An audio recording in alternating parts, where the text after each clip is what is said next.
Hey there, welcome to the Monastery Dojo. I'm Kevin, the Arknight's Shadow, and welcome to a 12-hour stream. Uh, Sorry, it's been a few weeks since I've been on, but life has some had some life obligations and expectations, and had to handle some of that. So glad to be back with it today. Hit a pretty cool milestone of 200 subscribers a few weeks back, which is awesome, and is sort of the part of the reason for this uh, this stream marathon. Um, we're gonna start off today with some Viserai, though. Go back to Old Faithful. Um, not in the not in the best state, that's for sure. Plunder Run, Skeleta, there's a handful of cards. Rosetta Thorn being gone is obviously huge. So today we're going to play a Nebula Blade build of Viserai that is more of a one cost centric version of the deck. Um, and, so instead of Spellblade Assaults, we have Spellblade Strikes, um, some Vexing Malices as a 1 for 5. Um, these Captain's Calls sort of take the place of our blue lead the charges in the sense that they give everything in our deck a go again. Um, and then the newest edition that is that is currently released, Sonata Phantasmia. This is just to make Warmonger's turns hurt a little less, if possible, right? If your opponent, even if you're primed for a big turn and you were going to use Phantasmia as your resource card, if your opponent hits you with that, there's nothing wrong with, taking a turn and going, you can go Mordred and pitch the rest of your hand into Phantasmia, or just pitch your hand into Phantasmia and arsenal a good card. Um, so I think I like the flexibility that Sonata brings here. Um, this list is a little out of date, so we might update it as we go.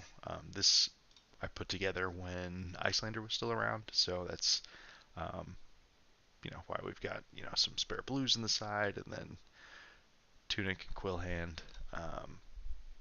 and actually that's the real reason why Reaping Blade was here, so that the deck's cost curve could function under a slew of frostbites. Um, but yeah, so let's jam some games.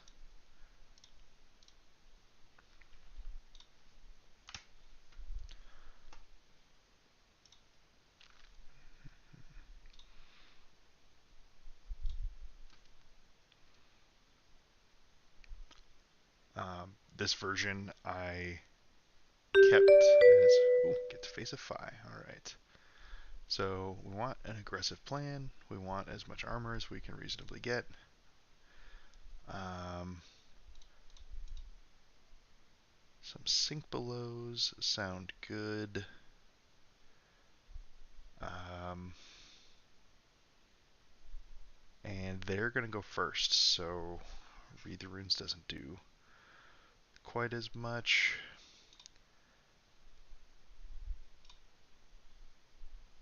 I think we'll just run some Rattlebones. It's been a long time since I have run Nebula Blade. Kadachi Phi. Alright, we will pay our taxes. Hey look, diplomacy.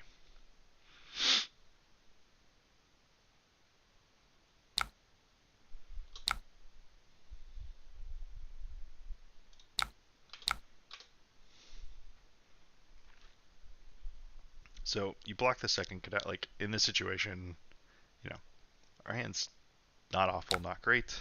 But blocking the second Kadachi resets the Mask of Momentum count, which is why we let the first one hit and block out the second one. Okay, so they're overpitching some junk.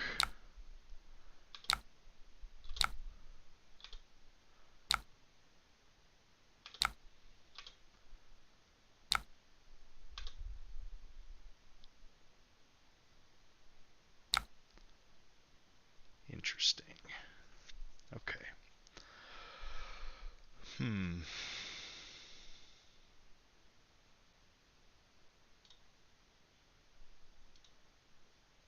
in this moment we are getting deeply punished for not putting that one of Read the Runes in the deck.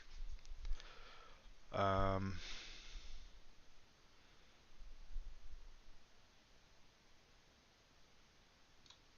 hmm.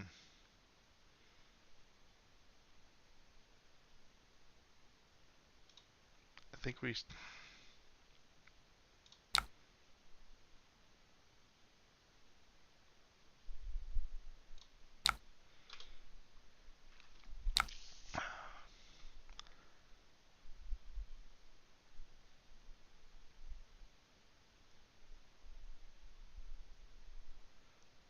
This sucks, but it's also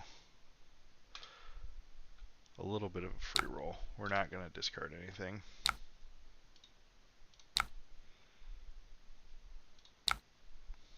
The only reason this is a remotely tolerable play, throwing away a Become the Arknight for a point of damage, is because we didn't take any extra to get this 4-card hand. So, a little bit of a mopey start, but it happens. Fate foreseen out of our 5 opponent. Okay. There's a chance, with them being on Tunic, well, I guess Tunic over Furnace, they might be on the more fatigue-oriented build of Fi. Here we go. This is the hand we're looking for.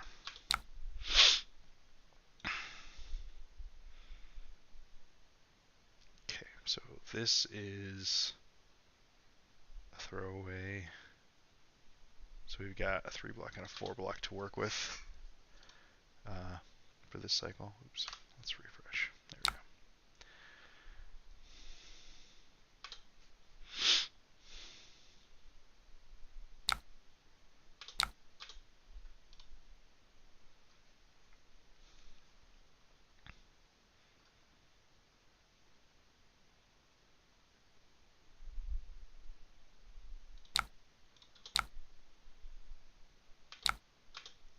That's Draconic. Which means Flame will come in for 2.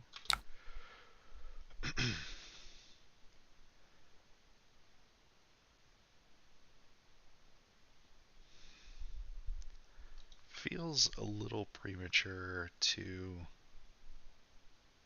Well, I suppose if the reward is I can keep this Sink in Arsenal for a later turn, then cashing in Grasp is okay here.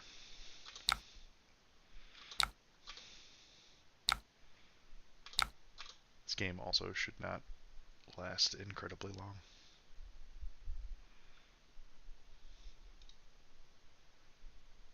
Also, cool to know that with this list, they only brought AB1. We have 6 copies of Vexing Malice in the deck.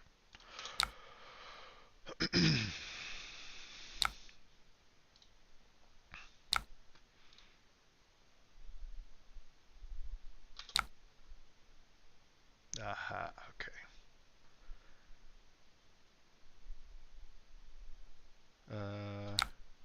Sure. They can have this one. And this will cover up. Prevents the go again and prevents the draw. There's a reasonable chance we can upgrade this into a better card. Yeah. Man, it's really nice not having to banish cards at the start of your turn. Not used to playing 4-int heroes anymore. Alright, so...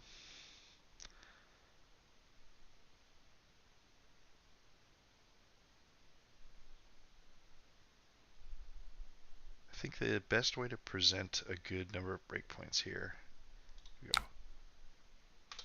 Mob Skies,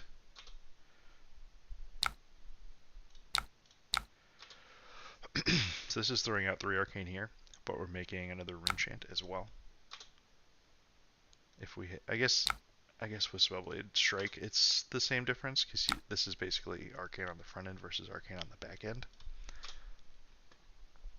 But we have a few cards in our deck that are discounted for having Rune Chance, so I think I like the idea of keeping the strike more than the steel blade.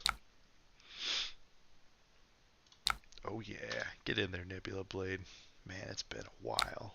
I think the last time I messed around with it in Vynnset a bit, but the last time I truly played Nebula Blade for any amount of time was absolutely in the Seeds Chane days.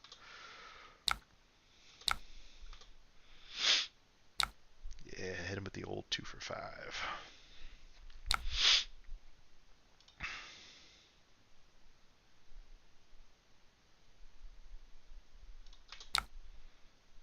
Okay, coming in for 3. So this is a downside of the play we made. So had I not used Sink Below to sink a blue from hand, this Arsenal card would be a Mombrin Skies, which is better than a random attack in this deck, um, just because of how our cost curve tends to be. We'll take this first one, as is tradition.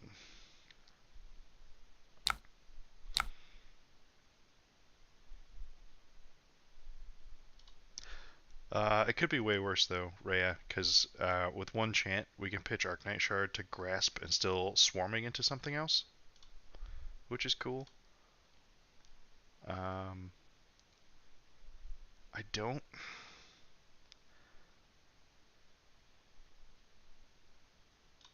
I feel like cashing a Crown of Providence here is probably just too greedy.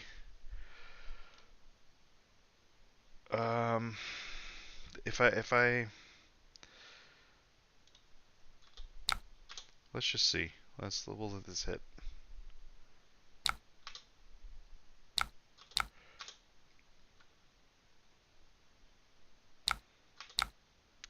Flame for 1.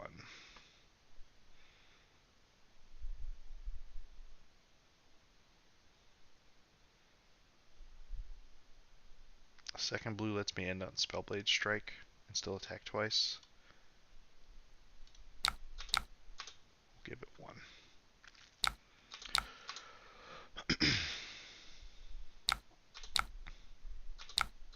You got me. Okay. Where's my free rune chant? Why do I have 4 cards in hand? This is so confusing. Okay, well, let's take a look at a...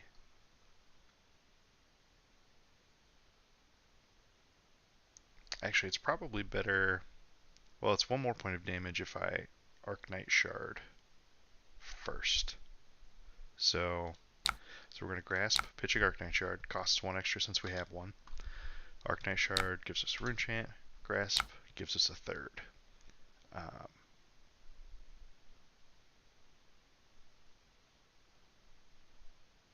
And now we get to Swarm my Gloomveil. Yeah, no Shrills in this build, Robert. This is we're fully on an aggressive Nebula Blade plan. So no attack in the deck costs more than 1.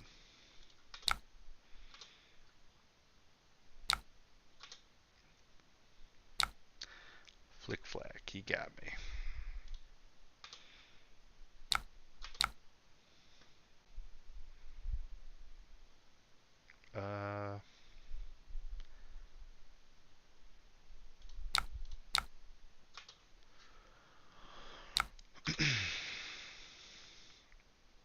Yeah, it was just this turn was a little bit of a punt. The cycling a Mob Skies out of hand is just incorrect. I made a greedy play for no real benefit. Well, this is a hand.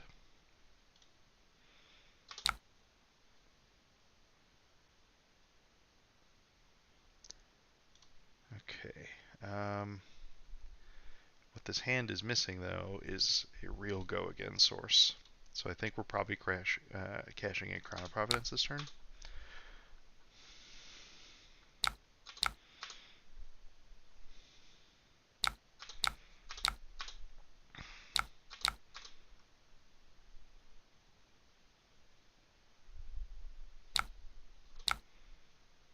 Hmm. 5 threatening, go again.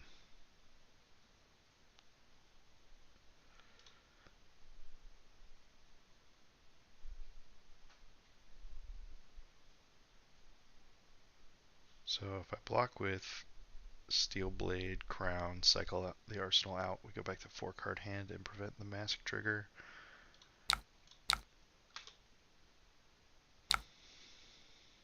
And the fail state is we'll get to block again and then do a... well, yeah, we're getting... My Viz is too rusty. Hey, that's a card. This was exactly what we were hoping to drop it into. I suppose it being red is the only way I'd improve it. And I think we're going to go for our bread and butter turn and Arsenal Mortartide, because the ceiling of Mortartide on this turn is not stellar. Hey look, 5 that we just really don't care about. Hit me.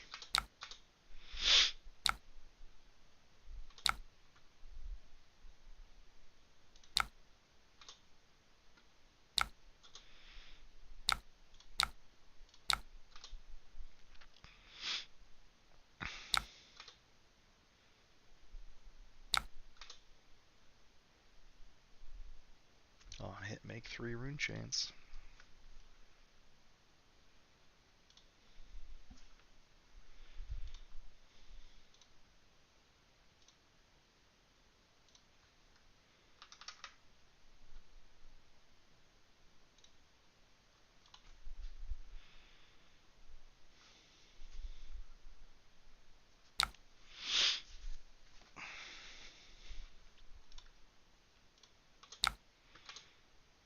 Reaction.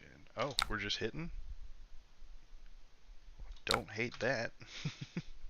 Let me throw out another 7 threatening another rune chain.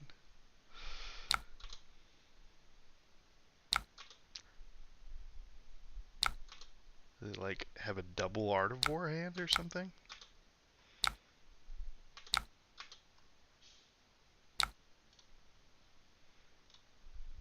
Okay, well, this hand sucks. So, pretty real chance that we just end up blocking a ton with this hand.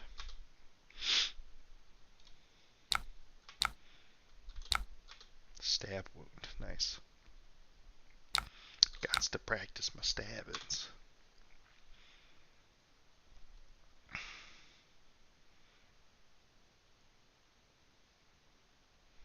This feels like a lava burst turn.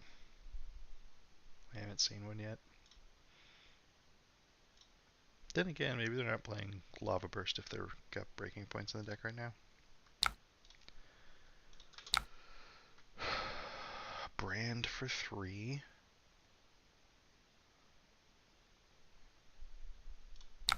We'll give it 3. So with Mordred Tide and Become and a non-attack, our like fail state that we could do, that's still not even good.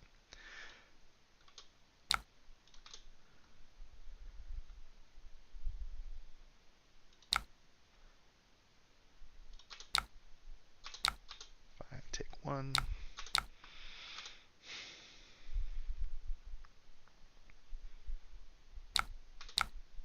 Flame for another 1.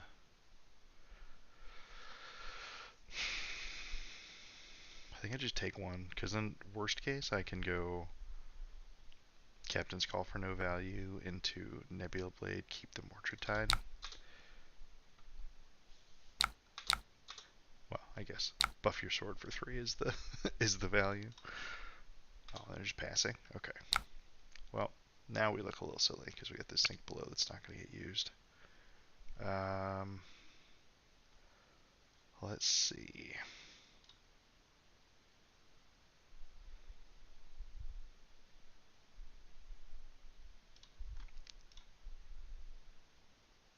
What can we search? Is there anything we can search for that would be helpful? We can grab attacks, Runeblade attacks. And actually, now that I say that, this version that I ended up on doesn't have discountable attack actions. So that sucks. Okay. So we're going to make a pretty medium play here.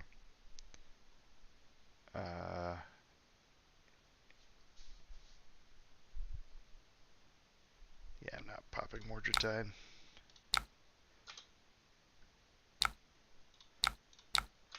This is literally just keeping a bit of pressure up.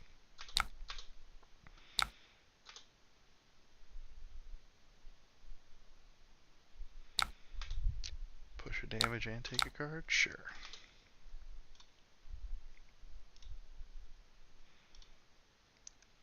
Oh baby, we are full of Sink Belows.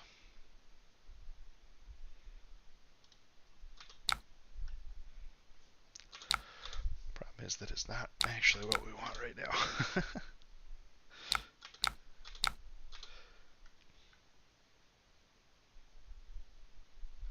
It's crazy how the micro decisions can have such a massive impact, right? We had to have kind of a very average turn early on, when if I had, thought things through better and ended up with that Mobs Guys in Arsenal, we would have had a super live turn, probably go 3 wide.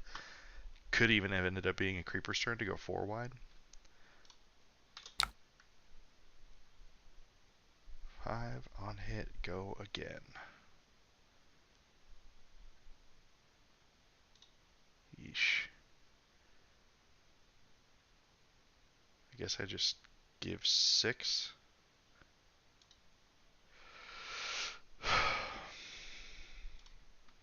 And then cycle out the Sink Below, see what I get.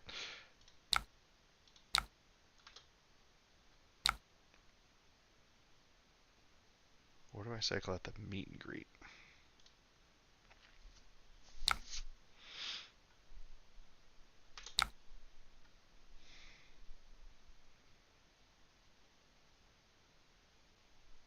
Now, if they have Razor here, fine, but my ceiling, yeah, see, that's a fantastic draw. Yeah, sometimes you just gotta decide what you're dead to. And yeah, so this is about as threatening 4 cards as we can. Maybe not peak threatening, but pretty good. Getting 4 from Spellblade Strike here is incredible. And this is a 4 that they cannot afford to let hit, because if it hits, it's making another 4.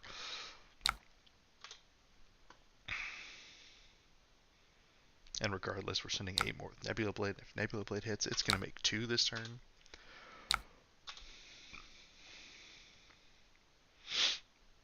Good news is we're going to end up under very little pressure, because our opponent is going to have to play some D or go to 2.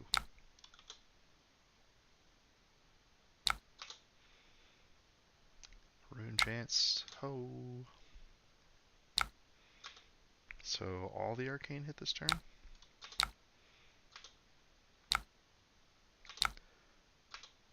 Okay. Oh, beautiful. Brand for 3. We have 2 Rune Chains already.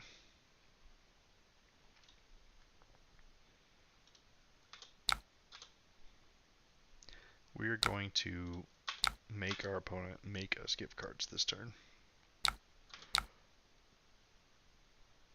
So that was branded. I think when we still have creepers, it's probably reasonable to reset the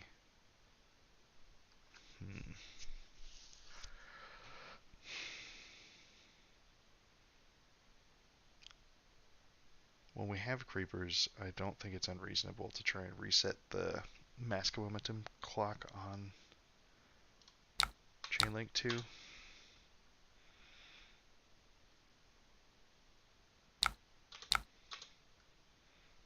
Because them drawing it becomes a little less scary if it's like at the very end, right? If they don't get full agency over what they can do with the card.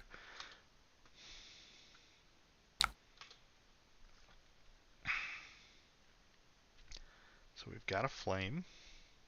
Yeah, this hand is beautiful. So if we get to keep full 4 cards, we get to go Captain's Call for Go again into Vexing Malice with Go again, which they have to stop 2 Arcane and a third from Vexing, and they'll go to 1 regardless. We'll get a Rune Chant, and we can threaten Swarming Gloomveil into Nebula. Yeah, Rhea, yeah, exactly. The fact that they are on Tide Flippers and not Snapdragon Scalers means that them drawing on their last card just isn't as scary. Okay, so pretty reasonable chance that they bottomed the flame that they brought back. 5 Go again. I think this is just 5 and I don't care. I guess 5 into Lava Burst, but that still just puts me to 1, and I'm pretty sure we guarantee lethal coming back. Yeah, I think I just don't care tremendously. Oh, they kept the flame. Okay. Well, that's even better. Sure. You can have my creepers.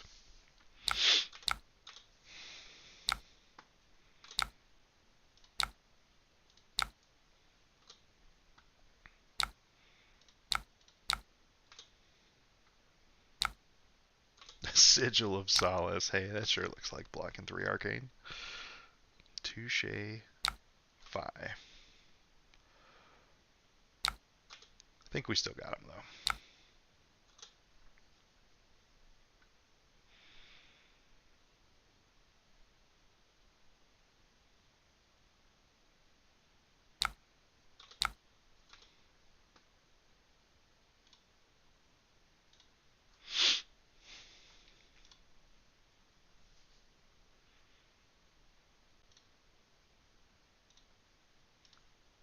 Alright, equipment comes out. Which they're going to get a little punished for this decision, because they're going to miss a point of block efficiency on the turn.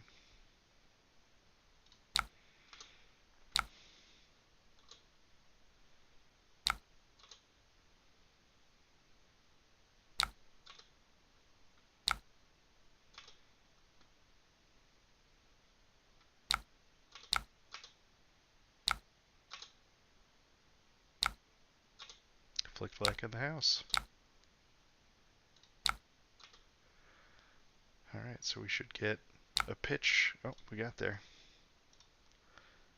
Good game, opponent.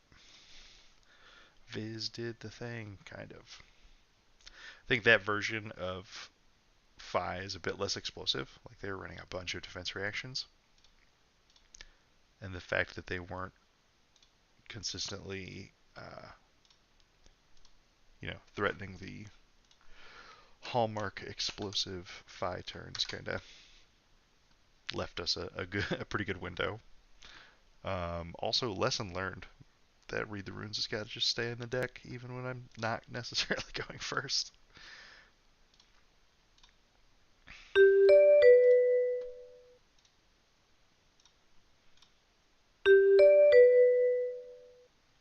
Okay. Customarily, Boltyn is a good matchup for Viserai.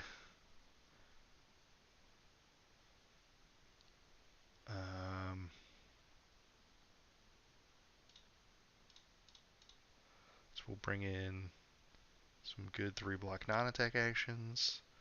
We'll bring in that 1 Read the Runes. And then I guess 1 Sink Below. The reason that this is conventionally a pretty good matchup for Viserai is because we have a above average quantity of 3-block non-attack actions. Like there's at least 12. Mordred become Sonata Phantasmia and Metal Bones. And we have access to even more. Alright. Crown Boltyn with Raiden. Alright, well I respect it. Love that it's Raiden.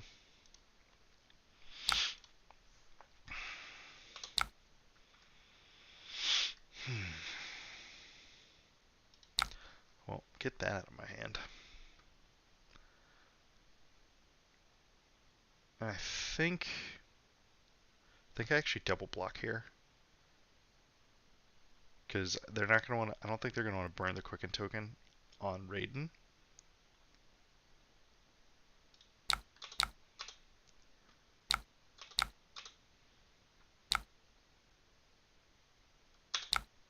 Just hard casting Banneret of Gallantry. You know what? It is not Evan unless he's Odi Wanada. But alright, this just has go again already. I mean, I guess I could just block out and take 3, but then they're going to burn through their whole soul. That's fine.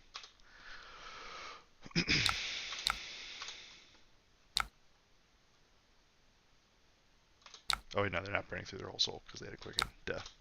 Sure.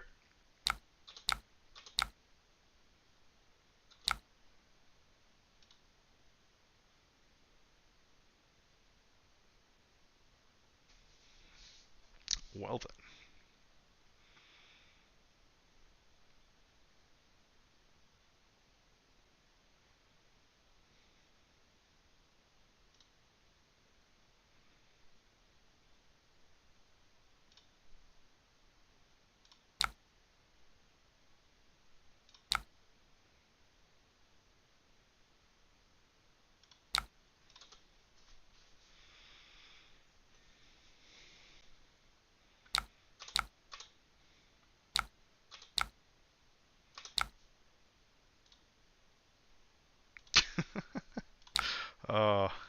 And it is in these moments we are reminded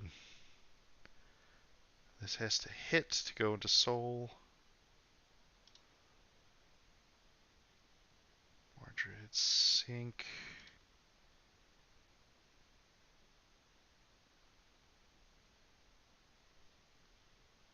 Let's see.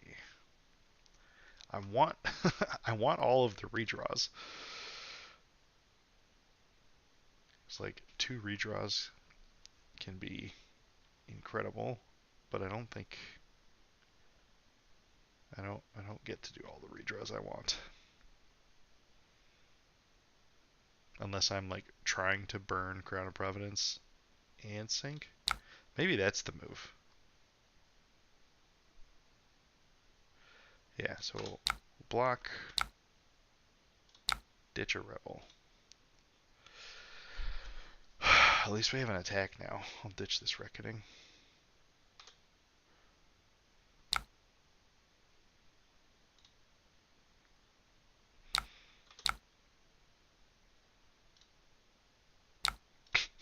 Sort of.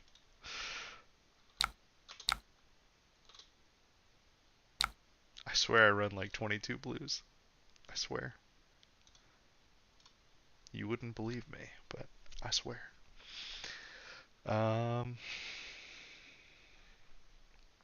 This is an unfortunate turn also. I think... I don't love this.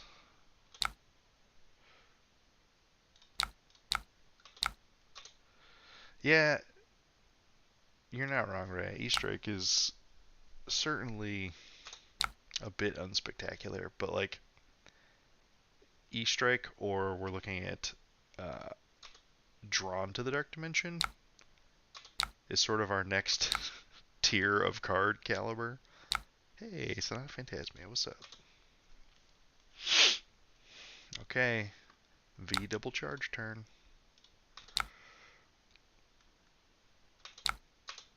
If I've learned one thing from Alex Becker, it's that you don't block the V of the Vanguard.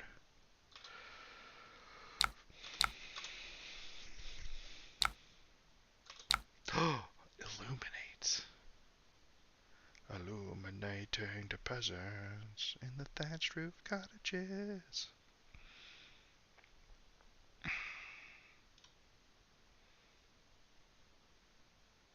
I think I just don't care about this enough. My hand is quite good.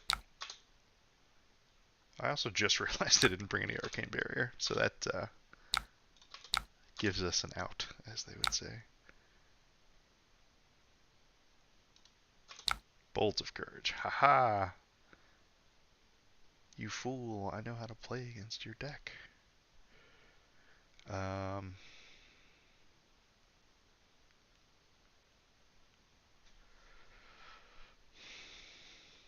I block 6 and keep this? No, that doesn't really do anything, though.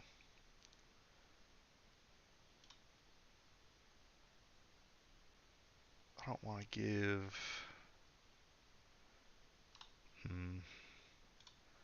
So I can't let this draw. Just straight can't.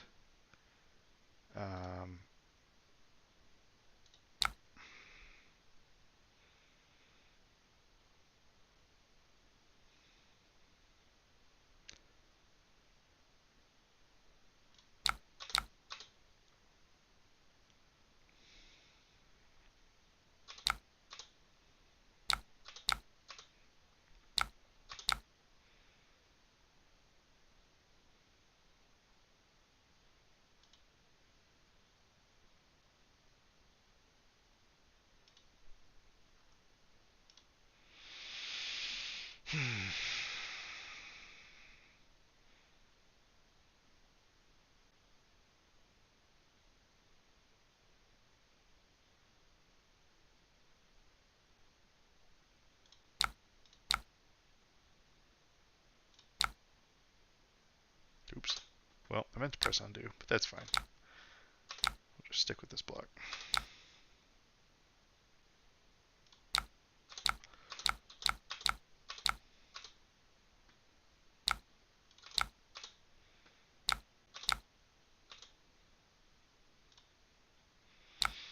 Alright, we're in business.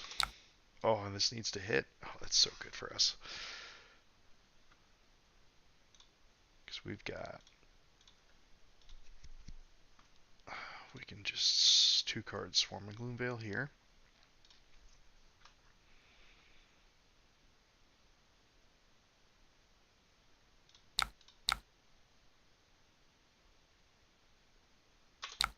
Is there a reasonable chance there's a reaction? Oh, okay. That counts as a reaction. No, double Lumina. Okay. So each of these is +1 hit. So Raiden can swing 3 total times. I can block out 1, and then 2, and then the third one is gonna hit. And I think that's fine. Like, I don't love it, but can't just let double Lumina Raiden hit you.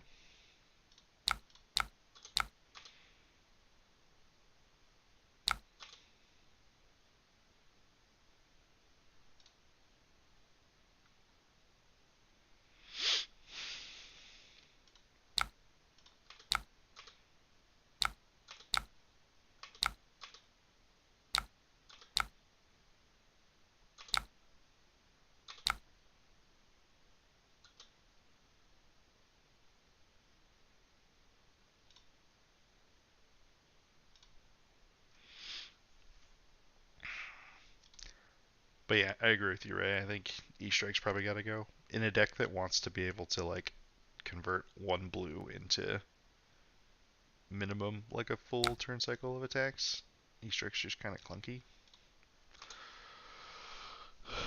Probably should just be... I guess it could be Drawn to the Dark Dimension. The reason Drawn's not in the deck currently is because Drawn to the Dark Dimension is a whiff for yellow Captain's Call. Jeez. Art of War V. You got it. So I only have 1 card after this.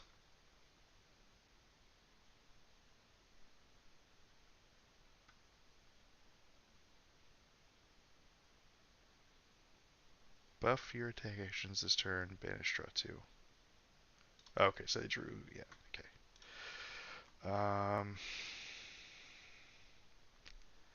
This hand kind of also sucks.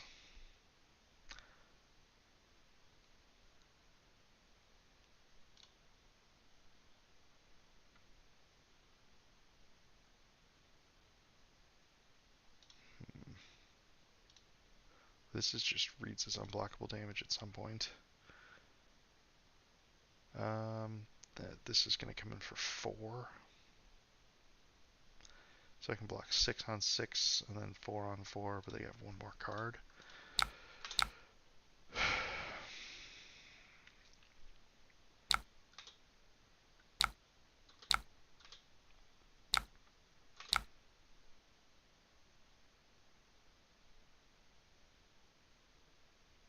I'm not, and Aether Slash is a good point. I should probably slot that one in.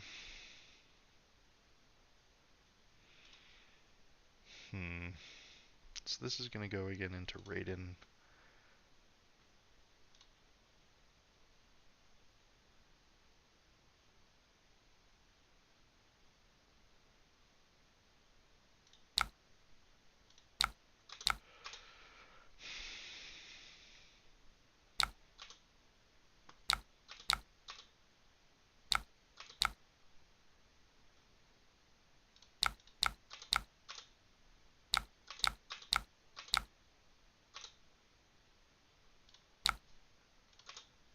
I swear if they Tunic V. Oh, come on.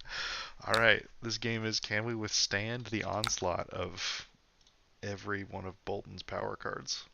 This is the third V. I guess they were turn 6. But yeah, third V. We've seen 2 Luminas so far.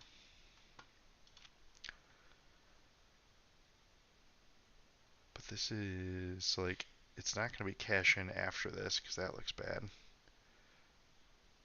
Played V, charged Beaming Bravado, and Beaming Bravado. So she's getting a bunch of soul.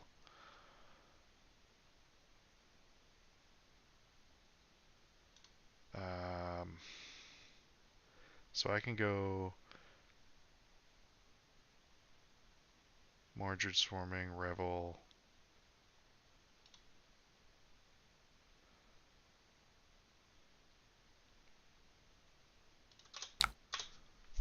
Alright, we'll stay disciplined. And we will not block the V.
Now we're talking. Okay. This is a good example of why it can be very good to try and stay disciplined. They finally have a starter that doesn't just start. That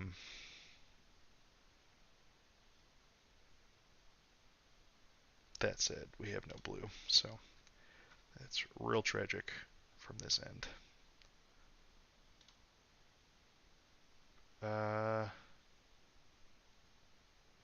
Wonder if I give Revel my turns, throw this, and hold another 3-block non-attack action?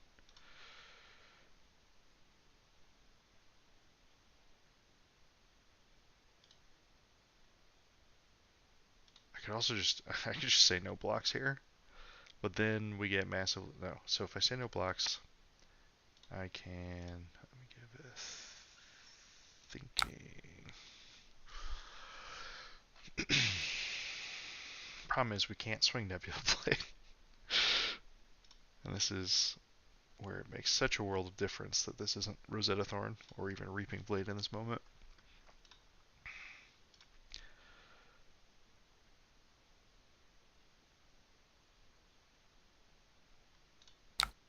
Nah, let's be safe.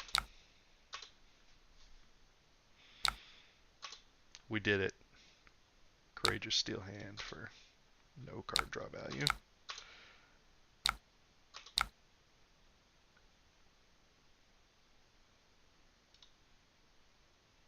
So they can give this go again regardless.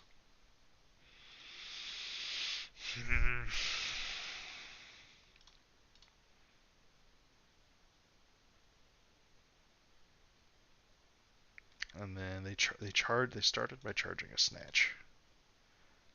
So there's like a pretty real chance that they have a snatch to end on.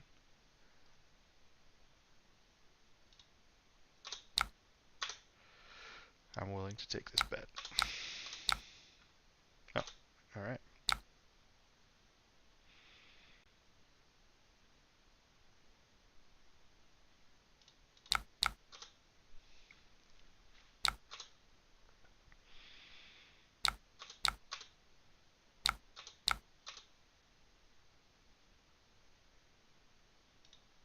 Doing it. Look at these. Look at these. This abundance of 3-block non-attack actions. It's beautiful.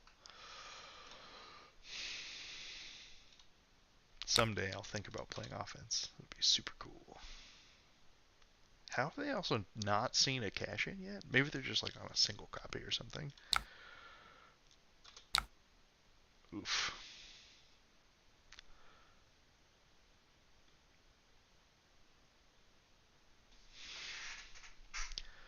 That already has go again.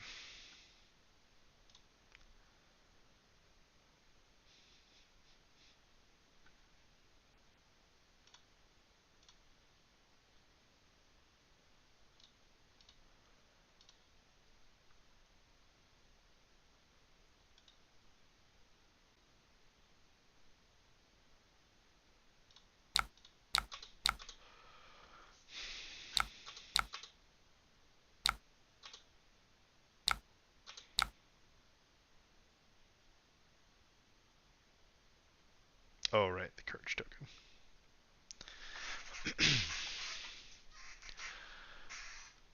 So I think me getting block efficiency is more important. Well, there's also a world where we're just actually dead here, depending on what's going on.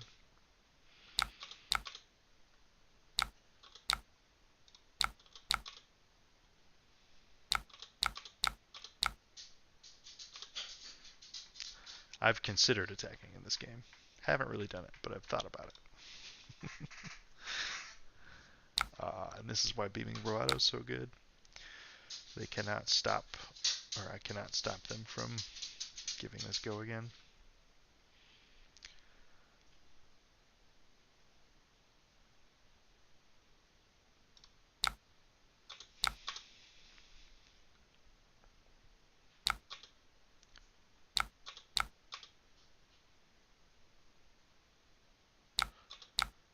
That's pretty good.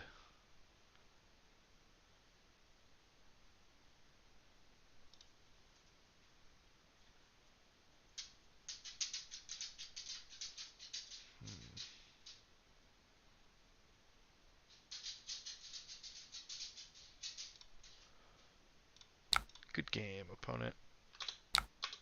Or not. I'm beating a Celestial Cataclysm into Raiden and 2 more cards turn. Man, that was... Alright, so 9 turns.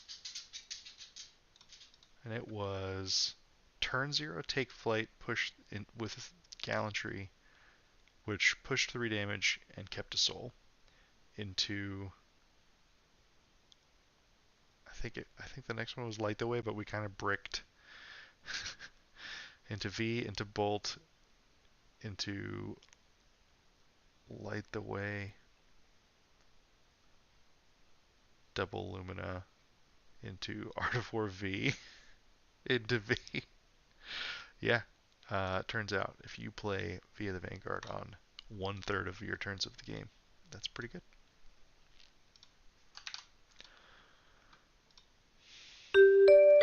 Wait, what am I doing? I'm gonna swap out E-Strike for something a little more interesting.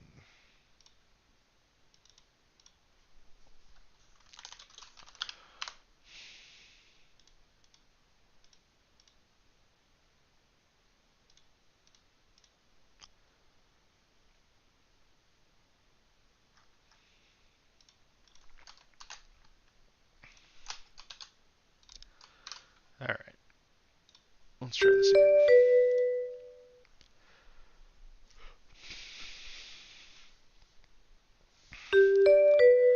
Gordon, ace in the hole. I haven't won a die roll yet in any of these games.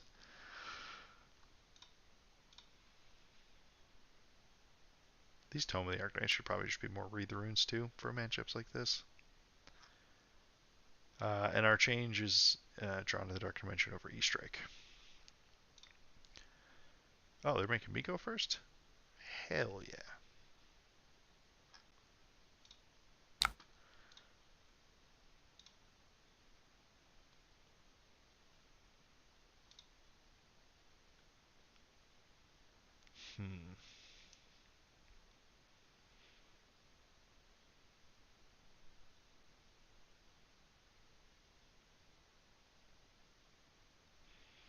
Let's see. So I can Sonata Phantasmia and make 2 Rune Chants and pass.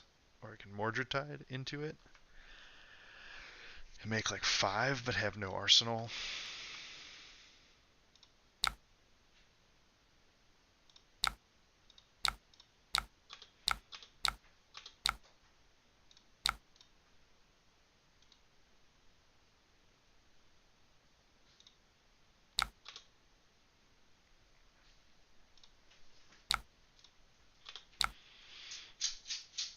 Memorial Ground on top.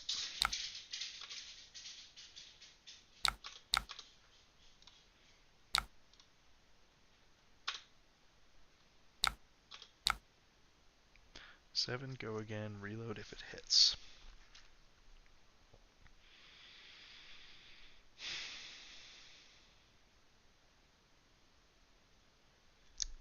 My only blue is my only attack, which is not ideal. I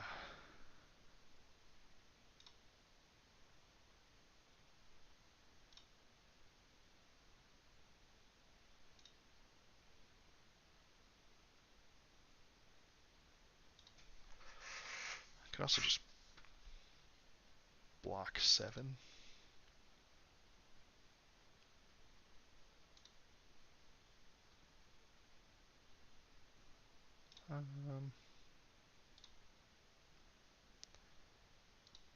This hand has tremendous potential.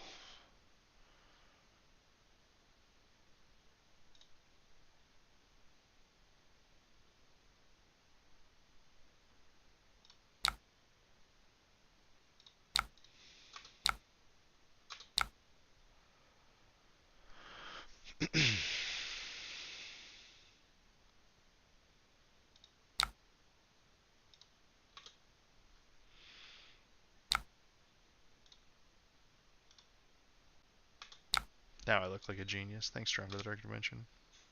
Alright, genius is pretty strong, but his hand looks a lot more impressive.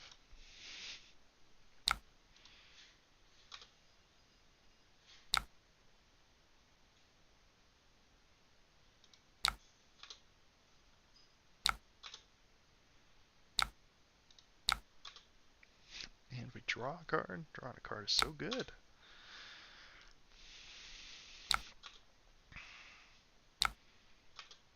Similar to when we're playing Vynnset, Azalea doesn't really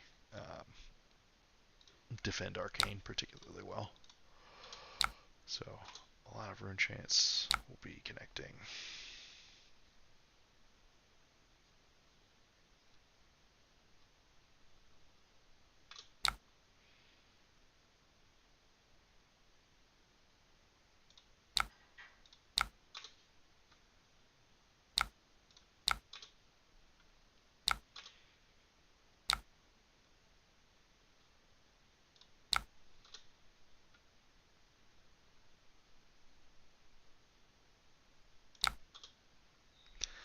so Mortadron gave us 2. Rebel gives us 7 more. Nebula Blade is 4 on its own. Unfortunately, we're not going to get to keep any rune chance we create from Nebula Blade because of Revel's destroy at the end of the turn text.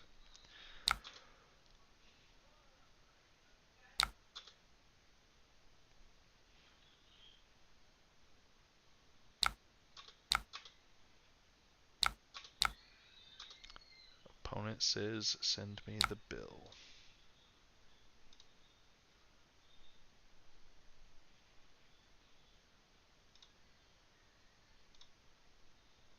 Man, I don't feel like on paper this list is super resource light, but the downgrade of blue lead the charge to yellow captain's call, we're severely feeling it.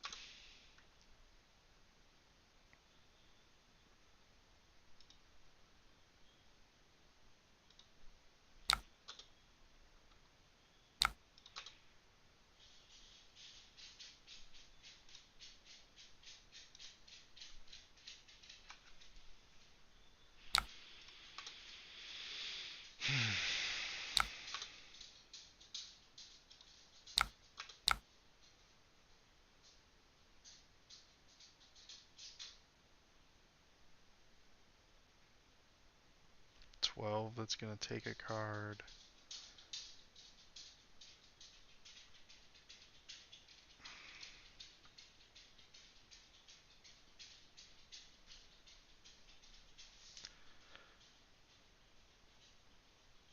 And keep, even if they pitch next turn to stop like a Singeing Steelblade hit, there's a chance we can keep creepers or get a card from them, both of which are solid.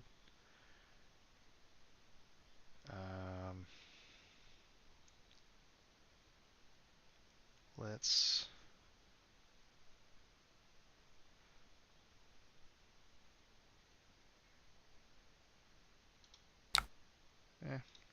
oops, sorry.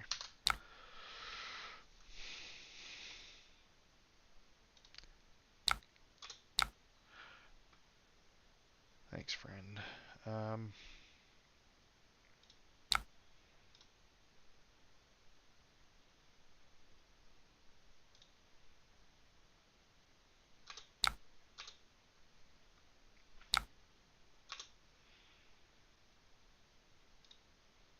The old 12 dominate. Gotta love it.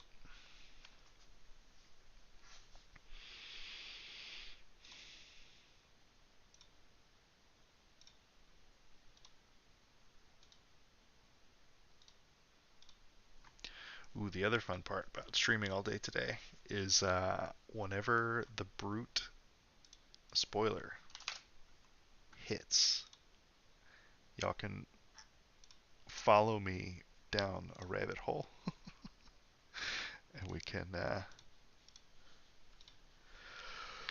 see what brutish things we can do.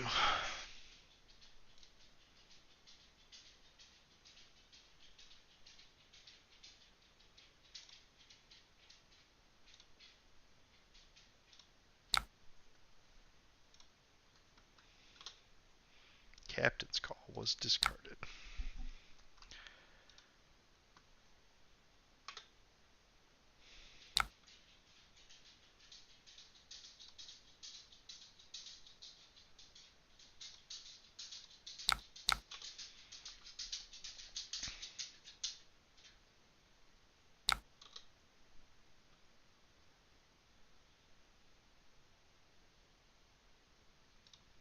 Cool.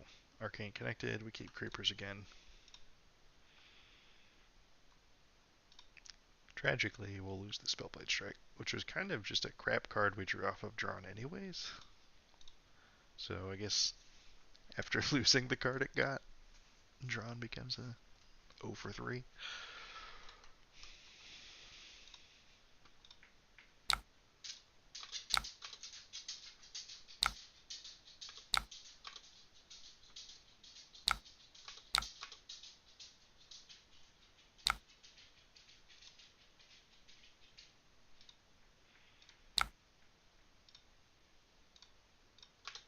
Well, we haven't been riddled yet. So it's about high time.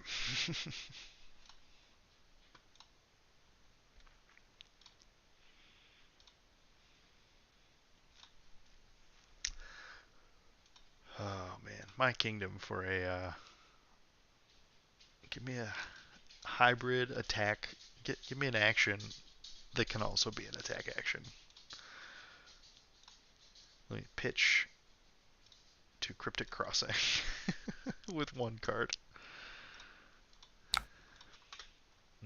Sounds right. Knock, knock, knocking on the death whistle. Ho, ho.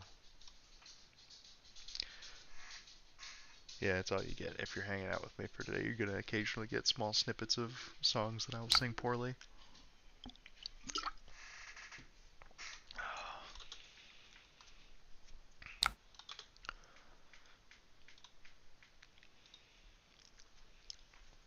Interestingly, when you're dealing with an abundance of Red in the Ledger effects or expecting to be, spinal crushed frequently, 8 dominate. Well, his hand isn't good anyways.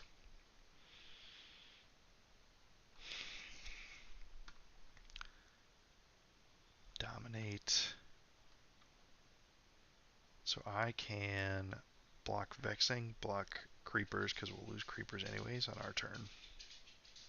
So block 4, take 4. Specifically want to Arsenal Sink Below.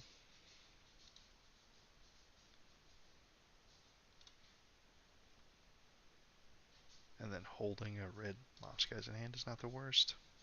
So we'll do this. We resign ourselves to having no turn here, which against Azalea and Red in the Ledger, sometimes that's just what you have to do. And we're going to use this forced off turn to create a window for ourselves. I think I'd rather prevent the Bloodrout Pox than make a Rune Chant. But if I draw Runic Reclamation, I'm going to feel like a dummy.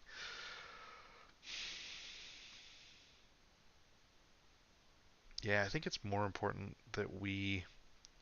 I could also just swing Nebula Blade. They're not going to want to block for 1. So that's... yeah, we'll do that. This... if we take a card, we take it as a win. Like, I'd pay 2 life to take 1 card from Azalea's hand. But yeah, they're going to let it hit. We get a Rune Chant. We pass. We take the 2. We get our Sink and Arsenal. And this is a hand. Alright. A hand that maybe we'll get to keep. Now, them flipping Codex, that's exactly where we want to see Codex come up.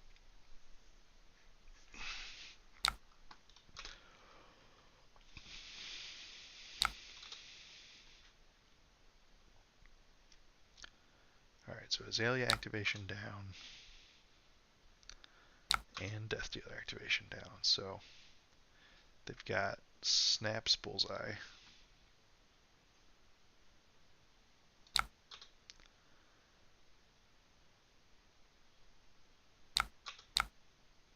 Just 11 with 2 cards left.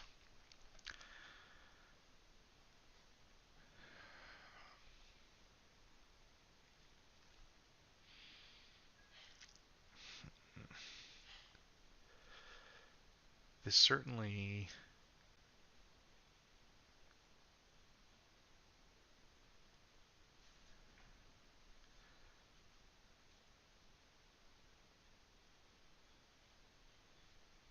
Snaps Codex, or... this feels like Snaps Rainrazor's Codex.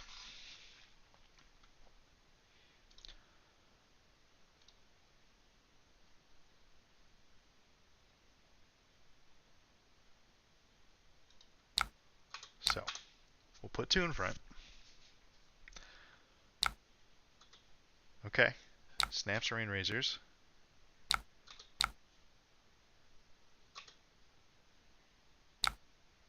Hey, called shot. I feel pretty proud of that one. That was good. Riddle for 7.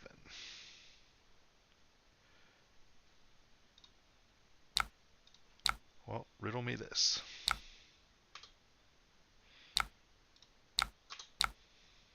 Completely called that line.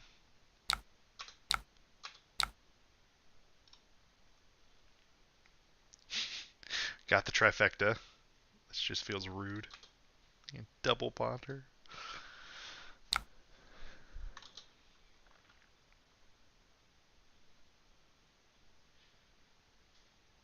So, and the reason that I landed on my conclusion for their line of play was because they had tunicked to load Death Dealer, and so they didn't like them holding 2 cards there, and being and already they were a virtual lock to get a ponder regardless, so they didn't need to keep a card to arsenal. So just the way that turn played out, it made me think that they could, get full value out of the 2 cards in hand.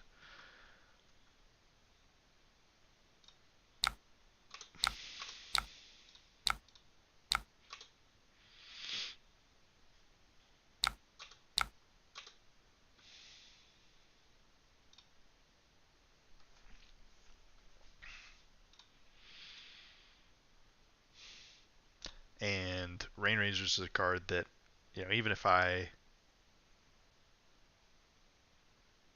Rain Razors gives them 4 points of value regardless of what they get back. And even if the follow up was just a 0 cost arrow, they also could have gone Rain Razors, Snaps, Bullseye Bracer, and fire like an endless arrow or not infecting shop, the 0 for 4 that deals an extra point. Okay, we just got a card from this Azalea, and it feels good. A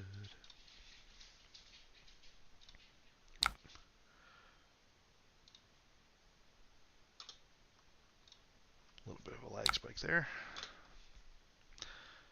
How embarrassing. Nebula played for 3.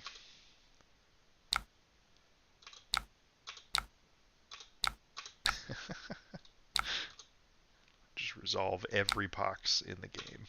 Oh, come on. Yeah, there's still one more for them to search.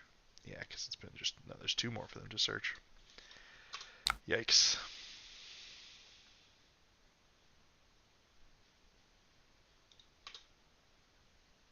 Drill shot.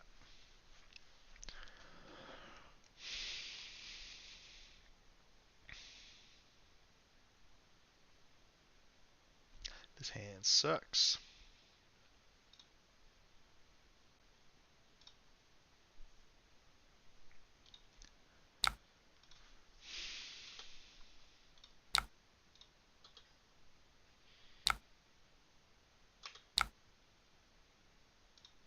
Ye old 10 dominate.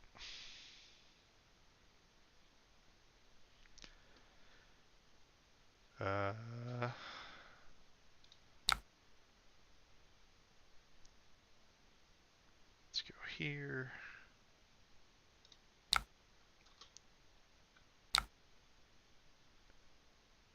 Actually, no. If this is sort of how we're playing this out, I'd rather block go to 1, Arsenal a sync below, so we can cover a 7 dominate.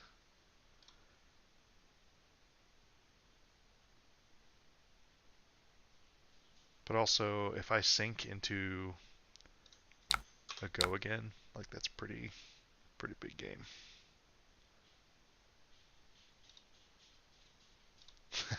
Almost. Not quite. Not quite what I meant.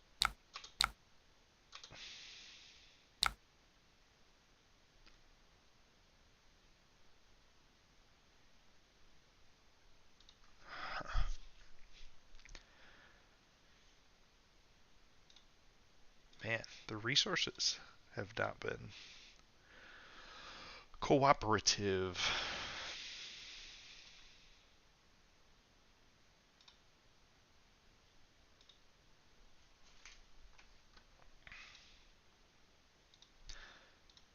But yeah, if I had hit a form of go again here, this hand would be looking a lot better. Um, so I suppose for the sake of trying to threaten more damage, I can become this Spellblade Strike into any random blue non-attack action, and then meet and greet, so I actually get to threaten Nebula Blade.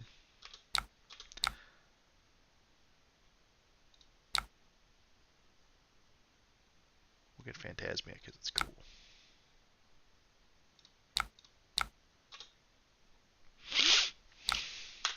Oh my god, they took it!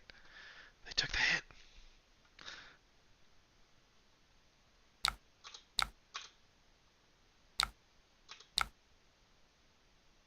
Oh man, stupid frailty. One shy of threatening lethal.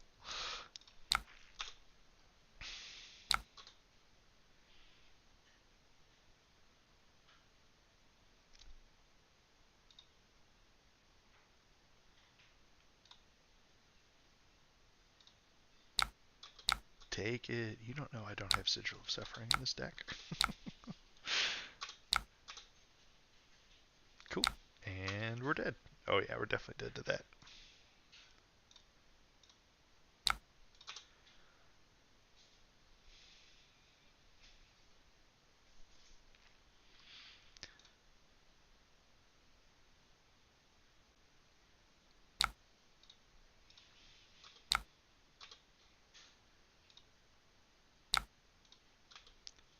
There were windows in this game where if some of our cards in hand lined up a little differently, we could have been alright. Our value per turn was good.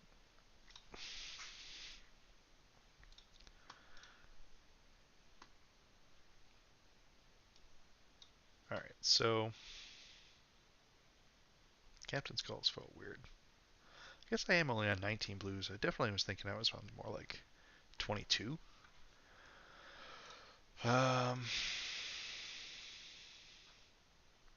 It's okay. We can fix this. I just completely blanked on it. Oath. Let's get some blues back in here. Remove these. Yeah, we'll save cash in shenanigans for when we get these new cards. Wage Gold and Money Where Your Mouth Is. Money Where Your Mouth Is in particular, with a Nebula Blade build, is probably going to be solid. Very good 2-card hand that, you know, potentially juices your next turn pretty well. Okay. I guess there is Aether Slash. Runeblade Reds. So the reason we're not on Amplify the Arknight is purely cost consideration. We don't, you know, even after a Spellblade Strike that's turned on for Rune Chance, it's not free. So that's why we're not running that at the moment. Drowning Dire is cool, but also not what we're in the market for. Let's move these into the sideboard. Oh, and Rune Flash, that's the other big loss from a cost consideration, right? So when we're not running the 2-cost versions of Spellblade Strike and everything else, right, we lose out on Deathly Duet as well, which means there's a lot less turns where you just like end with 3 Rune Chance in play. So instead we're going for, funny to say it in a Runeblade deck, but aiming for a little more on the consistency side of things.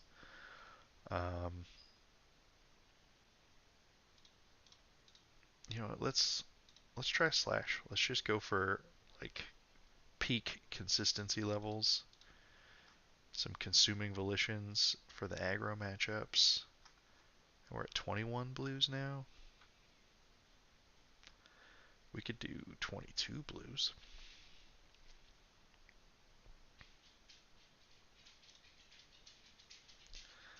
There are also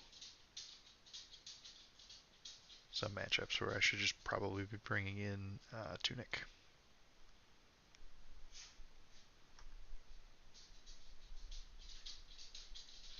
I don't think there's anything I really want Runic Reclamation for outside of Poppers. So we can ditch that, and we'll run some Sigil of Suffering. Alright. Made some updates, and we run it back.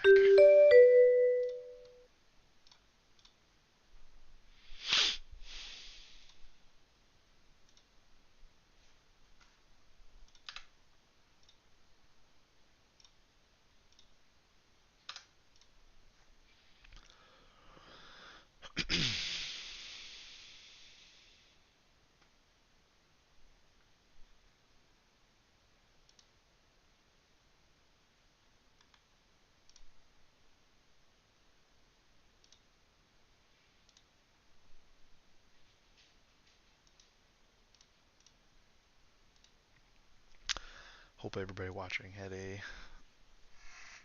nice Christmas holiday if you celebrate. Hopefully everybody's staying healthy. Help me, Jace. Haha, joke's on them. They don't know we prepared for this accidentally. Let's ditch some 2 blocks. We get to go first.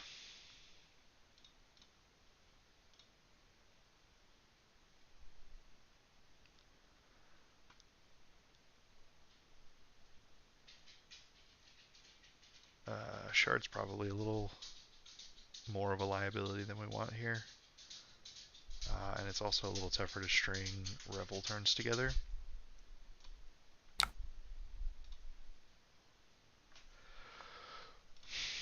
This sure is a hand of legal cards. You have to pitch non-attacks to Aether Slash. Ew.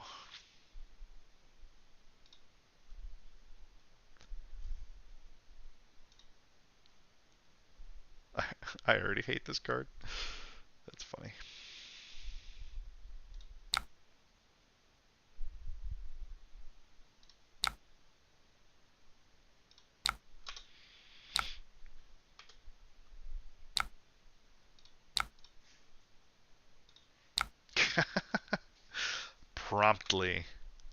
Promptly dealt the only hand that could make Aether Slash look good. 8, no dominate.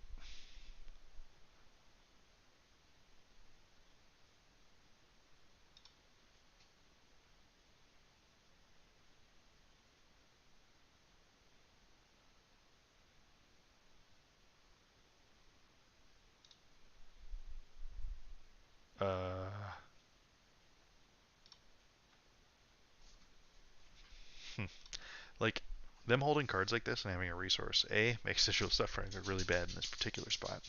B, makes me think that there's just more that's going to be happening this turn. So I'm inclined to... This is 5, 6, 7. No, I don't want to do that.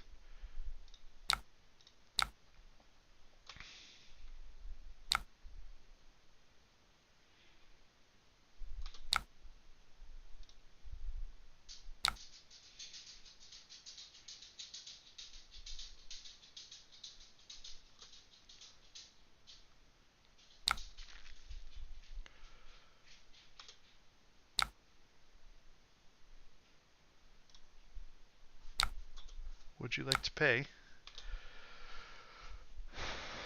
They do. They would like to pay.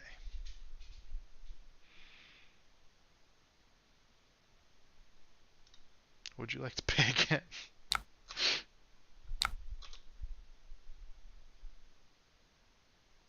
They would not like to pay again.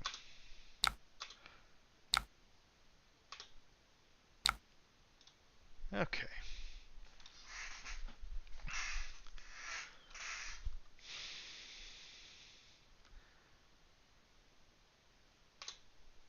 Here we're just going to pass.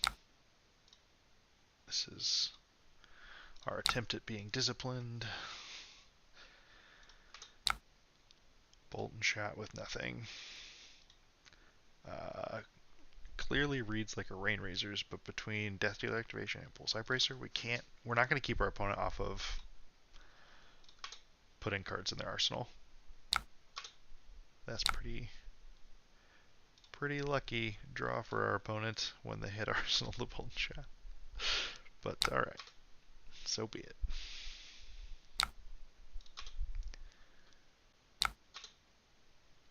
Boltyn shot again.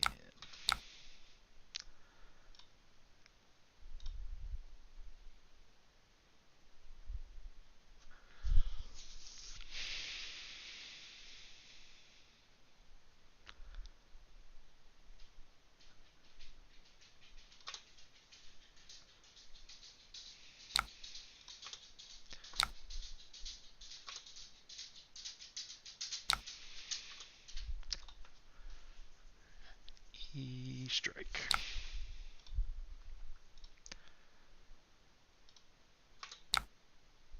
Five, draw a card. Alright, so our turn is going to be you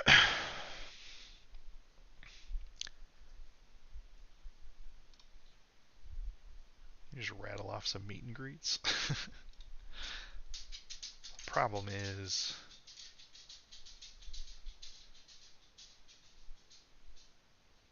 I don't get to do anything with the extra action point at the end, which is a bummer. So it almost makes me think that the move is block here for 3. So we save ourselves 3 points of life. We're going to have a bread and butter turn, which is okay. They're probably not going to block.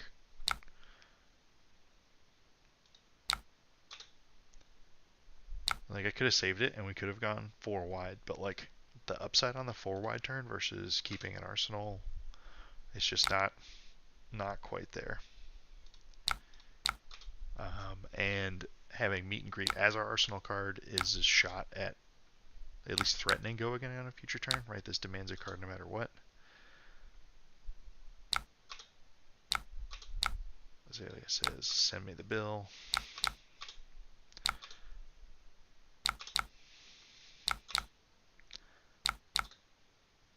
Damn, help me, Jace. Calm down, man. We're getting through this together. You don't have to click 4 million times.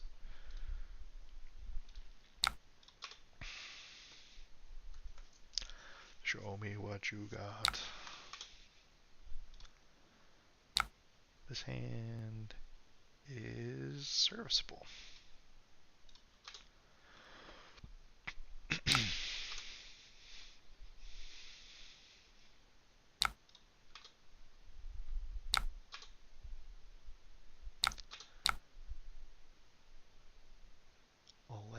Go again. No resources after this. Frailty. And seek and destroy.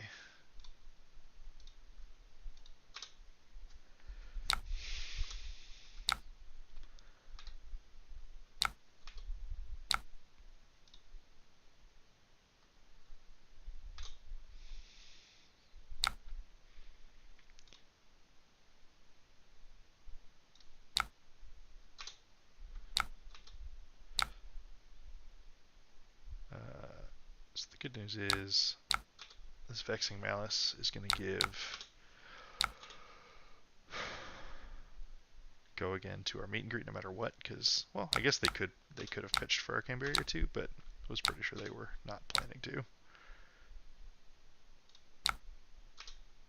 And then let's see what they do here. They're just not blocking anything. Jesus Christ, calm down.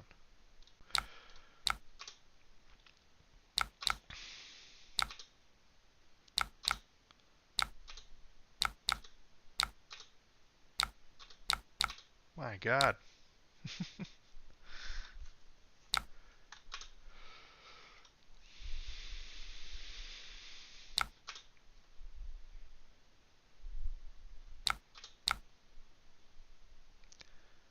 5, draw a card, which means this is... Ah, okay.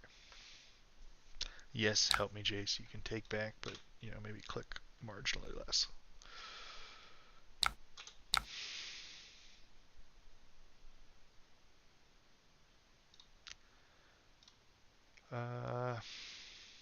Well, this hand massively blows.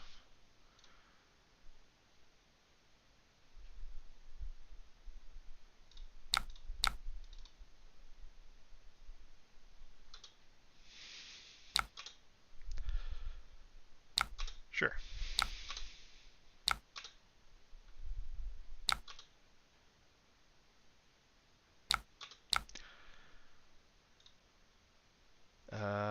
So let's see. So if I... No, this red in the ledger is getting fired. So if I...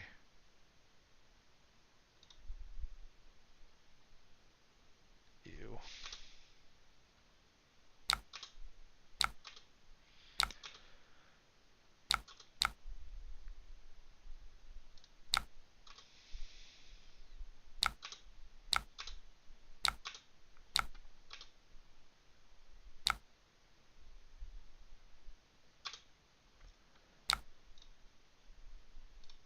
Come on. Where's all those turns that people hate in Viserai where they're like, oh man,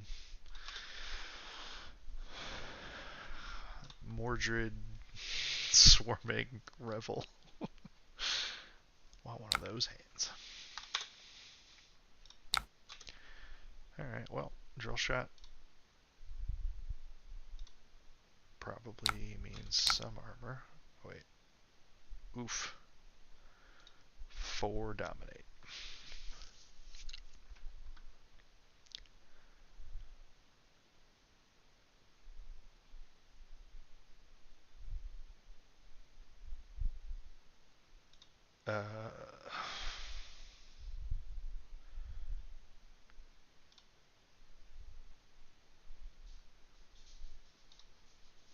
I could just... Do I just give this 4 armor?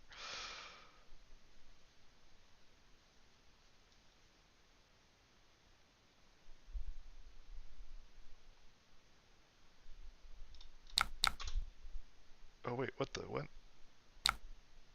Why does this have 5? What did I do wrong? What am I drunk on? Okay, sorry.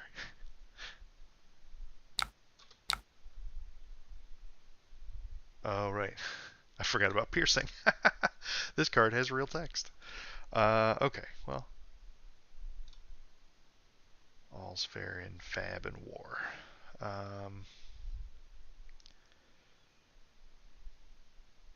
So we could do a 3-card hand, it'll be fine. So we'll block there, there.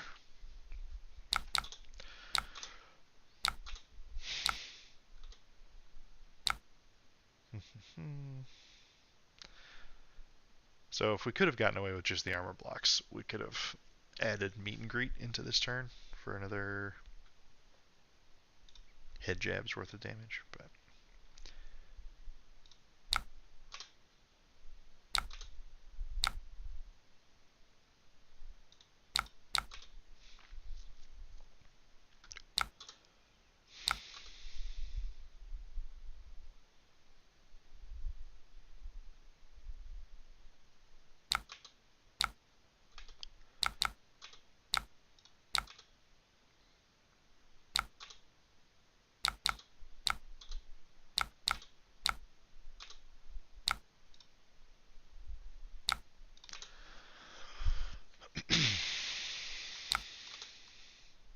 why deck? Why? Why does this blue have to be in my arsenal?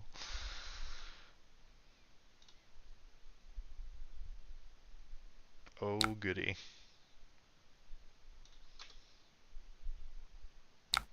Oh, and Deadeye? Oh, that's just peak rude. Okay. Dominate, aim counter.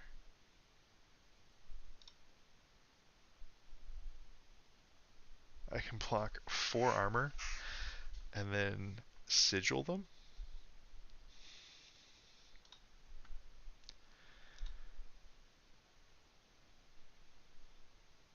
that doesn't let me do anything good with this hand. I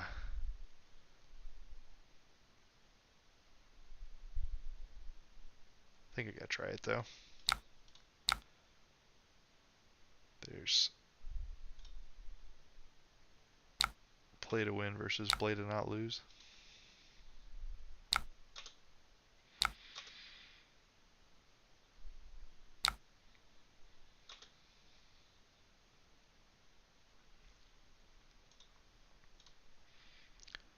Joke's on them. This hand's already shit.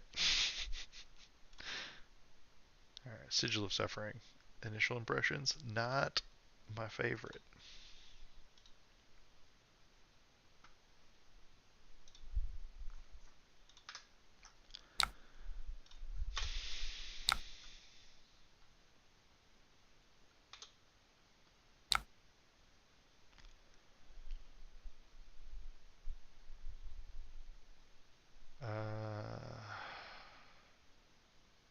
I can't swing Nebula Blade. I can swing Meet and Greet. I can swing Aether Slash. I guess no. I think I need to swing Aether Slash because that at least threatens lethal.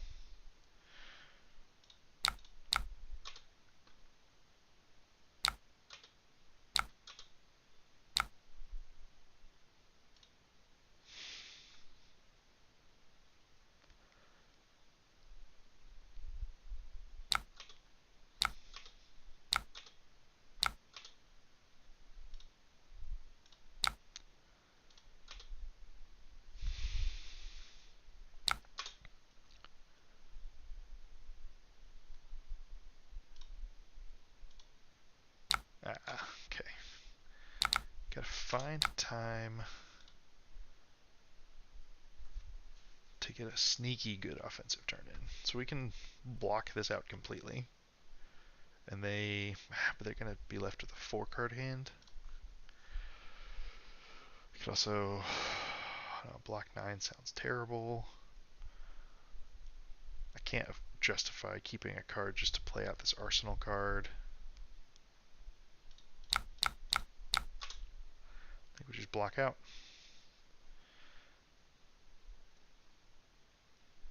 They can have a ranger hand, just like we can have Runeblade hands.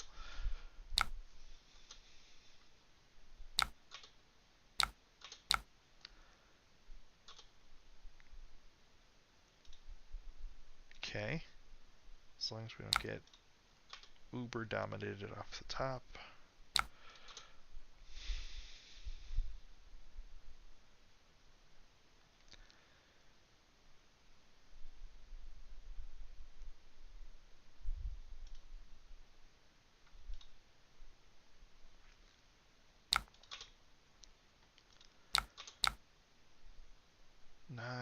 Reloads if it hits. I can.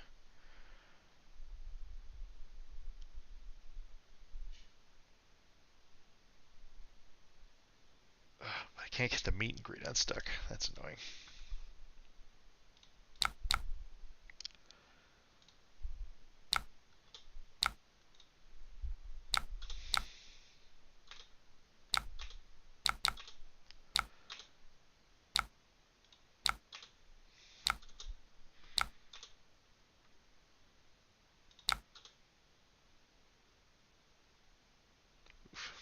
E-Strike's real good here. This hand also doesn't do a ton. I guess if I can... Yeah. Unlikely that I get to keep any cards this turn, because this hand's just not worth being my moment to go to 1. And that's kind of what we're looking for here, right? We're trying to keep our life total at a safe spot so that A, we don't just die to the first dominated thing that comes along.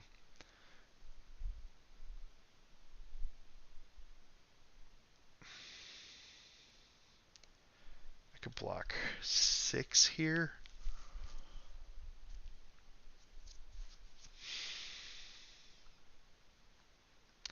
I think because of the dominate threat, I'd rather keep the life total high on something that can't be dominated.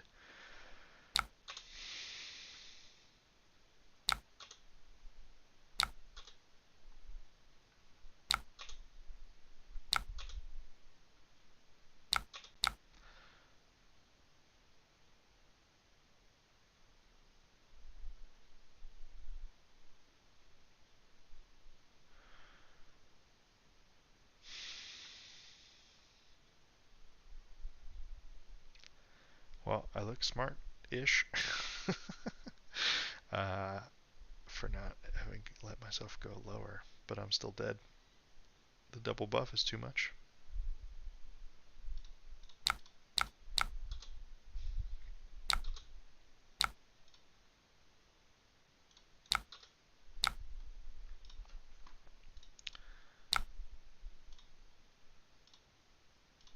Well, that matchup remains as rough as everybody remembers it.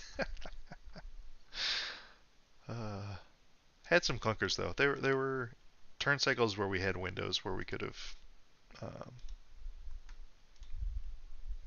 tried to hold on and pop off a turn, but like I don't think we blocked with one swarming that game.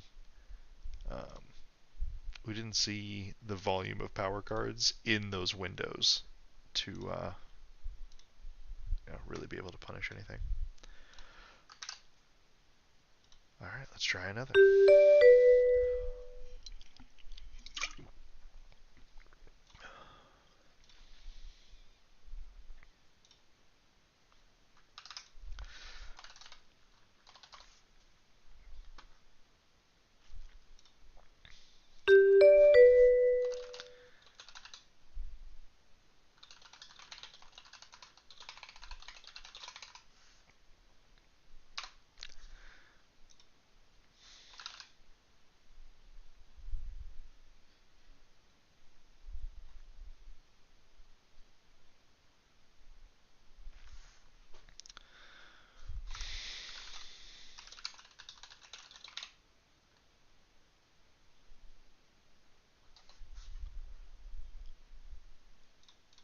All right, Uzuri. I think this is one where we actually want Tunic. We want to be able to hold back, try and pop off a bit.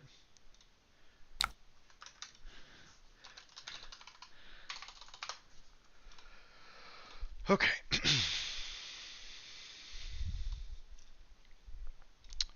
All right, I get to go first. We've got AB0 from the Uzuri.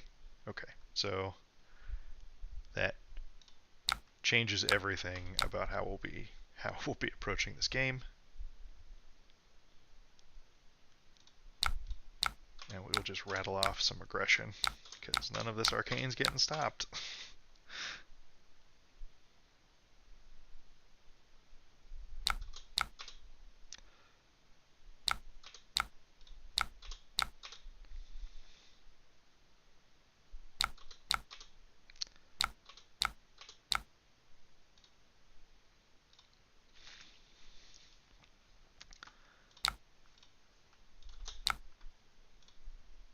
Fate foreseen on top, Ravel coming in.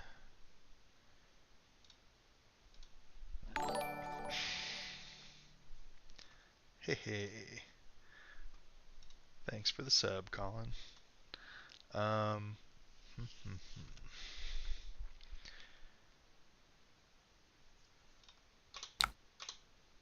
This hand isn't stellar, but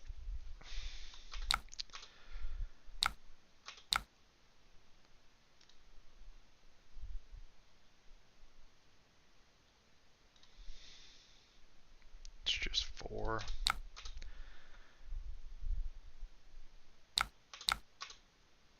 We'll take some vanilla. Oh, jeez. All right. Oh, 5 and draw. Okay. I'll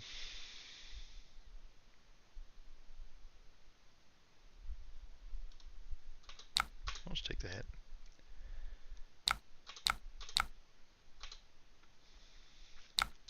They don't have arcane barrier. They just utterly changes how this game looks. Like they can't ever hope to fatigue. And honestly though, now that I say that, it does change the way this game looks. However, you know, like you could just,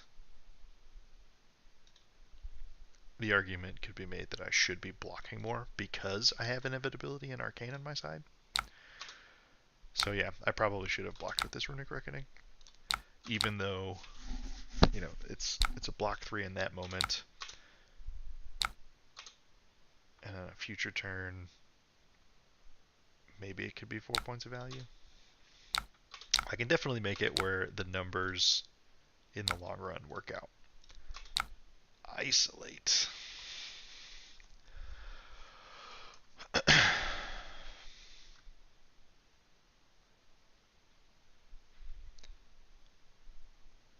Well, Runic Reckoning does nothing here. Ideally, I could find an attack. So I think I blocked 2 on 2.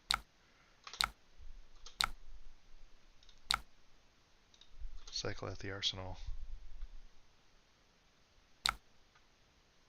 And then cover up a CNC. And this hand's great. We're not going to sink anything. Sure.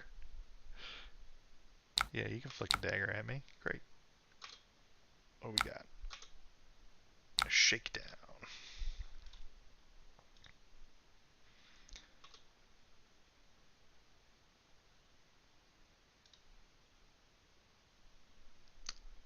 Okay. So, got that out of the way. It was an inevitability. I'm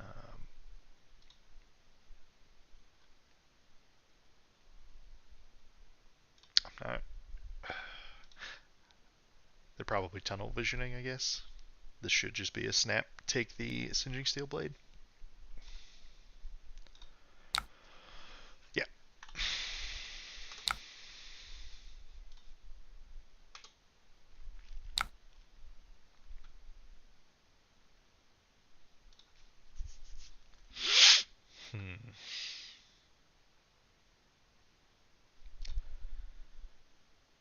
So I can just pitch to grasp.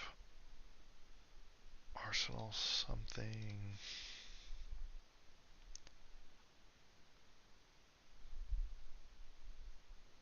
And I guess I could also just swing Nebula Blade. Like I can go pitch to grasp and swing Nebula, which will take a card and push an arcane. I think that sounds fine.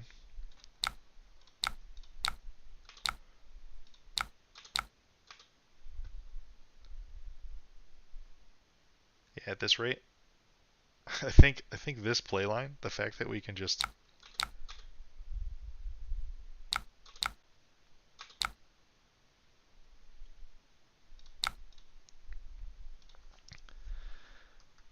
okay, now we are primed for a turn. So if we are fortunate enough to avoid major disruption, hey look, major disruption. Major disruption. Okay.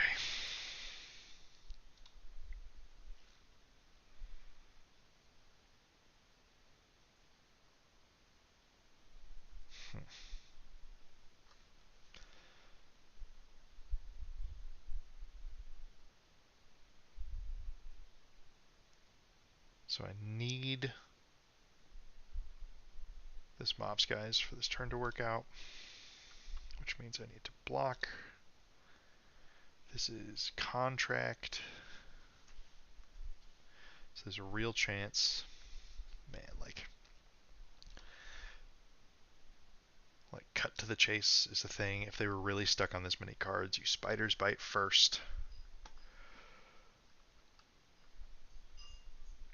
So if I'm doing any blocking, I should do a lot of blocking.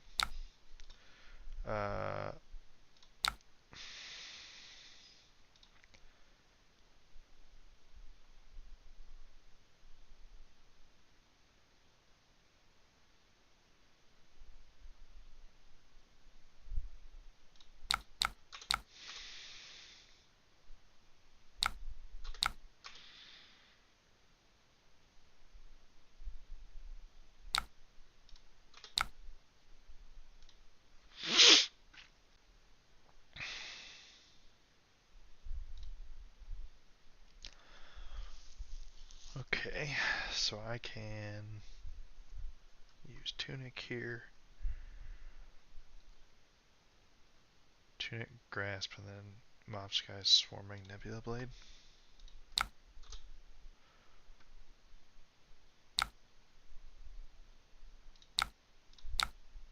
Should have saved the Tunic because now I sort of advertised the turn, but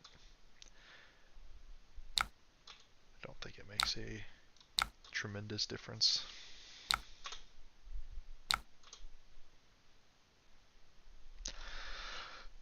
Yeah, you can really feel the change in ceiling to this deck and what it's, you know, capable of on the bread and butter turns, right? It's like, sure. In ye olden times, when we had Rosetta Thorn, instead of, you know, 5 into 5, we had 7 into 5, but the second 5 was a bunch of tough to cover breakpoints.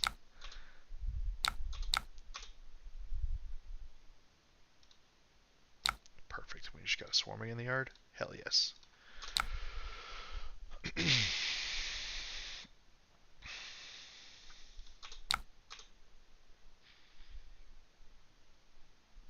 If it's cut down to size, they got me.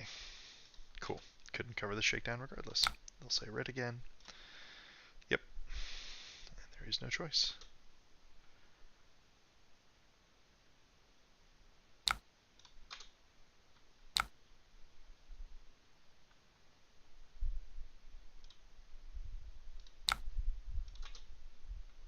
Yeah, this is a problem when when Viz can get just fully out aggressioned by Uzuri. Not a great sign.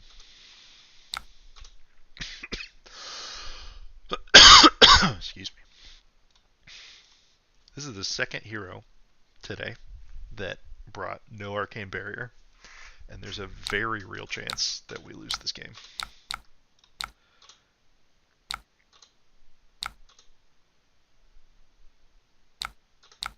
Opponent has a sigil.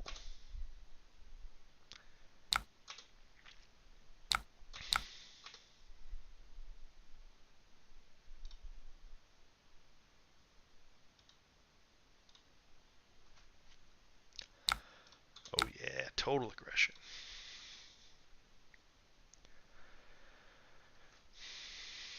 Let's see. If I just keep any 2 cards.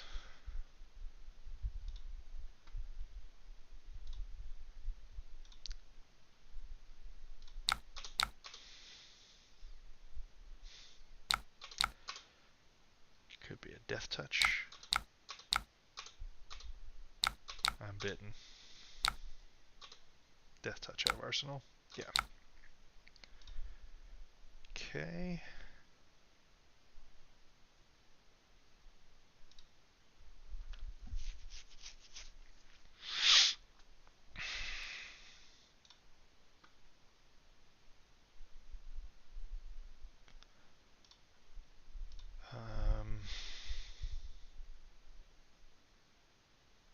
Oh yeah, this isn't even a good line like it used to be. Because you can't rattle bones for swarming into your weapon, because your weapon costs 2. Alright.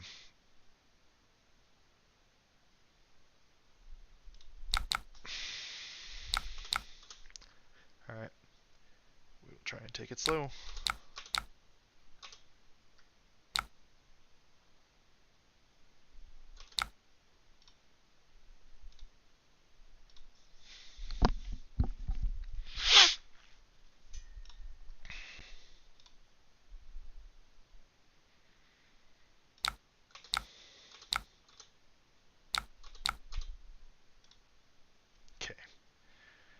This turn started like a potentially mopey turn would start out.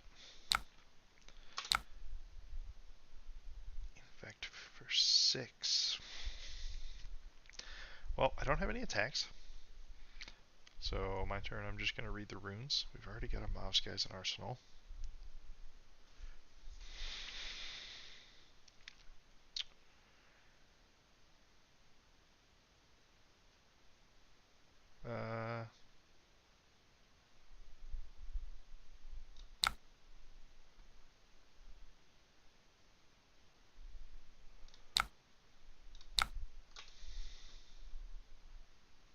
shred me.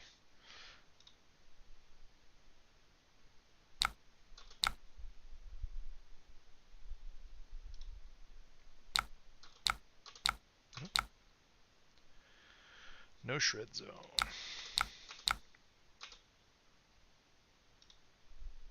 We did it. We found a hand that almost makes Aether Slash respectable. 3 go again. So I can't double dip go agains. I don't have the resources to do creepers shenanigans. In fact, this whole next turn cycle sucks. We'll start off by giving you an Aether Slash.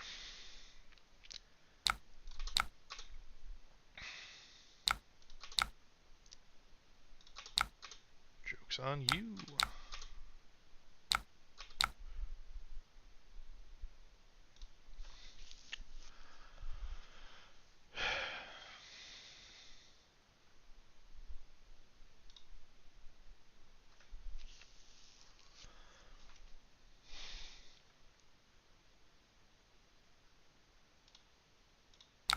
So definitely give 3.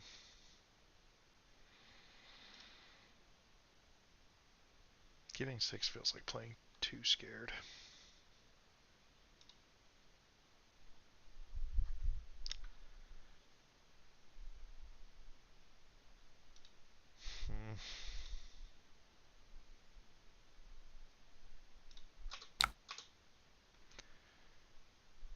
You gonna swap me?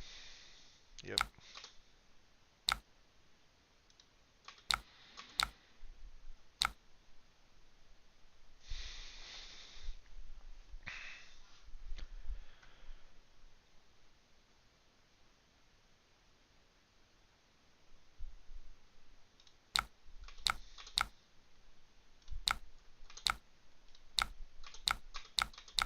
Aether Slash is also so bad.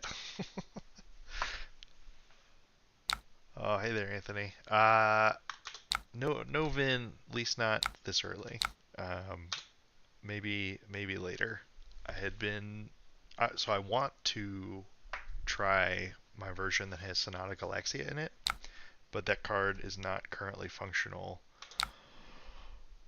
on Talishar.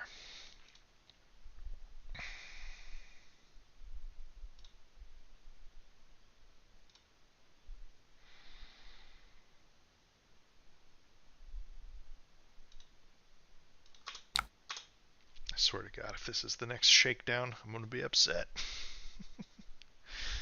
Just be Death Touch. Just be Death Touch. Oh my God, it is! Every time I've got just a solid hand, it is Shakedown.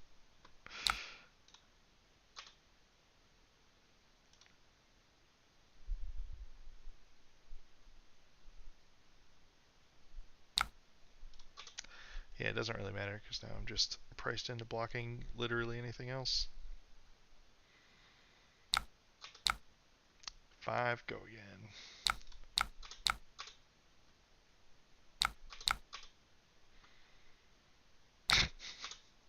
Cool. Yeah, love that card. Ay, ay, ay.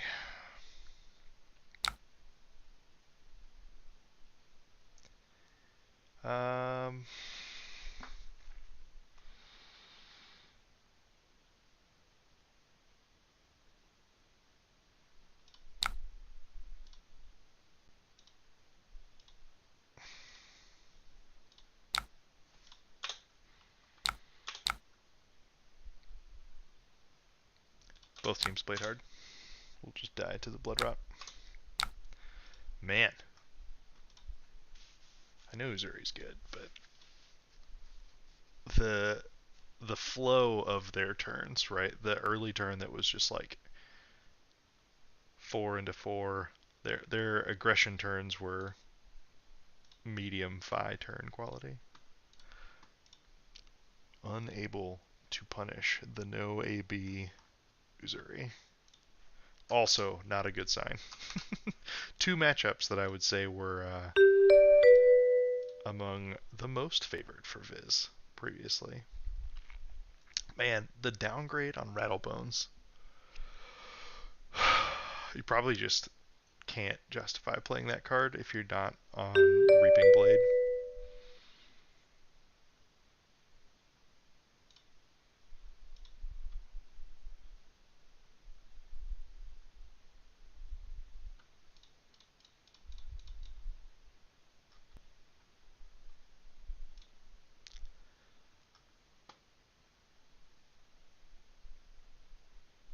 Man, also Aether Slash sucks.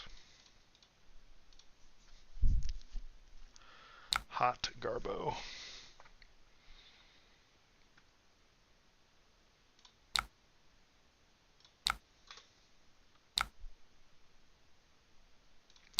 And we're actually going to burn a Mobs guys here for a Rune Chant, because this game doesn't go to Fatigue. So to get a free roll 1 point of value on this turn 0 is entirely acceptable.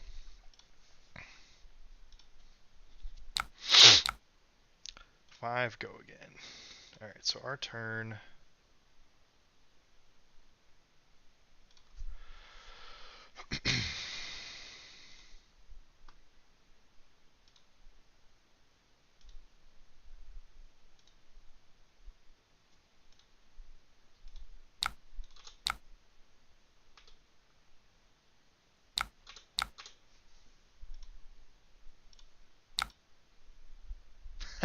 Okay.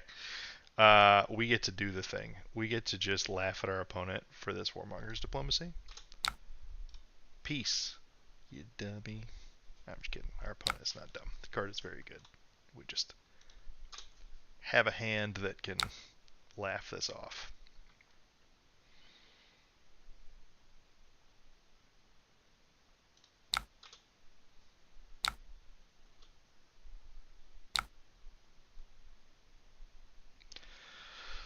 What is more Rune Chants?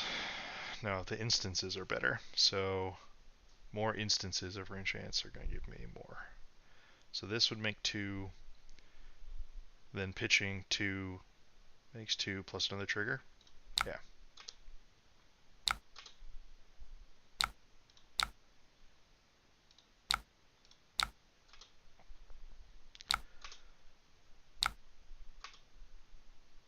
Joke's on you.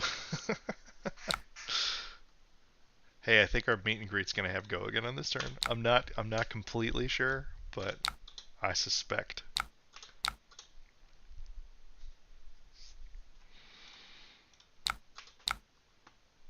Bittering Thorns in this economy. This is just damage. But my turn.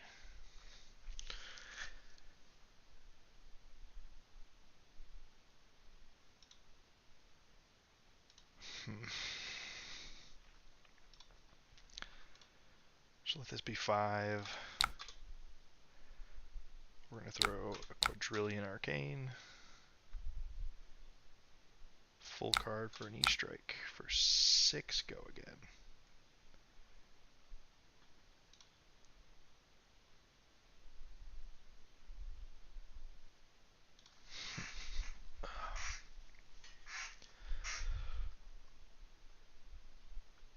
So what I want to do is become and get a Revel for this next turn.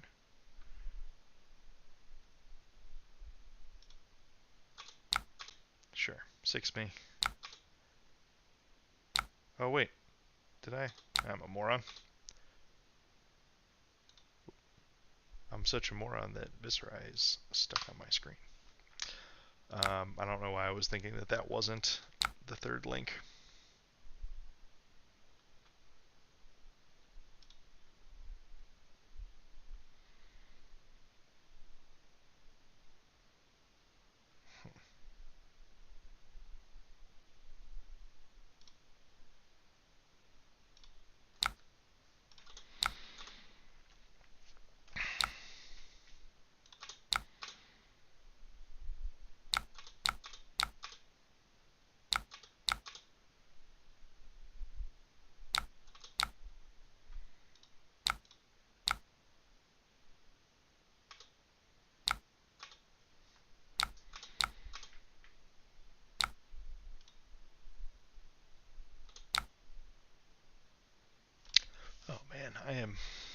solidly off my game in this one. All right, maybe that's enough Viserai for today. Because this resource curve doesn't work the way I want because I'm not running Tunic. Okay. So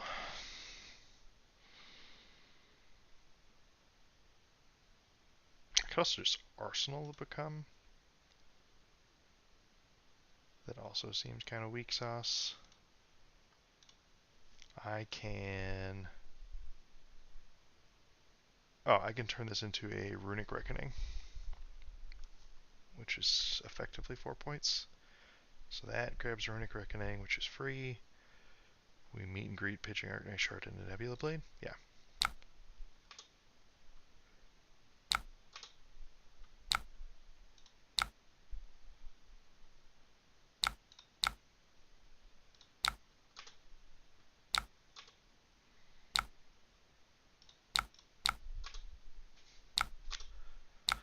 What is this? Living Legend?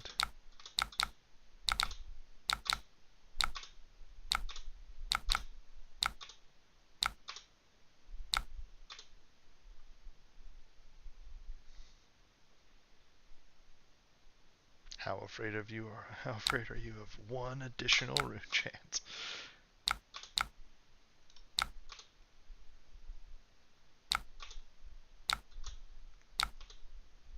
It does feel good to kind of flip the bird to Warmongers here.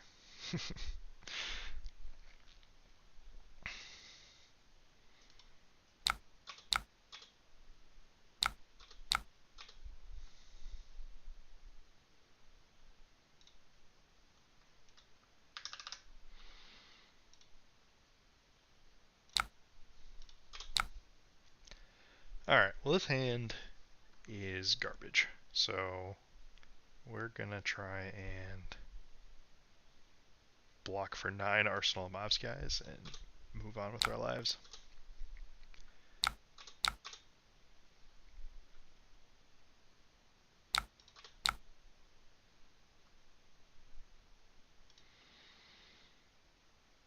I suppose if this turn is very mediocre-ishly threatening.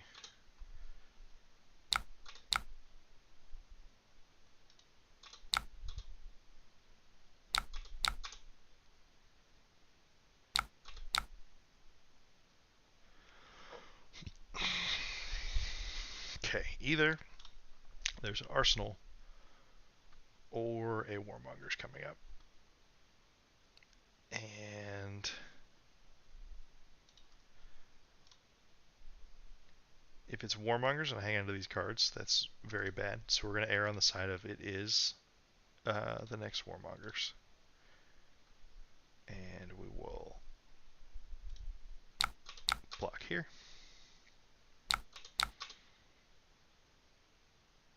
I'm a burst.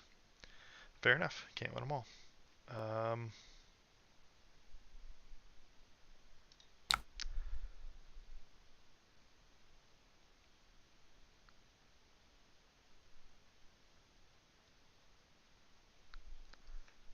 So I can give the other card.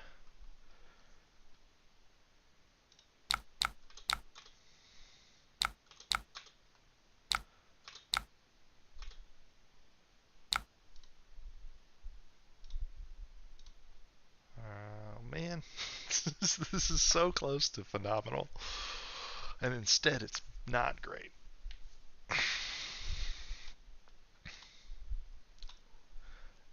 Yeah, I'm becoming more and more convinced that like the core structure of this Viserai deck, there's still powerful cards in here, but the effective concessions that you make to like not getting to use Rattlebones as a, more copies of Swarming Gloomveil is a huge, huge loss.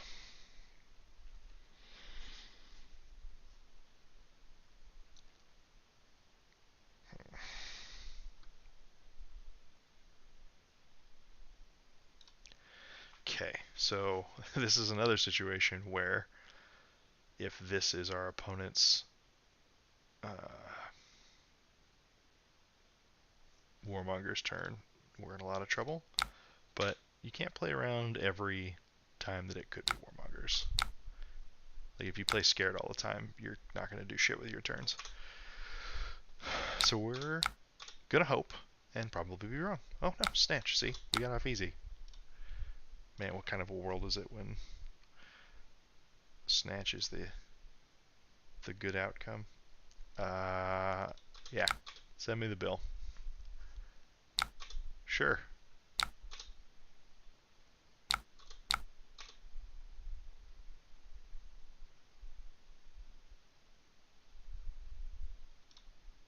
Alright, admittedly that was too greedy, but I want to do this turn one time. Pitch for some meeps. Alright, so I don't have an item.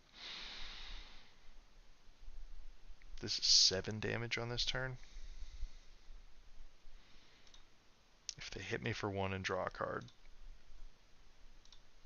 If it's a blue, I get Kadachi'd twice. I'm really only sad if it's like exactly Lava Burst.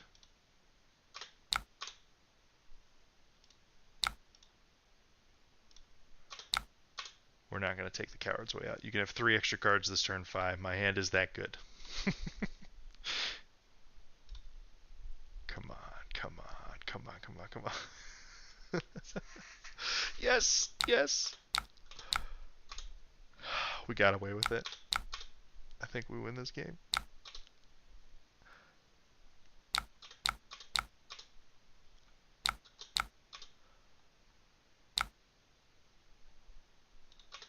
Oh yeah. It's all coming together.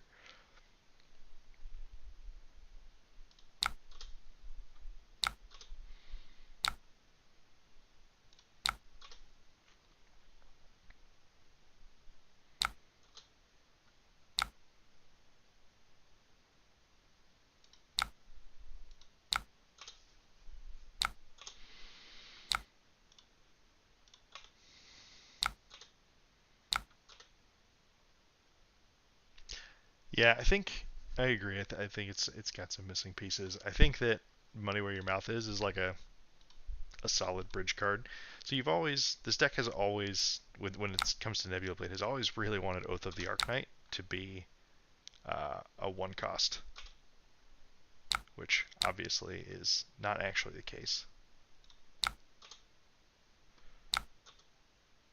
And it sort of can play that role.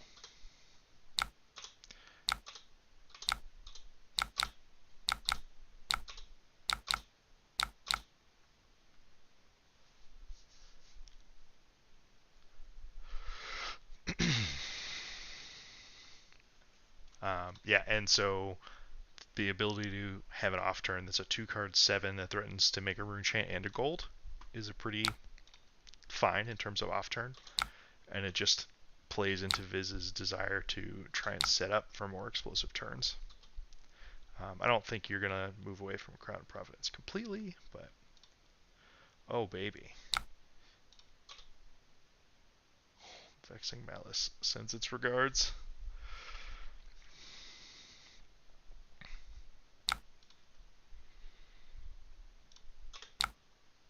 Yeah, Runic Reckoning, if that could work on Nebula, it'd be insane. But I get why it can't, because if it worked on Nebula Blade, it could also then work on Flail, which that is probably not something that they want. Alright, so Mask is down, so there's no more card draw that we're afraid of. And we have a sink below, if there are any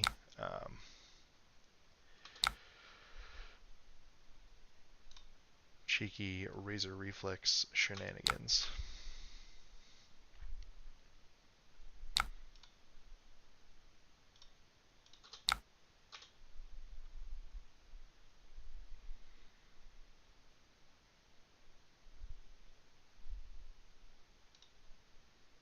Oh man, this Art of War turn turned into Kadachi Warmongers.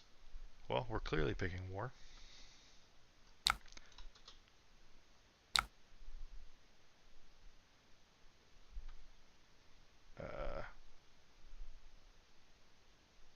would want to arsenal this and hold a 3 black, so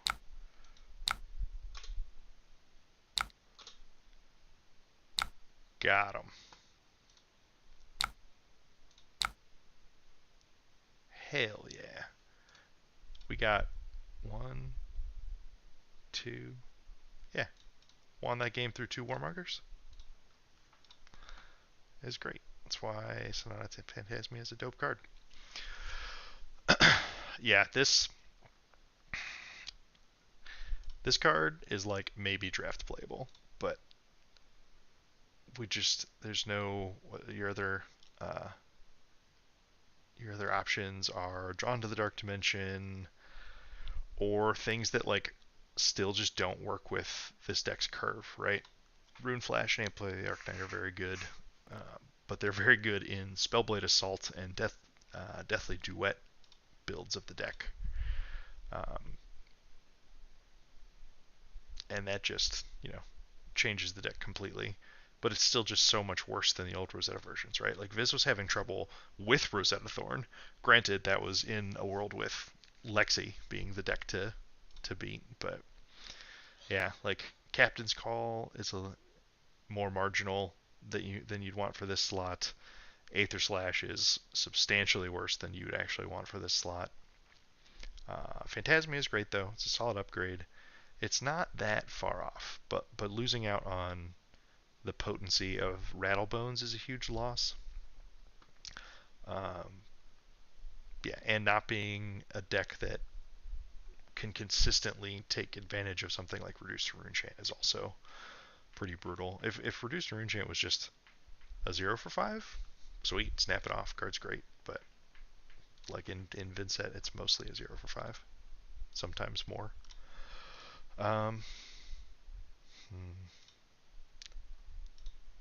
So what else? I mean, I guess if I hate Aether Slash this much, then Arcanic Crackle's probably just better, right? Easier on the curve.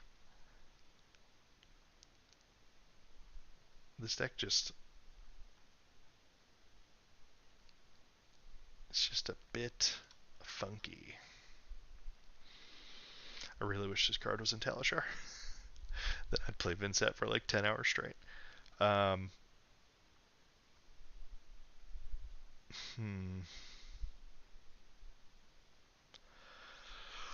This is probably a deck that, unfortunately for me, needs Sonata, right? Like, because our raw card for card value isn't like it can get there sometimes, but a lot of the time isn't going to be enough to get us over the hump.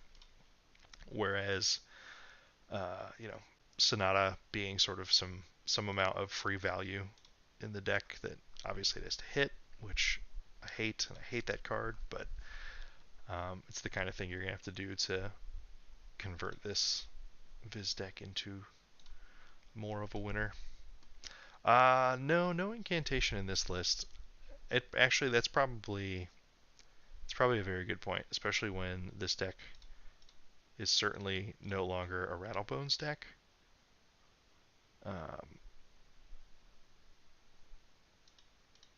That some incantations make a lot of sense. Just because that's a fine curve, like setup curve out turn with Nebula Blade 2. And yeah, I think Aether Slash is legitimately bad enough that we can try Arcanic Crackle.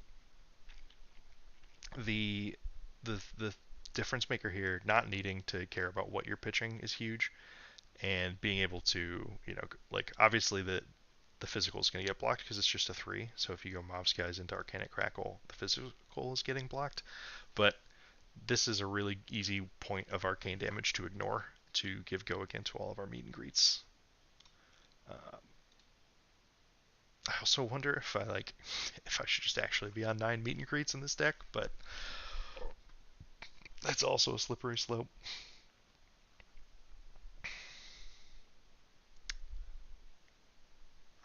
Sure.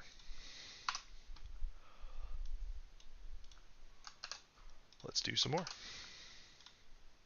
I think I'll probably run I don't know, 2-ish more games with this deck, and then I'll take a little. Oh, get a rematch. I'll take a little bio break, and then I'll come back and we'll do some more.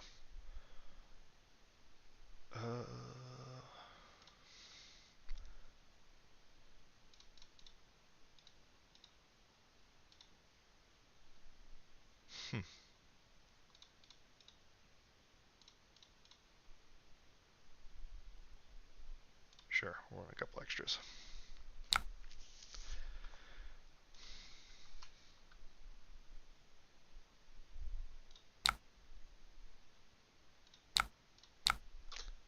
So here, we're just going to pitch to grasp. I suppose there's a world where you could justify... no, I don't think so.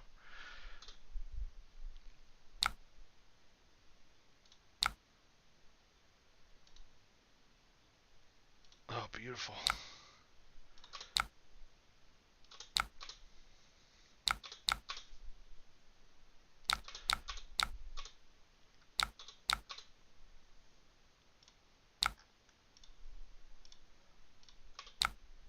Oof.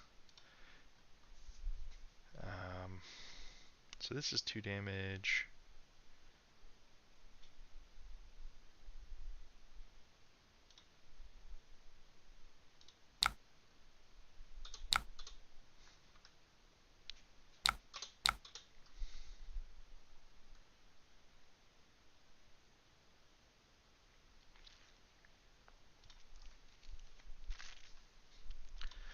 Yeah, I think if this deck got another majestic, or like a majestic power level 1 cost card, I think that would go a very long way into helping playability.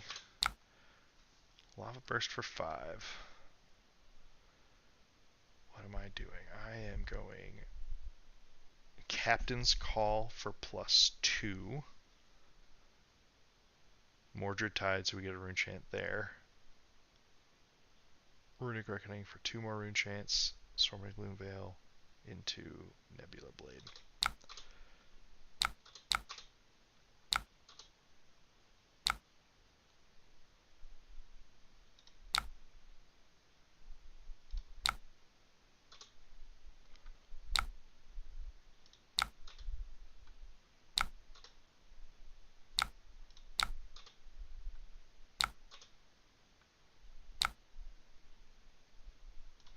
Actually, maybe I'm not supposed to...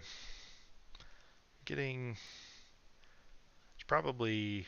I probably shouldn't have Mordred Tided on this turn. It's not the end of the world, and it's still a very good turn. And honestly, I guess if we... This is the fact that Nebula Blade's now threatening to get 2 rune chants on hit. That's another instance that...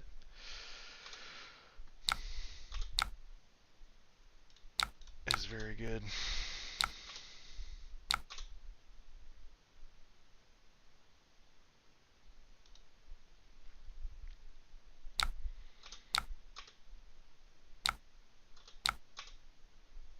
Yeah, okay.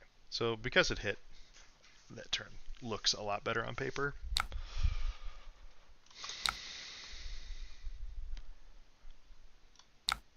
Alright, because of the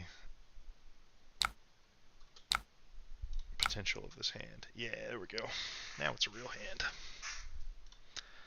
That's my strong hand. Sure. I honestly don't care that it hits. I just wanted to know if I needed to dump my hand on defense or not.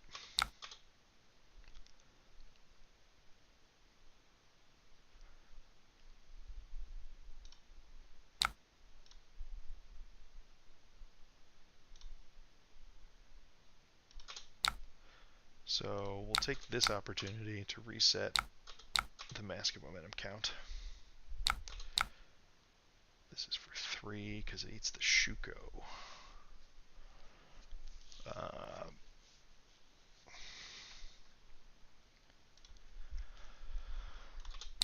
Sure.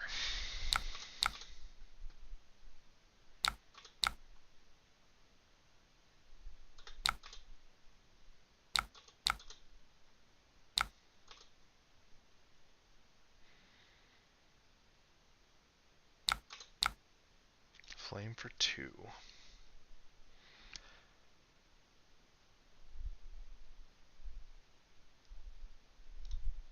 No, we just turn off the mom here. Salt the wound for 6. Sure. Scalers, sure. Salt for 7. You got it.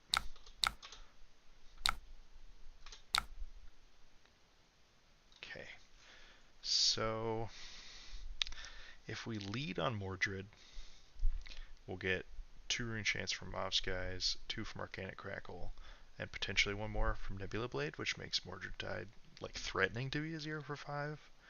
If we Arsenal it and just go Crackle Mavskies, if we Arsenal it, just go Crackle Mavskies, that's 1 rune chant and only threatening 1. I think it's fine. I don't think we can afford to get cute.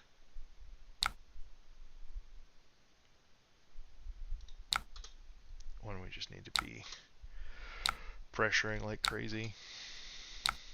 Because this should push 5 arcane and get a card block.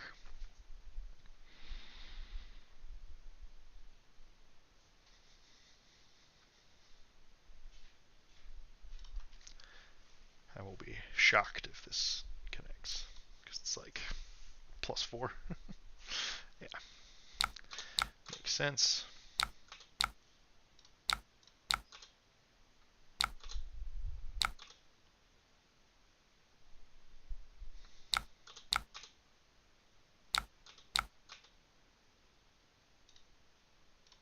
Ugh.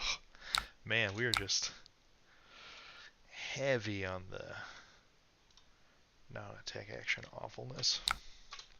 Alright. Take 1.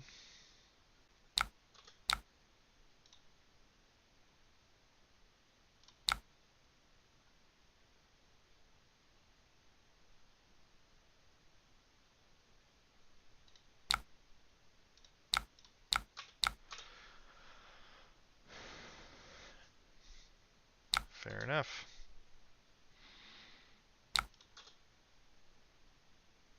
That seems greedy, because they could have just followed up with the Snatch. Or with a Kodachi and a Snatch. And like, obviously, it can just work out as well, but...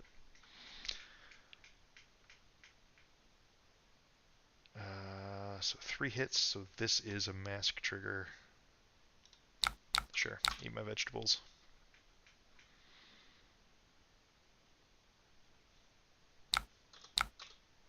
Really wish I had a... Oh.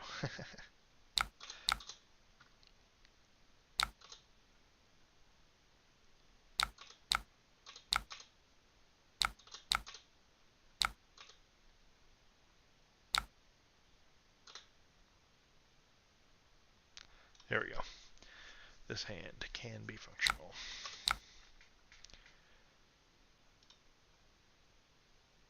But it's not great. If this Mavskies was a blue, this hand would be phenomenal.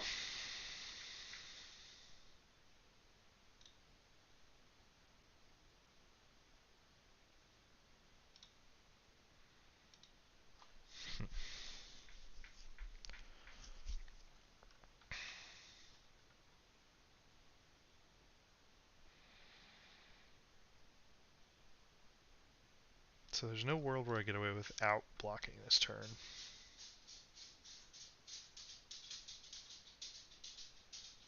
I actually suspect that this is probably going to be block with most of the hand arsenal pass. Warmongers comes out. That's... No, they just pitched another one.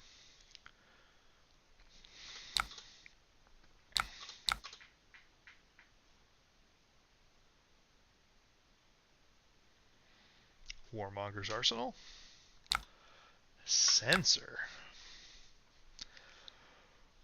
That's a cool card.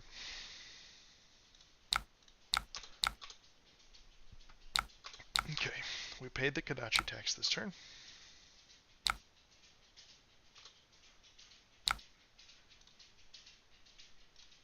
Ugh, come on, I needed this blue last hand.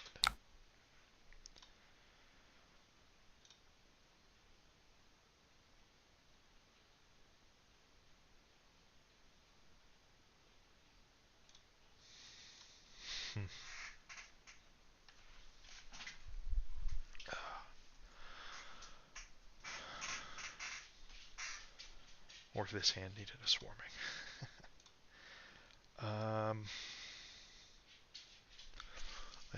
I don't trust that I'm gonna get to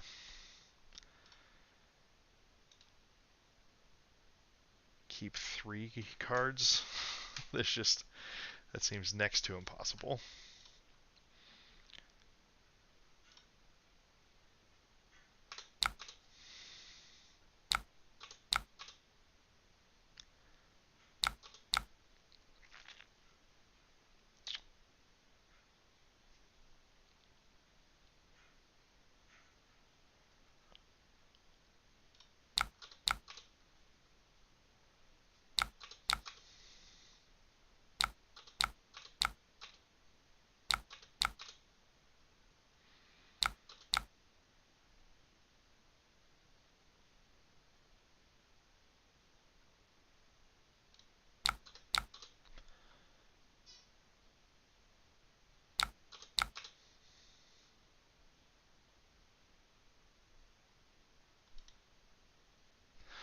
Hey, welcome to the fun. Oh yeah, there it is.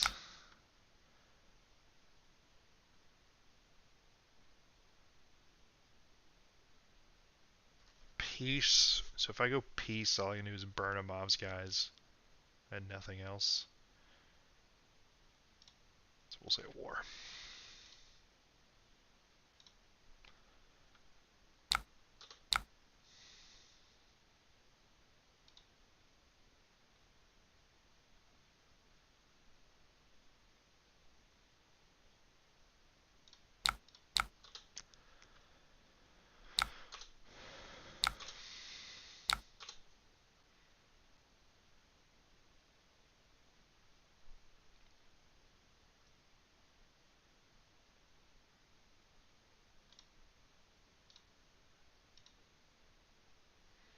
No, I don't, well, I guess it's...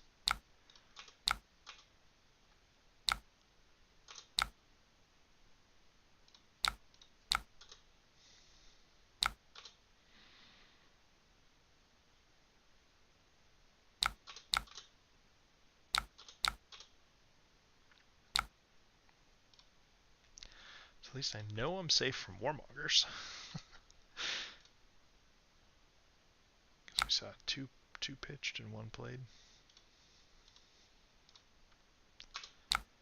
Ugh. Okay.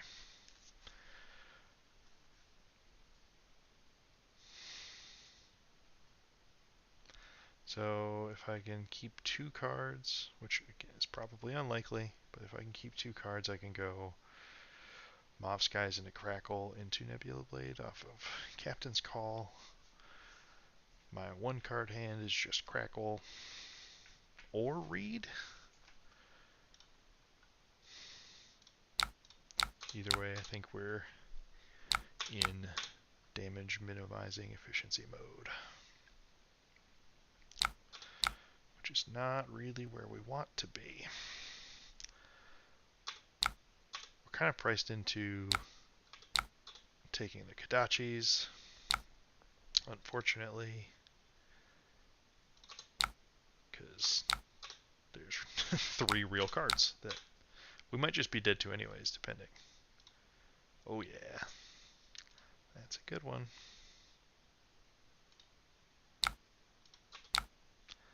5, go again.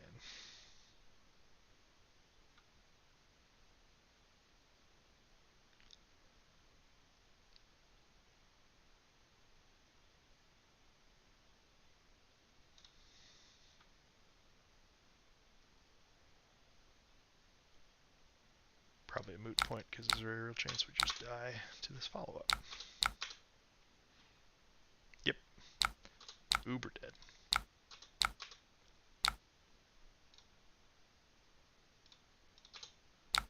Man, we didn't see any defense reactions. We had 6 in there. Good game. That was rough. We were close. A couple hands in a row where, like, one we were shy of blue, another we were shy a good a good color of attack. And yeah, makes the difference in a long enough timeline. All right, one more with Viz, and then I'm gonna take a short break.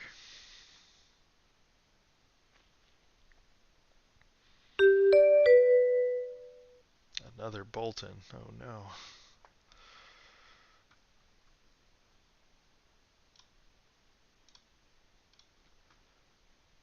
All right.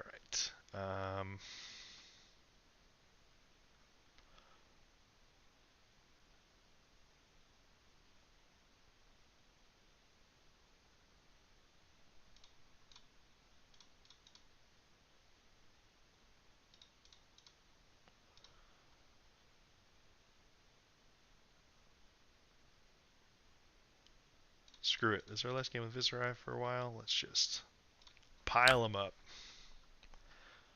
Oh, the dream.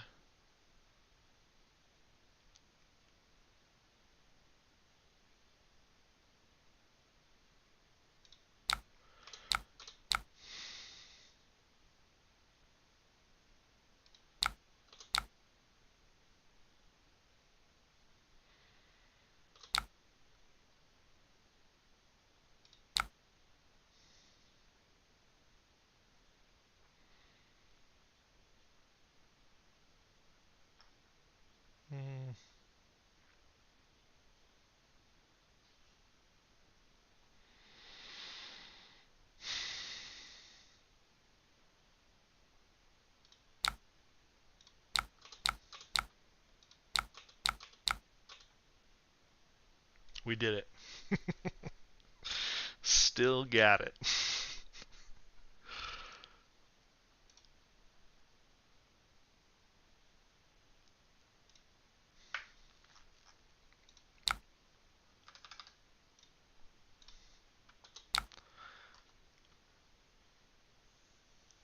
Also, I just realized the spice that I'm staring at. Valiant Dynamo Hatchets Boltyn?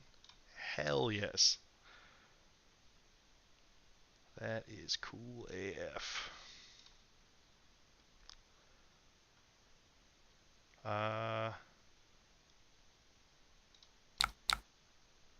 gonna try and deny your soul. Get what? Wait, did I? I don't know if that just skipped past or if I moto bugged.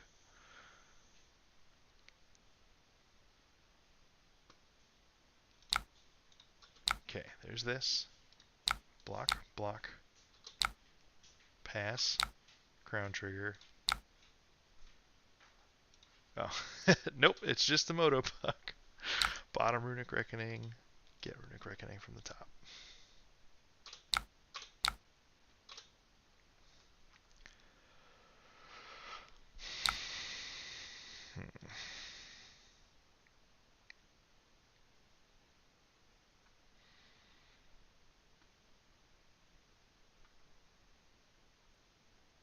Let's see, so if I Mordred Chane to Runic, that puts me to 12 Arcane, 5, and leaves 4 Rune Chants behind in Arsenal Revel.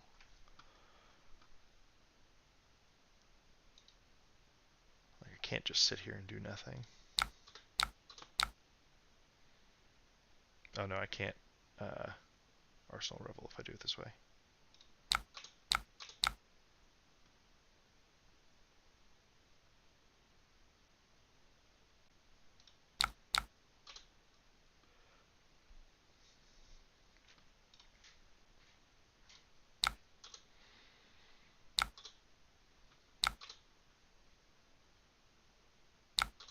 Oh my gosh. I really got him with all the blues.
Mm.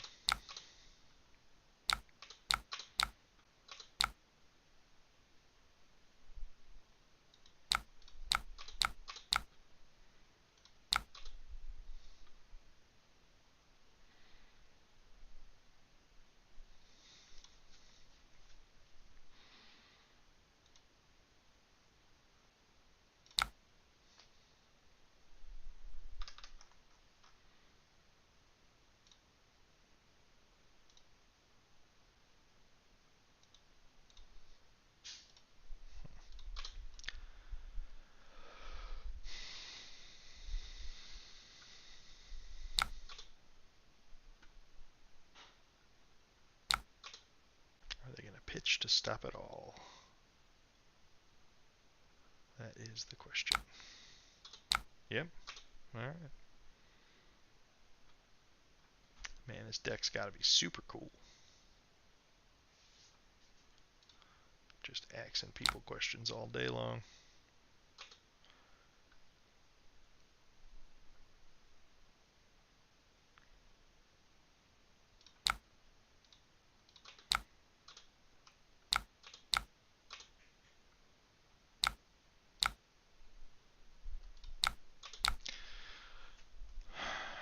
Oil?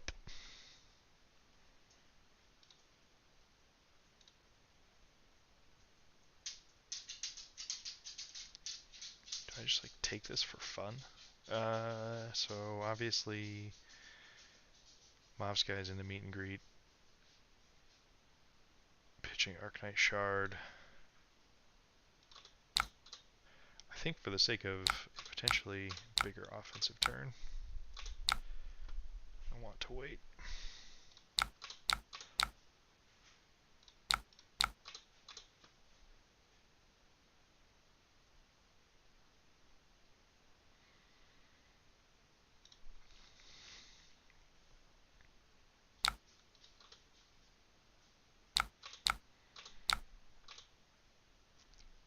Are they trying to fatigue me?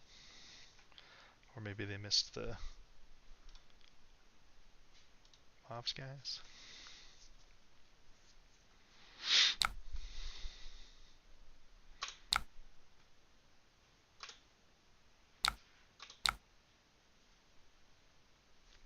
So no Arcane has connected thus far,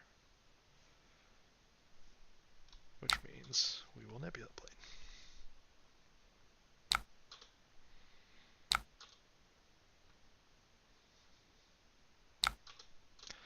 This armor's coming out early. Don't hate it.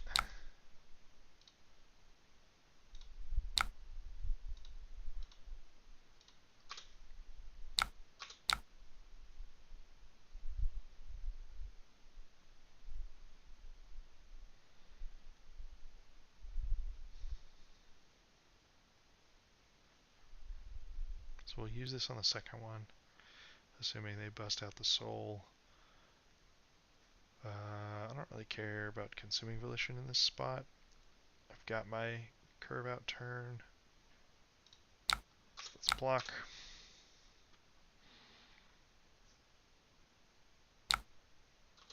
Yep.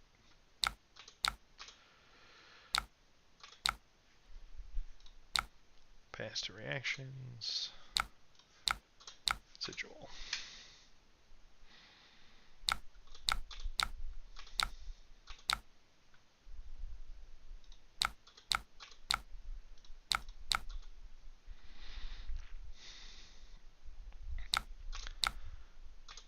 One and 4 with go again into 1 and 4 pair of on hits.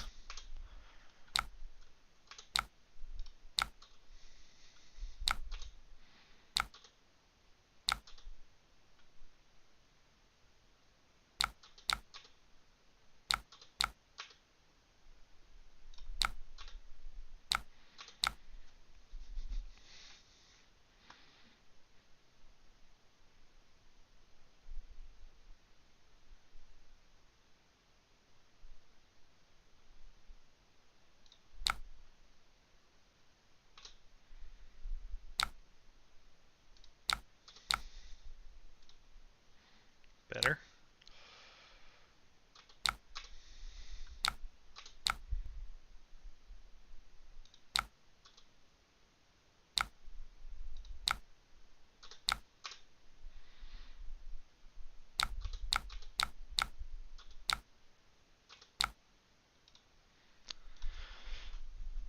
Do I just pitch for a second rune chant arsenal pass?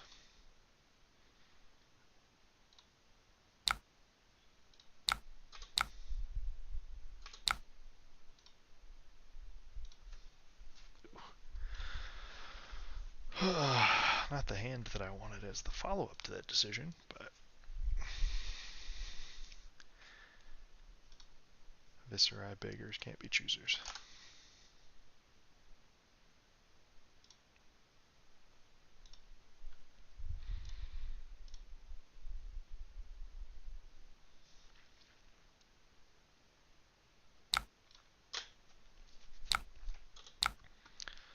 Cleave for 6, no go again.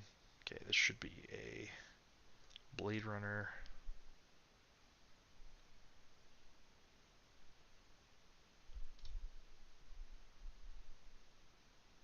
Guy's hand is just terrible.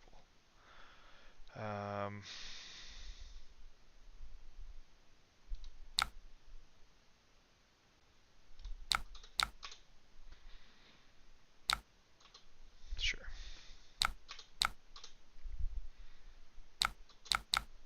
Oops.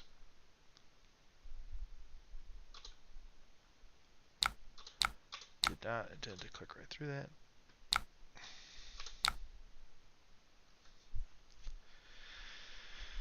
Yeesh.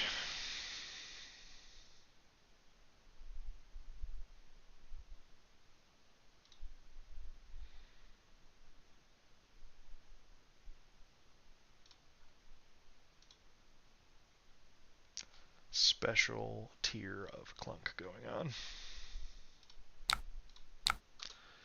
Alright, we'll throw 2 and 4. Arsenal and different attack.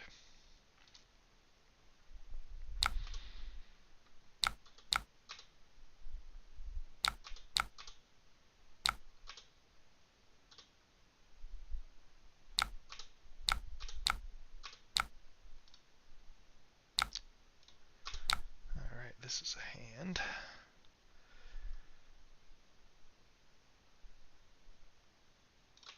Sure.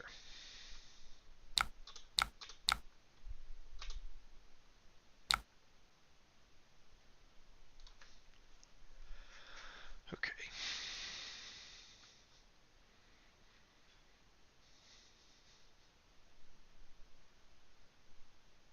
So we'll do the crampy versions of both of these first. And then the better version, and then end on Nebula Blade.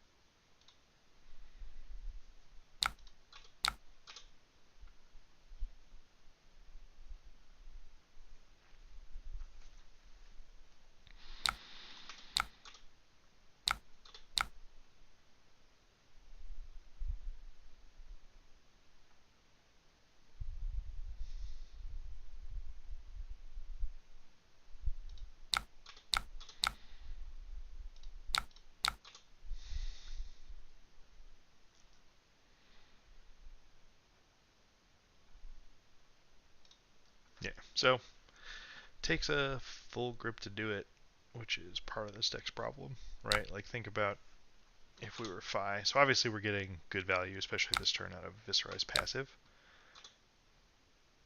Oh, pitching reds.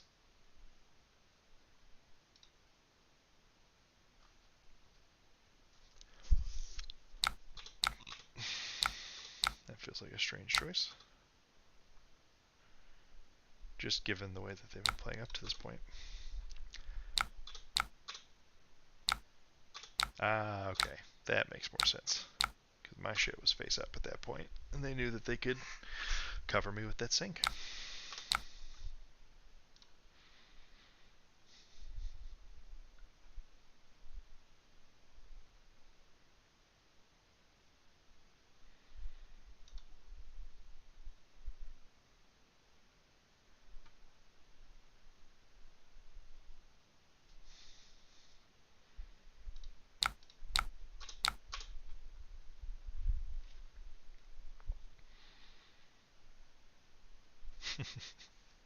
Trade up on some cards here.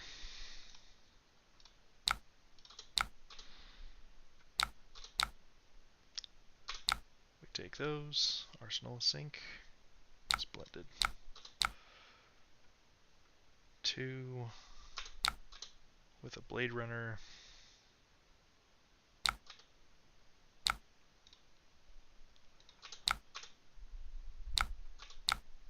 This is for 5. They have a soul. What are we doing? We've burnt through our Read the Runes and Incantation. We only brought in one of each of those.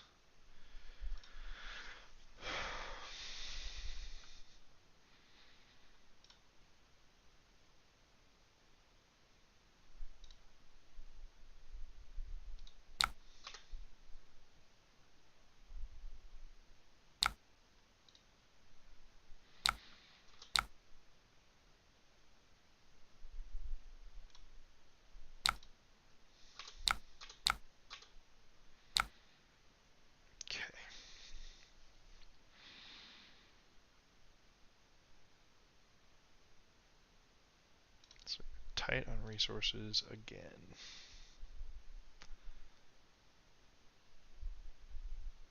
Suppose I could do some setup and arsenal the become. I think that's what I'm going to do. Because this Boltyn deck is going for consistent chunks of damage, and they're wanting to capitalize on the fact that I, on several turn cycles, will just not want to block at all. Trying to whittle me down.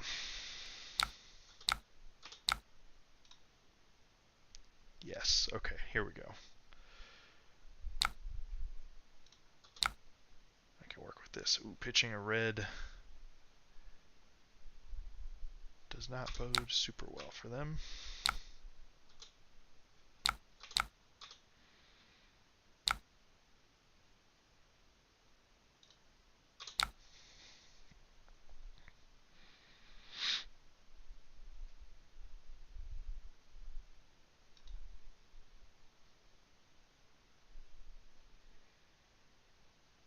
So I can give this 3 and a card, and then become for a blue Swarming Nebula Blade.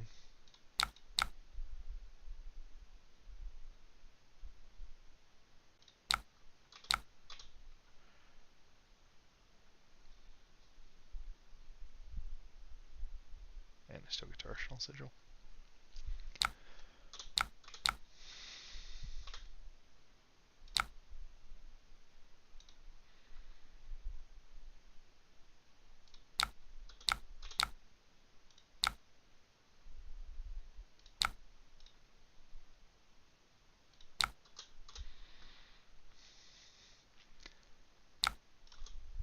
This will be 4 Arcane, 3 Physical with Go again, 1 Rune Chant pending.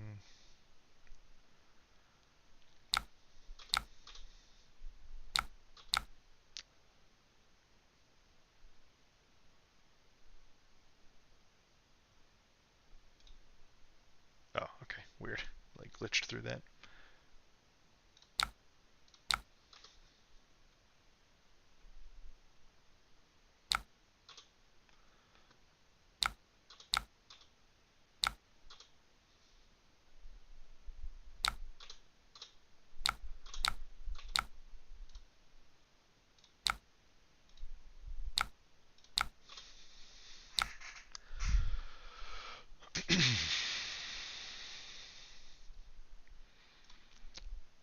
Well,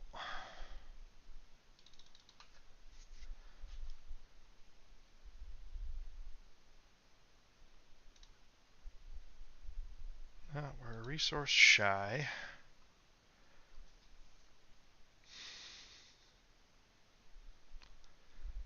Um,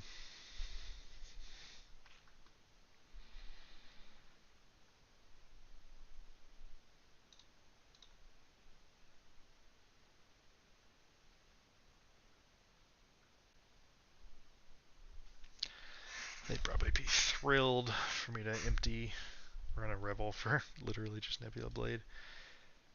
But I don't know if we have a better play.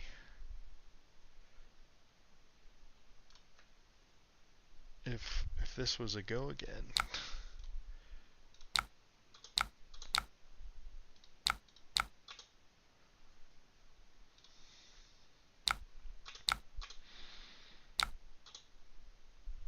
Okay, it's gotta be most of those. Fate.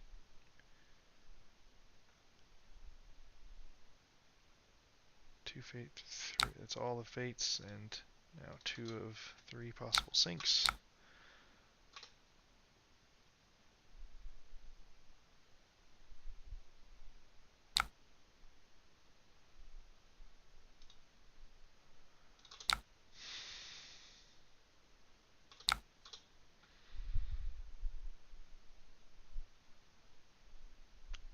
Blade Runner.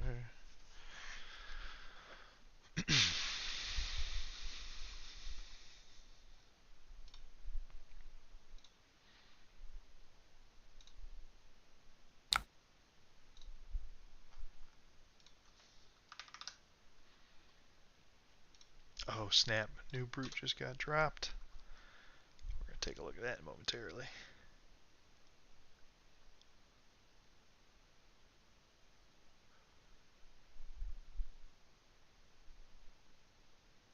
Ooh.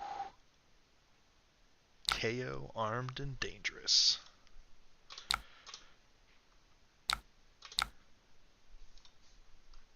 Six here. What am I doing on my turn? So I want to sigil to block, save some life, maybe tax a card in hand. My turn is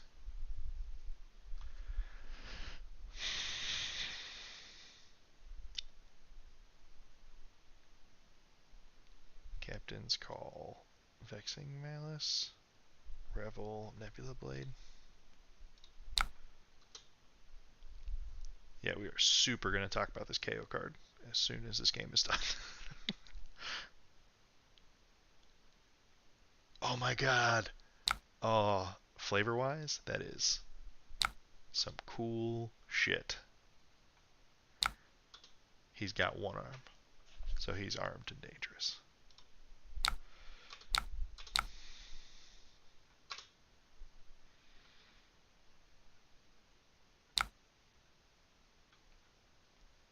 Okay, so we want to...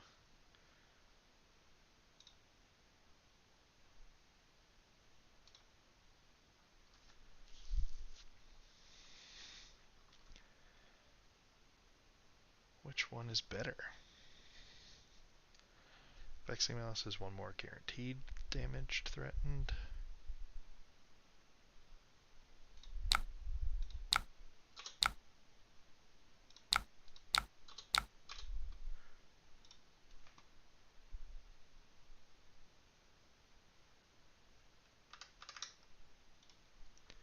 You have one weapon zone. Attack action cards you can get +1 while they're anywhere other than the combat chain. Which means every yellow 6, every blue 5 is now a blue 6 in KO's hand. Oh my god, this is so cool.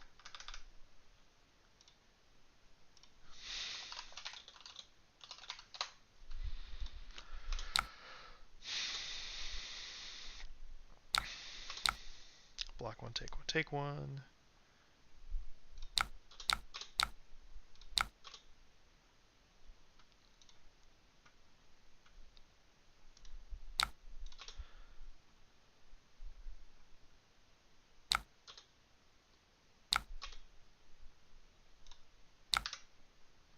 coolest part about this Kayo.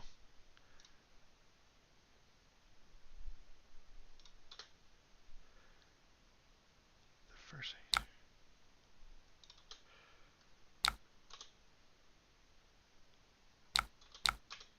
Cool. Take the whole hand.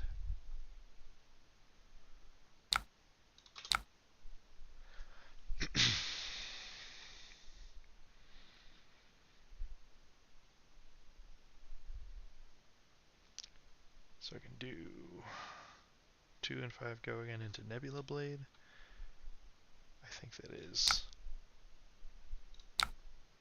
annoying enough. This is where we witness this deck kind of falling over itself a bit. So we're running low on cards. We've got a finite amount of power cards left. Rattlebones isn't around. We're going to be lacking closing power.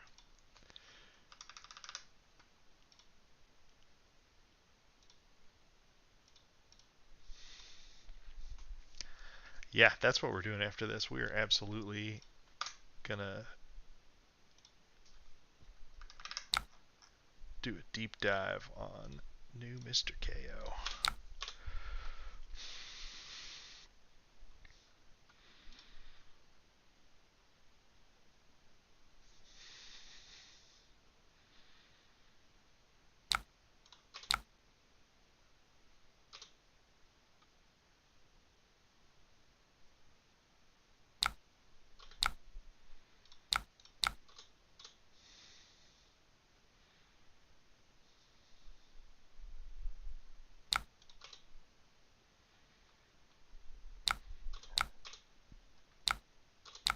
Oh, we got it. We got a hit. Holy hell.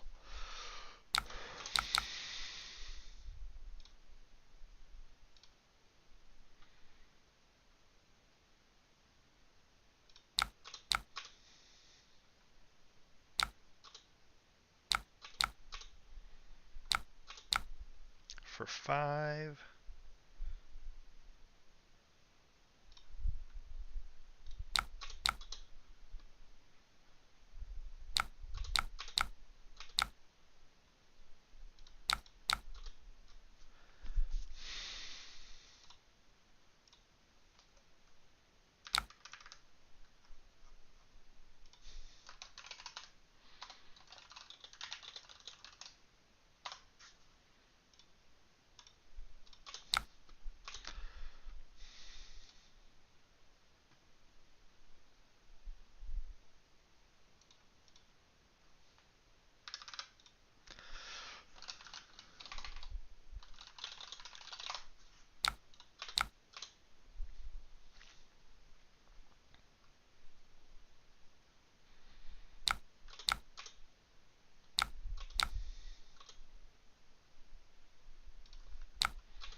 Engulfing Light without charging. What's my turn? God, Sonata, Arsenal Simple.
Okay, so my 3-card hand is great.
The last sink below. Alright. Come on. Can I get it done? How many Vexing Malices do I have left? 1, 2,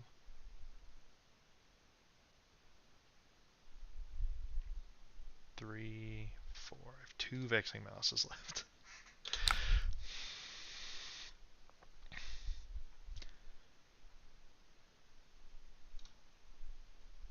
This is 2, that's just 2. I can go 1 and 5 with go again into 1 and 4. Yeah, let me take this.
My brain is so not in this game anymore. I am all aboard some Kayo hype train.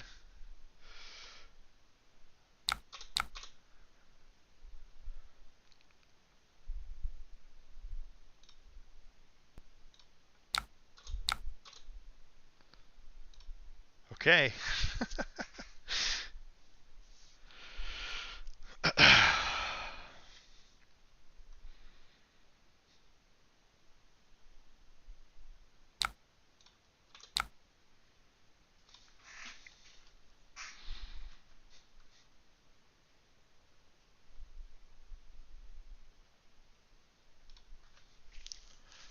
Can I do a creeper's trick? No, this costs 1 and this costs 1.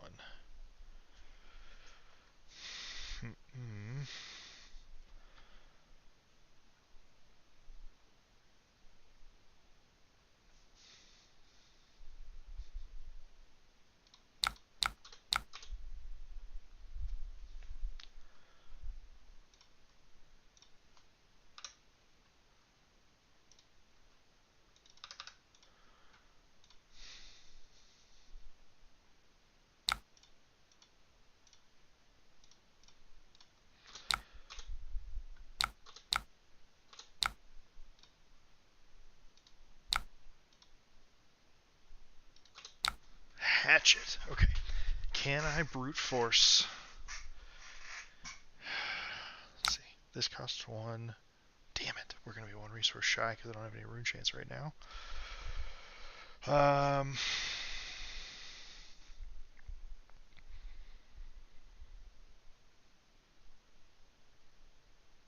1, 2, 3, 4. That puts it to 5. That's the problem. How many rebels do I have left?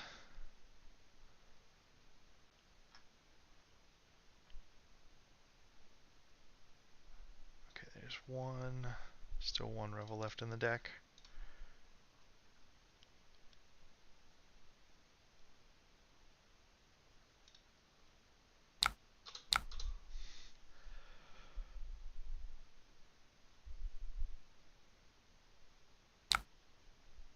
Wait, am I that big of an idiot? Yeah, no, Reckoning would have cost 1.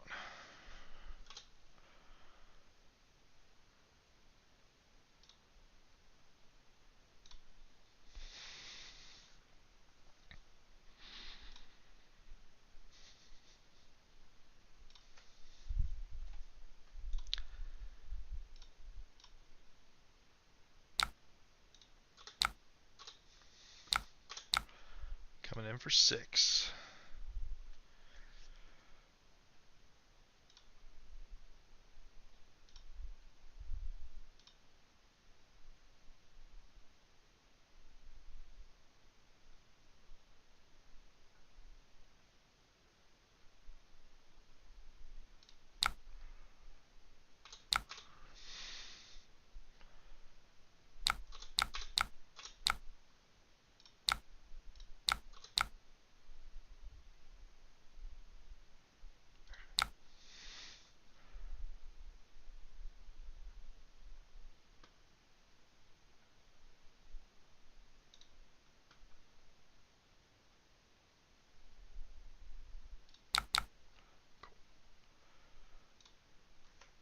Thanks, friend. Okay, so I can pitch to Grasp, play Reckoning for free.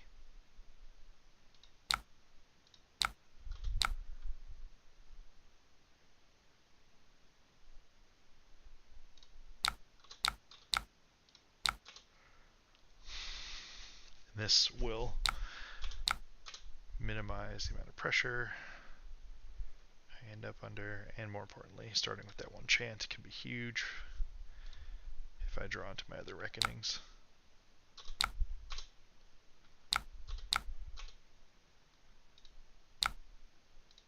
Oh my god. Am I on all blues? Can I Arsenal a Sonata Phantasmia?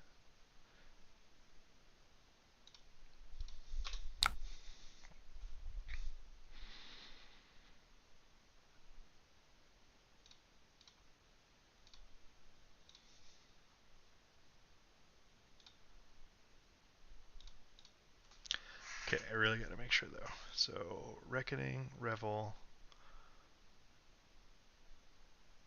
Revel, Revel. Okay, so I am out of Revels. Reckoning. So there's 1 Reckoning left, which would be my best shot at a Creeper's play.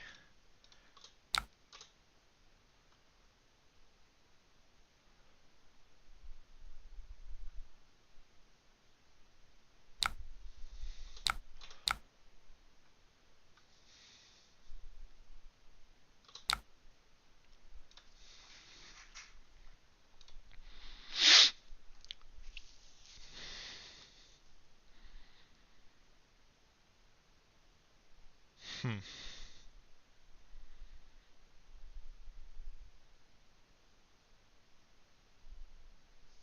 Can I do that? Do I have exactly enough to Creepers in for a Nebula Blade swing?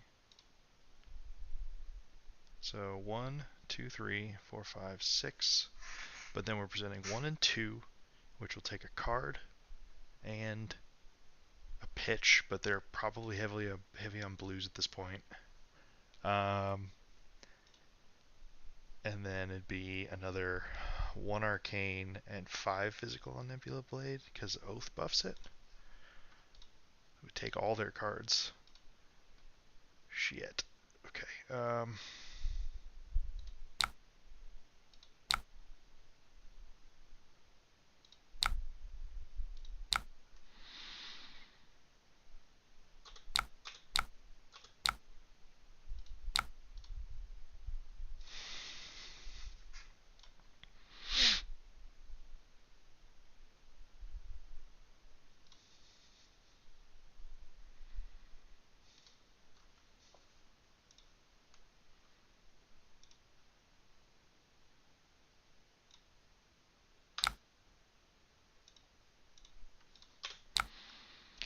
Okay.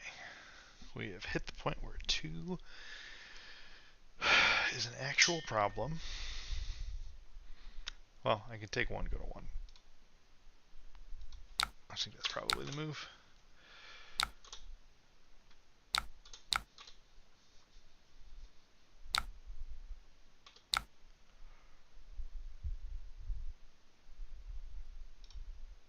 Command and conquer at the same time? Is that even legal?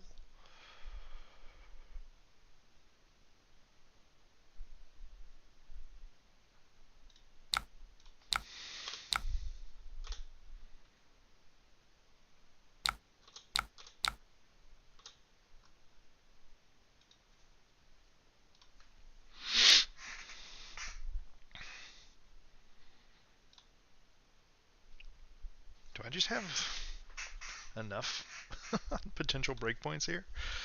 So 4 is 2 cards. This is a card. This is 2 cards. But they have Dynamo. Dynamo screws up the math.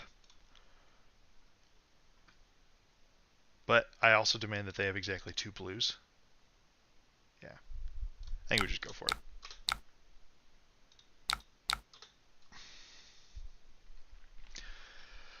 Let's go 4 and 2 with go again. So we're taking 3 whole cards before this is done resolving. And we're going to follow up with 2 more rune chants and another 4. Oh, they're on yellow pitches. Okay, that should do it. We got there. Hell of a game.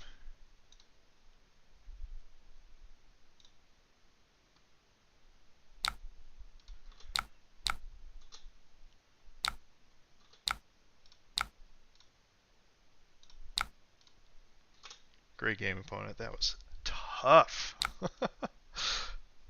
Oh, they had all the yellows in the world, but not enough blues to seal the deal. Got there.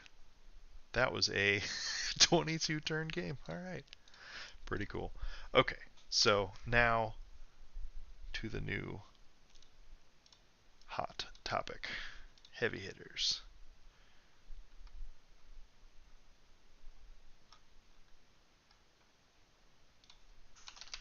Fine, we'll skip right to Twitter.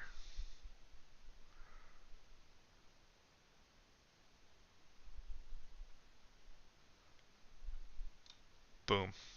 All right. Kayo, armed and dangerous. This is, you have 1 weapon zone, so you can only play a singular one-handed weapon, which for brutes currently is just claws. Um, so I guess we can talk through thought processes here too. So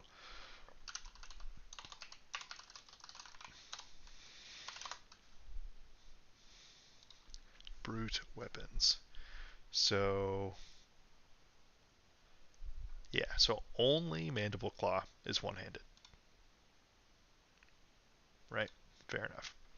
Um, so for the moment, we get 1 of these and no other sidearm, pun intended. So you have 1 weapon zone. So currently that just means 1 mandible claw. Attack action cards you own get +1 while they are anywhere but the combat chain. So follow-up search is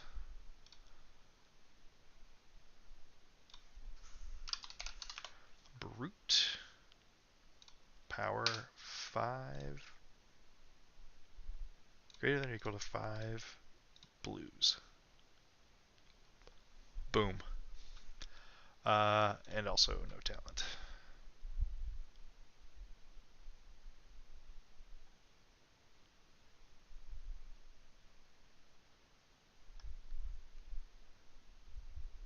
Oh, right. Never mind. Just legal in. Nope. Kayo.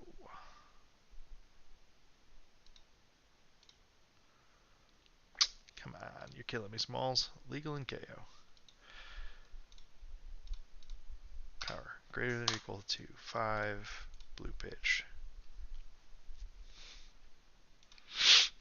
So, obviously, Wreck-A-Romp was already on the list. Savage Swing. Smash with Big Tree. Blue riled up.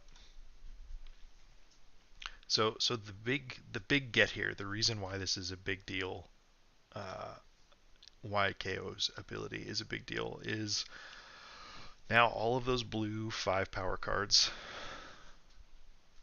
that you were looking at are 6s. So that means your cards that care about discarding 6s, right? So the first time you discard a card with 6 or more power during each of your action phases, create a might token.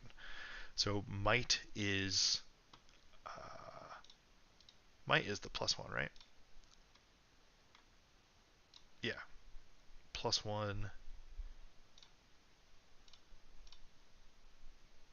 So the hoop that they're making you jump through for KO is discarding a card with 6 or more power to create a might token, right? So they're finally giving you.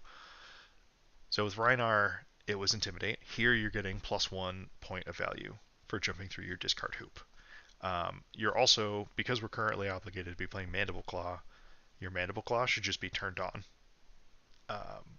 right? So like you can see how you can carry 2 attack turns across turns and be floating sort of might to yourself each time.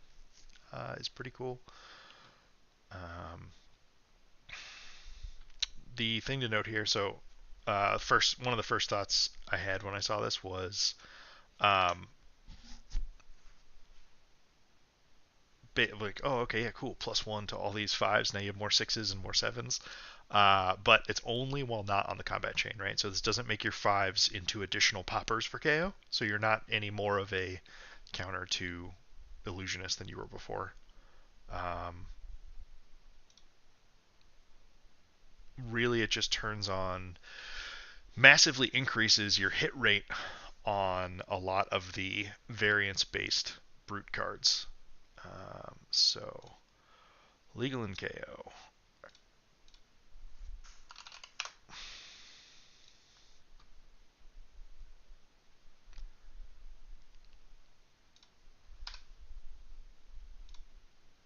Greater than or equal to 5. Brute. Okay. So, a card like Bare Fangs, right? This is a 6. It wants you to discard 6s. You have to make concessions on what blues you play to have enough blues to do the things you want to do. But this sure is going to look like a swing big with no drawback in KO a fair bit of the time.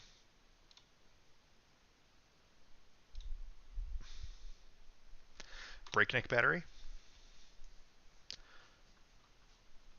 That's definitely, I guess, hits more. I don't know if, I don't know if losing the card to get the might token is actually going to end up being worth it, but this is a go again that they can't stop as long as you hit. Pulping. Pulping is going to hit more, which is huge. So this is clearly, this KO wants to, looks like he wants to be going again. Go again's very good.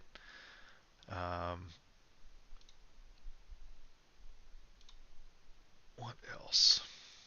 So I mean, just getting a few more blues that are just effective 6s in the deck for your variance abilities is massive.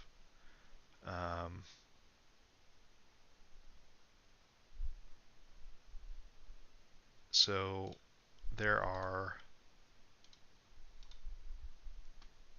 So with Wrecker Romp, Smash with Big Tree, Smash Instinct, Savage Feast, and Riled Up, and Reincarnate. That is 36 blue sixes. Barraging Bighorn is another one. And we're not even looking at generics right now. This is, yeah, like you can run an insane volume of blue sixes in this deck and have it be really solid. Ooh, is Madcap Charger going to have some time in the sun? Because this card discards like a 6 and wants you to discard 6s and gives you go again. Madcap Charger and a Claw. There's 3 card 8 with go agains. We'll have to see if there's enough, juice to make all of it worthwhile. But 36 effective 6 power blues when it comes to the random discards.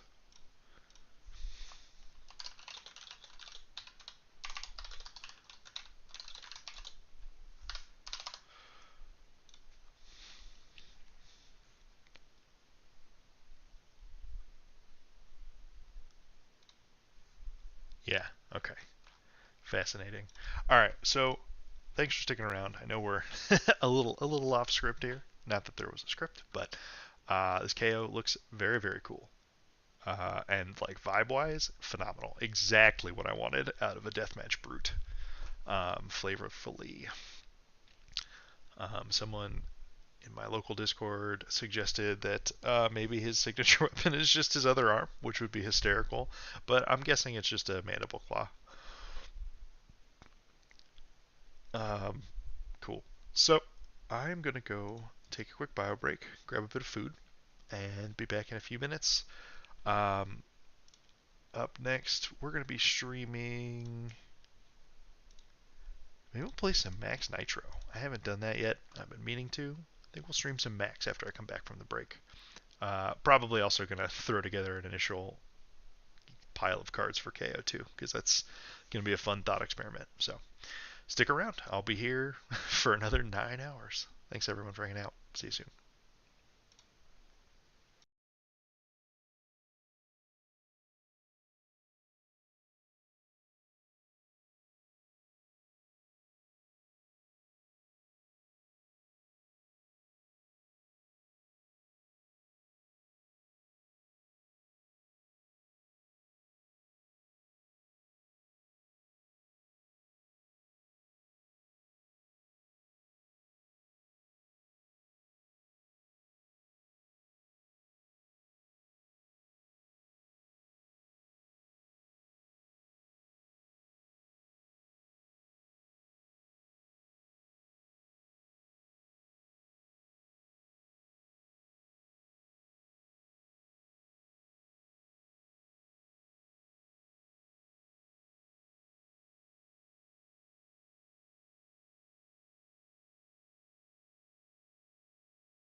Alright, I'm back.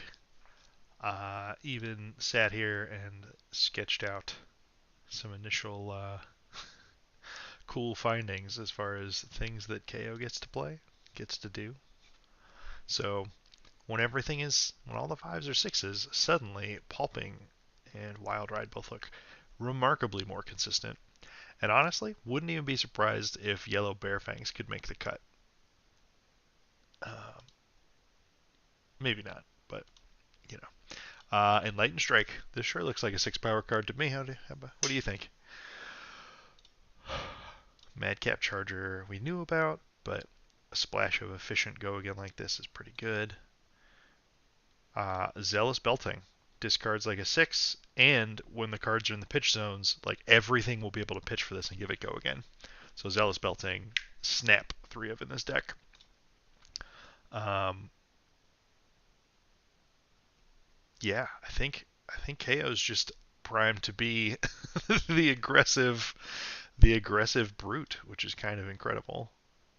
Because actually, let's grab.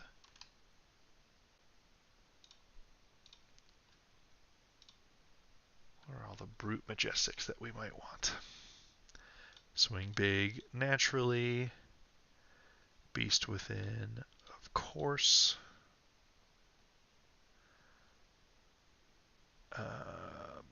Reckless Swing gives us a might token on our opponent's turn, which is cool.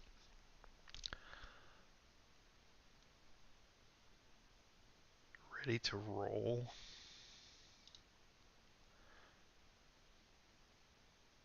Dig up dinner. And then, of course, Bloodrush Bellow. So Bloodrush Bellow is going to look a lot more tame in this deck because you're on 1 claw, not 2. So that floor of, cool, Bloodrush Bellow, Claw is at least a 10 damage turn. So you're going to lose that safety net, safety valve, but it's going to be so much easier to just Blood Rush off an arbitrary hand of cards, which is exciting. I think blue Barraging Bighorn probably has could have some value. I mean, I guess honestly probably not. This KO deck is going to end up running like 20 no blocks probably, so there's a decent chance you should end up on Smash with Big Tree and call it a day. But yeah, at first glance, this seems like it could be pretty cool. Um, Ravenous Rabble is a base 6, or effective base 6, so discard's fine, but we're going to be an aggressively slanted deck, so Ravenous Rabble could be a real card. We're just trying to discard, so Skullcrack is obviously good. Berserk. Until end of turn, whenever you discard a random 6 or more, banish it. If you do, reveal the top card of your deck. Oh, so Berserk's just going to go Berserk in this deck. So, yeah, actual factual Berserk. Until end of turn, whenever you discard a random card with 6 or more power, banish it. If you do, reveal the top card of your deck.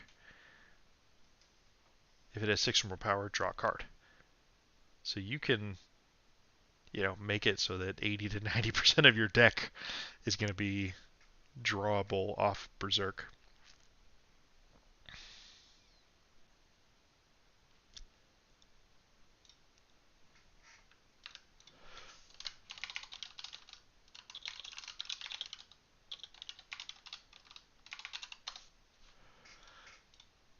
Yeah, so you can go, like, if you can ever line up a Berserk with a Blood Rush Bellows,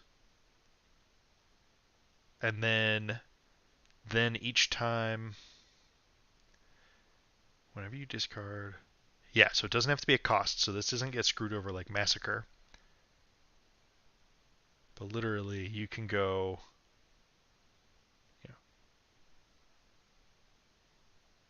Berserk into Pulping.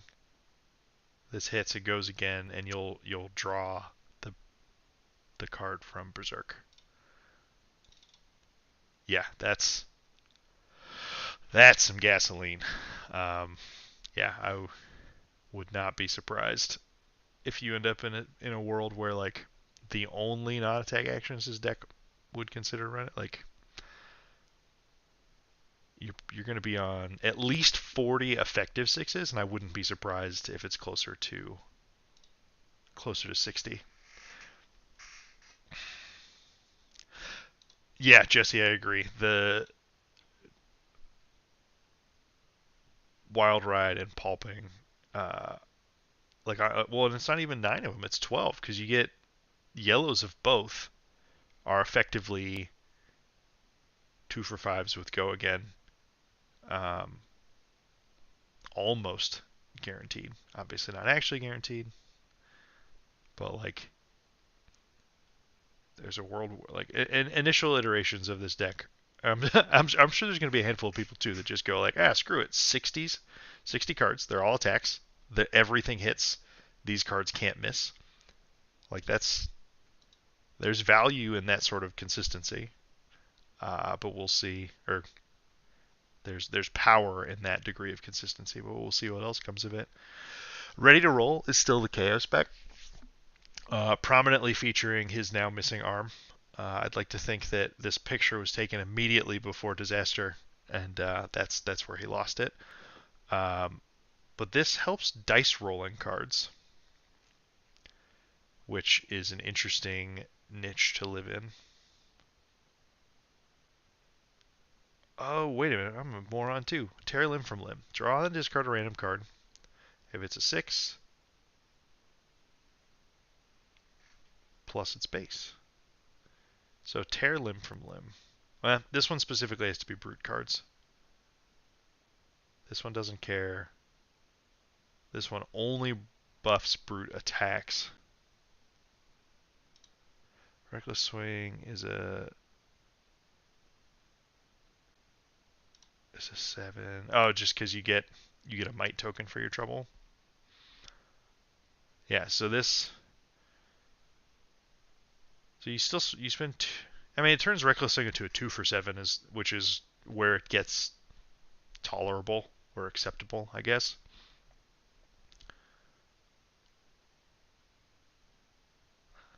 Smashing Performance is going to be very, very consistent to hit in KO, which is nice.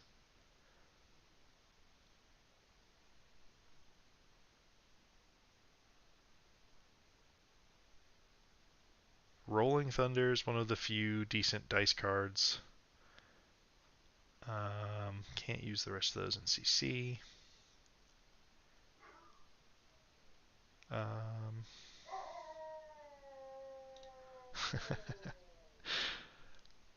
There is Pickle.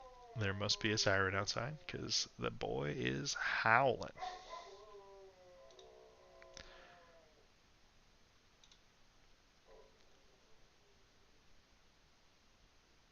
Yeah, Massacre is not what this deck is trying to do. But what else? Don't worry, this too shall pass, Pickle.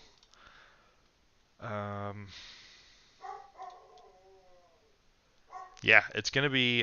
Will not be at all surprised if it comes down to, um, you know, where you run maybe 12 non-attack actions total in the deck, and like here's 6 of them.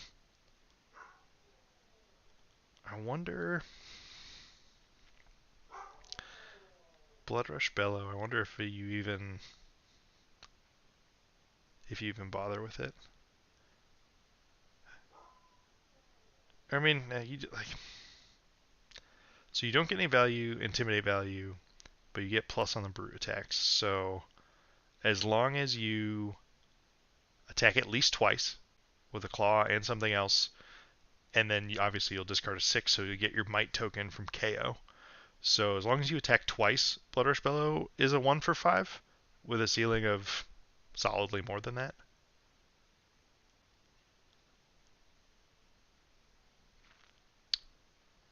Zealous Belting is not a brute one though.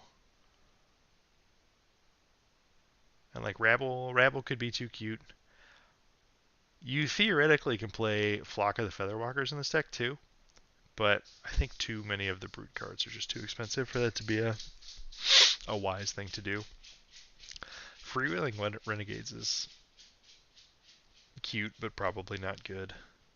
But getting access to stuff like Sensor, that can certainly help some of the worse aggro matchups too, potentially. This is, name Mobs guys, name Brand with Cinderclaw, just straight some stuff. Bingo's cute. Not necessarily good, but it's cute. Um, yeah, this deck is going to be very, very interesting. Yeah, I believe that you'll be trying to get the block count up, Jesse. Classic.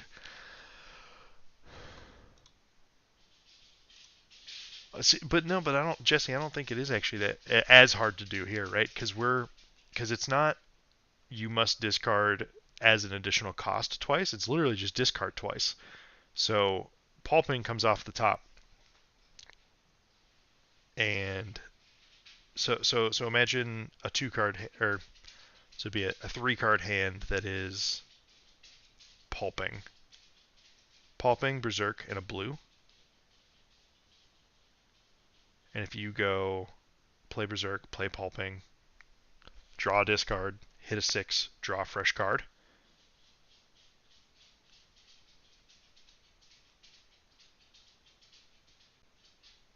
It could be an arsenal, it could be a ravenous rabble. Maybe you got to hold 4 cards and do that, and you get to, like wild ride again or something. I don't know. Bear fangs for 8. Yeah, I think this dude's gonna be very, very cool. And if you get a chance to line up in a good berserk turn, it's gonna be just absurd.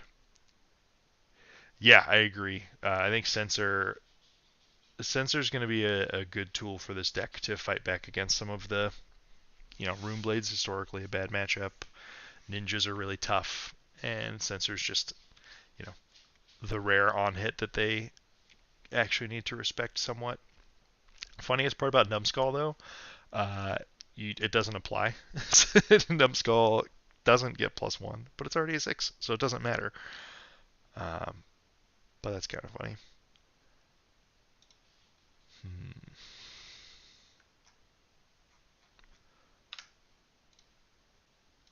It'll be interesting too, because obviously this is just throwing cards that exist together, but there is still so many cards from the set to be spoiled.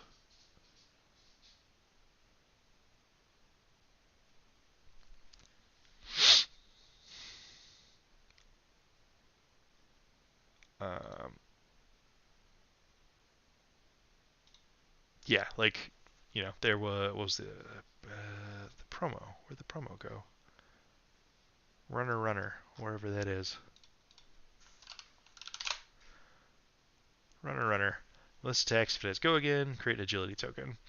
So obviously, this deck isn't really giving go again like that, at least not currently, but nothing to say that they couldn't be. And we've also obviously got an entire set of brute cards to add to this. It's like I'm imagining Ravenous Rabble probably doesn't end up making the cut.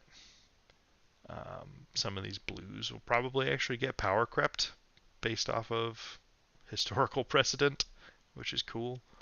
But yeah, we're in a world where, you know, um, so if it's a really fast matchup, cross wrap makes a ton of sense.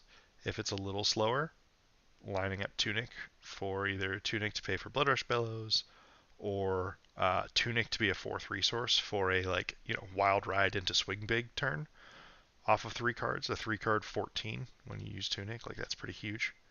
Um, so I imagine Tunic will be kind of the default, but heck, we don't even have legendary equipment for the set yet, so it's going to be very interesting to figure out what's going on here. Okay, so I promised some Maxx gameplay. So,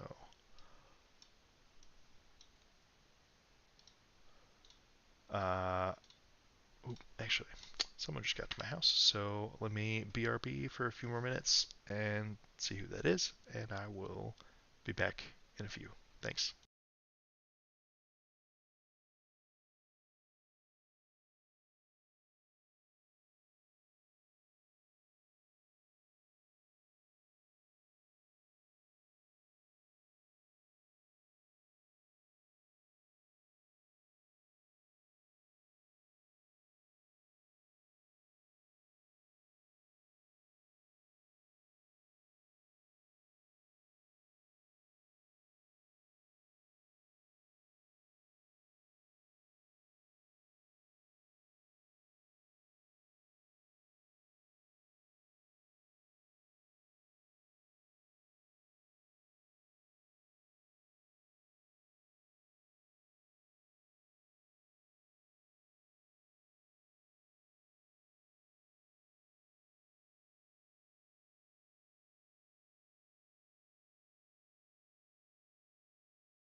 Alright, and I'm back.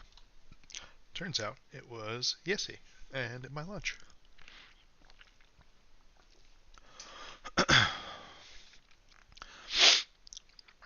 So I just pounded a nice Jersey Mike's sandwich. It was delicious. So, the plan. We're going to play some Maxx. And then also I'm just going to keep spouting keep spouting random Kayo realizations while we do this.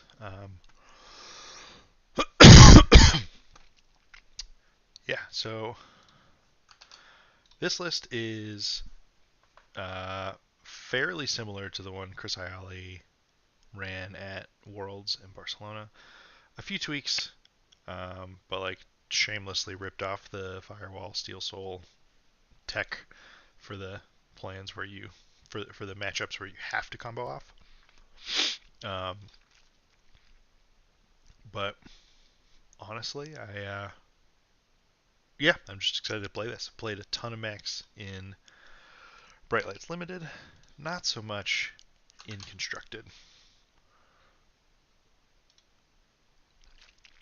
So the general idea being we want to present solid aggression to our opponent, and then when an opportunity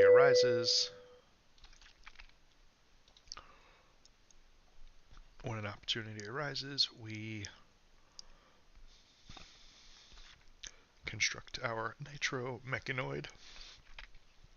The other big difference is, so my version has a few more blues, and is playing blue recharges instead of yellow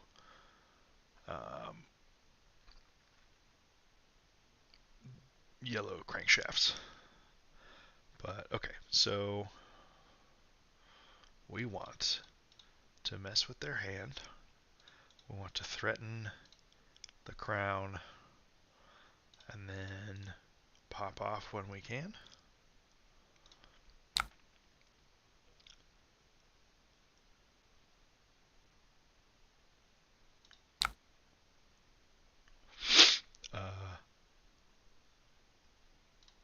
None.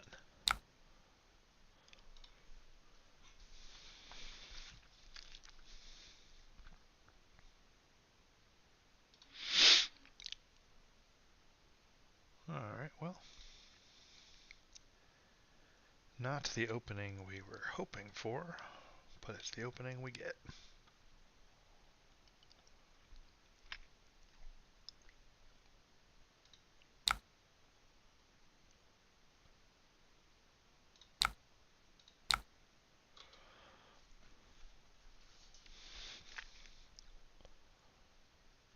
Oh, actually, this was dumb. I should have. It's forgetting about the fact that I can Foundry Heart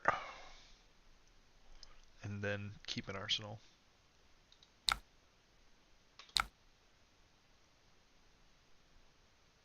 Right. High Octane and Zipper hit.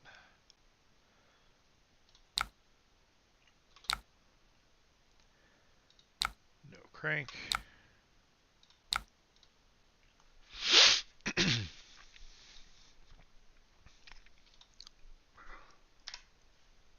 Sorry, forgot about full screen.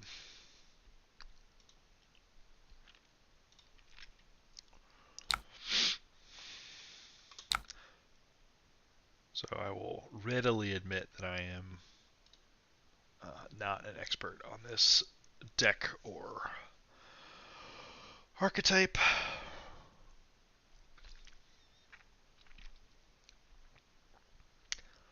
I know we want to get our hyperdrivers up and running.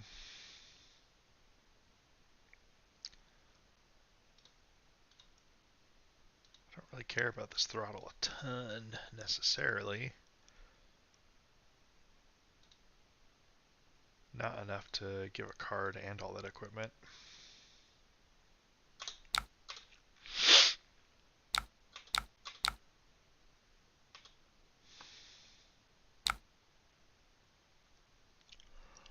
Okay.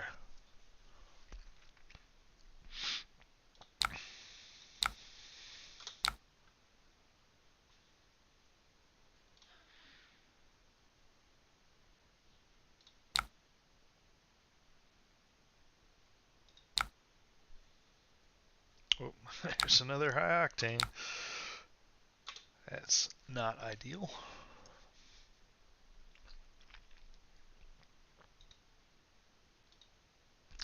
Though I don't think this is actually a matchup where it is essential to really combo off with high octane. I think this being a 3-block non-attack action is plenty good.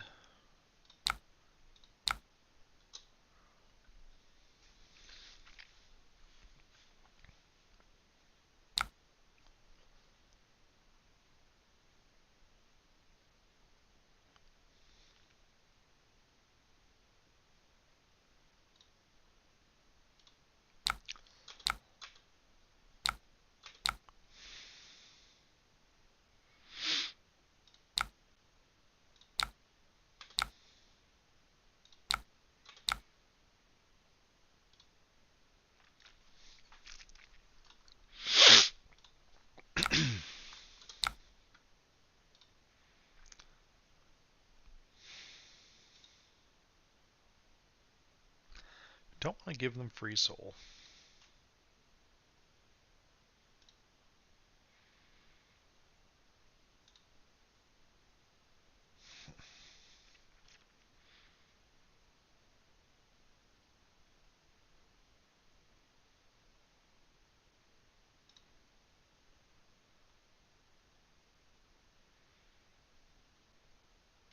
Double boosting doesn't do anything for me, and I'm resource tight.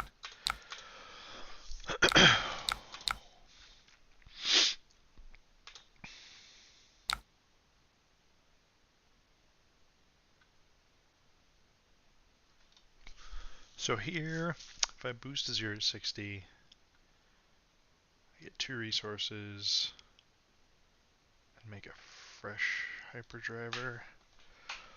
This is where my unfamiliarity with this archetype is going to be painful.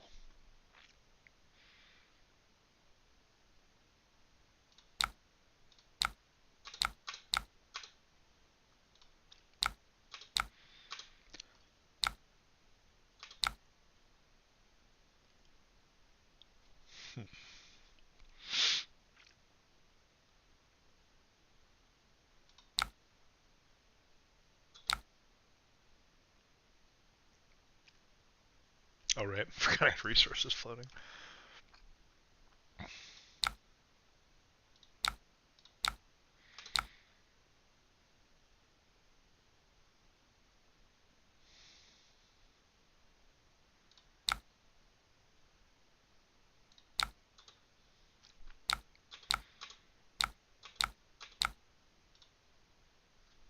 Alright, there we go.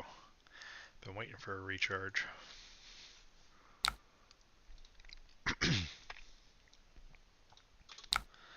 Beam Bravado for 4. No blocks. So this hand, we wanna keep everything in this hand. So we're gonna play the recharge, pitching T-Bone. Interesting. Snaps over soul here. That is a choice.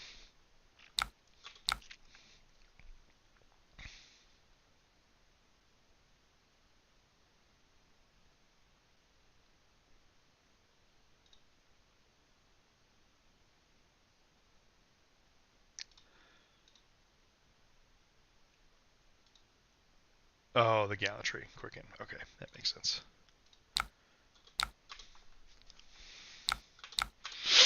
No card draw. Lumina time. Can I construct Nature Mechanoid this next turn? So this gives me 2. So spend 1 here and I'm floating 2. 0 to 60 gives me 2 more, puts me up to 4. But then I need to make the new hyperdriver. So no, I don't think I can. but I think we're very close.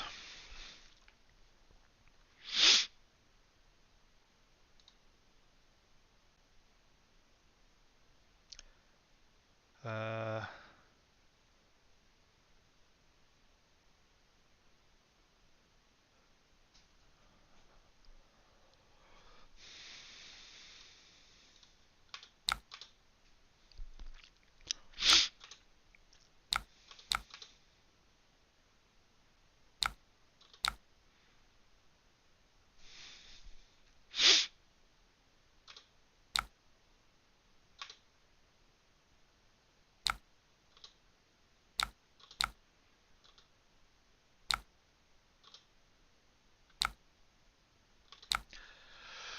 Valiant Thrust. It is admittedly pretty valiant. This would be like a 2 block here. No, I think I want the 0 to 60 for when we have Mechanoid in play. No, but I gotta arsenal this. I think I should boost twice next turn, and then, yeah.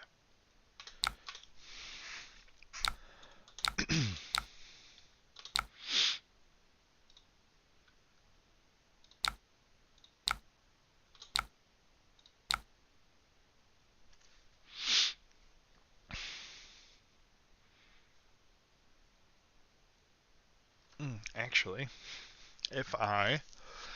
can I do it? If I pitch Jumpstart, can I do it? So if I boost 0 to 60, I go up to 4 resources. Foundry Heart for another 1.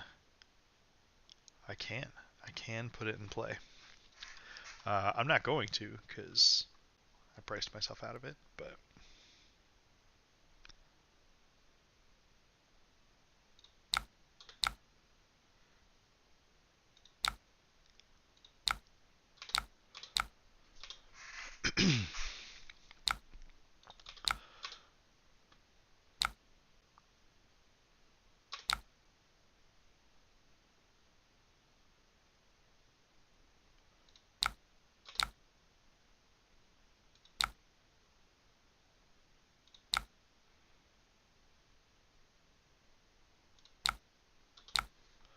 oops.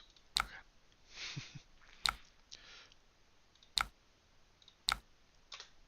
No boost, because that would be stupid.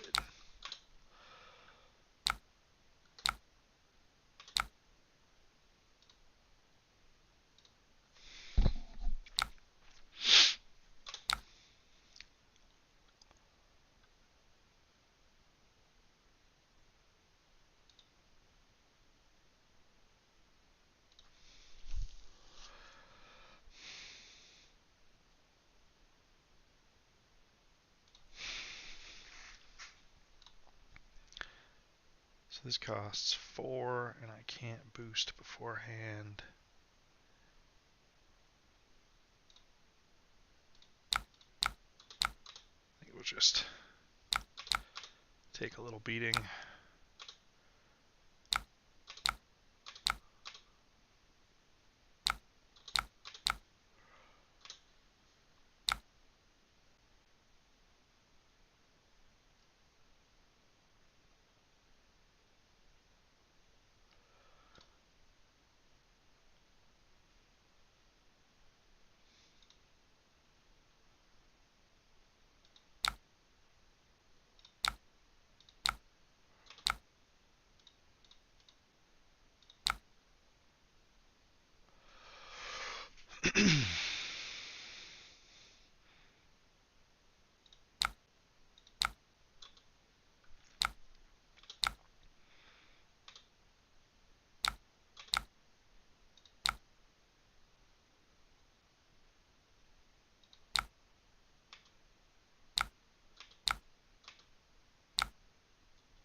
First time out, we did the thing.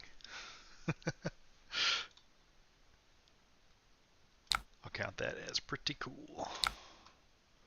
So we got 6, floating 1, passing a 2 buff across.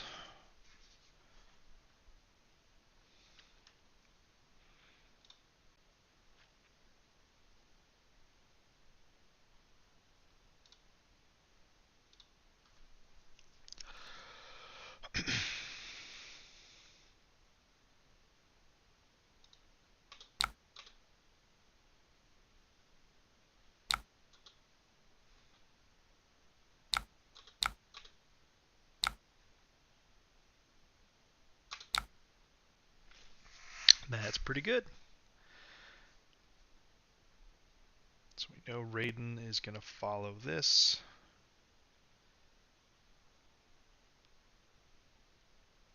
So I can just block with 3 attacks here, take 1.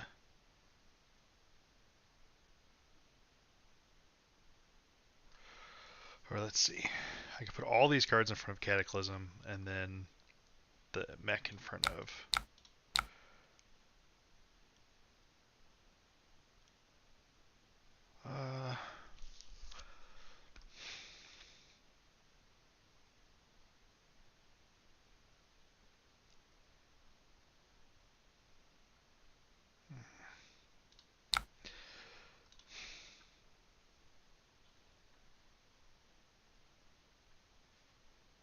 0 to 60 is big. Put 8 in front of that and take 1, and then 5 in front of 5 on the armor. I think that's better.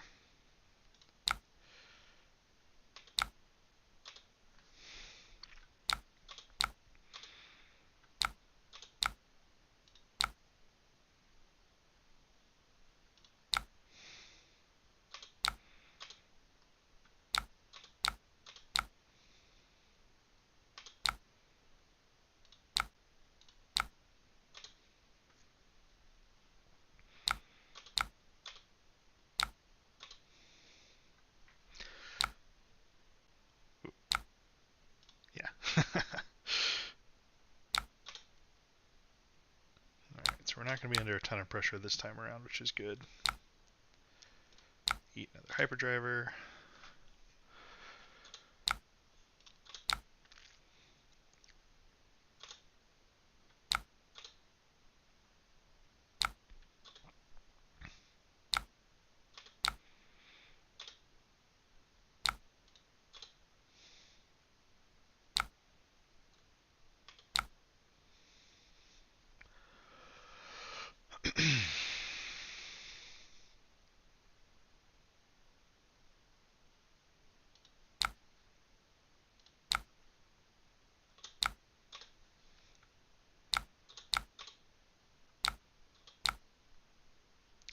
Coming in for 3.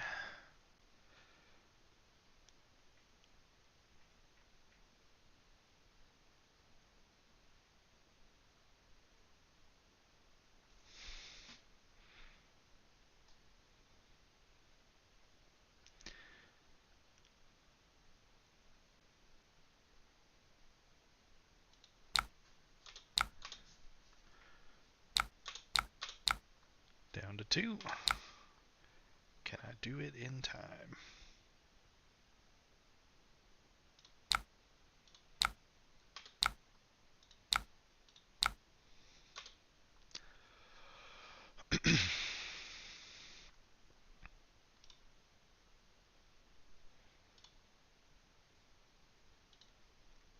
Down 5 life, but I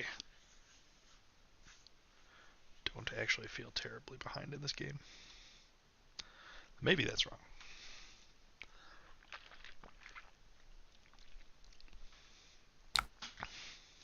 But it sure does feel nice to have a 0 for 6 attack each turn.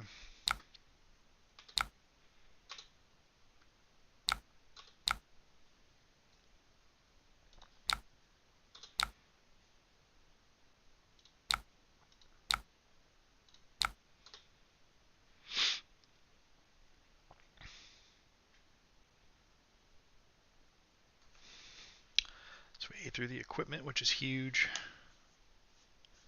This will take, at minimum, a card.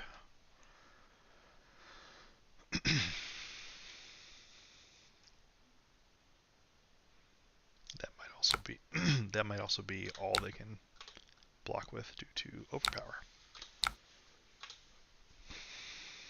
Okay, high octane is huge here.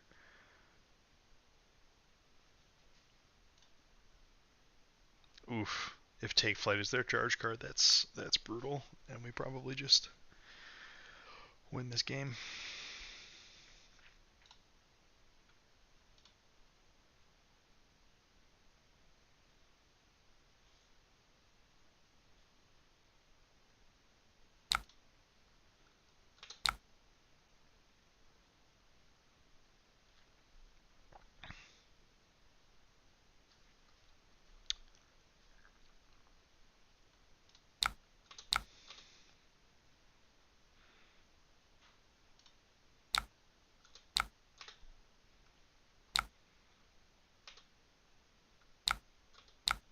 Coming in for 4, but we can, or for 3 threatening a courage token.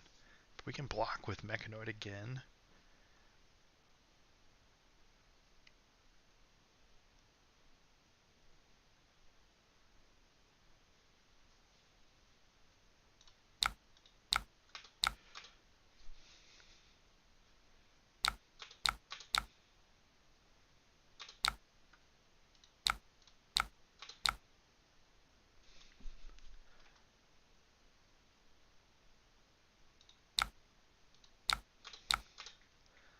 Oh yeah.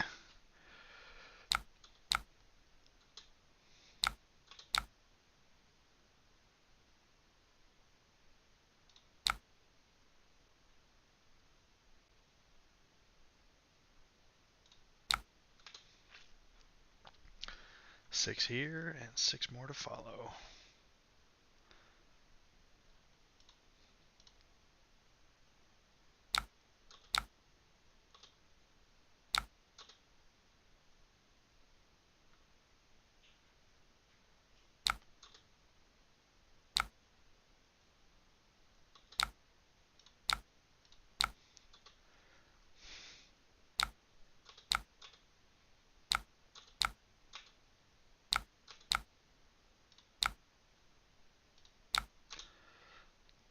Boom. Nitro Mechanoided. Interesting. The whole, I don't know how much I'm gonna love it. The whole gameplay just revolving around this one card, but that was kind of fun. It was fun once it landed. Let's go again.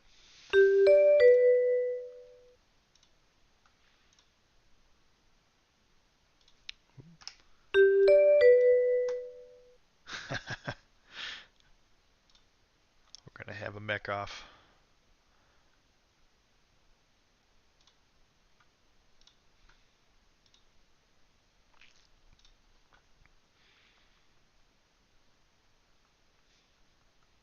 Oh. Didn't want to max with me.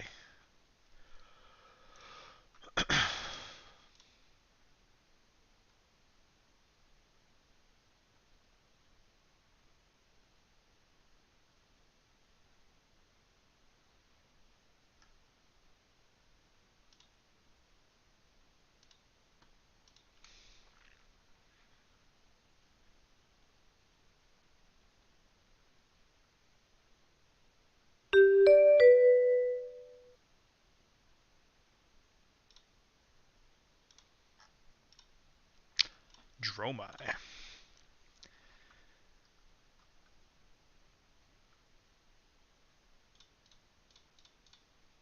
Pop, pop, pop, pop.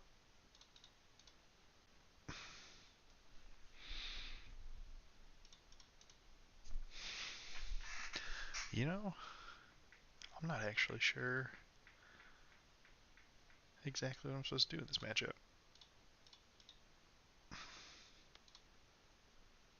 I could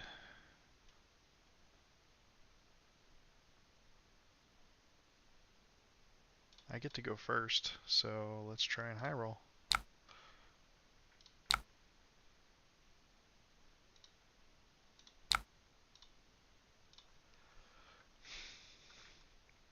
Hey, we did it.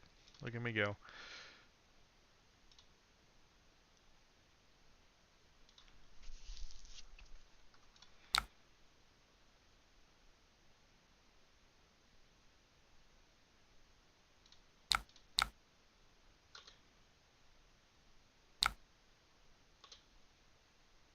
Should have loaded the pistol. That was dumb.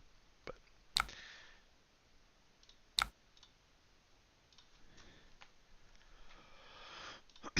hopefully it proves to not matter, but we shall see. I also don't remember what the sort of the guiding principle of what matchups you're really trying to high octane them versus which ones you're not.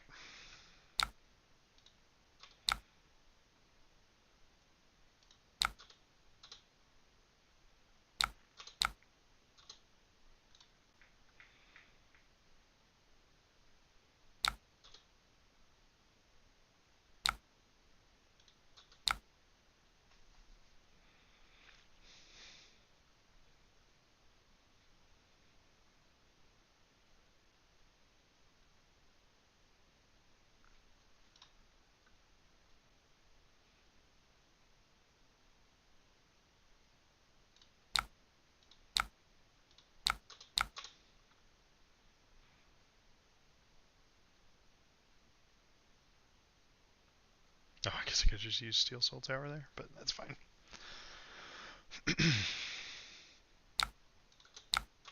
Hand wasn't doing a ton anyways.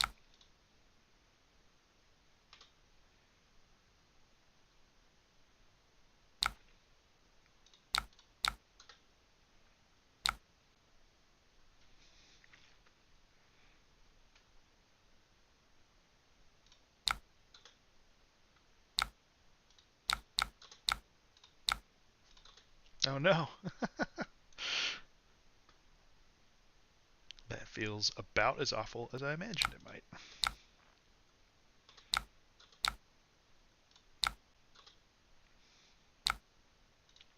No crank.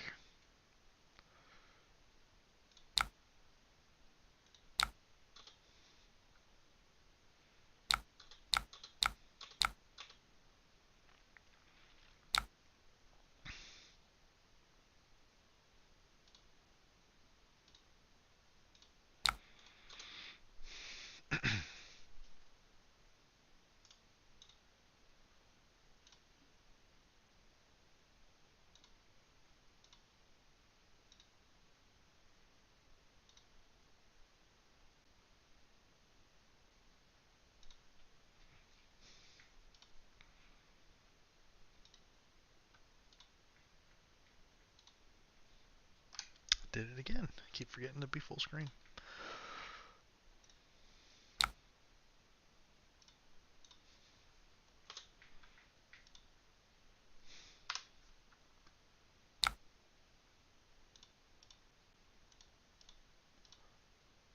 Oh, okay.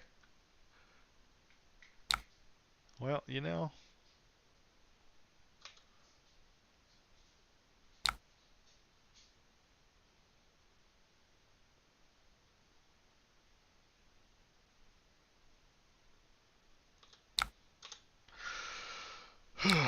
Well, good thing we brought a few extra cards in.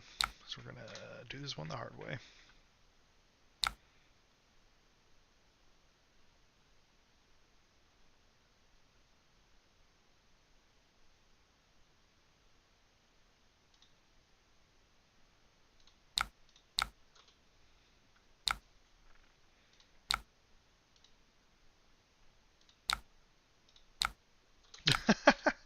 Okay, in the ultimate irony, if I was just boosting away my Construct Nature Mechanoids in this game anyways, then them killing my Tekla Foundry here just doesn't matter.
Costs 3.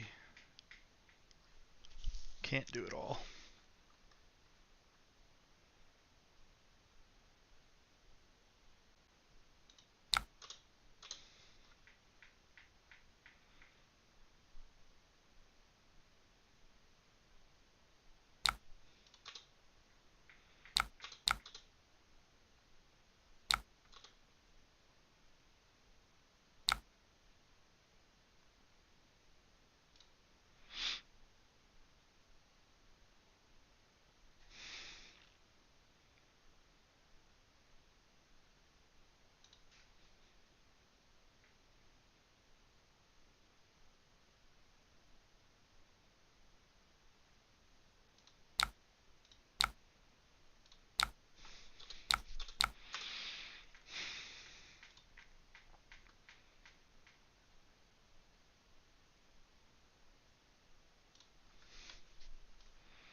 No. Well.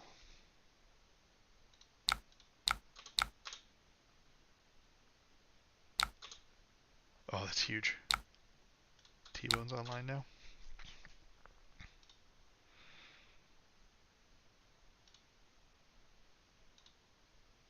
Actually, I can just eat Furnace this turn no matter what, because I can go T-Bone, Break Chain, T-Bone. 7, no-go again.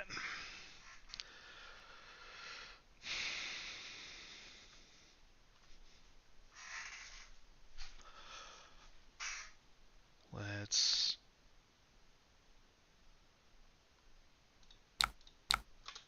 conserve a bit of life.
Okay. Well, I have a popper, which is nice.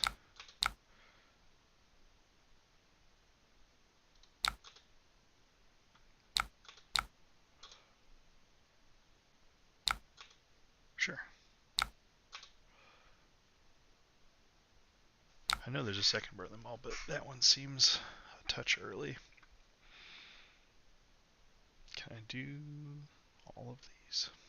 Do I want to do all of these?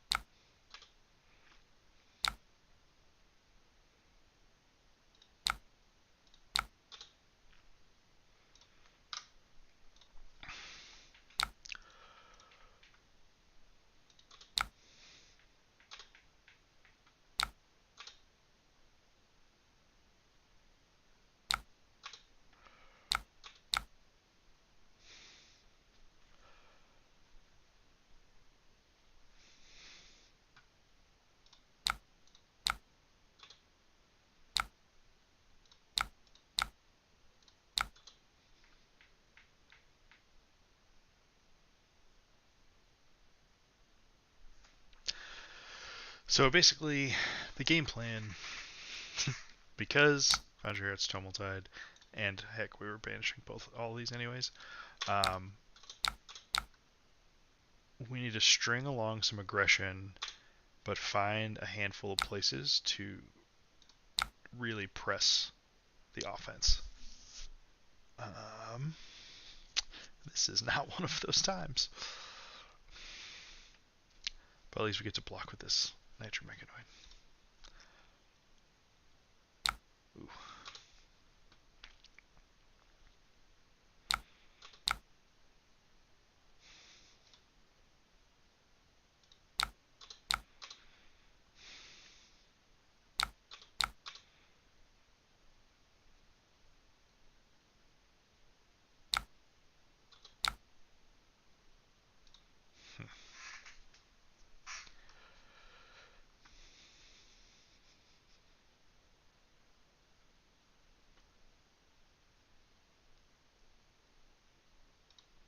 So that's going to come out to block. This has to kill Mirror Guy.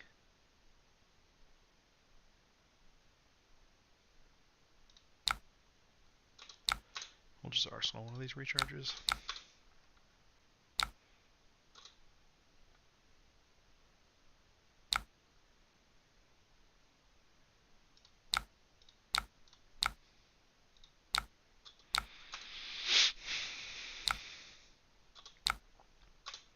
You know, Crank and Pistol just doesn't have that same ring to it.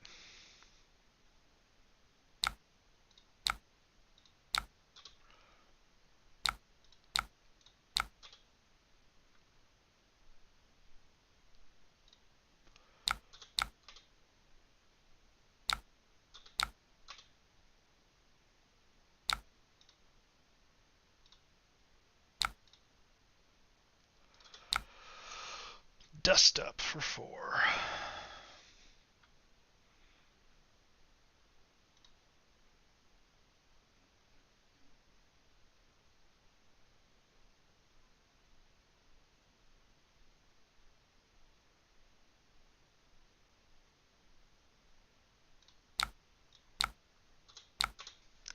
Need to try and prevent the Ashwing value from happening.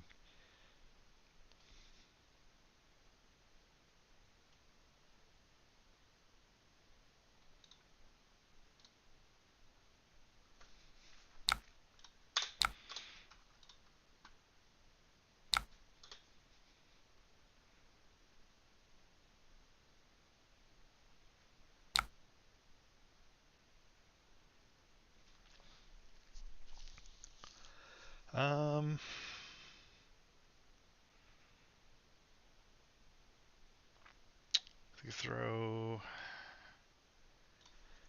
8 with Go again into 4, doesn't feel impressive. Maybe I just need to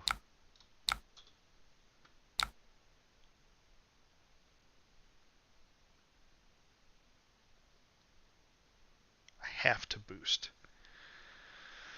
to get the recharge value.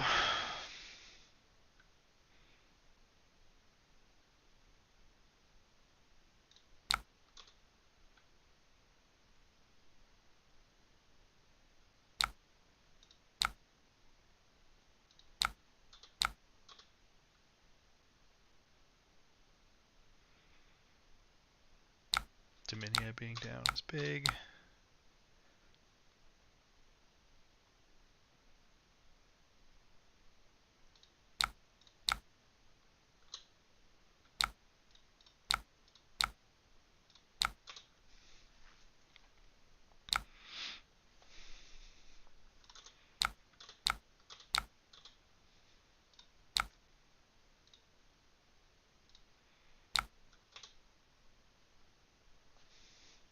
Dromai in the house.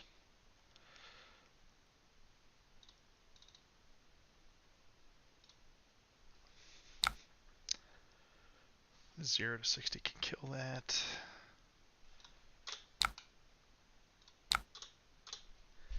But that's one of the Primo Dragons. Just gotta keep it off the table. I can imagine there's a world where, given my life total being where it is, that I'd consider taking the hit and killing that with a pistol.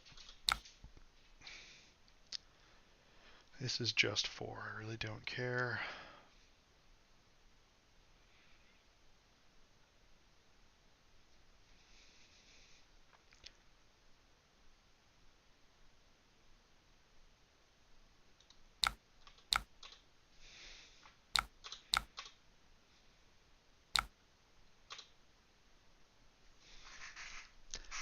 Okay.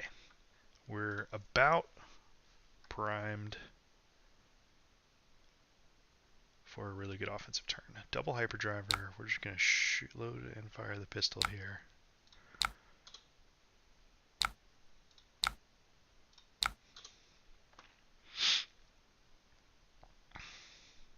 There's a big advantage to being the one hero who actually has a weapon in this matchup.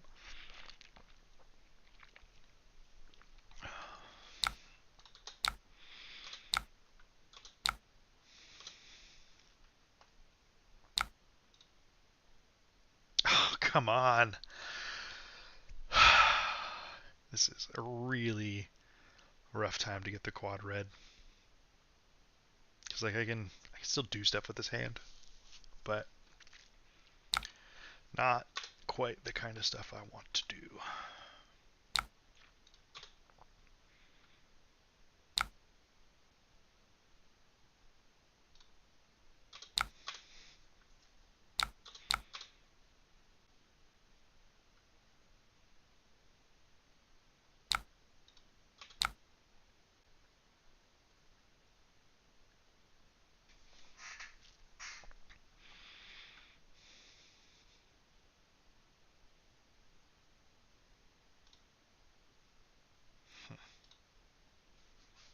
This is a 0 that gets sent at the dragon, and I get 2 resources, but I lose my hyperdrivers.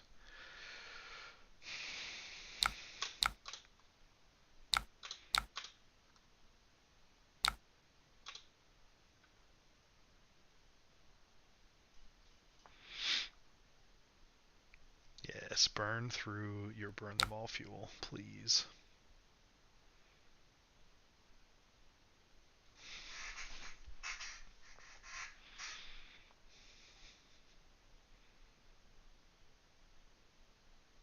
I could just save it.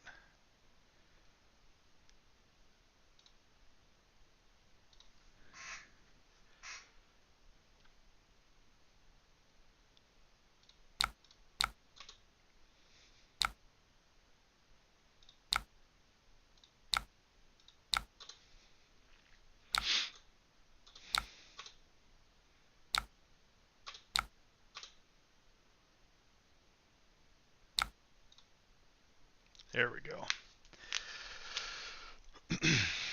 This is a hand that plays offense. Hopefully.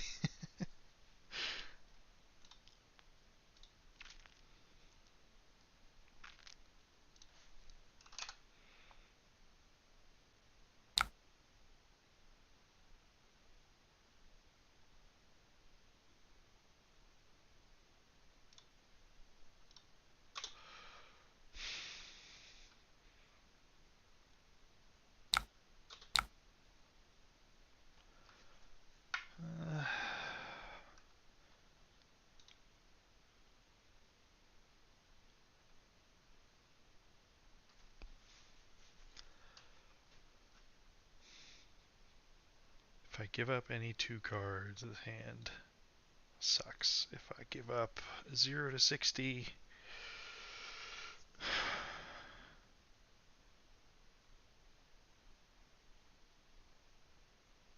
30 to 37 cards.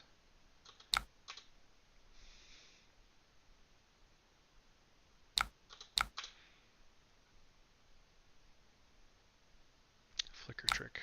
Good to know. Not that I can do anything about it, but interesting inclusion. They're about burned through all the red.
enough.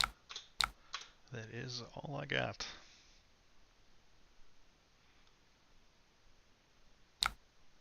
Come on. The timing on these quadrants is real painful. I've got 23 blues.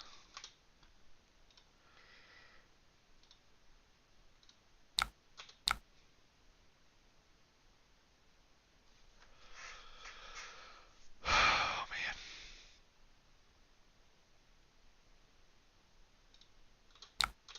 I almost can't. Alright, well at least that's down.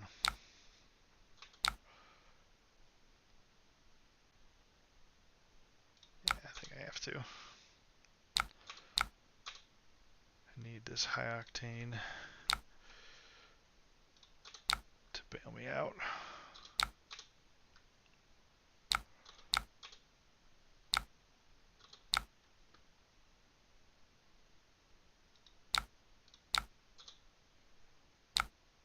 That'll do it.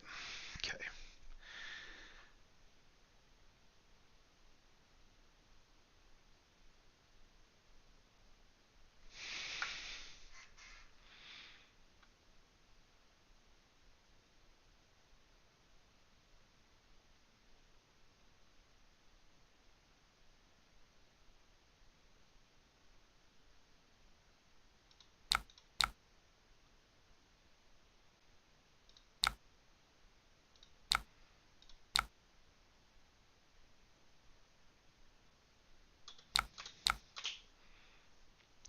Nope, this is dumb. Sorry. I can't do math. I don't know why I thought I was going to get to shoot the pistol 3 times, but we're going to kill Mirror Guy.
Well, got a popper, which is good.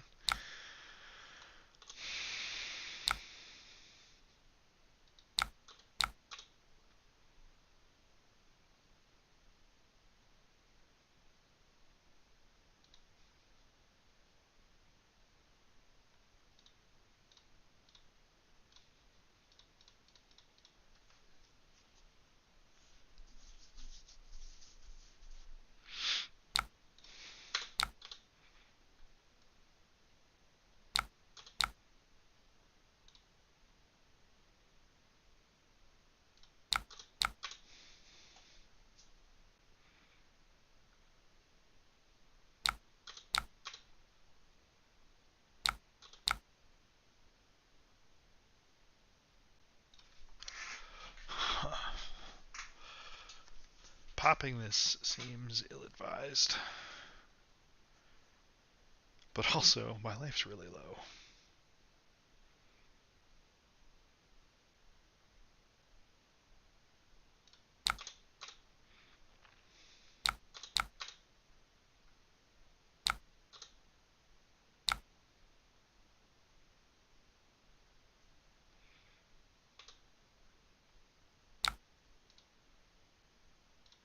How?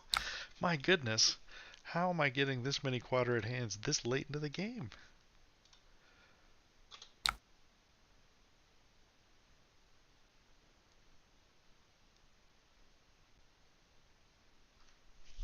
Ugh. Well, if I'm gonna win, it's gonna involve this high octane. And some zero cost boosts.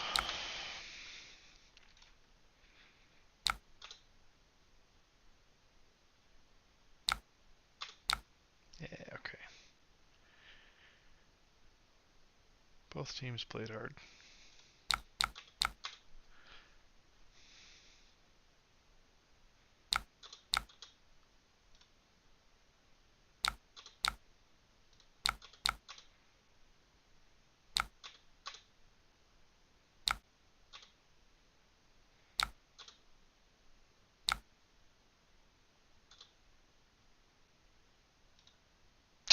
There we go. We have gotten back to all the blues that I pitched. Just in time to have no poppers. Alright.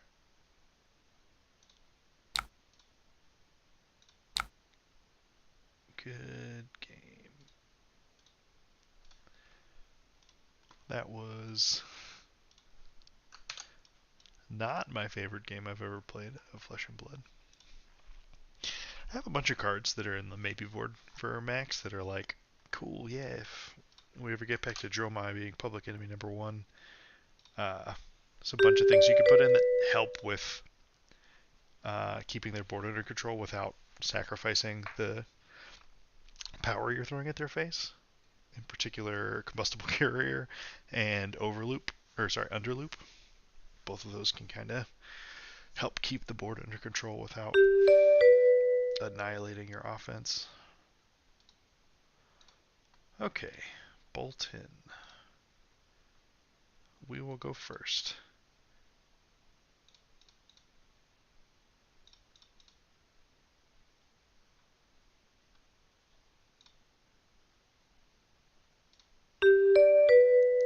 So we'll play some defense. We'll get these hyperdrivers set up. And then we wait for a high octane.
Wait, what? Alright.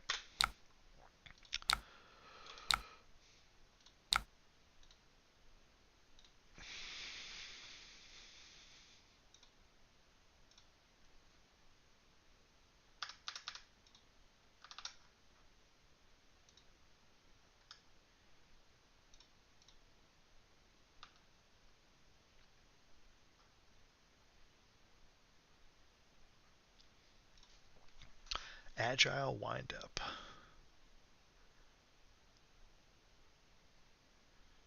Blue, 3 for 5, 2 block, Brute Warrior card. Costs 3. You can discard it to make an agility token?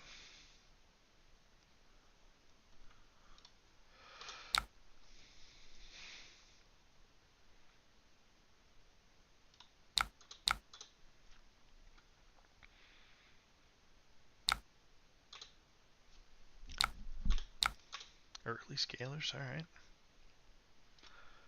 I don't hate that. No fear. 0 cost Brute instant. As an additional cost to play this, banish any number of cards with 6 or more from your hand. At the beginning of your end phase, return them to your hand.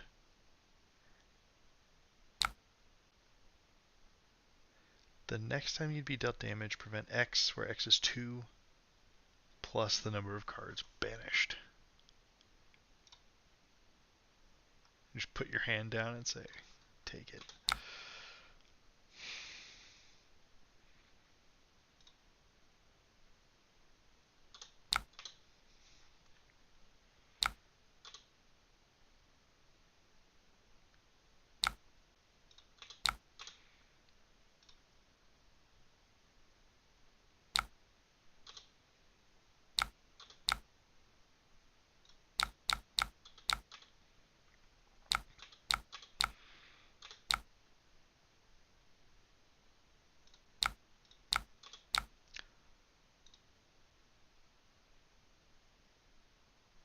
Okay.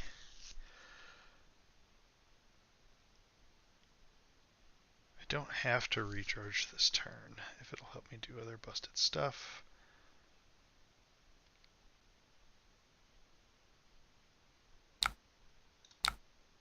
Wow. Alright. Opponent was not interested in continuing the game.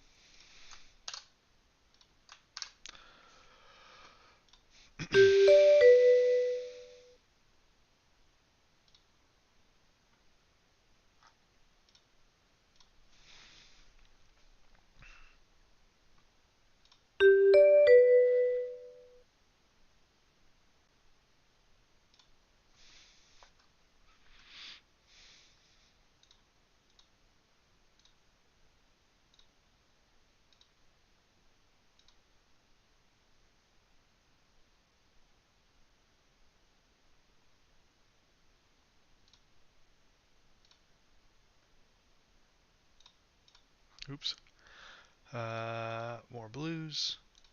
Disruption. Armor threat.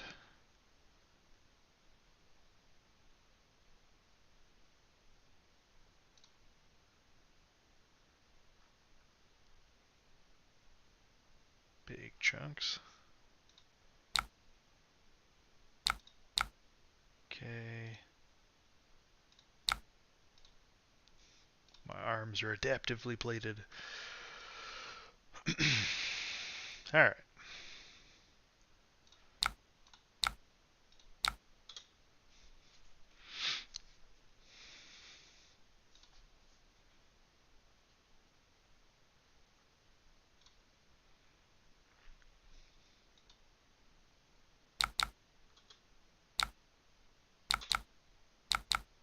Calm down. Jesus Christ, people.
Rip Crankshaft's hopes and dreams.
Oh shit.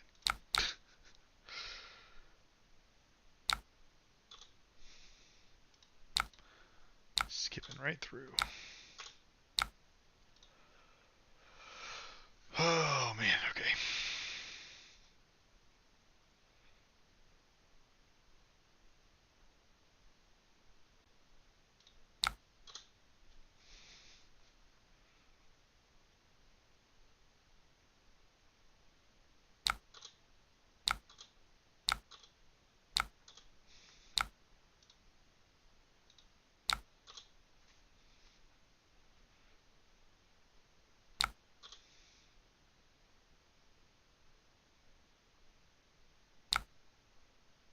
Bottom.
I think we are killing our Kano opponent too slowly for this to end well for us.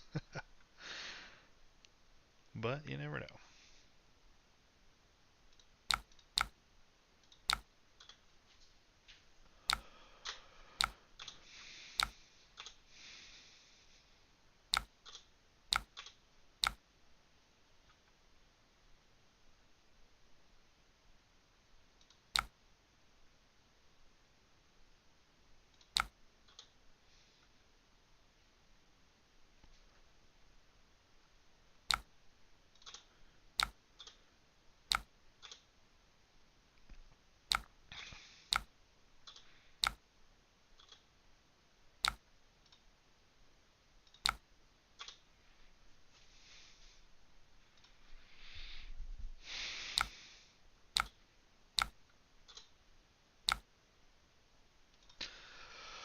Well, they're pitch stacking to the thing. Um, hmm.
All right, all the E-pots and an arsenal. Methinks we might be in trouble. Oh, card, come back. Yes, boost.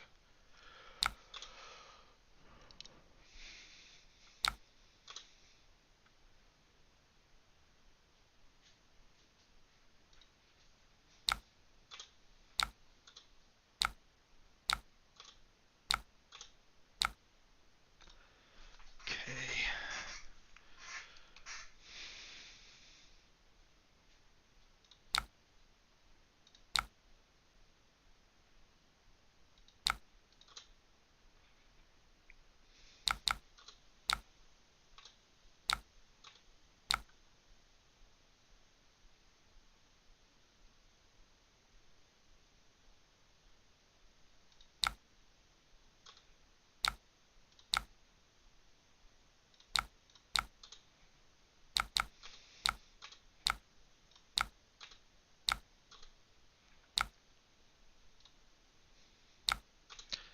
This sure is a game of flesh and blood.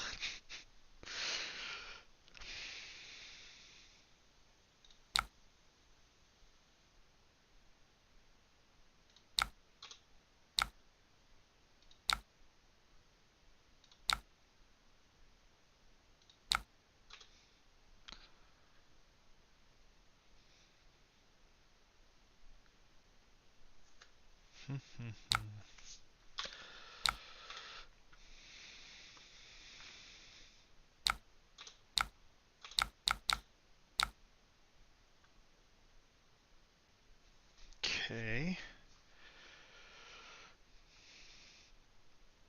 So I can go +1 resource here, boost throttle.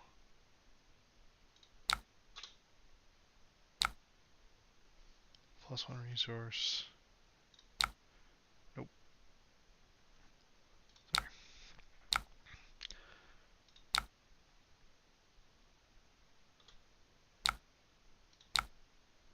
Crank. Boost.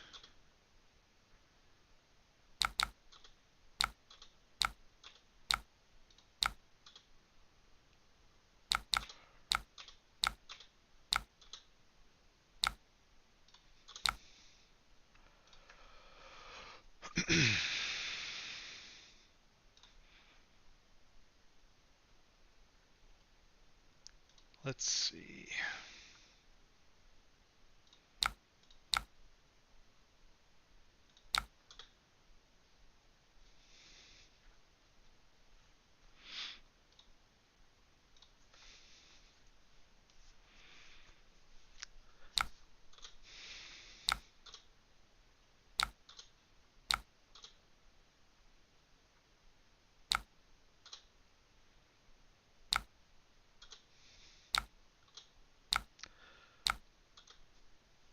to watch the thing happen.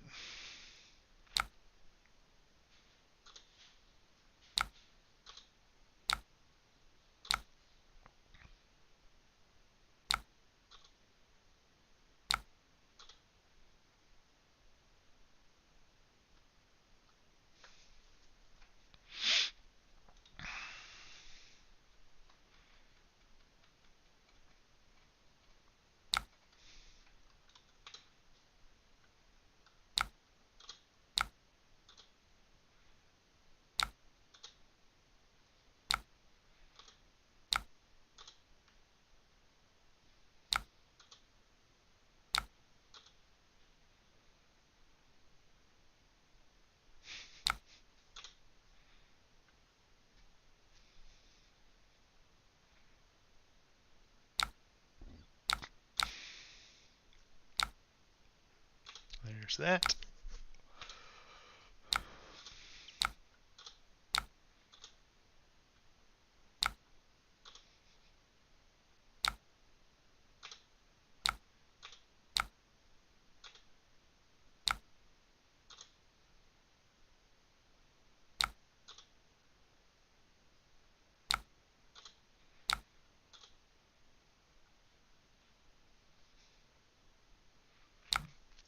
Well, either we're about to get 38'd or this Kano will die.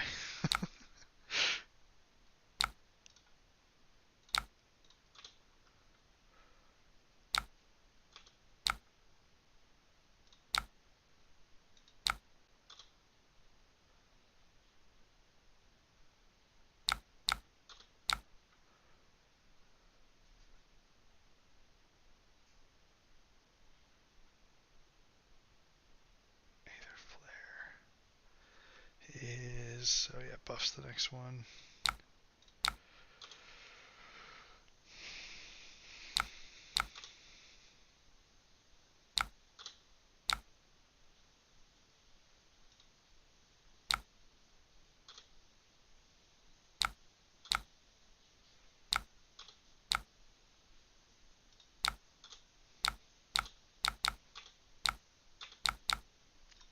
We got him. That was sure was a game. That was just sit here and watch them cycle through 40 cards and 20 resources. That being able to just, I don't know, we got back around to where we were super blue dense. We're lucky to not get punished by a bunch of reds.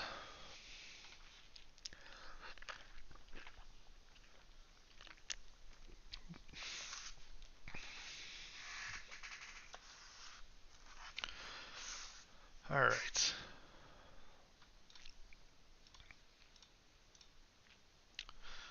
We'll keep it going. We'll do some more maxing. These games haven't felt quite as interesting as I would have expected. We go first.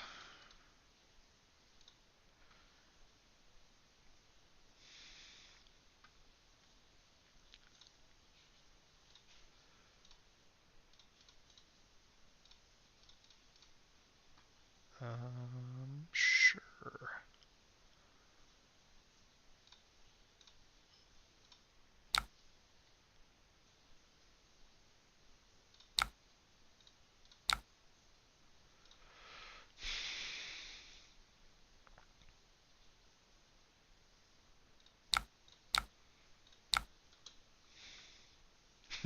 Off to a hot start. That's two of 4 games where our first banish has been a Nitromechanoid. Maybe this is the universe just telling me to stop thinking that I can play this reasonably.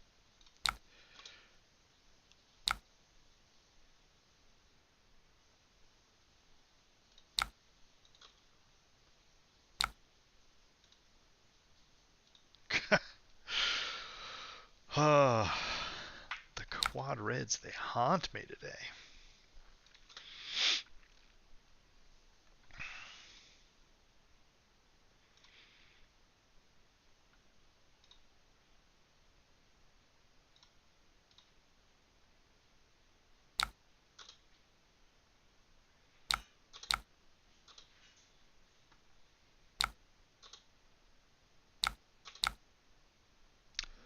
10, dominate. I got 4 armor block.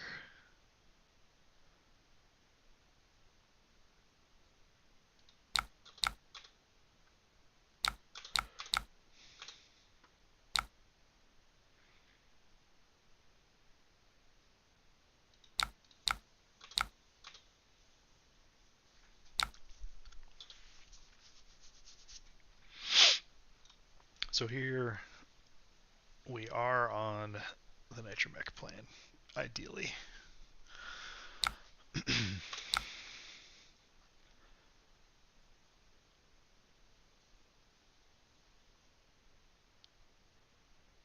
But I wonder if it's necessary.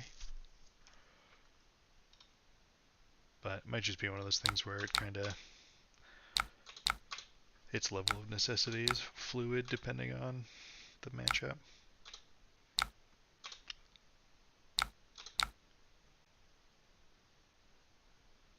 Other than action cards, lose a life for each discarded this way.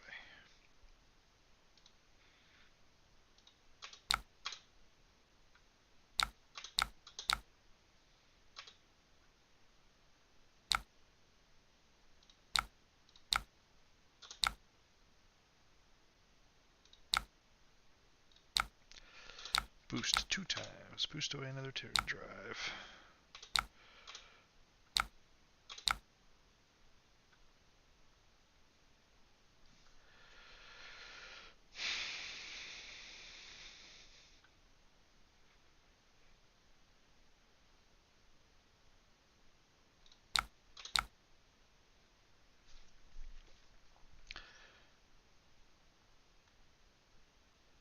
I can just like crank and zipper hit.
Okay. We're seeing our high octanes in timely fashion. All the dominates in this game so far have been, what, at least 10. No use of burning armor yet. Codex on top. That's good to know.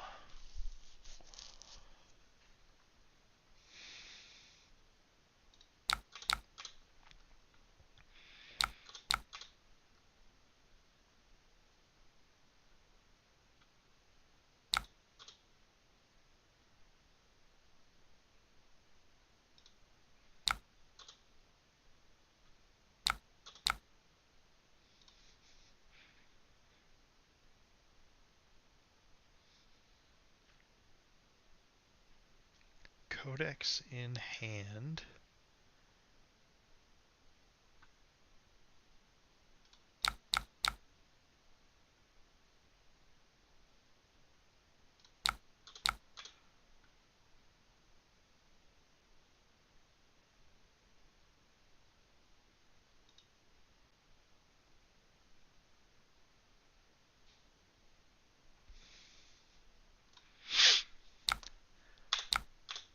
Just need to conserve some life.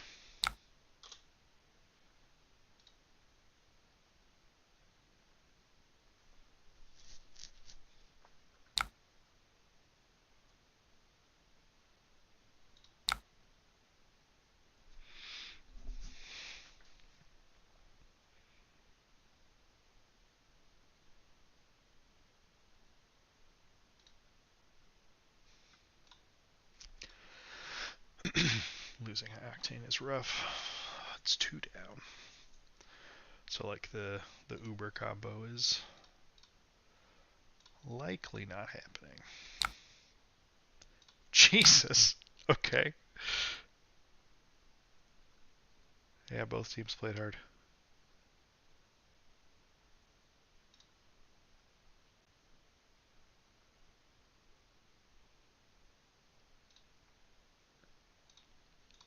Yeah, so this turn was Rabble for 3, Boltyn Shot for 7, Codex strip a card into CNC.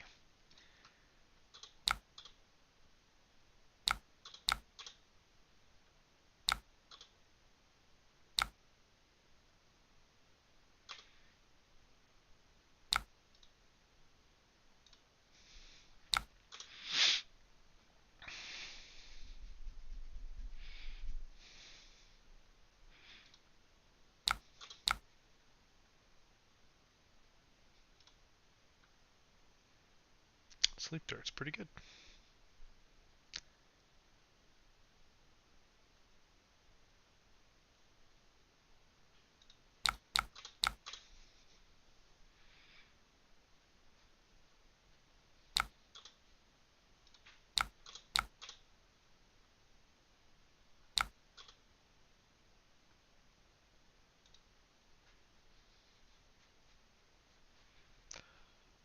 Okay. Battering Bolt for 6. I think we're fine, just conserving life, being happy that Snapdragon Scalers are gone.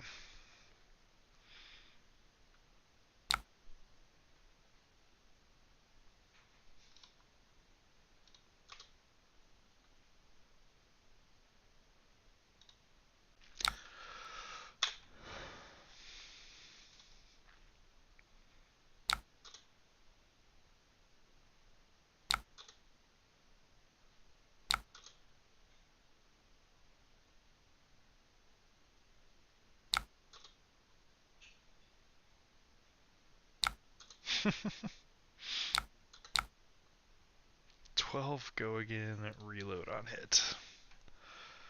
I could just block 12.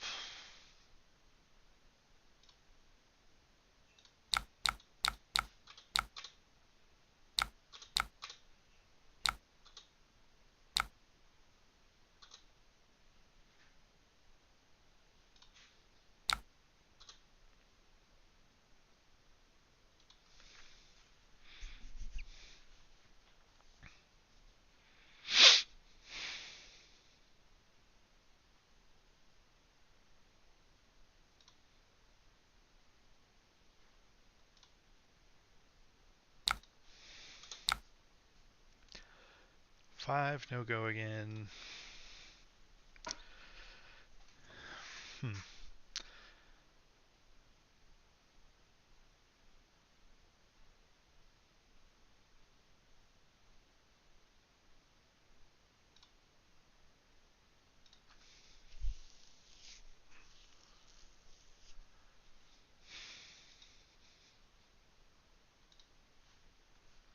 Smells like a Rain Razors.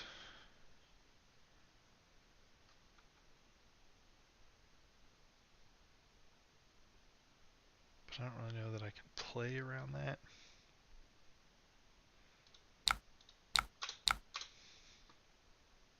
Sure.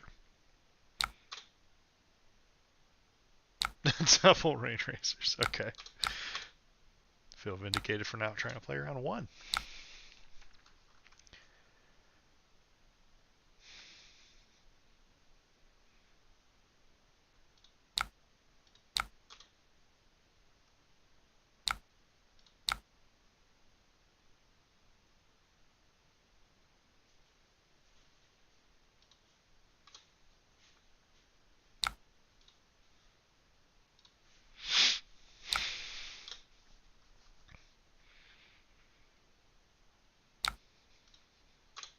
Jeez.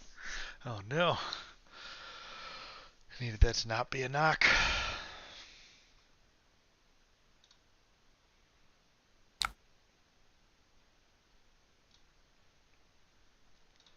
Okay, so this is the last dominated red in the ledger at least. Oh, come on. Ugh, gross. 11 dominate.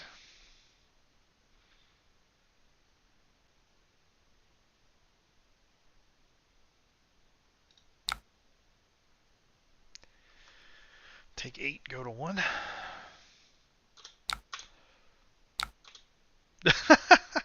Wow. Cool. Very cool. Alright. Well, I don't know about y'all, but I'm kind of tired of playing against Azalea. At least for today. Not in general. Usually it's fine. Um, you know what? We're creeping up towards the 6-hour mark. I am going to take another quick bio break. Grab a fresh beverage, stretch my legs a little bit, and then when we come back, I think I'm going to try and jam some Boltyn. Because, man, I love Boltyn. Alright, BRB.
Hello, hello, and we're back.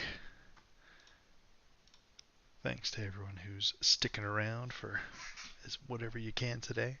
So we're gonna jam a different sort of Runeblade, Sir Boltyn, Breaker of Dawn. This is a Raiden only list. Um, Mostly, I just don't find the Sabers gameplay play patterns very compelling or super fun to do. So we're gonna go with the more fun route. While I fully admit you need the Sabers combo to deal with certain things in the metagame. Um, that's realistically it's only like a 4 card uh, concession you're making, so you can fit the combo in. But we're not going to do it today. We're gonna via the Vanguard and raiding some people, and yeah, we'll see how it goes. This list is from my buddy Alex Becker,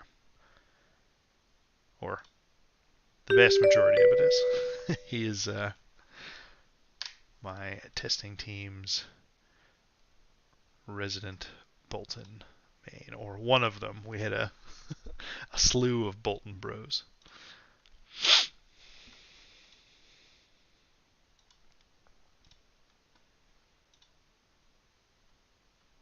Another new Kayo spoiler. Actually, a couple of them. Agile windup. 3 for 5 blue attack. 2 block. Discard this, create an agility token. So, instant speed, give yourself a surprise, go again for the next turn. Not bad. There's another one that does it for a might token. Not quite as good, in my opinion, but not the worst. There's some blue role players. They'll have good value there. Oof. All right. So we go first and immediately get punished for deciding to not do sabers. We're going to side in some extra cards. This is going to be an interesting matchup. So Dori's really tough for Boltyn because she has so many non-attack actions and attack reactions that aren't going to trigger Boltyn's hero ability. So it just makes it harder to get that value.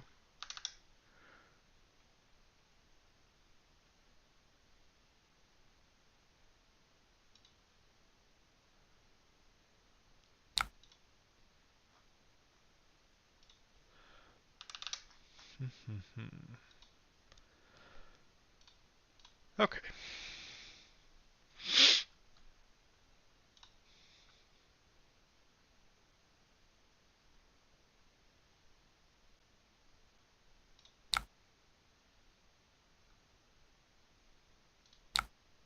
Nope.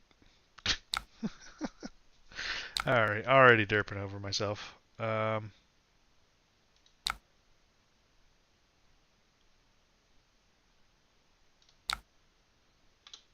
I would in fact like to charge a yellow card and not be a dummy. Opponent also running 68 cards.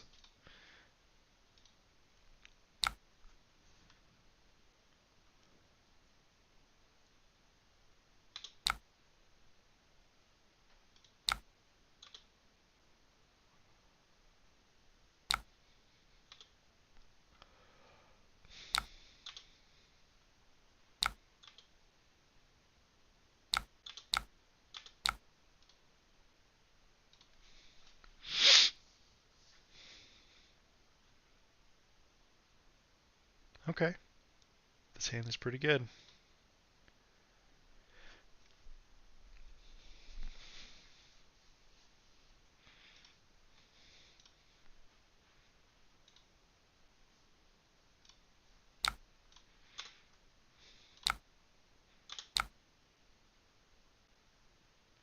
Three, go again.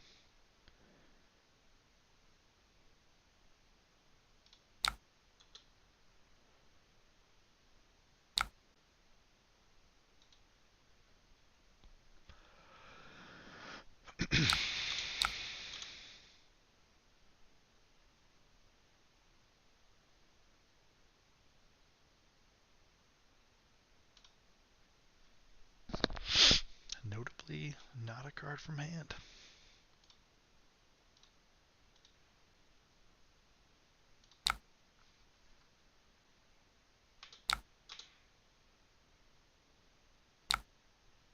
Value. That was a great turn cycle for us. And this is also going to be pretty good. So we get to go take flight, pitch Cataclysm,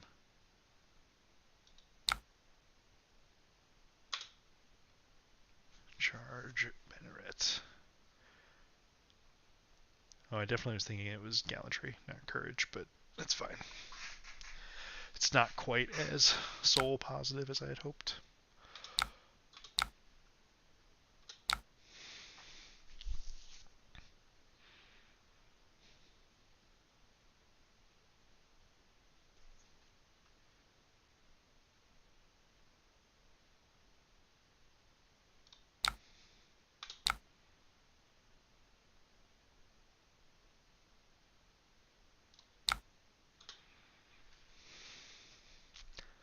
Here we're just trying to get our versus value as much as possible. Yeah, see, here that resource we're going to turn into 2 points of damage.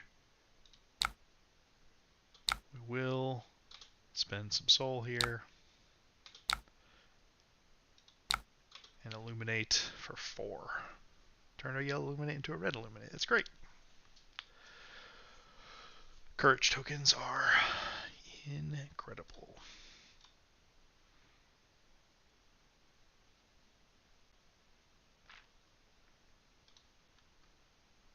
Two card block. Sure.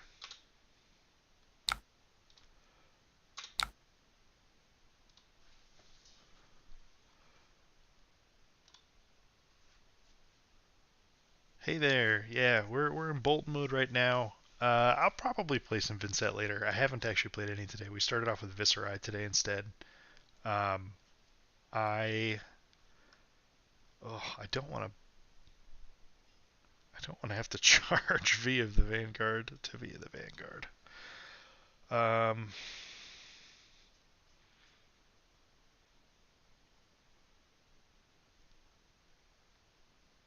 So maybe we'll just.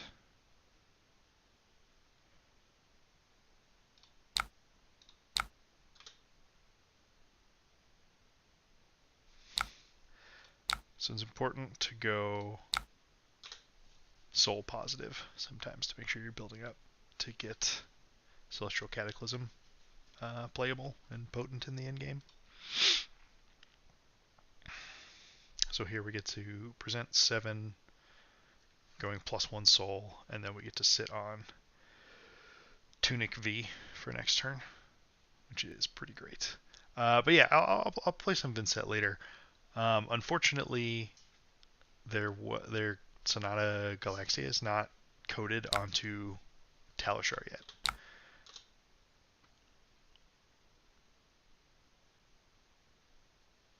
Okay, so they're spending 2 cards.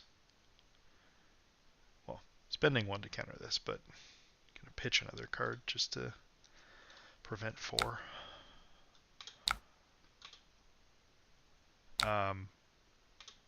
But yeah, so unfortunately, not able to show off the Galaxia version that I'm actually pretty excited about.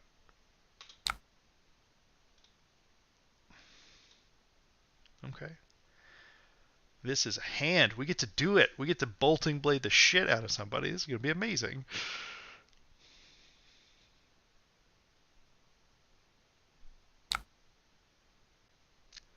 My least played hero. Let's see. I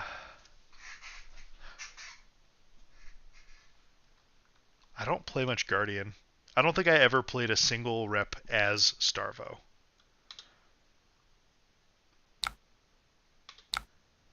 Okay, Tunic, Dawnblade. We are in the market to just take a bit of damage if this is what they want to do with their turn. Oh my god, and Bolter's down. Oh, never mind, that was just the trigger. Yeah, I don't think I ever played Starvo. I haven't played. I might have played a game or two as Prism. I've played Prism in Limited. I only ever played Oldham in Limited, never in Constructed. No Kano in Constructed either. So there's a few. All right, so let's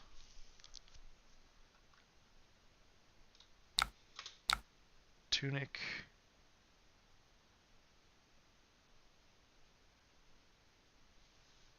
Do I actually want to eat Illumina Ascension? So we're paying 1, and we're charging. We're obviously charging Valiant Thrust. I can just Arsenal the Lumina for later. And Illuminate.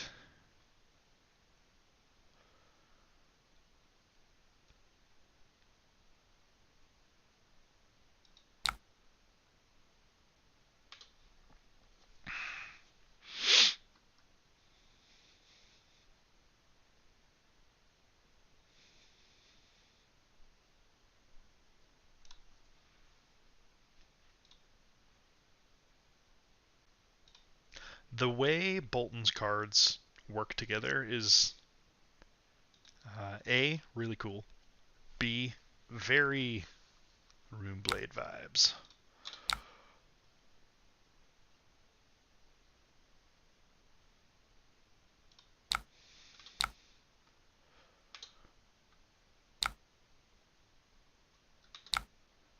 Sure, but can I interest you in a Bolting Blade for 9?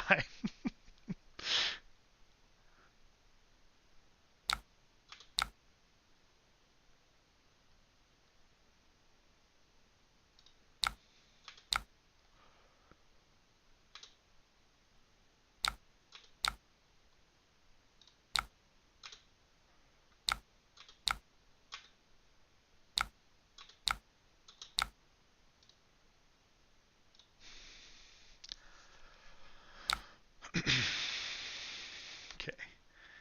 And this is where... So I am not an elite tier of pitch stacker in this game. Certainly not. However, I do know that I had to pitch via the Vanguard not too long ago, so pitching this Bolting Blade sounds delightful.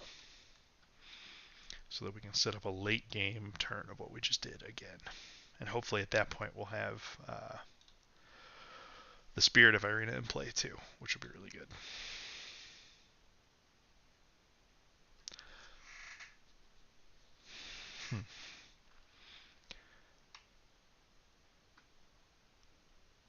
Uh,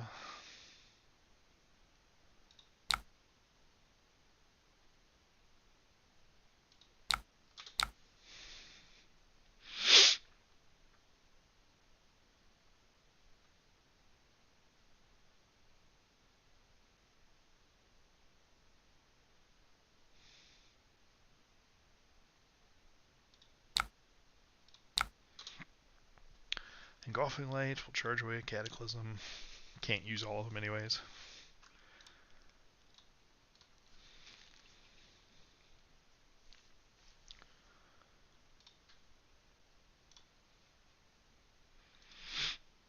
They might just take this just because it's not a particularly threatening on hit.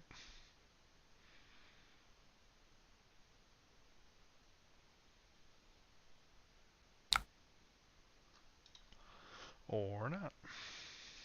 Man, do I...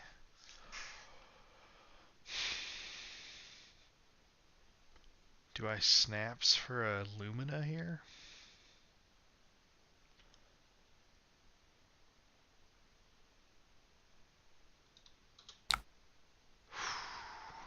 That's a good question. I think so. We'll go for it.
Once more with feeling.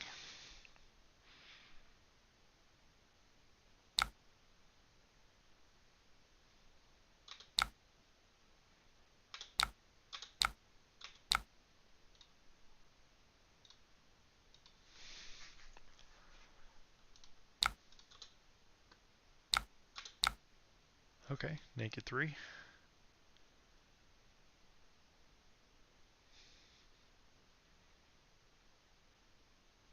So I'm going to charge Bolt of Courage. Probably going to pitch away Beacon to Versus, so I know it's there for later.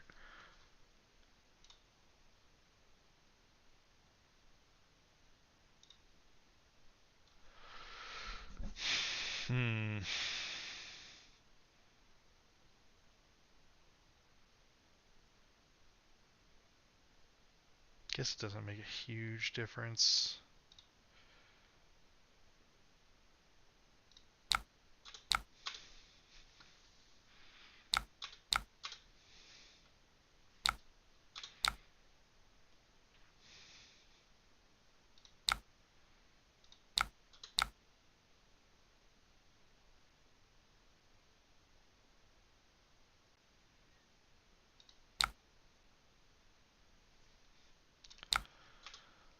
I'm going to charge a Snatch.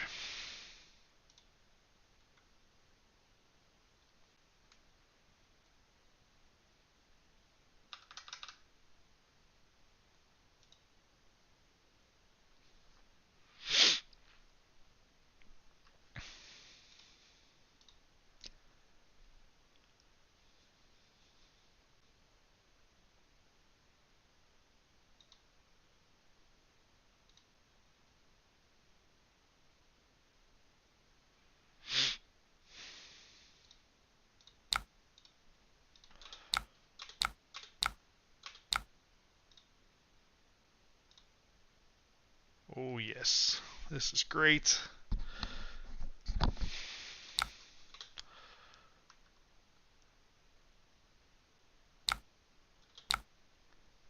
Okay, my turn.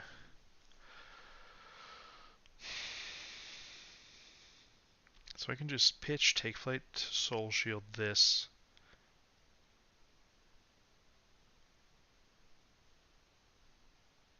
Oh wait, but this one charges a Quicken, which is actually not what I want.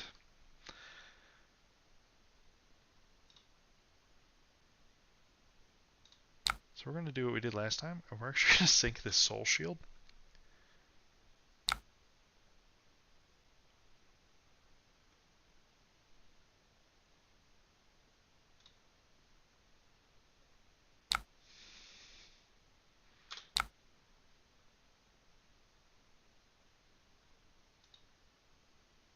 There we go.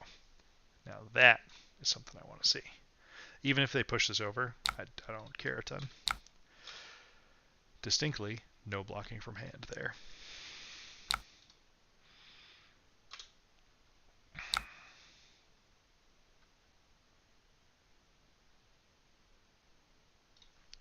I also think I'd rather save the Tunic resource, so we're going to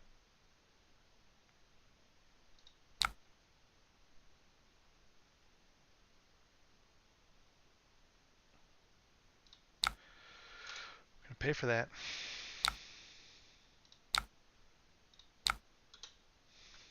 Going soul positive again.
Okay. Sync is in there.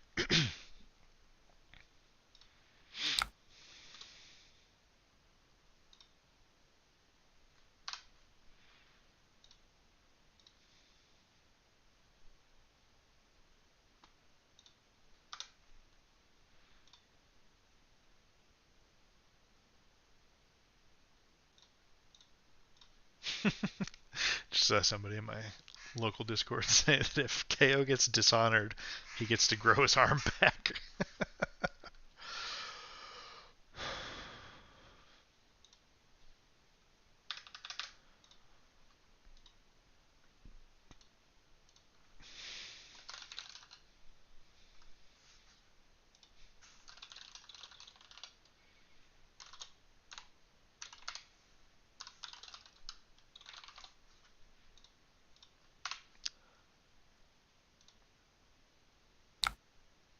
There we go.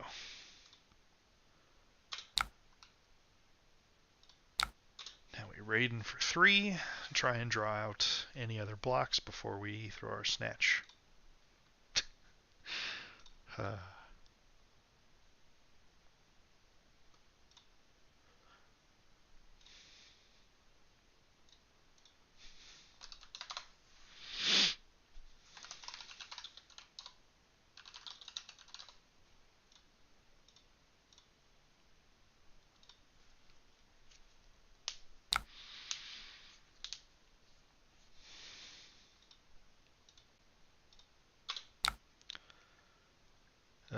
this already has go again, so we're good.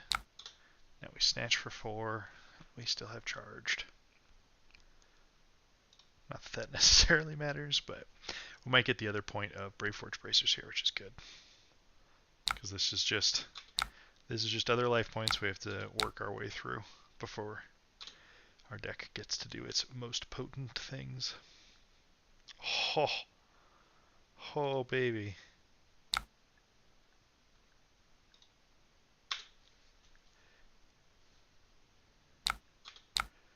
Okay, 3 go again.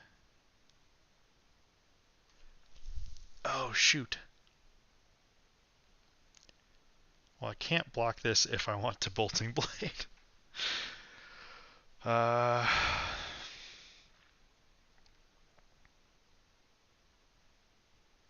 could block with Bolting Blade. That seems not great. I certainly can't let this hit. That's the prime directive.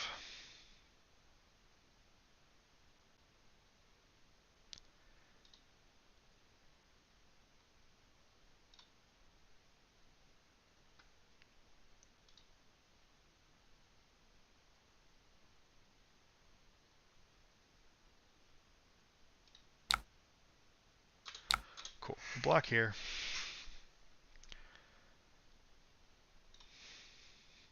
We're still going nicely soul positive here. Damn, Marvel KO looks so sick. Oh. Oh, I need that.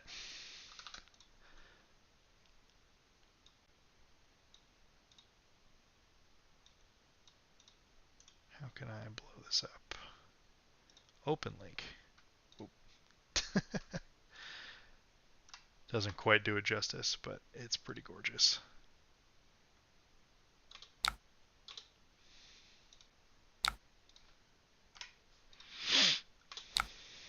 Okay. So we are going to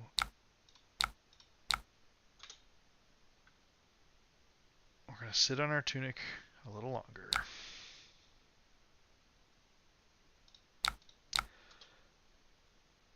Oh wait, this was stupid. This was really dumb.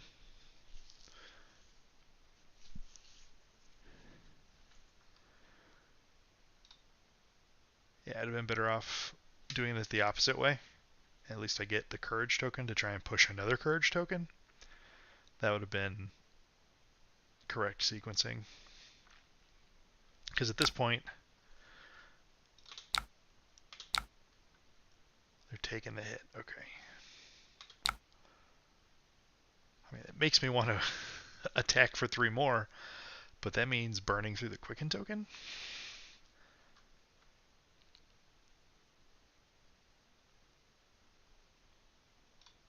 Yeah, we'll go for it. They don't want to block, but I want to get my verses.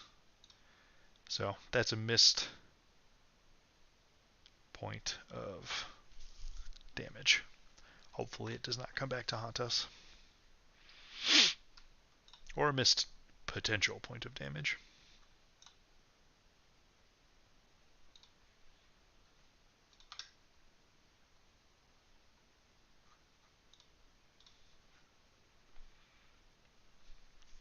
But yes, turns out that a few weeks from now, in January, we will in fact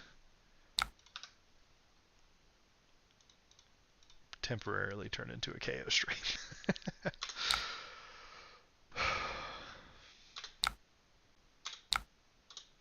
Yeah, that's brutal. Because if we would have had a Courage token for the Sword Swing, they couldn't get away with just one card blocking that to prevent our...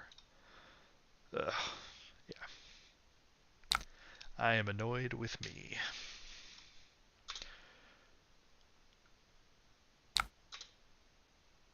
Interesting time to use Determination.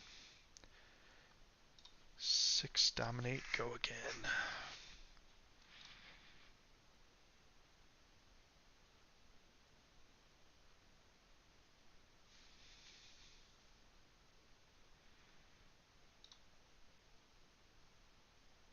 The next one will just be 4.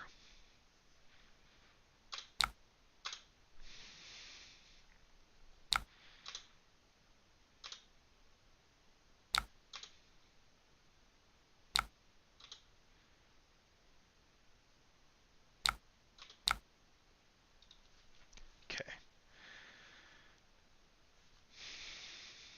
Oh, right. I don't actually have a charge card, so...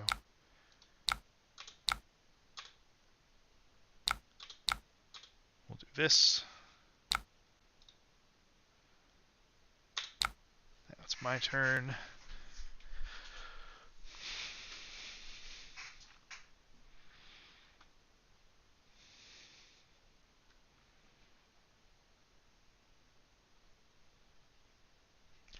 If a yellow card is charged this way, draw a card. Cool. So...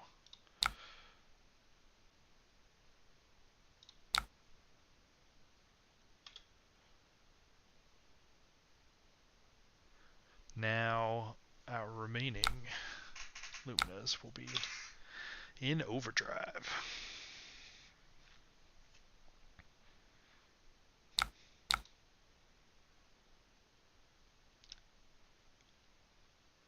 What? I'm supposed to draw a card. Well, that's a bug.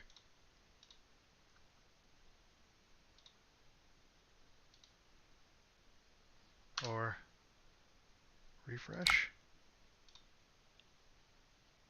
What? I must have clicked this at the wrong time or something. One more. What the hell? Revert to start of this turn. Okay.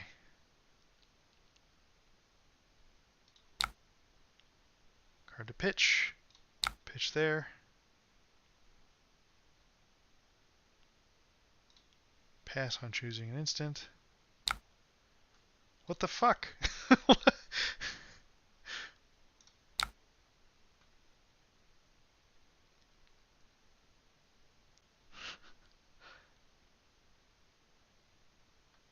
wait. Never mind. I'm being a dummy. I know how this is supposed to work. The next time you attack this turn, you may charge. So, we're going to illuminate.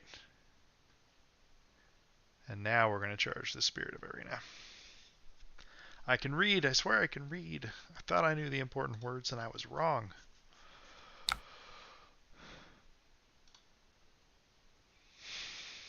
Boom. Shakalaka.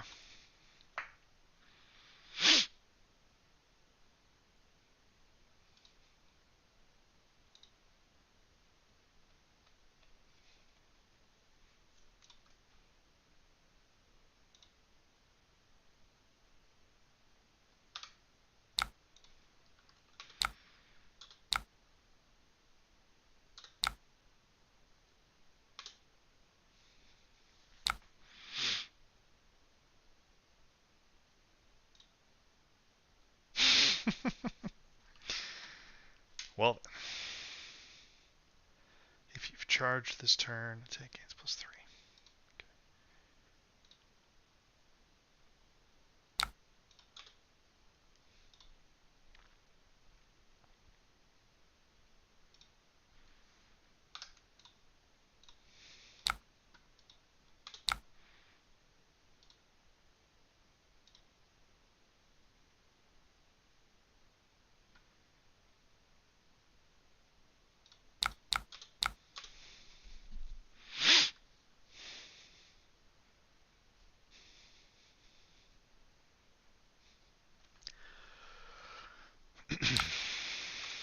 Sure.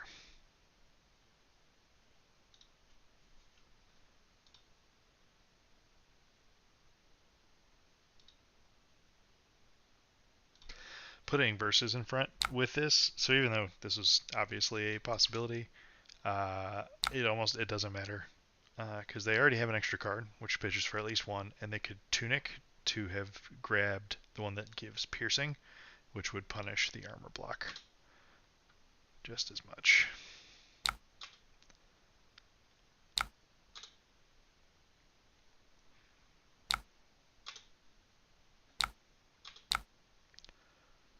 Four more, nothing floating.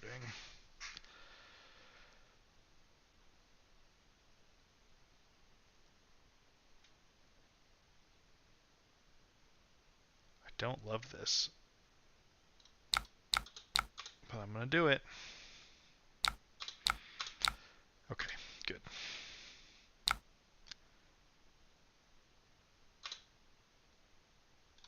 Soul Shield in the house.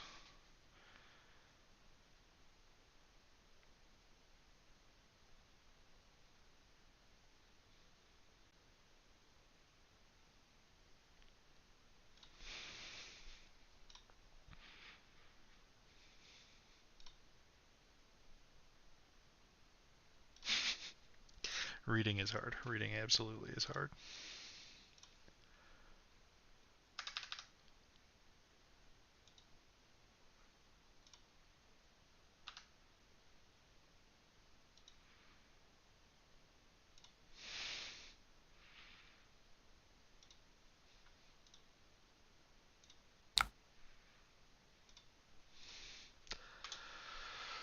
Okay, what you got?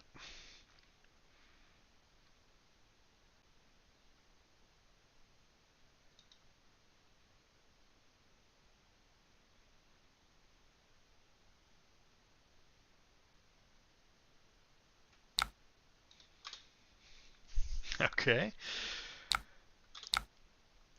9, go again.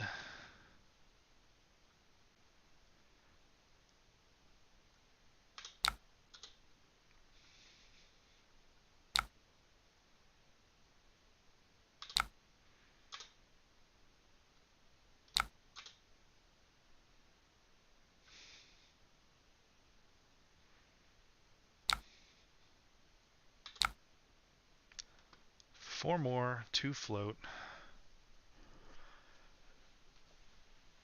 Boy, oh boy, does this smell like a route. So on my turn, I can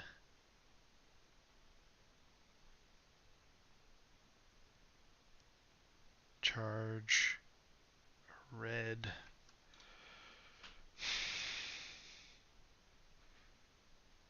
Do I just Soul Shield? They have 2 resources. If they route me, I can replay the route. But I'll need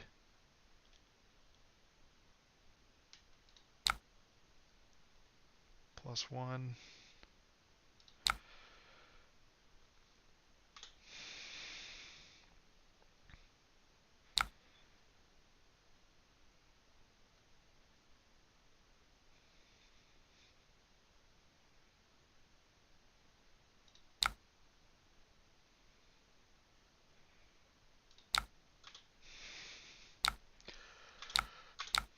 Okay, cool.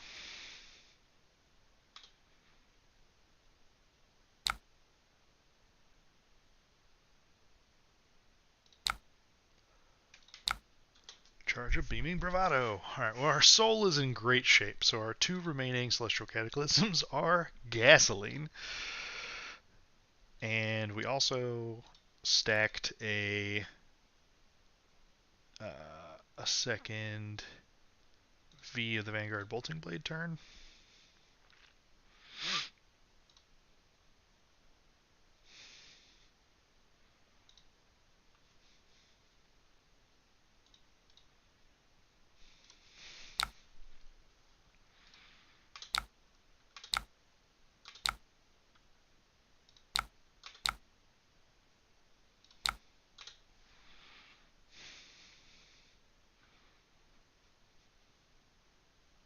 Okay. This isn't the flashiest Lumina turn, but it is a good one.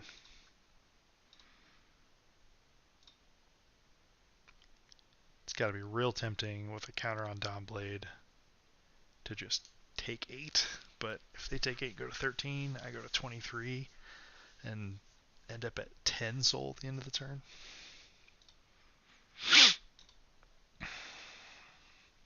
Playing Boltyn at this point absolutely just does feel like a Runeblade. This feels like what a Runeblade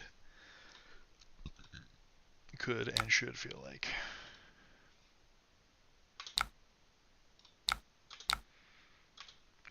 This is amazing. This is so good. Because all I wanted was to get rid of this Dawnblade counter and slow the game down.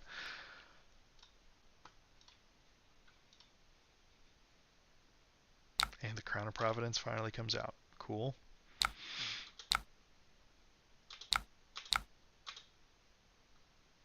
Deal. Got the V and have a Bolt of Courage. 4, no go again.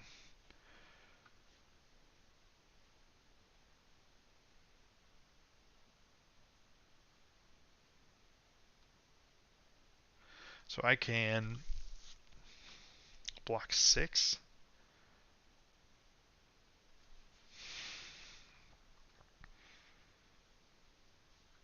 I think I need to go for the bigger turn. So I think I block 6, throw 3 Arsenal via the Vanguard.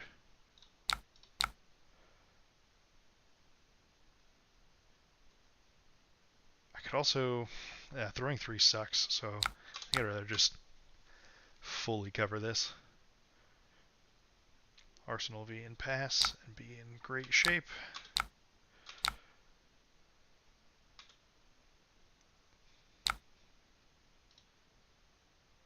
Okay. Alright. This game has been a slog, but an excellent one. If Alex is watching, he'll be really proud of me. I'm still inside of my first 10 games of Boltyn, but I've watched him work enough. So, assuming we are lucky enough to be able to just ignore Dori this turn, we're going to go Tunic V.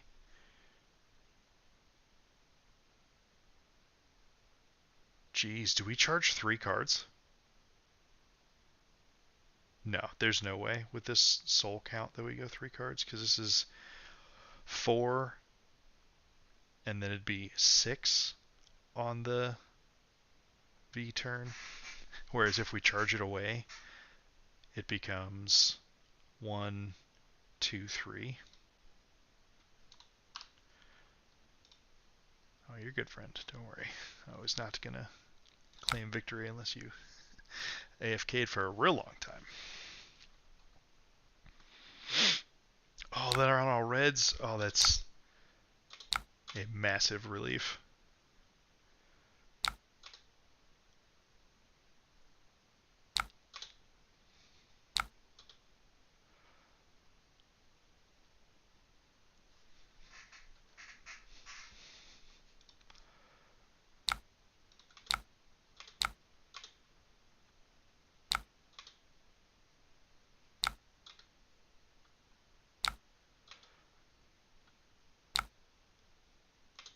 That's huge. All reds gives us just enough breathing room that this turn's going to be real gross.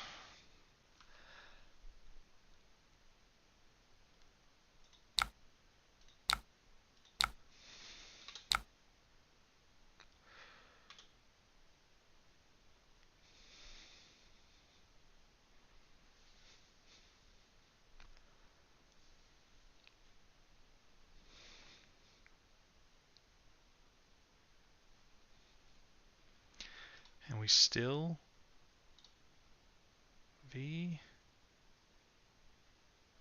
Yeah, this is actually only our second via the Vanguard turn this game. But it is our final Lumina turn.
Shunt.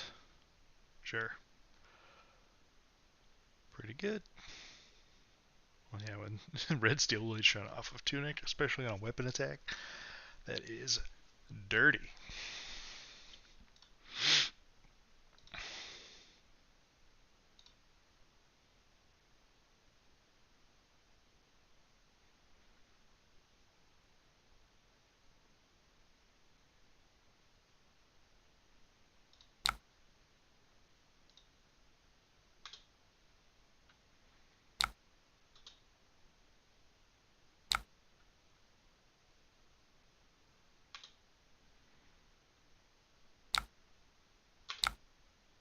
Okay.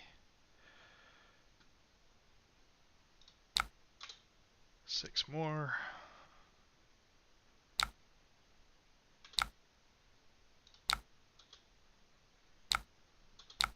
Sure.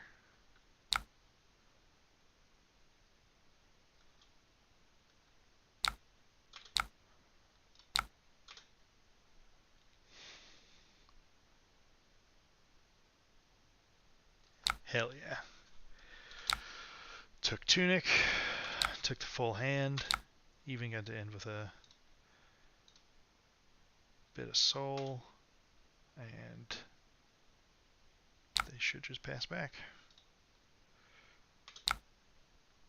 Alright.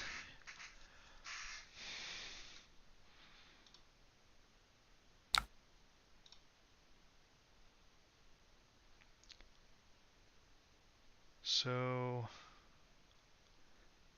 Beaming Bravado wants to charge a yellow card.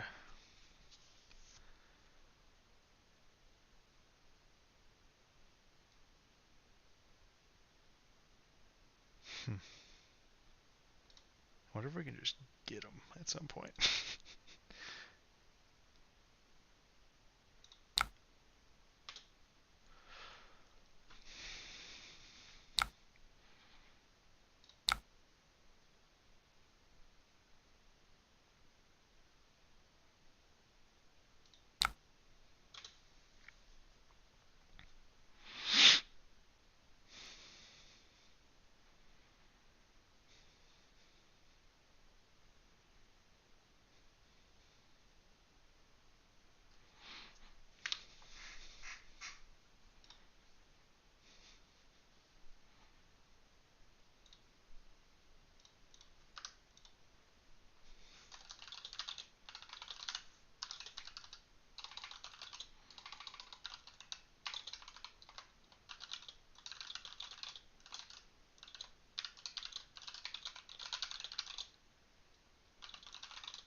If I beacon a victory, it messes up the pitch stack. I think I wait.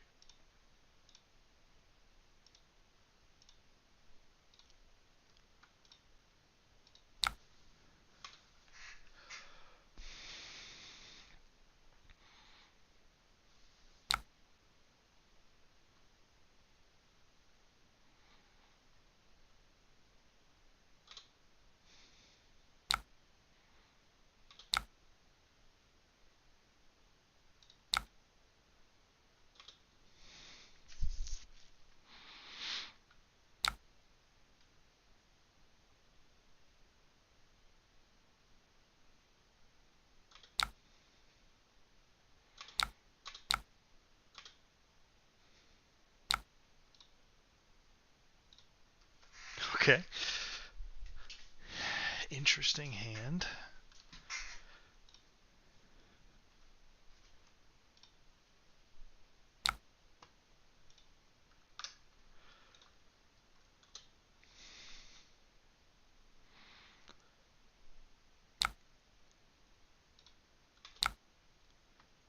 Three, go again.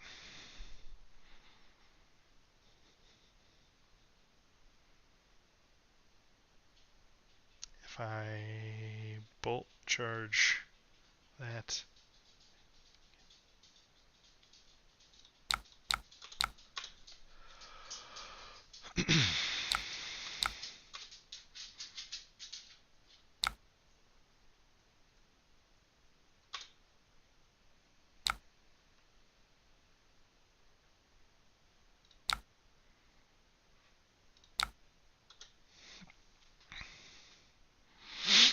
Now we get to draw a card off of beacon.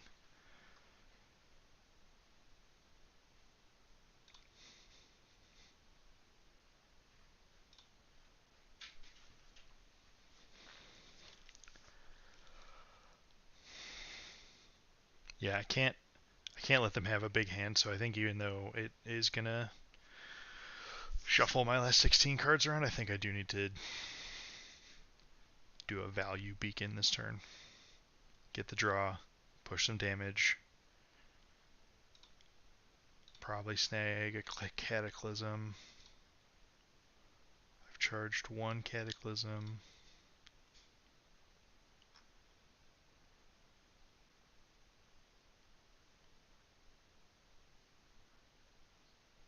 I suppose there's also a world where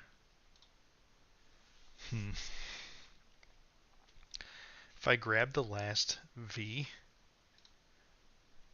if I grab the last V of the Vanguard to Arsenal from when Beacon of Victory gets used, like I can like threaten lethal this turn or close to it, and then we're set for a Tunic V. How many CNCs have we seen from them?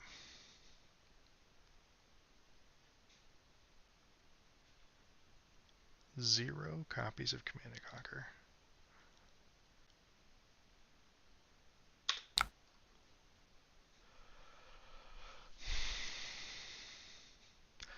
So I just know that I pitched uh, I know that I pitched a V the Vanguard, and then closely following it is a Bolting Blade.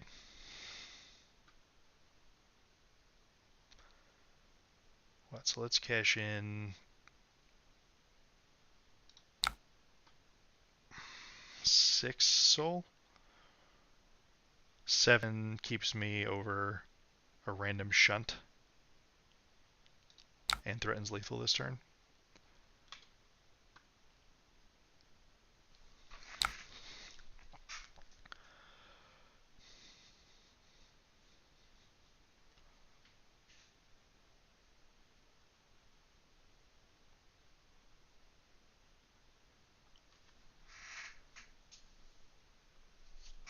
But this move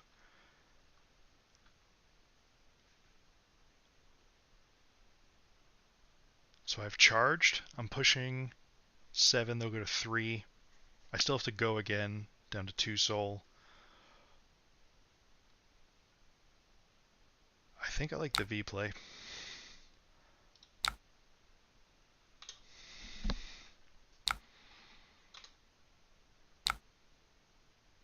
Oh, right, and we're drawing a card. Oh boy, oh boy. Well, so pass there.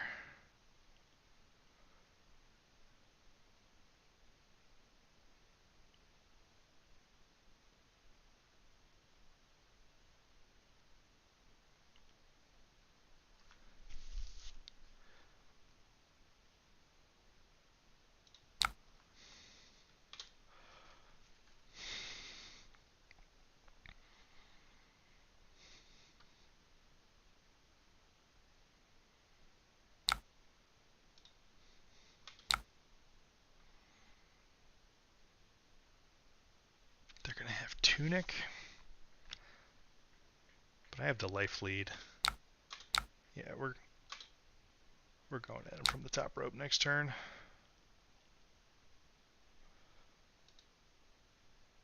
And we got a Soul Shield. Supremacy.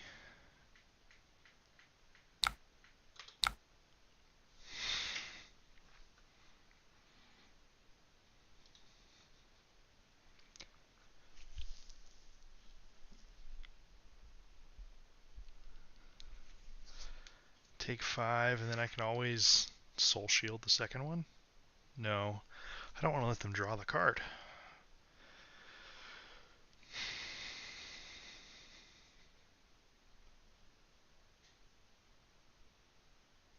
But I can't do that. I can either...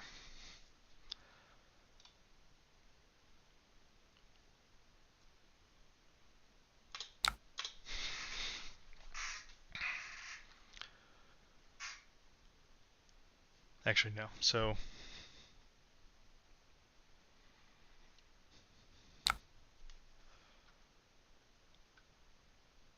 No, we got a Soul Shield here, as much as I would love to not.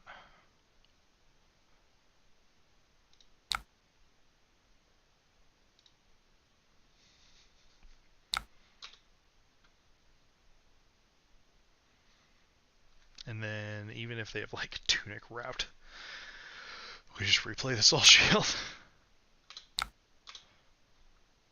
Huge.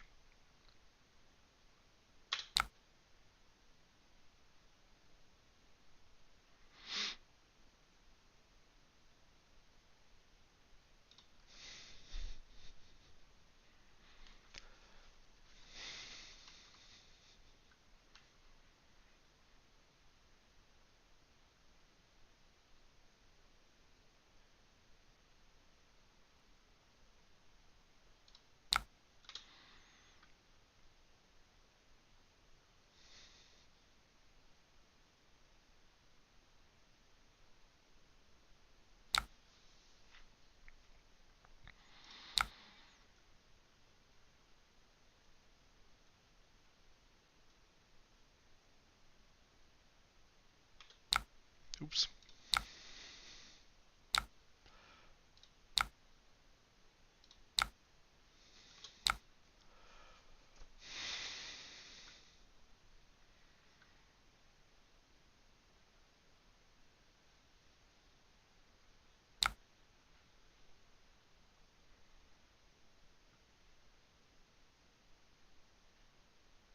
Their attack reactions. Interesting. Was not expecting that.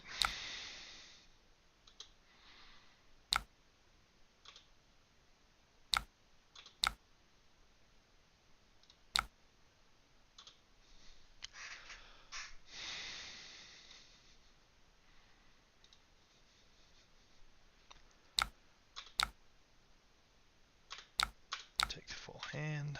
Okay. Okay. I think we can do it. If we can't, there's other problems.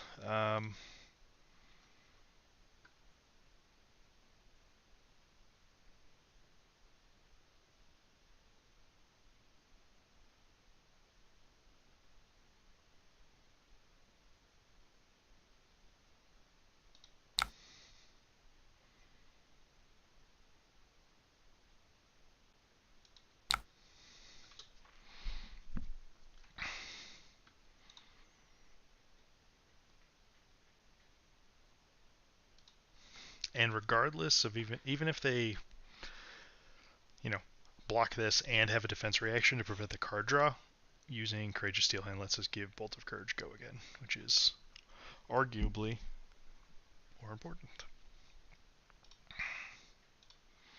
But also, if we get to, well, I guess if we force this through, they die.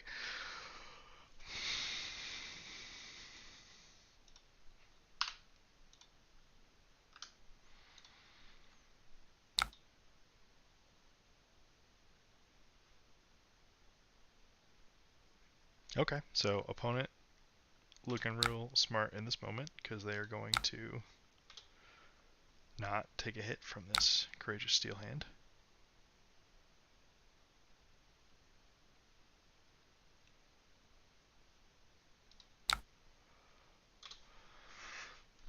But I do get to give go again.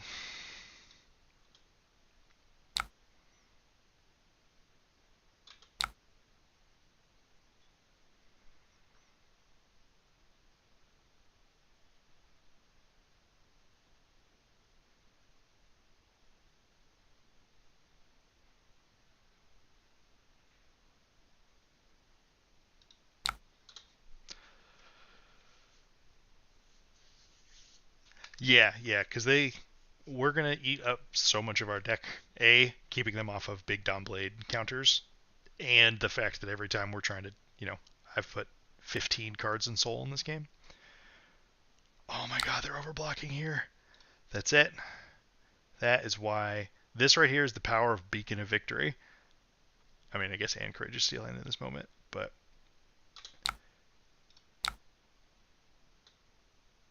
they just had to overblock to not die. And we get to Bolting Blade them for 7.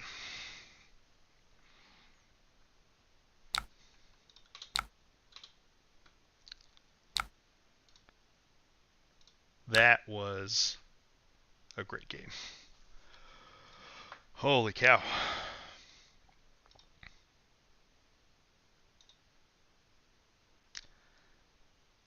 Eight cards versus 14 cards left in deck. That was flesh and blood at its finest.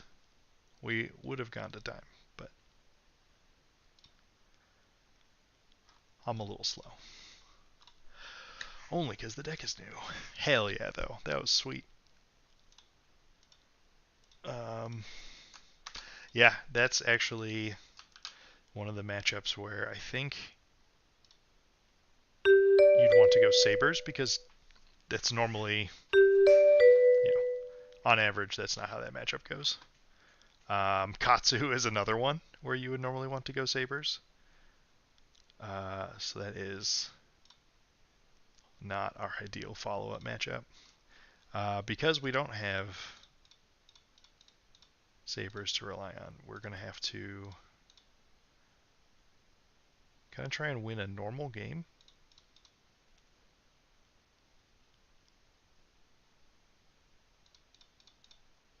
And we're going to run some extra cards because we're going to be blocking a lot.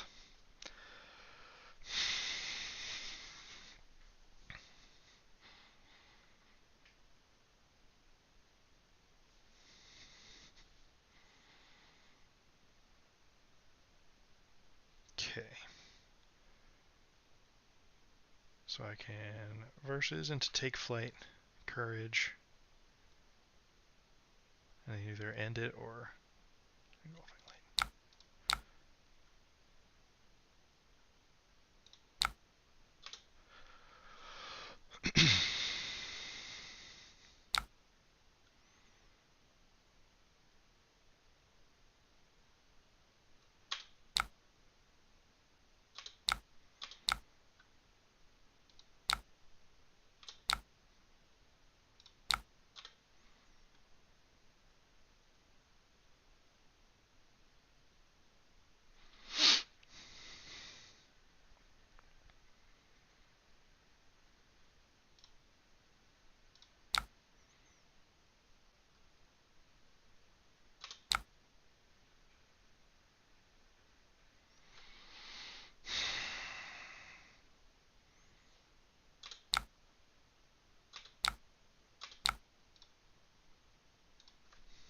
that's fine. Because now we get to start with Engulfing Light instead, which is great. We might actually double charge and still do a free Bolting Blade this turn. Alright, starting with Surging. Oh right, blocking. I forgot we had to do that. So we can charge Steel Hand, charge Beaming, and then Bolting Blade for free into Raiden.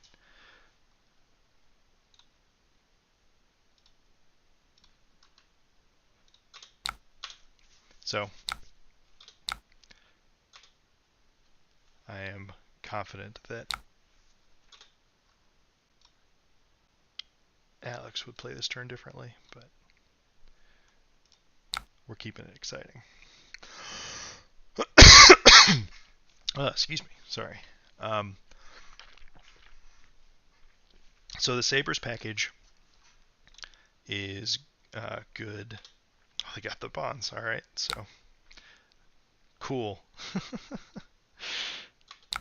Gotta love it. The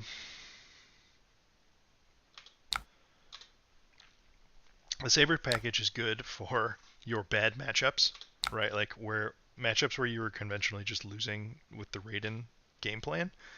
It gives you there's some high roll potential, right? It's sort of like you play a give yourself a shot in a matchup you're otherwise unlikely to win. Um,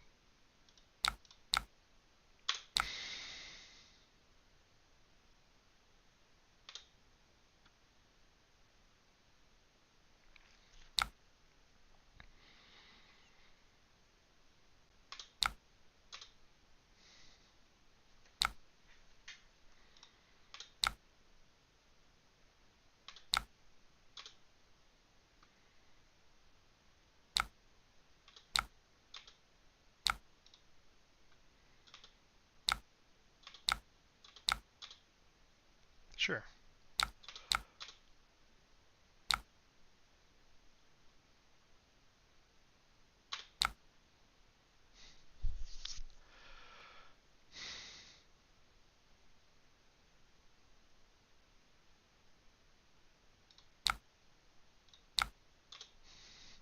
Starting with Courage token in play is incredibly, incredibly potent in Boltyn.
Yeah, Katsu comes at you from a lot of sides. Makes it very, very tough.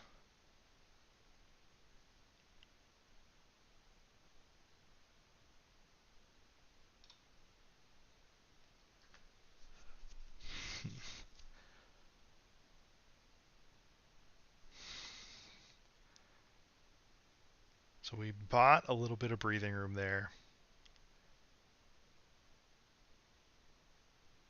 I think we want to arsenal the V with the tunic up.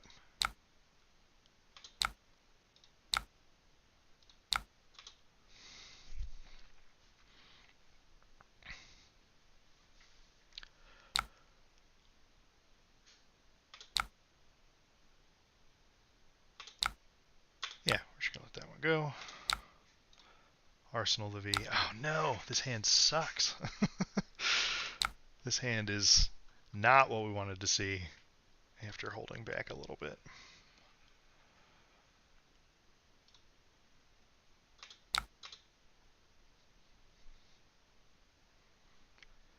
Yeah, the fact that Katsu can play such effective offense, but also like he's incredibly good at punishing uh, suboptimal blocking. Hmm. I can.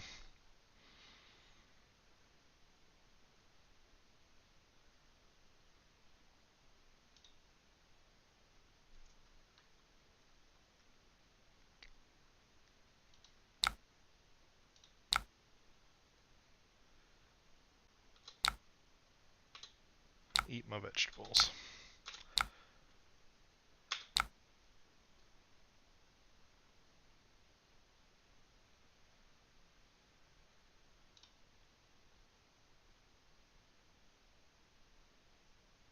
Huh. I wonder if I. No, Warband costs 2. And then Yeah, no, I can't. This is not a Warband moment. Okay. This looks a touch better, but not all the way.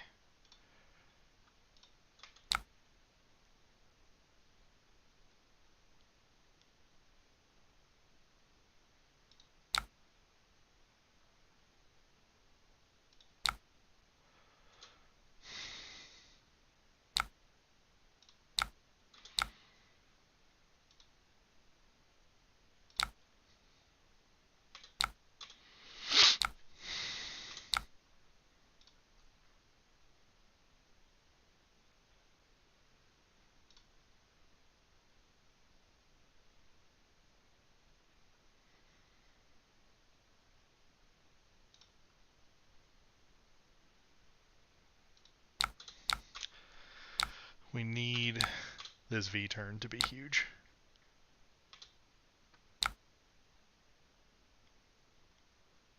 Like, need.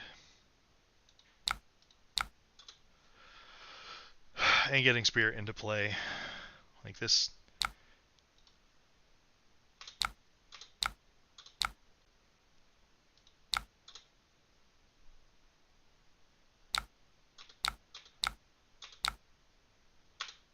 Okay, they're loaded up with a 5-card turn.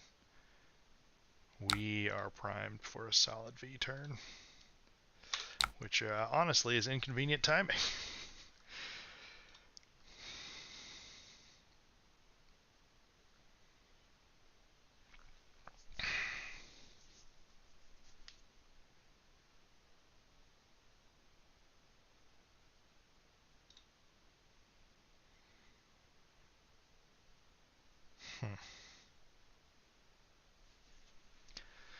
If I give up card, Warband, then we go Tunic V, charge Soul Shield V, and we have Bolt of Courage in there.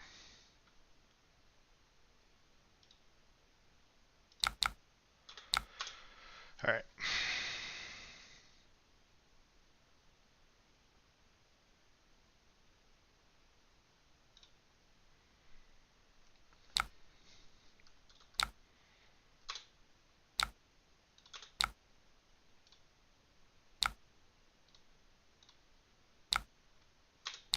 God damn. Oh boy. Well.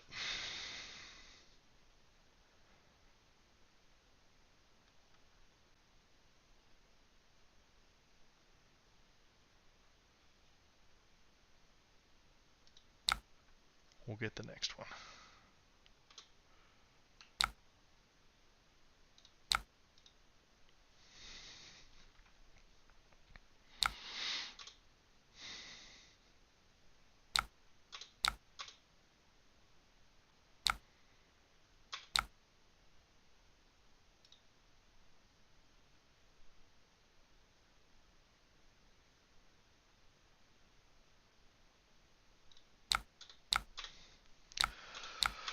Holding on for dear life.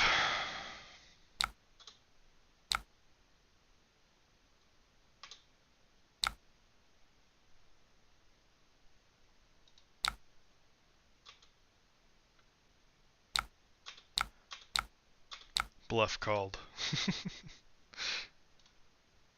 Okay. Now we got something. Gallantry. Double quicken token is a bit unfortunate. But I could also just charge once. If I V, charge once.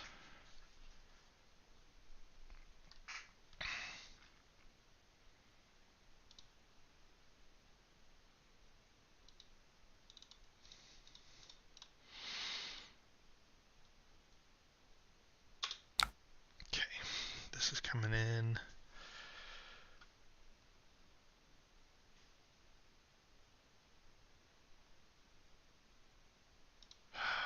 Now, if I get too cute with this, it'll be a nightmare. Katsu can just pop off.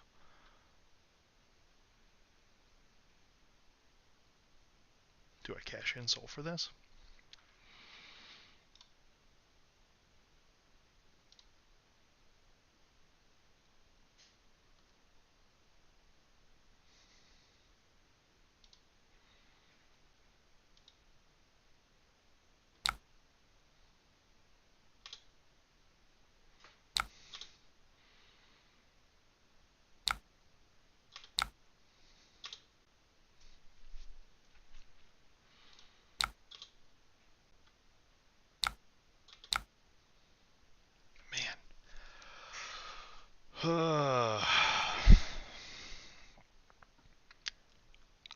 No resources, but if the first one hits, they'll get the second one, and then bonds.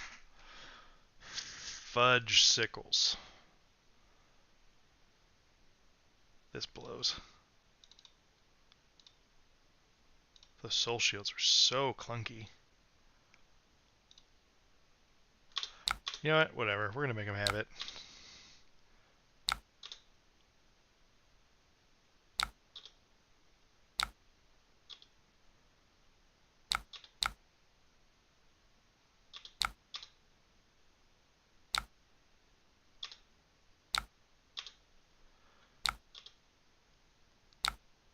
They just had it all anyways. Oh dear.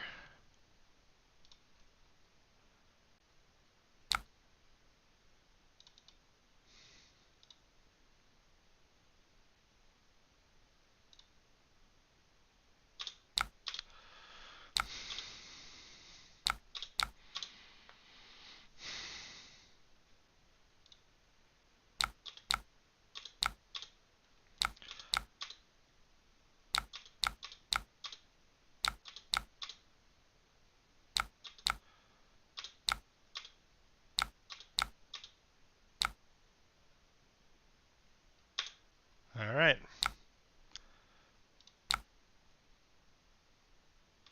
Let's see if I can make it worth it.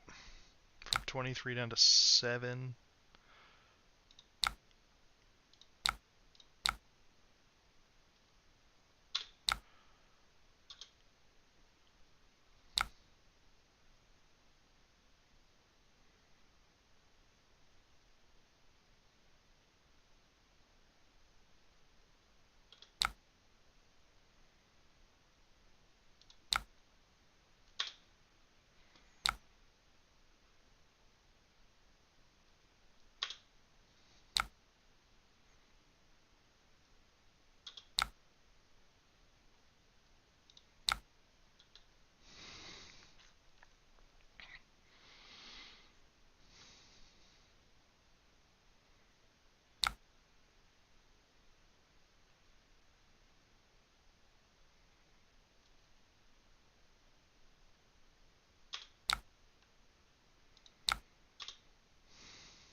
Alright, this is what we needed.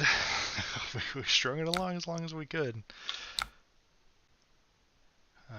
Unfortunately, that's the end of the road for this turn, though.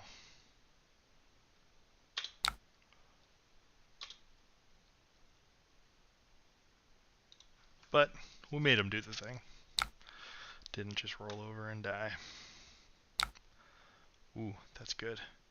If I can go Bravado charge Gallantry into Illuminate into Sword, and I can block for 4.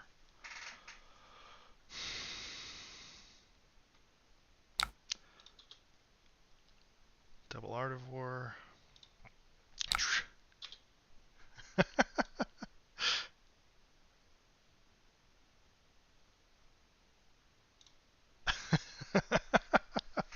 Triple Art of War. What do you got?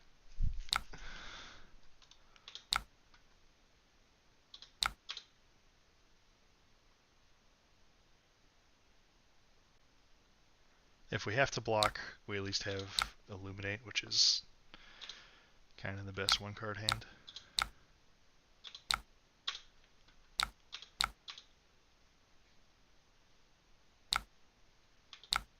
E-Strike for 10. That is threatening a Mask trigger. But they can't give this go again. I could... No, I can't. I can't justify... Just burn through their equipment. Denying the draw here is big. I only wish this was a Snatch instead of an Illuminate. That would have been scarier for them.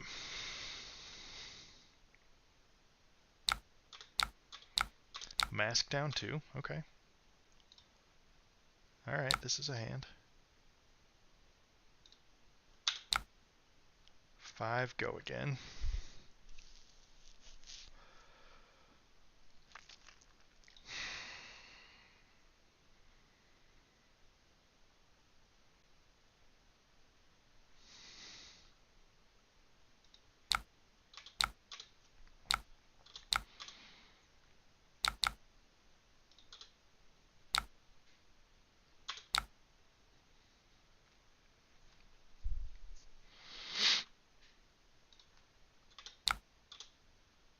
So we're going to 1.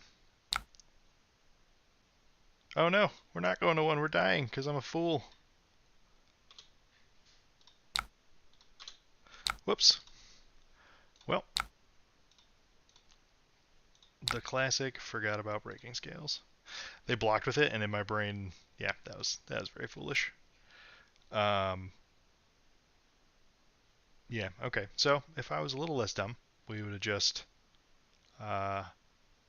block 3, take 2. They come in for 4. We block 3, take probably just 1, and then our turn is Snatch, Arsenal, Beacon of Victory, and hope that. Well, I guess that's not even that great, but yeah, that's conventionally a very difficult matchup. So we go again.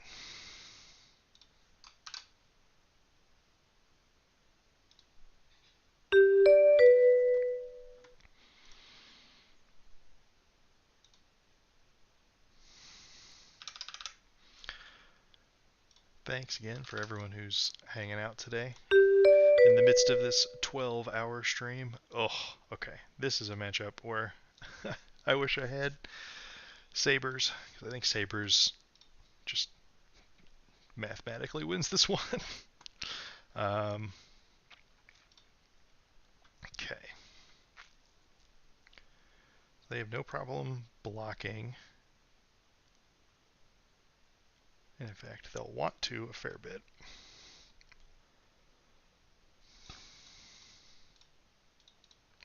So we want to be aggressive, be aggressive.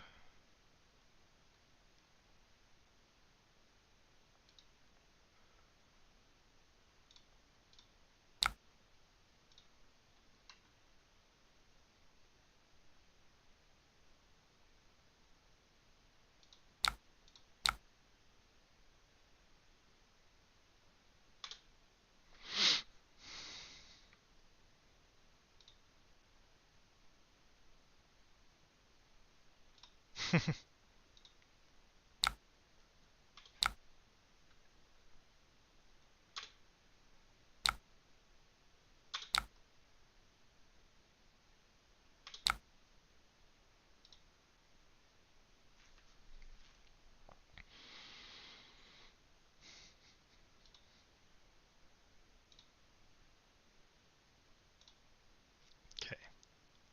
Ooh. All right. So our opponent is not trying to get off the big one. I think maybe this is a this is a Hyper X3 deck. Okay, so if they're gonna try and opt and banish a bunch of hyperdrivers, that's cool as shit. Yeah, Boltyn. It's seemed like a good day. We're playing a bunch of stuff. We did Viserai first off, some Nebula Blade, Viserai. That was an experience. And then we played some Maxx ourselves, which my inexperience showed through. But also, I don't know. I don't like how much of that deck's game plan just singularly revolves around construct Nitromechanoid. So might just not be the deck for me. Okay, so this is free.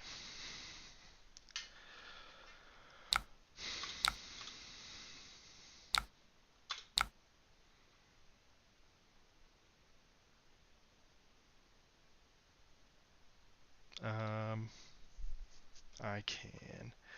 Yeah, I'll play some Vynnset later. Unfortunately, Sonata Galaxia is not coded in still, or not coded in yet.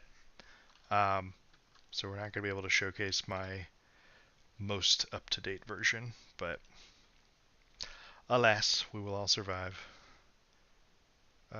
Cool. So let's.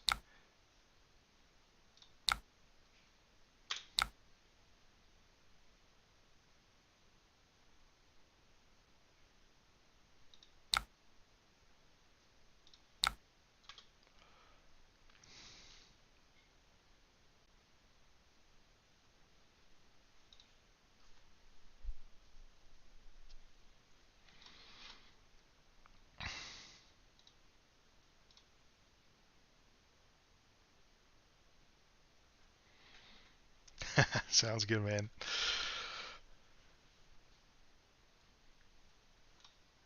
And yeah, I'm still.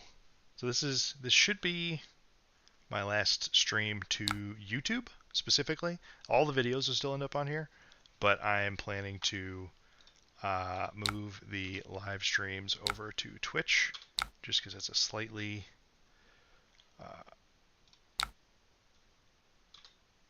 slightly superior, I guess, user experience,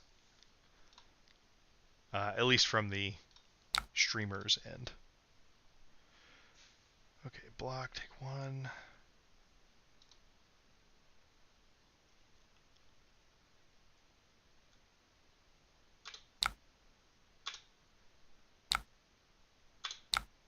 Because we're getting the courage, I'm fine letting this go, because that means our engulfing lake can just definitely have go again next turn.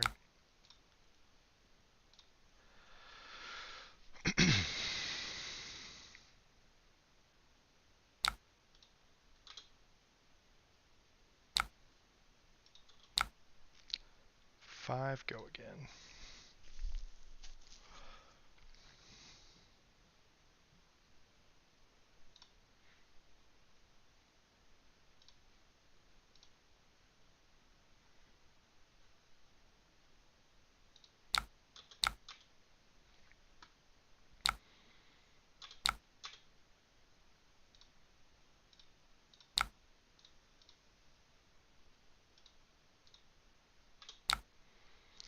Three more with go again.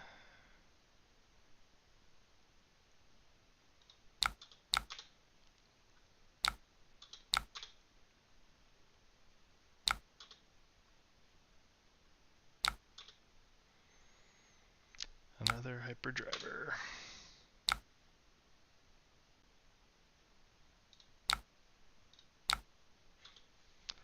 Like, I'm not crazy, right? Construct Natural Mechanoid doesn't work with Goliath Gauntlet.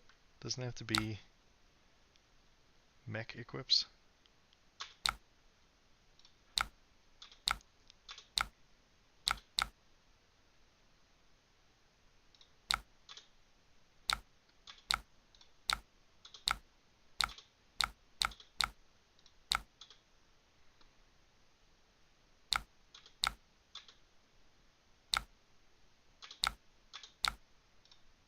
Charge the Light Brigade. We like that.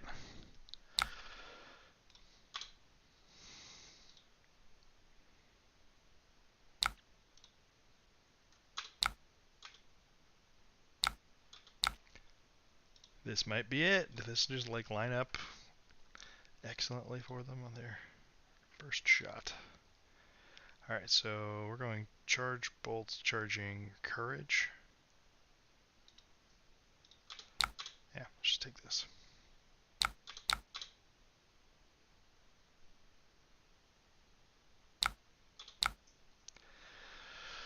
Rev up for 6.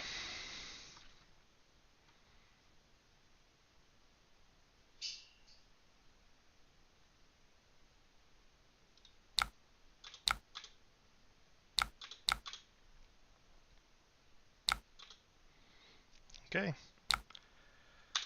Hyperdriver's online.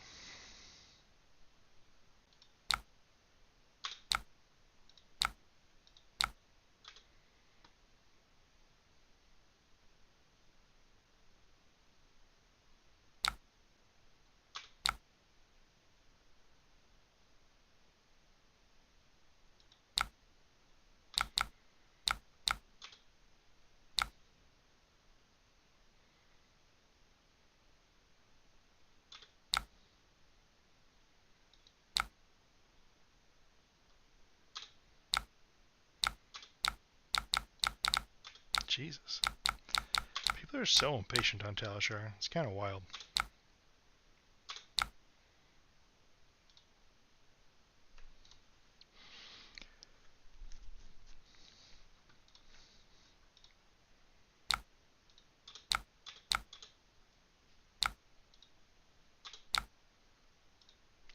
Four go again. They got 3 resources.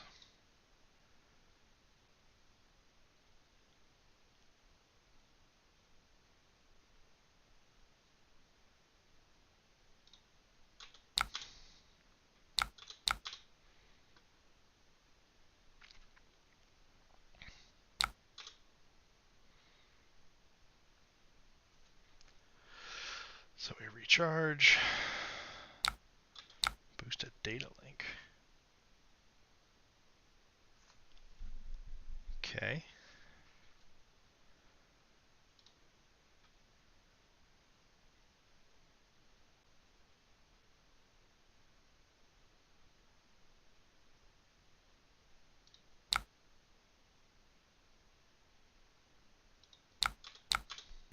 No opting.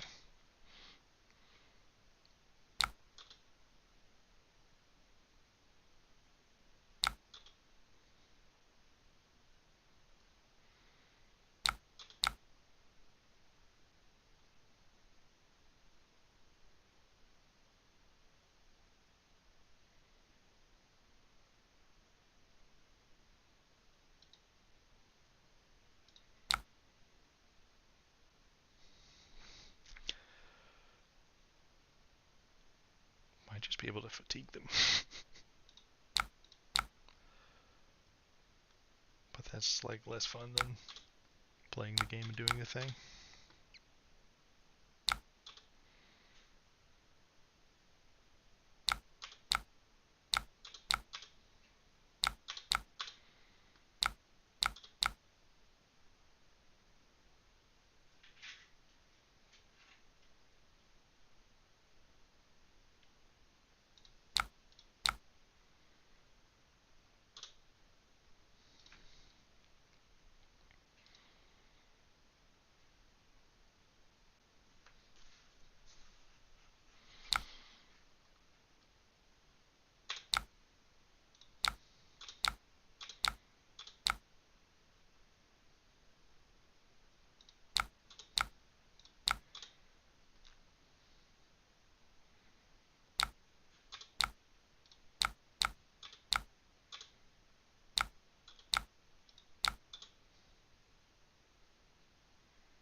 Getting him. The Boltman does it again.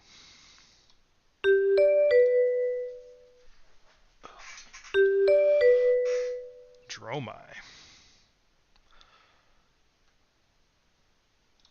I guess we go first to not let them. Probably keep all the armor.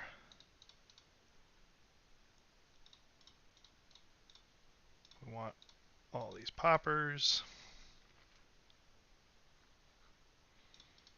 And honestly, probably the sink balloons too.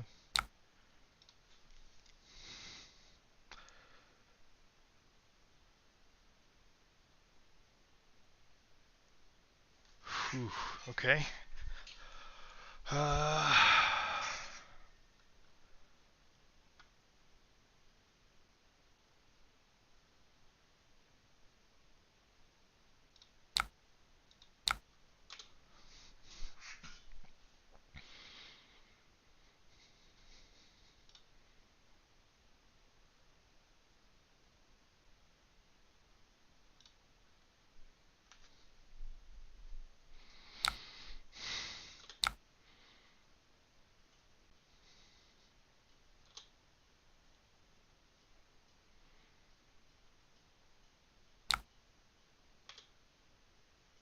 Okay.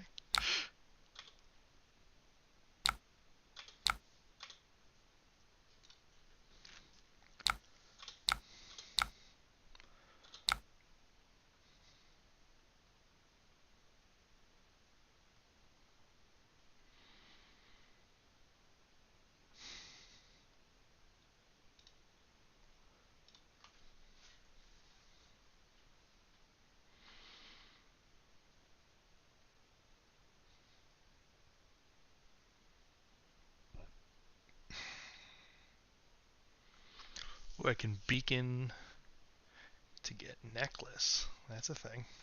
I knew it. I knew as soon as I put this in Arsenal, I'm like, oh, right, naturally, I just made it more vulnerable to Command and Conquer.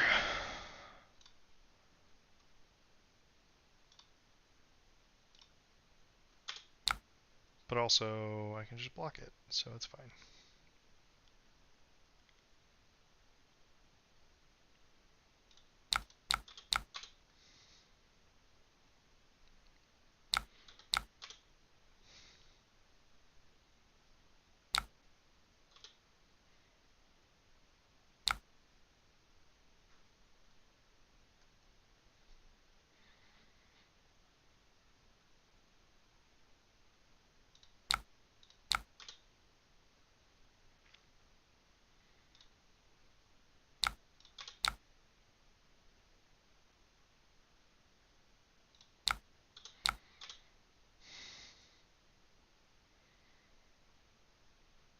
Get sunk.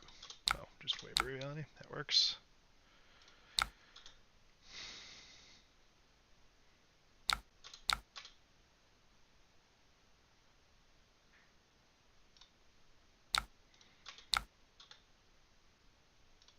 Oh. Okay.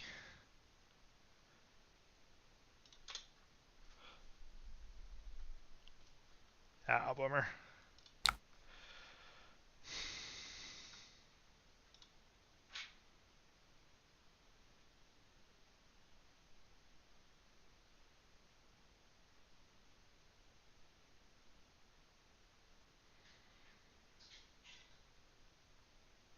No, I can double Lumina with Spirit and play after this. Yeah, I think we just want to pop off.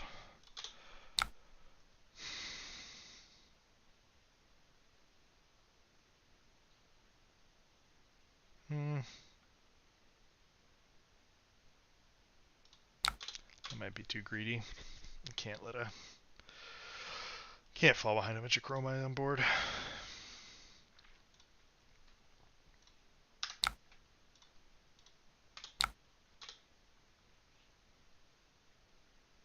Oof.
Uh, yes, the classic Tome 6 card hand.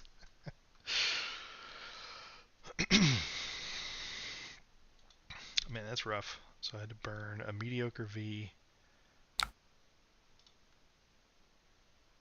least I pitched Illumina, they ate Illumina.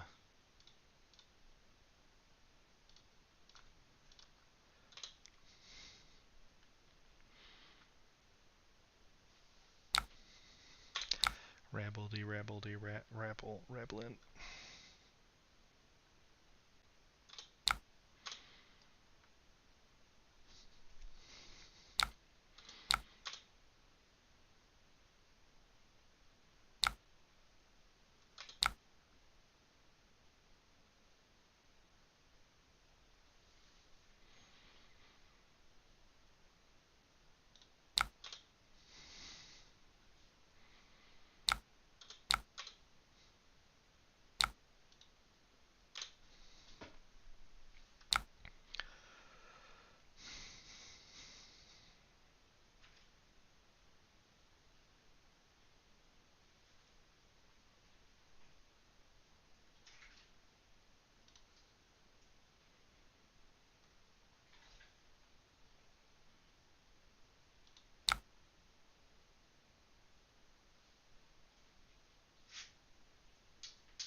Dromai.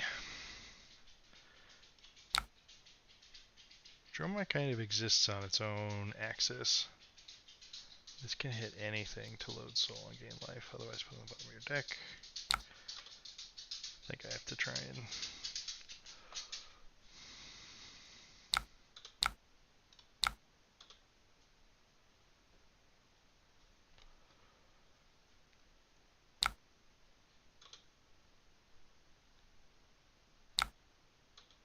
Because Dromai in general is just extremely versatile. You can have builds that are very aggressive redline-ish, and you can have builds that run a few more blues and are more controlling. Okay, so we have a popper. We could charge, snatch if we need to.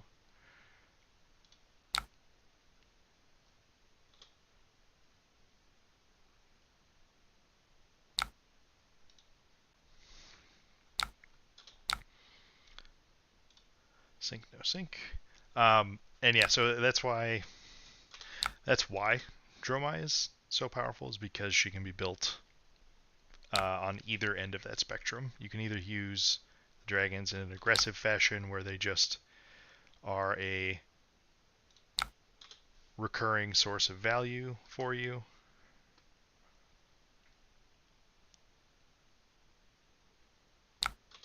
Sure.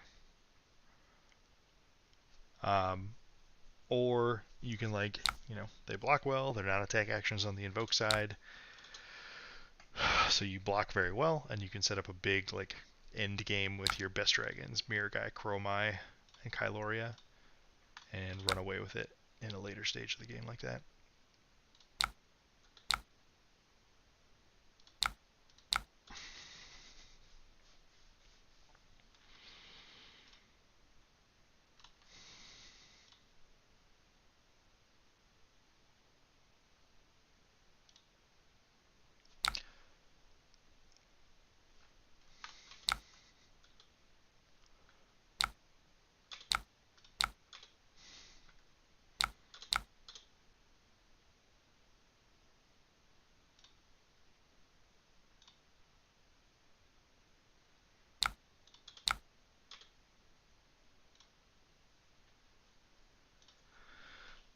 Alright.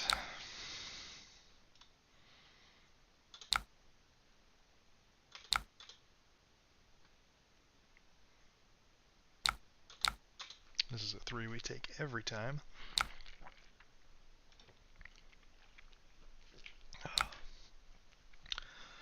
Remember, kids, hydrate to dominate.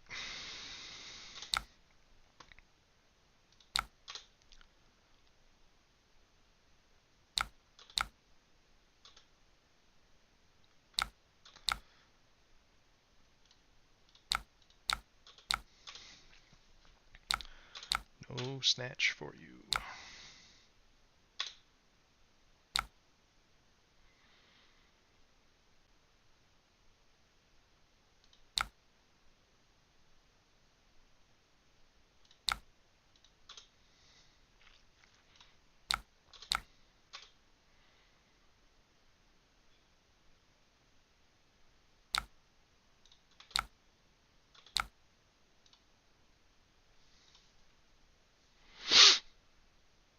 Okay.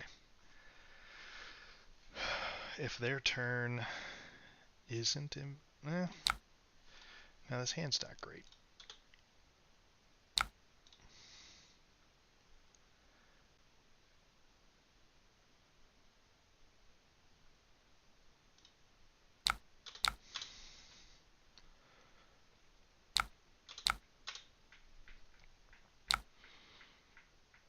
If I pop, I can't charge this take flight.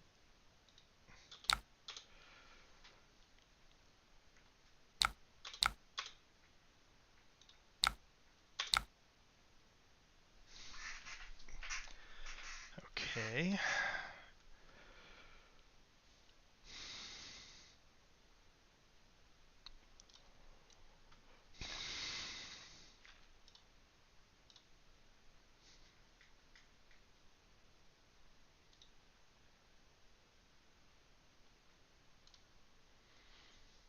Hmm.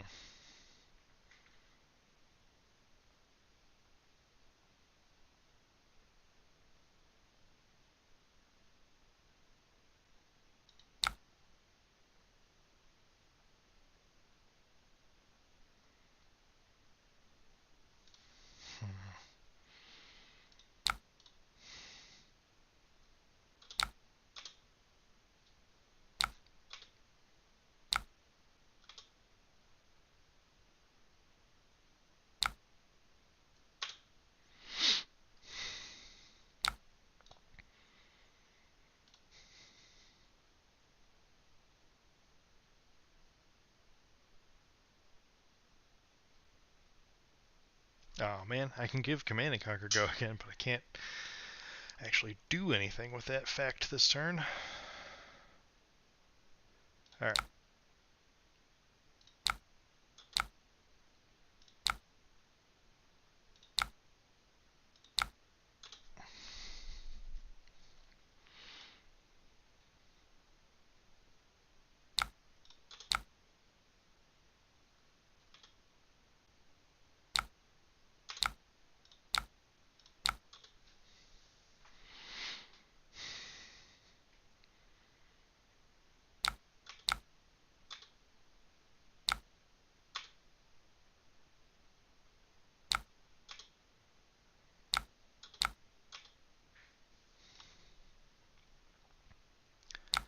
Okay.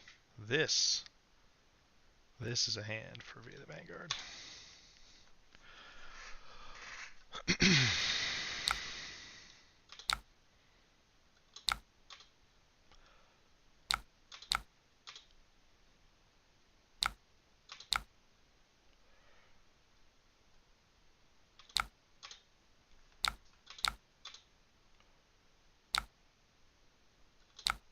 So 4. So if I block with Illuminate and Versus to prevent the card draw, I can still...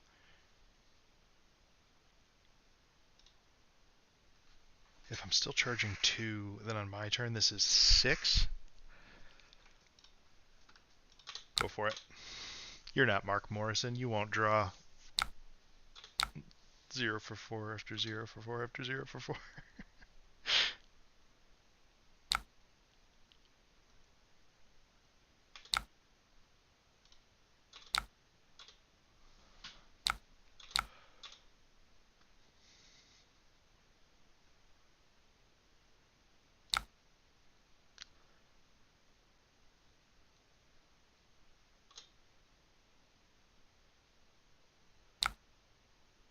Okay.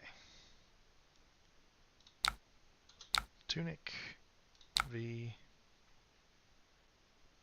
At your face.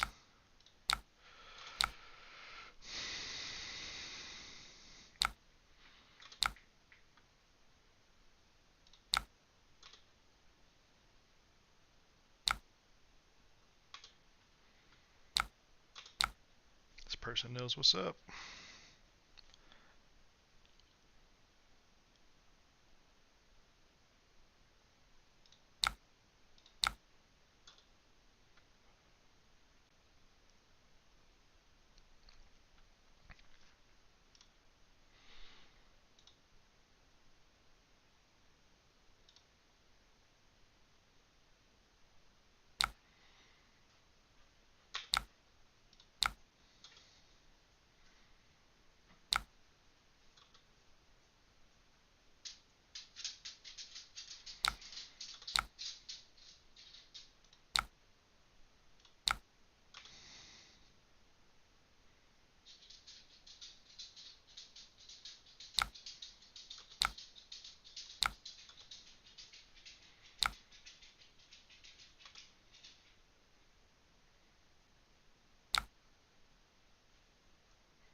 Snatch at face.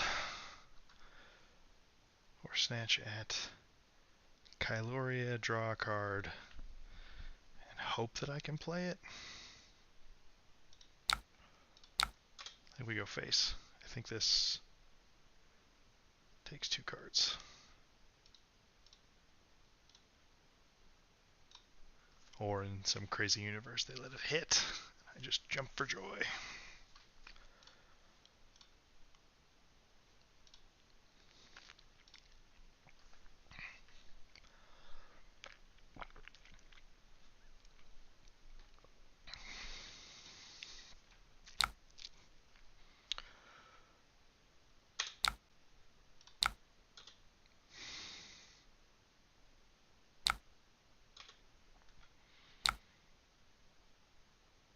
Oh my god! Never punished. How's 9 sound?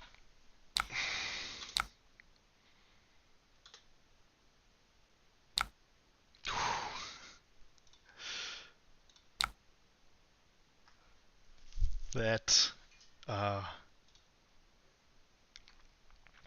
opponent played that game well. The only thing you don't want to do versus Boltyn is, like, I think he blocked the Raiden, which I didn't have Spirit Arena in play, so I couldn't surprise anything there. And just all of the subsequent on hits were more dangerous.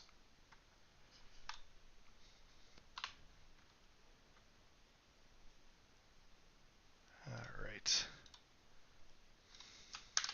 we go again.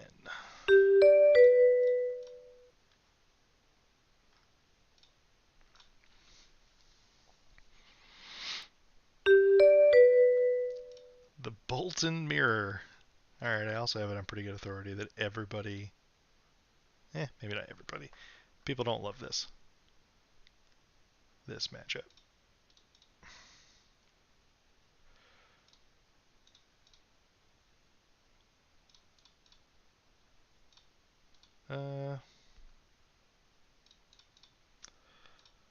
We'll just pile it up.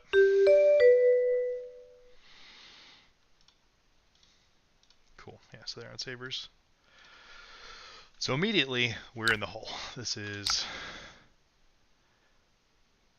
not what we're looking to start off with. And they got Gallantry on turn 0. That's very good.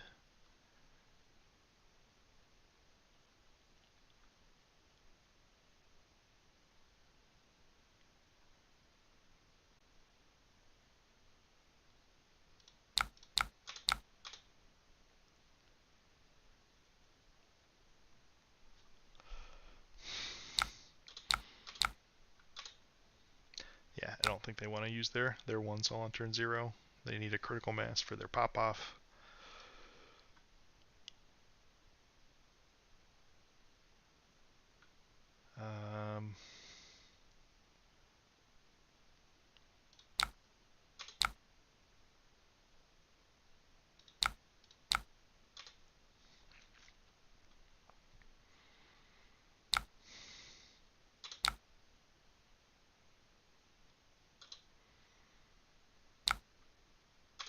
Yep.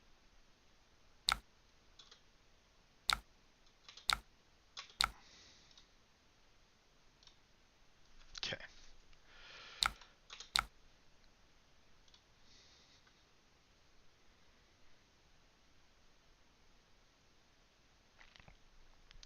It's weird. I almost want to... Oh my gosh, they're running Crown of Providence and not Warband. I mean, I guess they just deem it not necessary, but I find that surprising. Okay, so...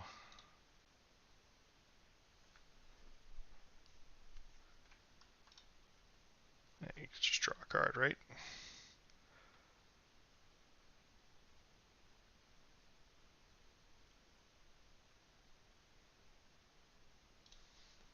This hand is bad.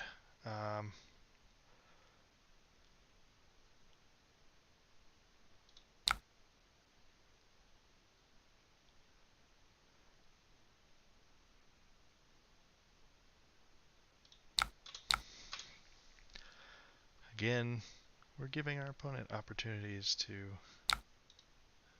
Sure, resounding courage, you got me.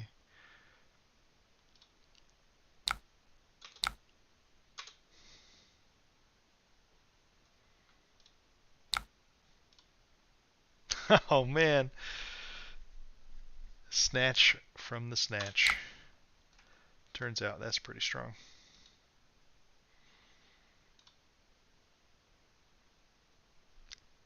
So we've charged this turn, so Boltyn's live.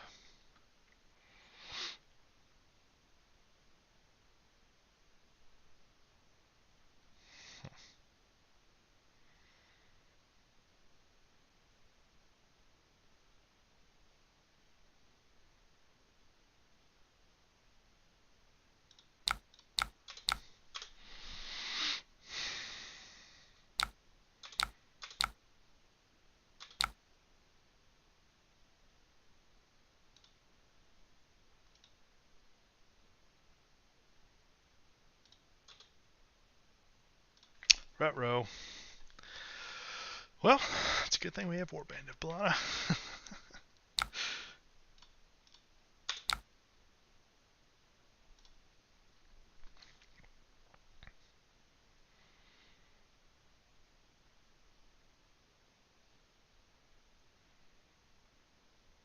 Just another Command and Conquer?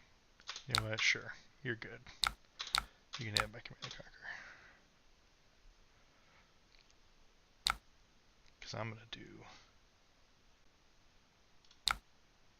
better Command and Conquer.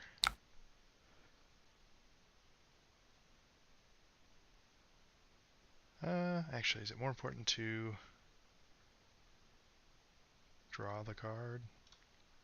Probably. Okay, so there's that.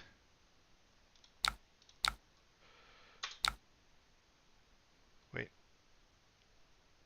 Oh, right, yeah. I can do math.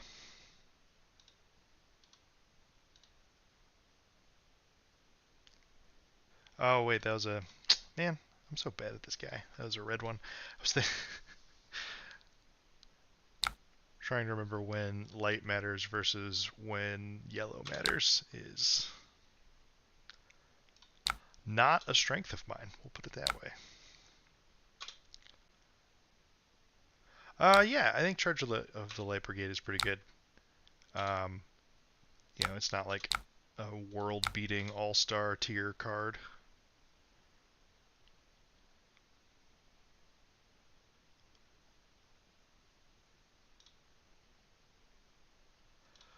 But, basically, it lets you actually do more with bigger hands, which Boltyn can't always do.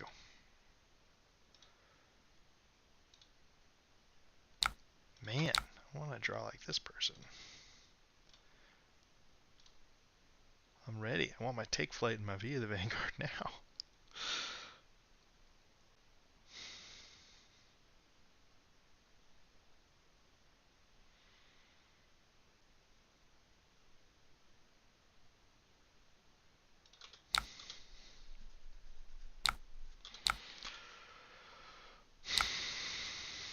Oh my god. When it rains, it pours.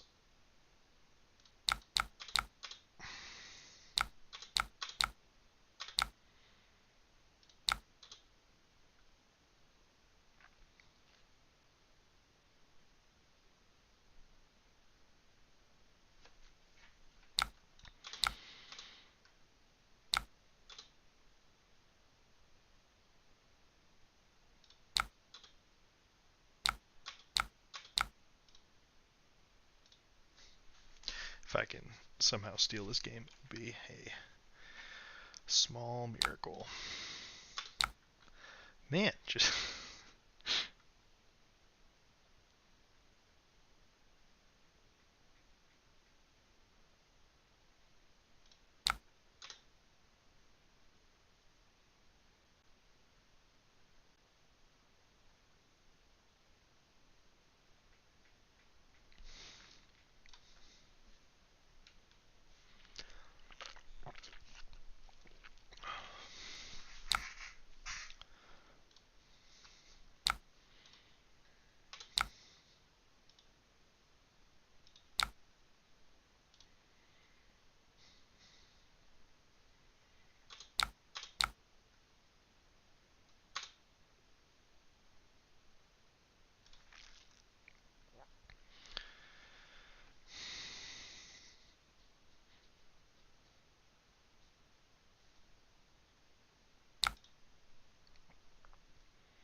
we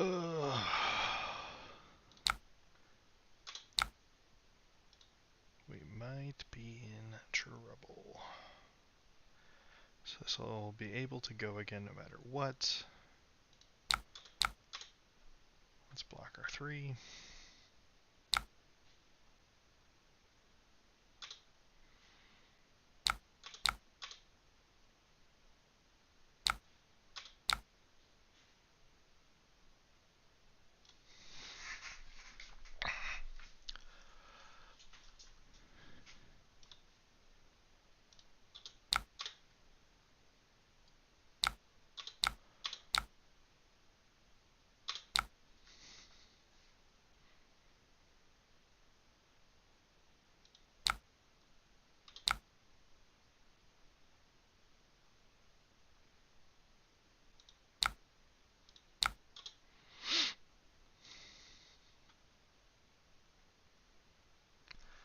I've got the Crown of Providence to bail them out of a CNC from Arsenal, is why I'm less interested in that line here.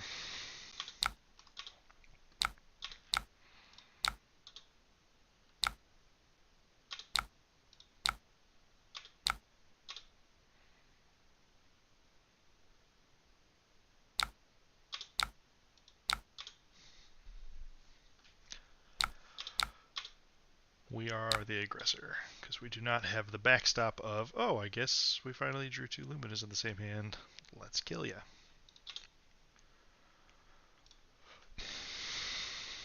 Although this hand is pretty good.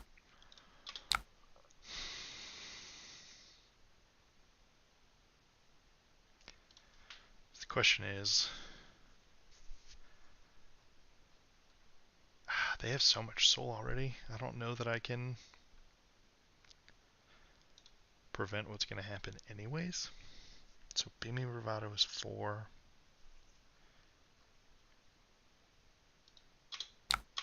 I think I just need to hope that they don't hit the juice. Okay. Well, glad I didn't waste my effort trying to block.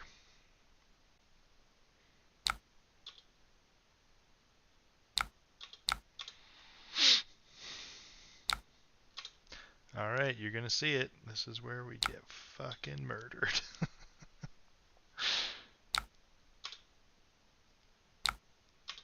Double Lumina. So... Oh! Ow! I think we're just very dead regardless. But we'll try. We'll do the right things. They have too much soul for us to be able to shut off the actual attacks that are happening.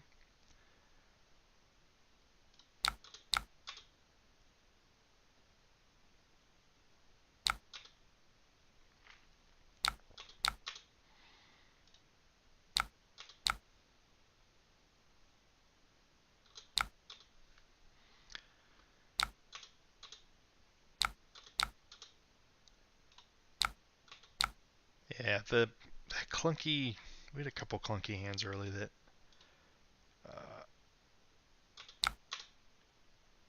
really ended up being punishing. Because we had to take a little more damage than we wanted to, and the turn where we had to eat a CNC because we had another one in hand, and that was just a awkward cycle. Oh wait, why is this? Oh right, it's the double. So they get Boltyn ability and Saber ability. So we are dead. The last Saber is gonna do it. Well, or am I alive at 1? We're alive at 1. And that is why you make your opponents go through the motions. What you got?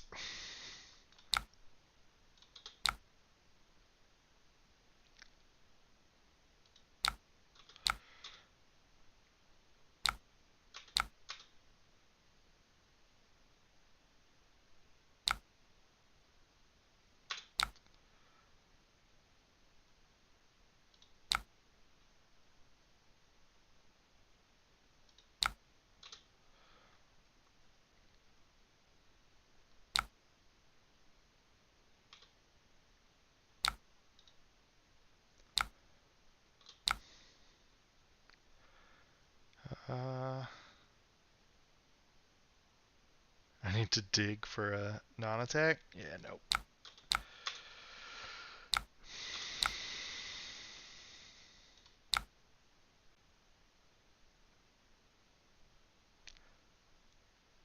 GG.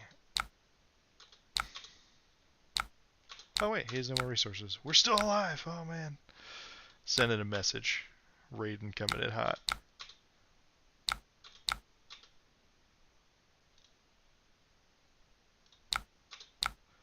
Okay. let's see. For us to have any shot in hell, we need there to not be an attack reaction right now, but there probably is. Because, of course, why not? Man, that game was just a case of always had it. Unfortunately, we were not the always. And then I flubbed the helmet turn too. It was silly.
Come on, doesn't anybody want to play?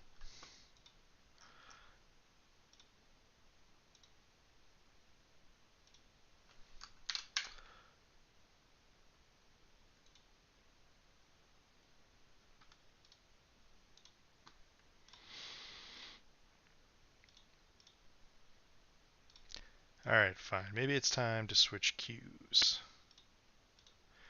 Living Legend, CC.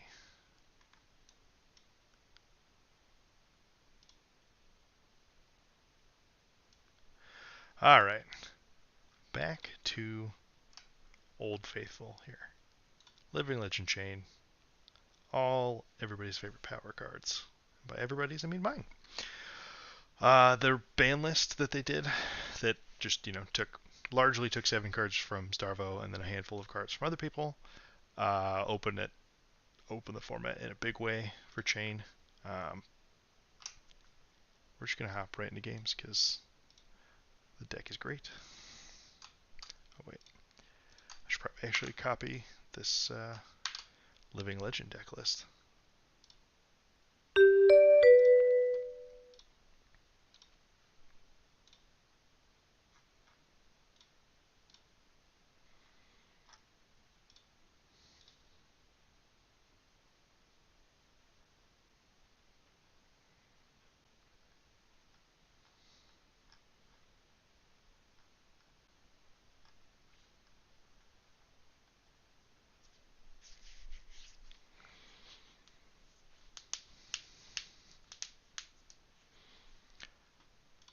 I wonder how long normal LLQ wait times are.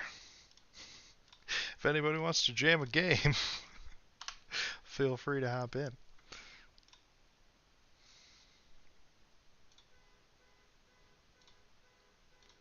Oh, perfect. Yeah, there we go. Good old neighbor's car alarm.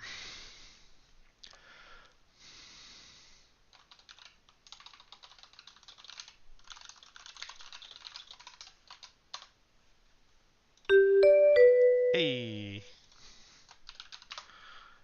Alright, we get to Chain Mirror.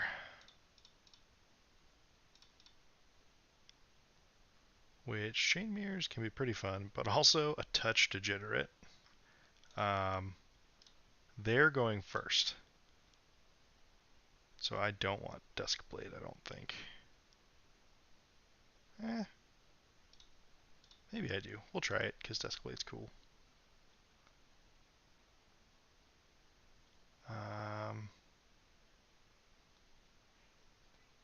Yeah. Oh. I swear, I wasn't trying to Thorn and Duskblade. That'd be so good.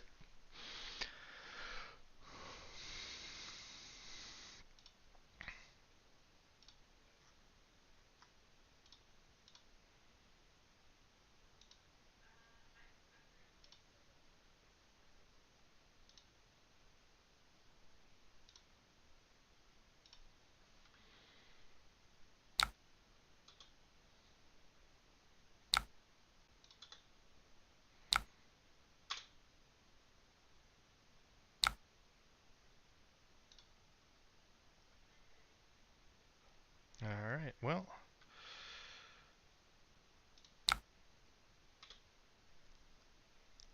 Aggro mirror, and we got to go second, which is good. Shackle.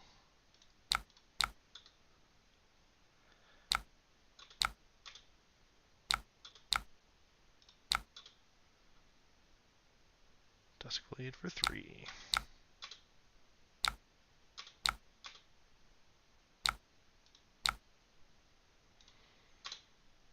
Invert off the first shackle. That is not exactly when you want to see that.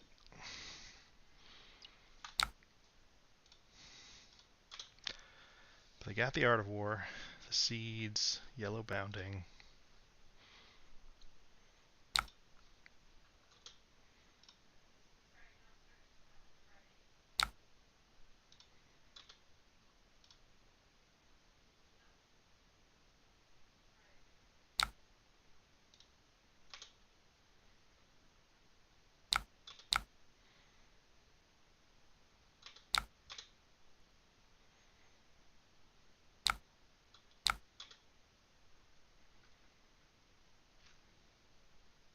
Oh, I'm a fool. I have the Mouse guys right here.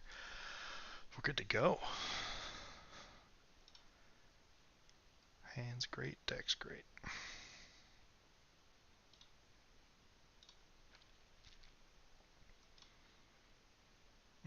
There it is.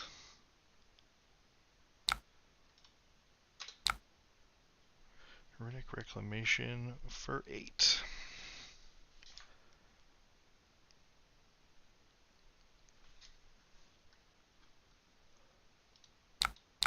I accept.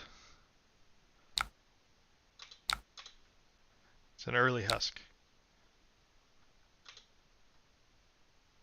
But losing that shackle and going that far behind on shackles is a very real issue.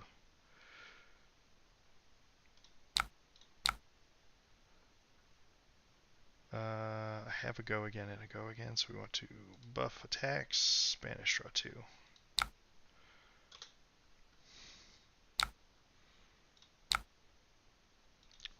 Alright.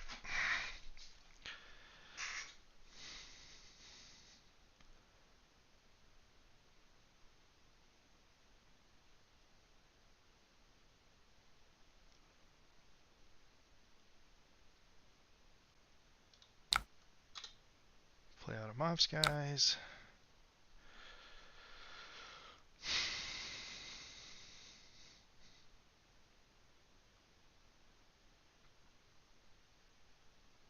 Arsenal the Runic Wreck.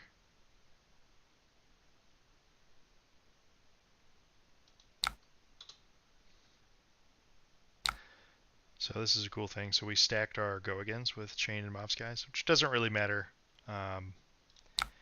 in this Chane mirror match too much. But it's a very relevant feature against Guardians and Illusionists. Because they can't, if you don't break the chain, they can't reblock with Rampart or Phantasmal Footsteps.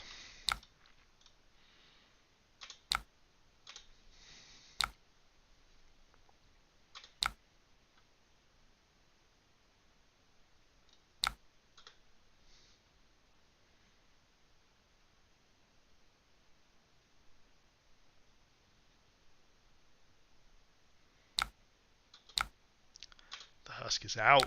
We know what we're about. This race is absolutely on. Coming in for another 4.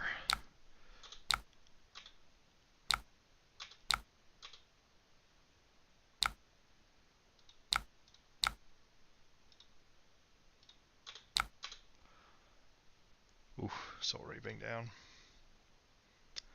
That's big. I would like to turn this Minnowism into something else. Riftbind revealed, okay.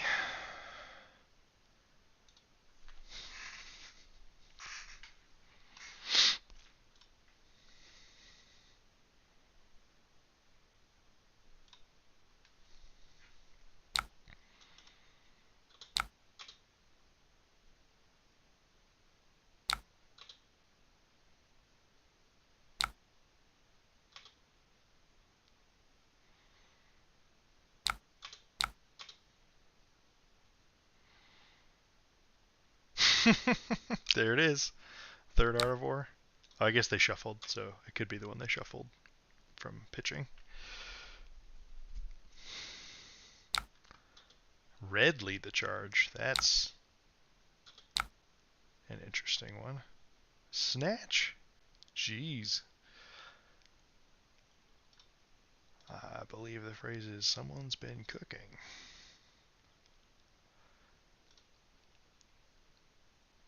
Wait. Oh, no, never mind. Because lead the charge and the bonus action point means they have these action points back. Okay. Sure.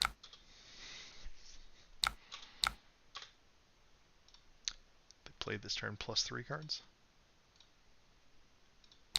Not bad. Another one. Oh, this one feels rude.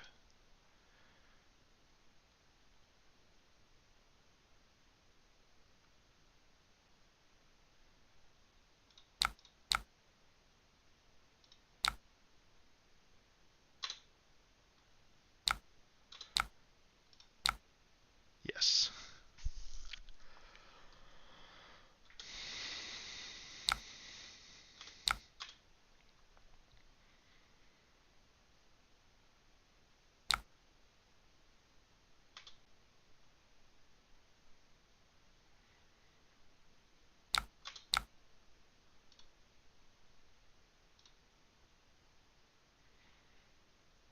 This will be for 6 into, probably just into Rosetta Thorn.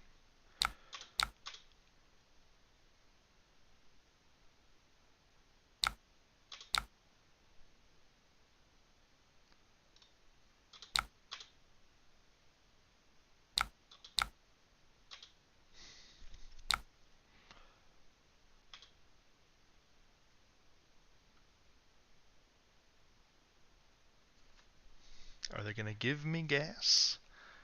Or are they going to... Okay, so Ghostly, Visit, Minnowism, hit the dirt.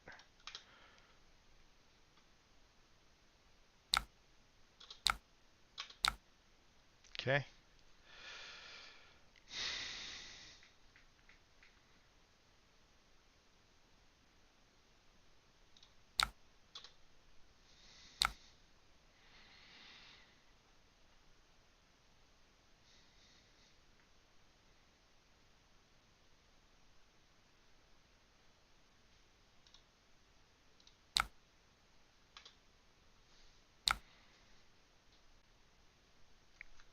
This is going to give me 1 resource, which I need for that.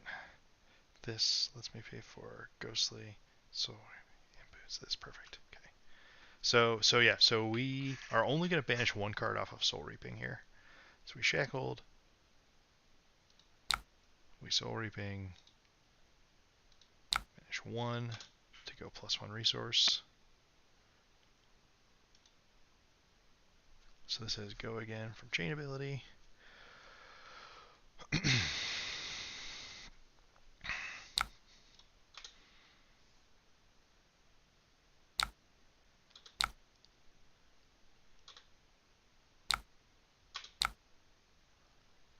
Okay.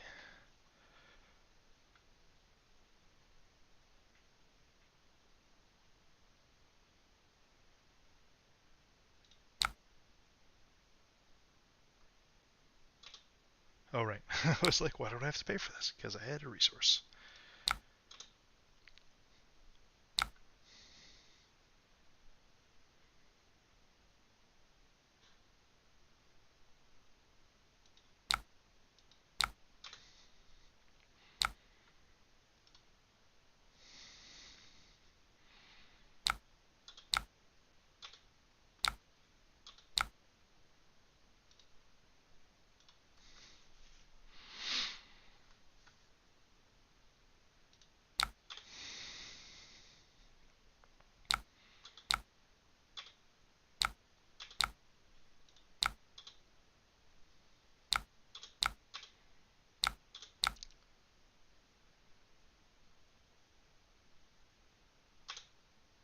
Okay. Ooh. 2 hits. Pretty good chance we get a defensive Artivore here. let's see. So this has gone unblocked all 3 times. So currently we're at break even with normal Rosetta.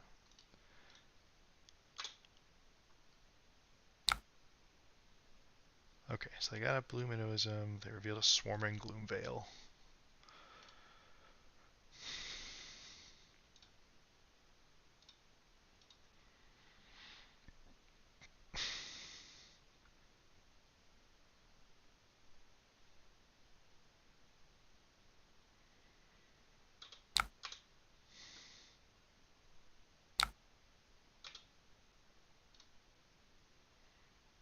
Here's the difference. Oh, they had the Plunder Run.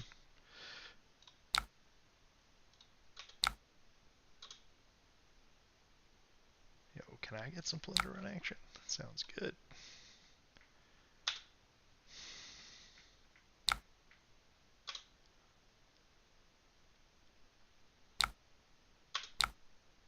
So 6 go again. They still haven't even shackled.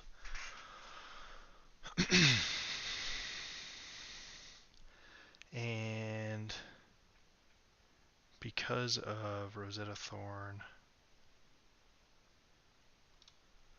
sorry,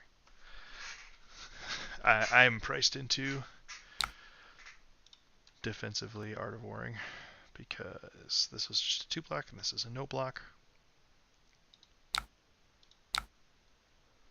Buff your attacks, banish, draw 2.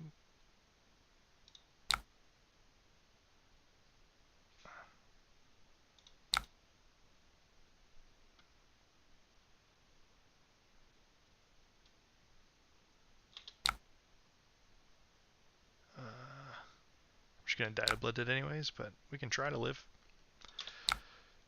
So 6 here. I can put 7 in front of it.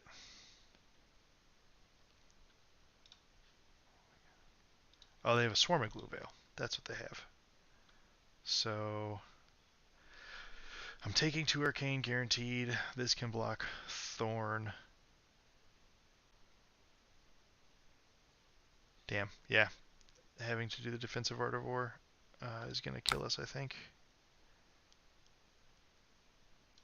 Yeah, couldn't split up the defense in a way that keeps me alive.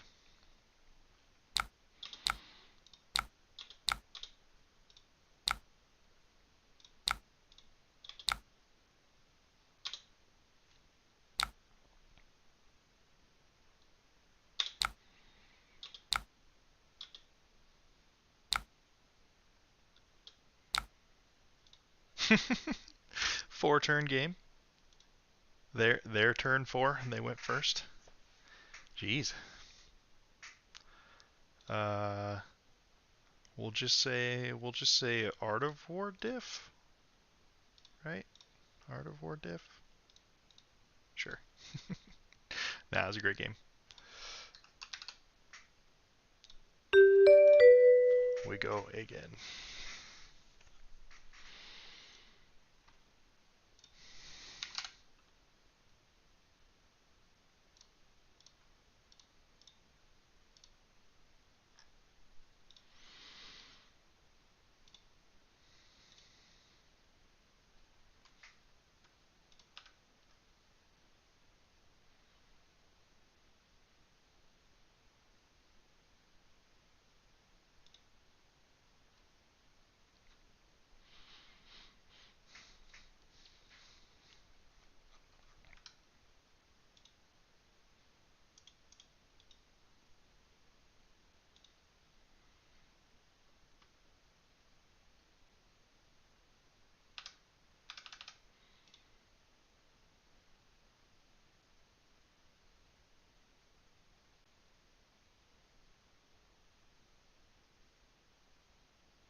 Come on, nobody wants to play LL?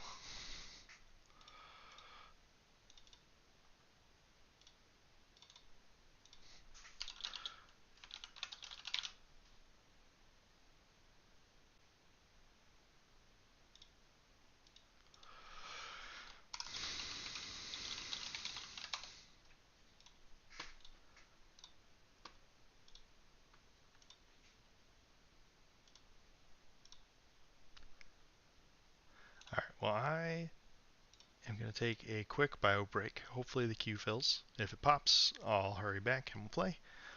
If not, we might have to bust out the Vynnset early, and we'll end with a chunk of a couple hours of that.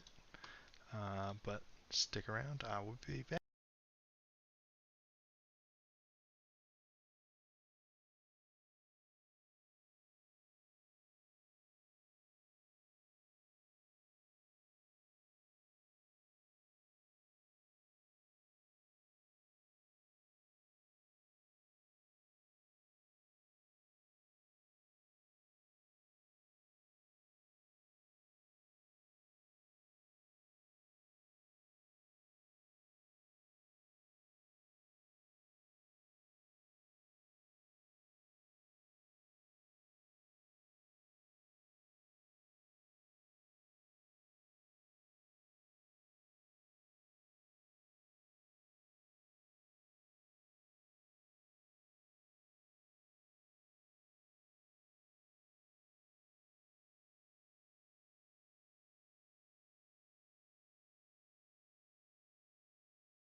Hello, hello, and we're back.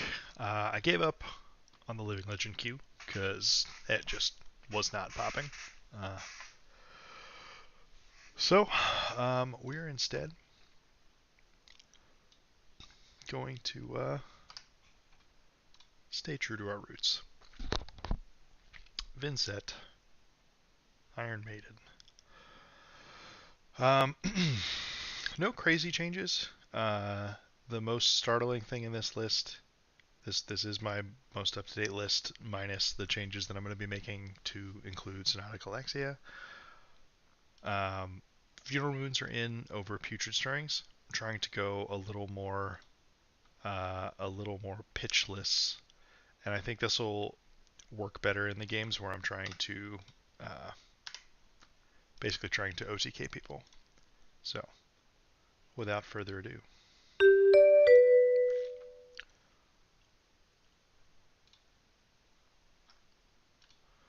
um,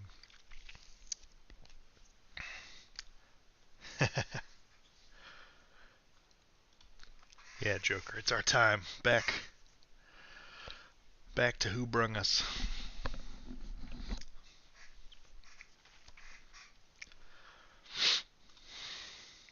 Interestingly, I don't know, my Galaxia list isn't. It's not trying anything too crazy, honestly. All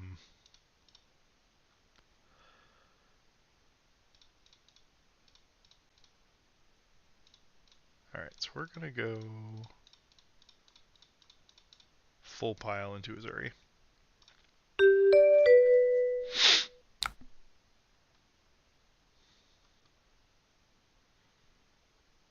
Ugh. This is a hand of legal cards. So I don't love Funeral Moon. Just so awkward when it's not actually doing something.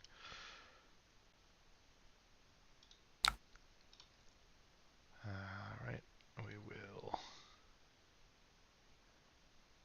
Banish Wraith. They have AB1, so Scepter's no good here.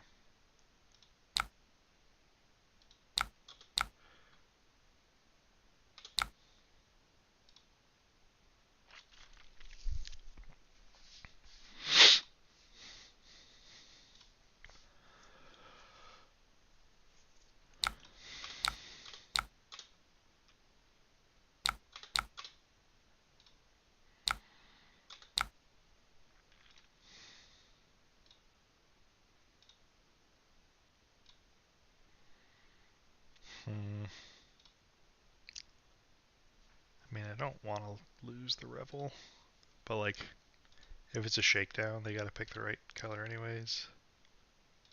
I think we just let this go.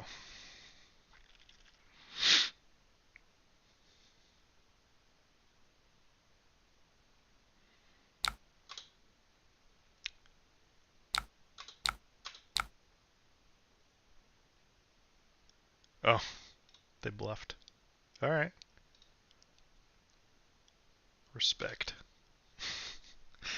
That was certainly a bluff.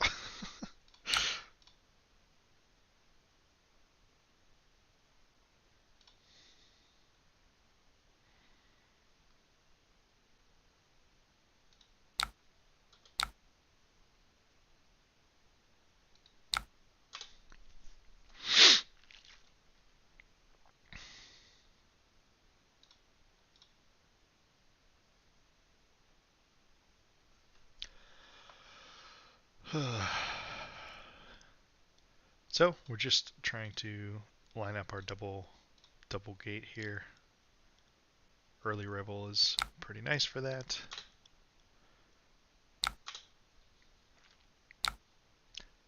Oh man, that stings. That makes me wish I had done the blue Mauve Skies first.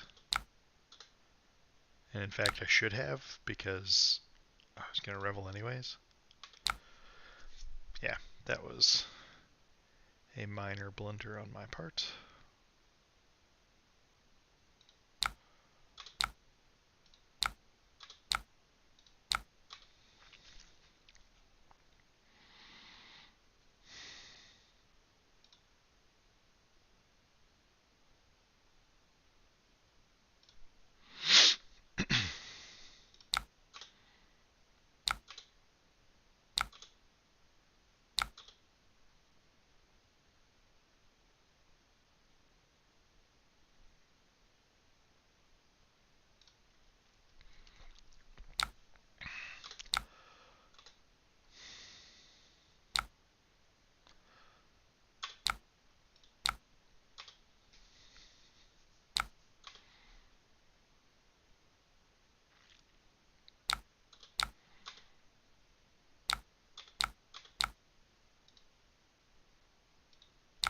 swing and a miss.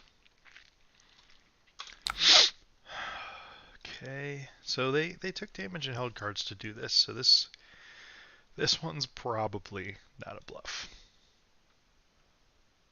Probably.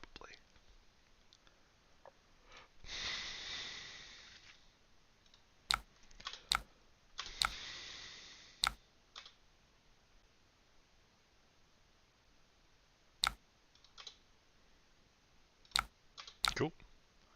Oh no, my other rebel.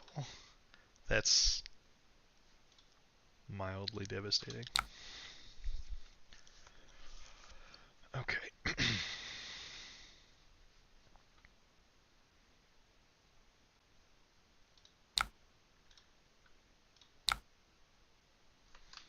Actually, I should do math before I resign myself to spending resources that I might not need to spend. So this can give me a second rune chant. So this, that is covered. No, we do want a tunic. But it's good to do the math first.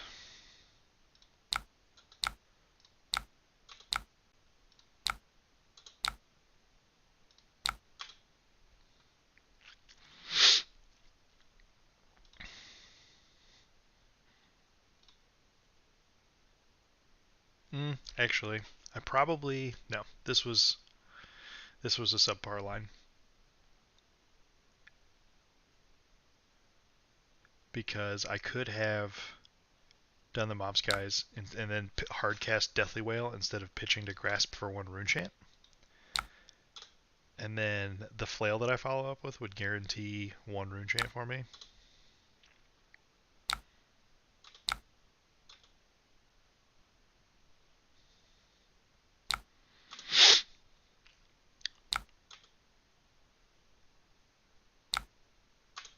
They don't have any equipment they can buy back. So Flail of Agony is gonna put in real good work this game.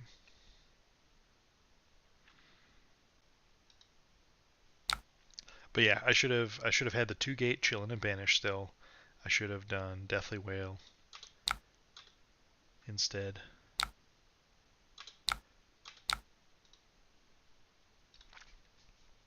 Man, I swear I run some Shadow Now attacks in this deck, but you might not believe me.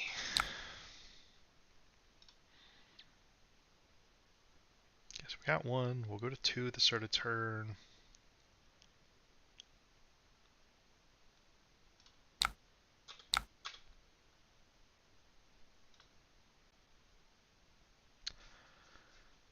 If they hit our arsenal, so be it. Oh, just death touch.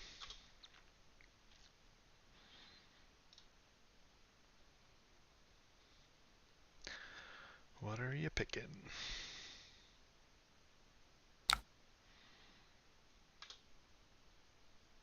Inertia, okay.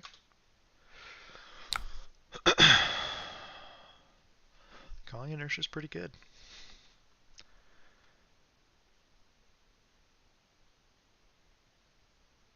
Okay, so do I want to play my turn any differently? No, I don't really think I can afford to. I think they're just going to get their inertia value, and I should have to deal with it.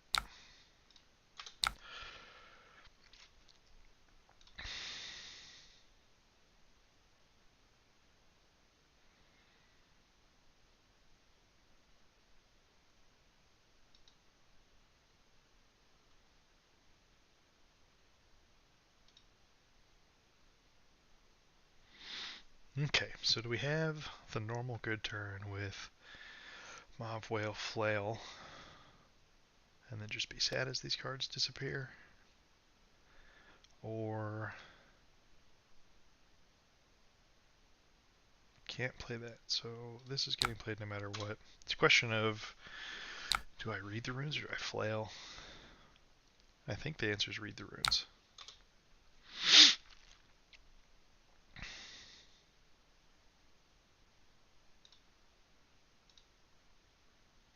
Saves me a point of life, doesn't give them agency over whether I get all the rune chants that I want. And if they just take a bit of damage here, I can get a bit of value.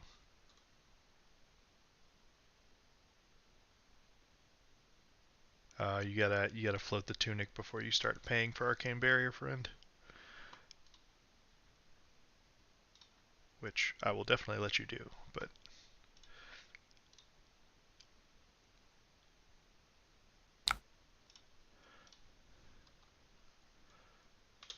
okay. Pitching a whole card for the rune chant. I accept. Um, Now arsenaling the rune gates. The only rune gate that I would basically never ever arsenal is the blue widespread. Um, Now honestly, having gates in arsenal is generally not a terrible thing. I smell a Codex of Frailty in their hand.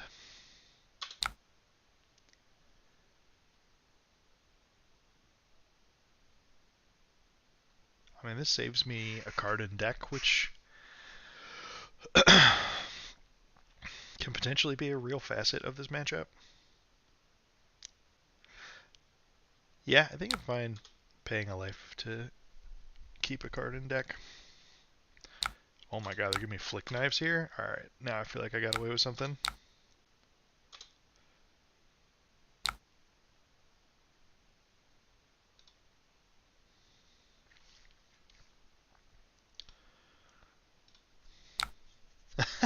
Plague Hive. Oh, typical.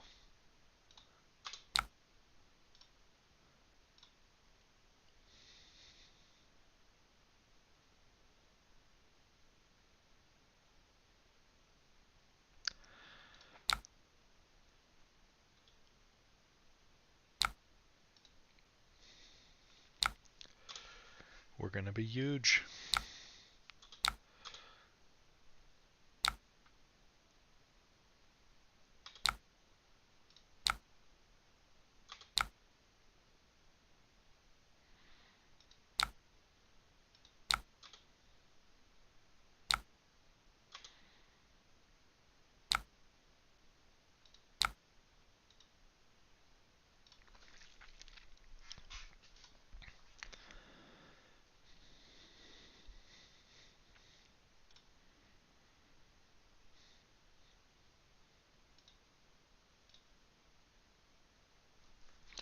No more equipment to keep my flail of agony at bay, opponent.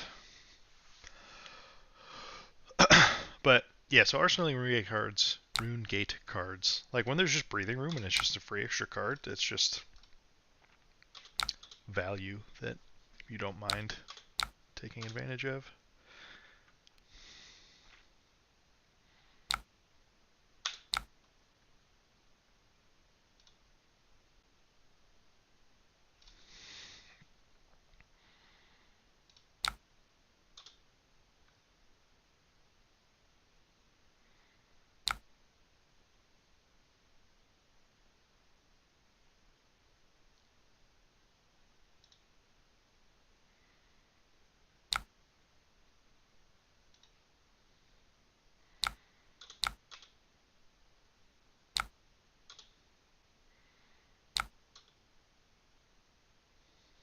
No, thank you.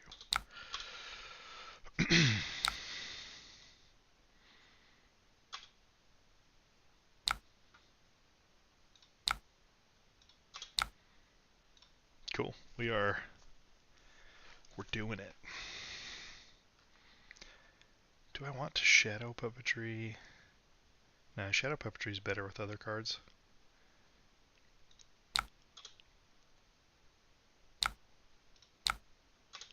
We will just present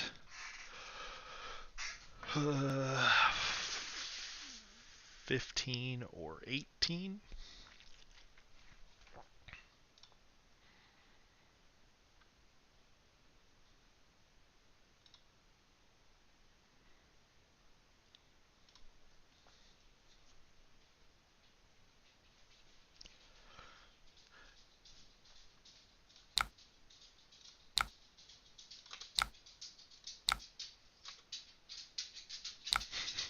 Hello, Pickle. Welcome to the fun.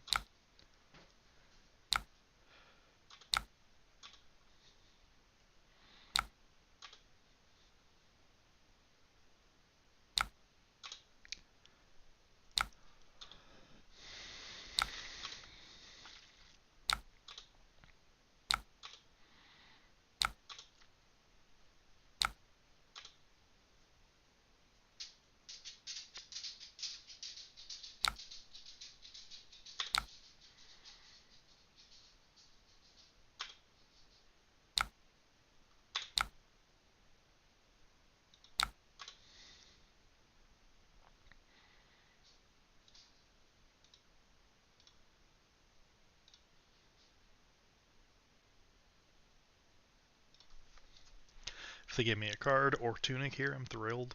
Honestly, there's just no downside to this play for me. Yeah, cool. Give me Tunic. This game will probably drag on long enough that you regret it. Ooh, that's not the optimal banish in this scenario. Let's just say that.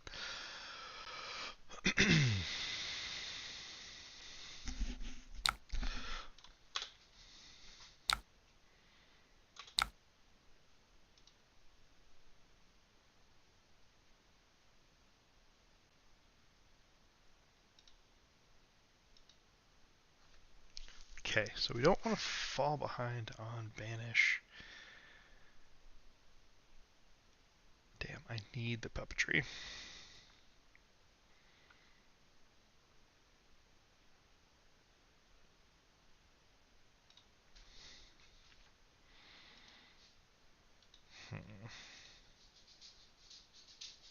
Need more cheaper rune gates. These are all so expensive.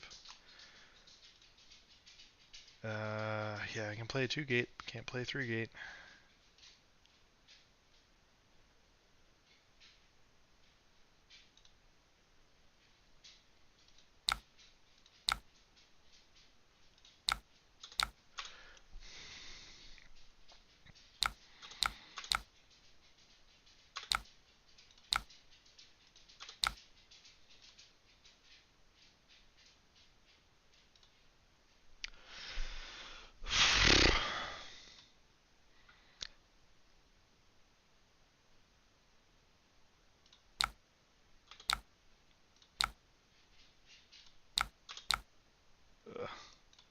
That's right, just be sad.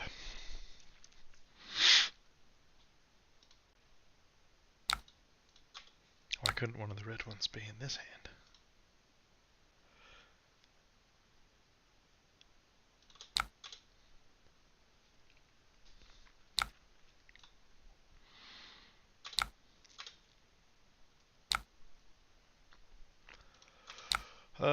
Great. 2 leaves down. We haven't seen a single shakedown or CNC. It's like smart money is on CNC.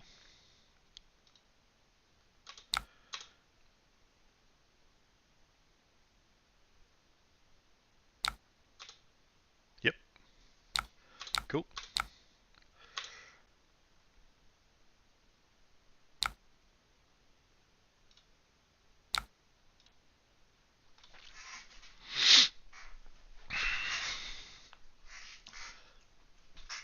Okay. So I need to get this incantation going. This could be a creeper's time.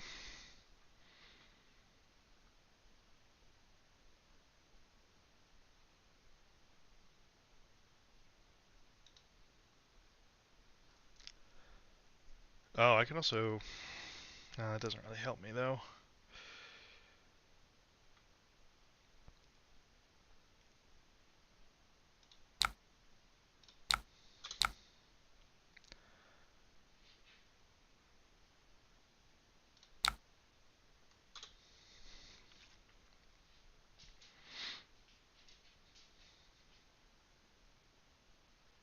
Oh, shit, this was dumb. Wait.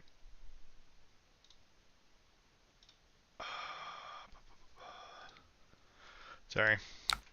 I did the dummy.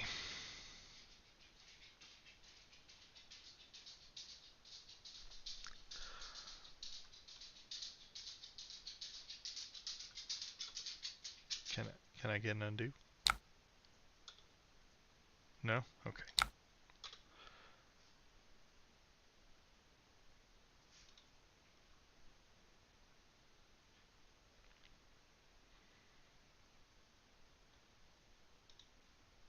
I guess it doesn't make a huge difference. Yeah, no, I mean, I lose out on a rune chant and making sure I force through a point.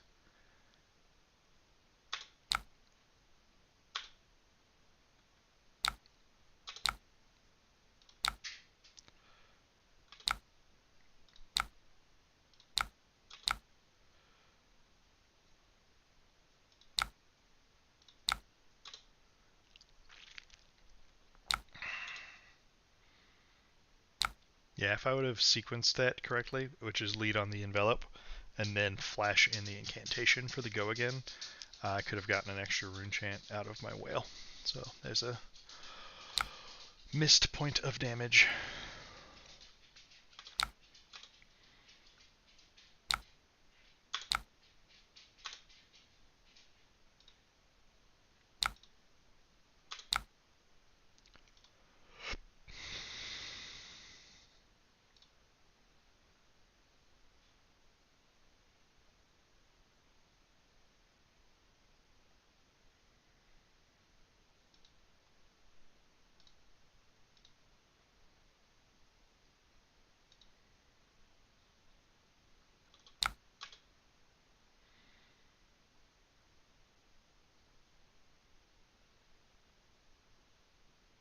Oh man, if they have Codex here, I will get very punished for this no block.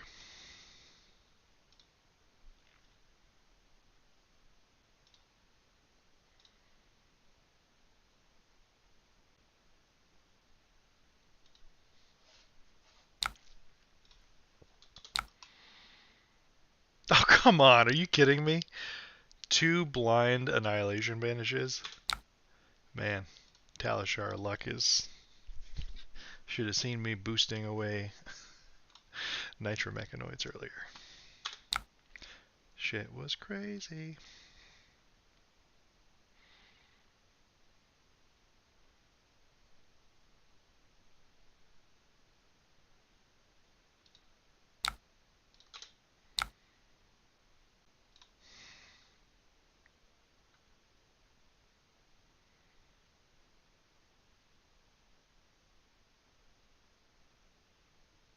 Yeah, this is bad. We probably... God, those... they ate Revel and then banished a pair of annihilations between all of our times of being set up.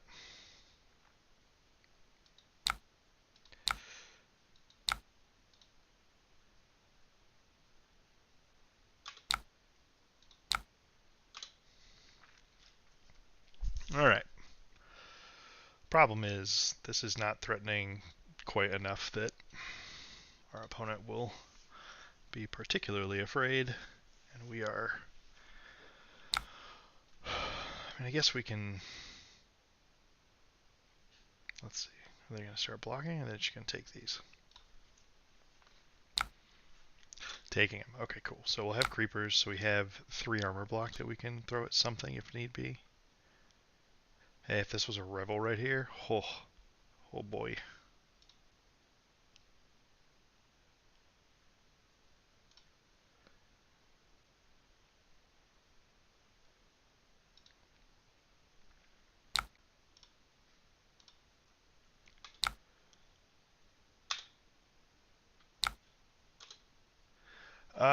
For the new Sonata, I can, after this game's done, I can pull up my current tentative list. It's still the one that's linked in Purple Discord and on other videos. But basically, so we're staying obviously full up on incantations. My first pass, I'll probably like run 3 initially, just to confirm my suspicion. I suspect 3 of them is gonna feel like too many. All right. Close chain. Creepers. Read. We got a sink and we've got some armor. But I can't take any damage here. Like actual factual, any amount of damage is too much.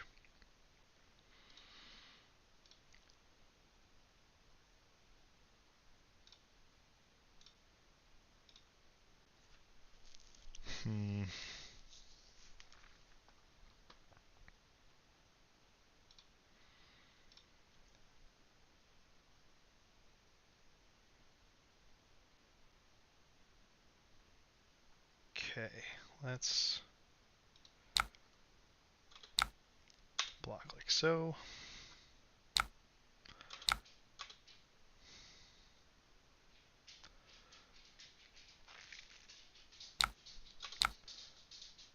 E-Strike for 7. How did they know that that's such a good number?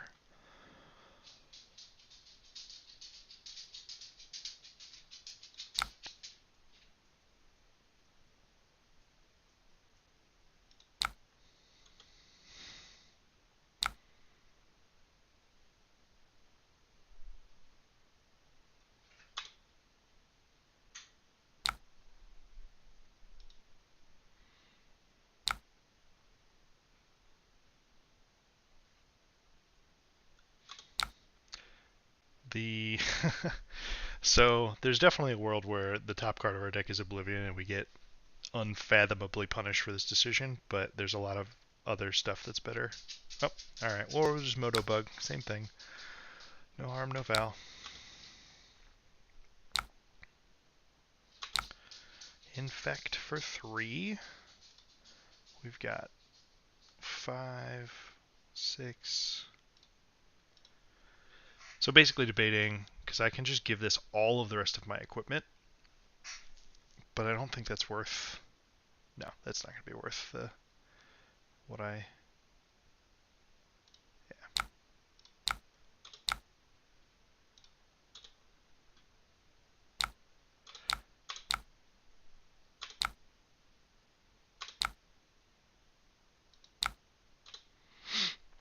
Six and 6. Can we steal this game? Can we steal this game from the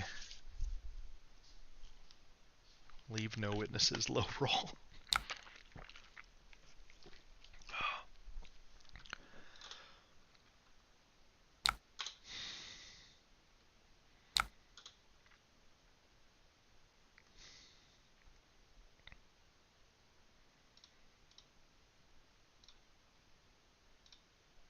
So I'll have 2 rune chants to start next turn. I need 2. I need 2 rune chant generators to have a shot. So I guess what I really need is an insanely blue heavy hand. So I need, yeah, like from a base of 2, it costs 4. So if my next hand has 2 blues, a card that is safe to banish, and a rune chant generator, we can get out from under this. Oh yeah, no pressure.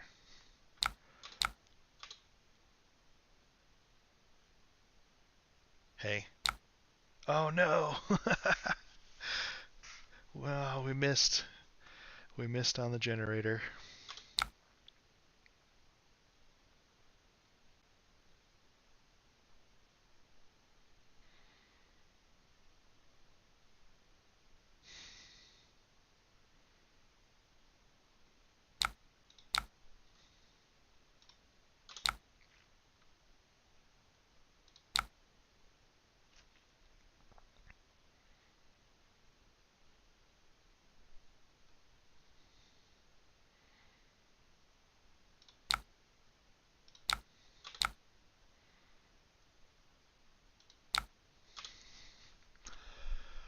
Show me you're not all red and 2 blocks or no blocks.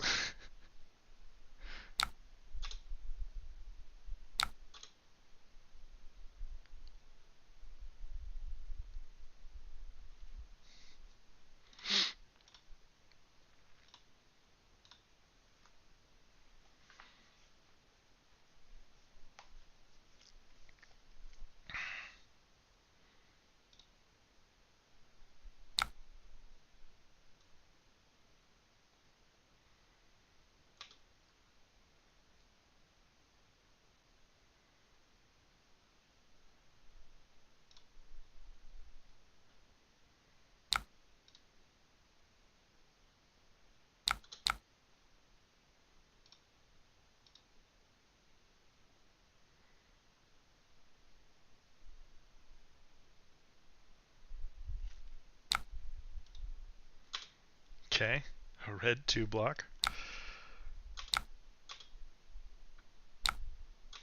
Okay.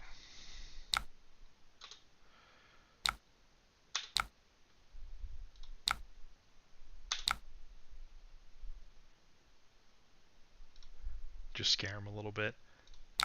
Good game, friend.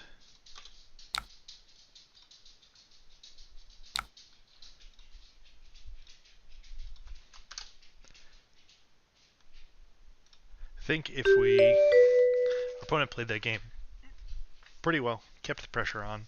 I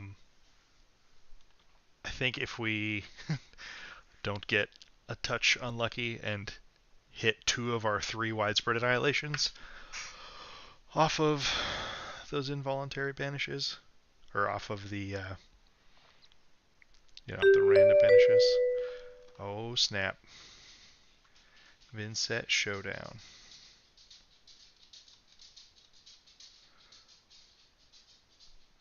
Interesting. What do I want in the mirror?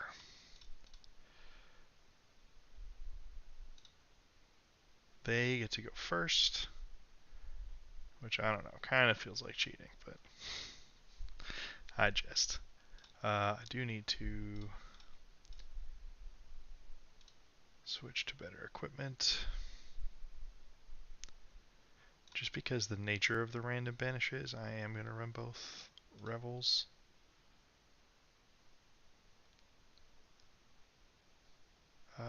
Sure.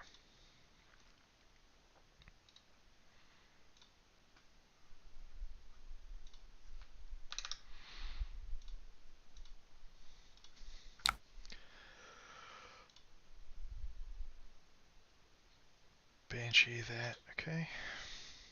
Oh, Nebula Blade, interesting. Interesting.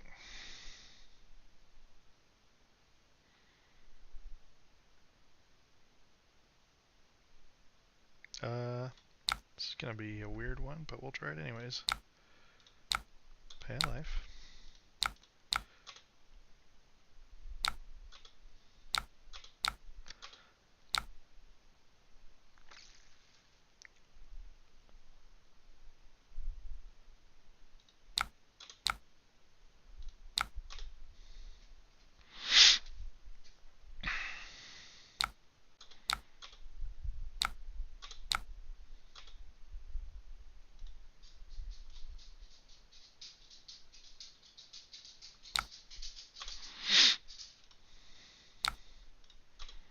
Oof.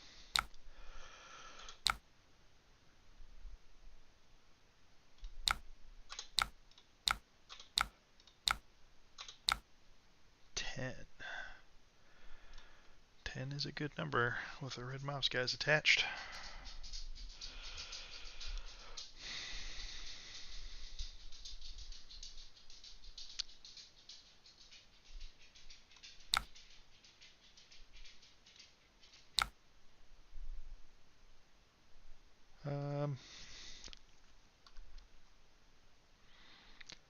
I could full block player on the pummel, but if it is a pummel, I need them to I need them to use it. So cool, not pummel. Oh right, just Nebula Blade. Duh, what was I thinking? Um,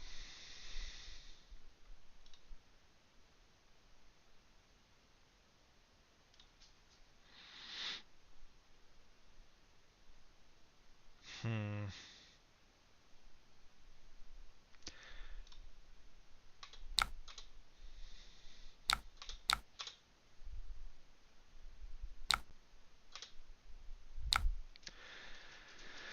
So I was very tempted to stop the Nebula Blade hit there, but having a 2-gate is not that big of a hill to climb. And if I take the hit, I can serve back 10. Potentially. Oh, there's that. Yep. Deathly Delight. Yeah. So sometimes you can make the Blood Debt race go not how your opponent wants.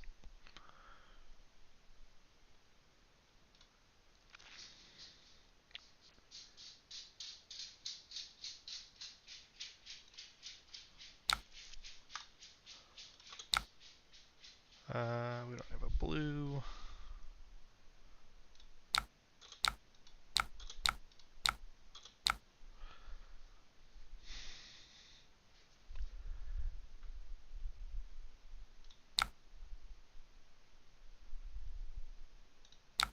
I don't really care if this physical hits all that much.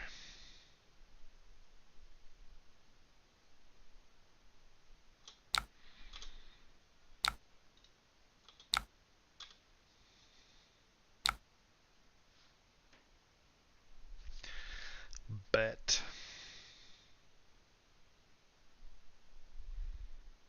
So we play Funeral Moon. Yeah.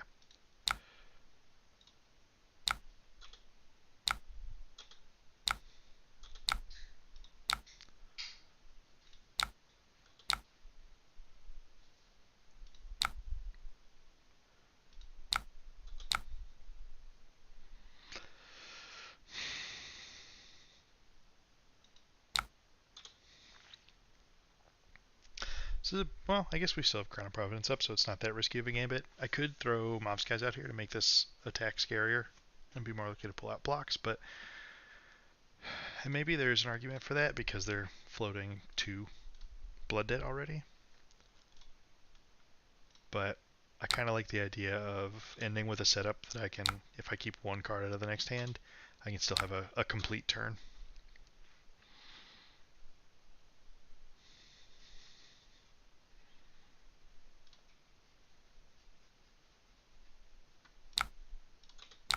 I'm sorry, I forgot to pull that list up that you asked about.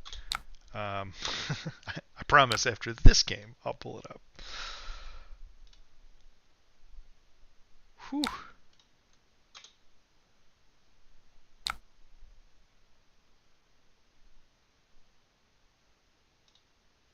Okay, that's enough arcane that I cannot block at all. We have 2 floating. Skies.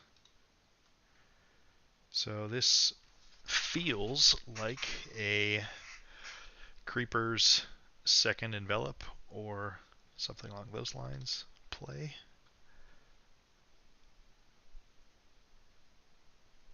Could be a Mauve after this, so I want to take a little more damage on the front end.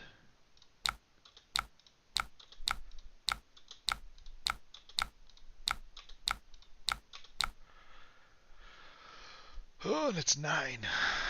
9 is a good number.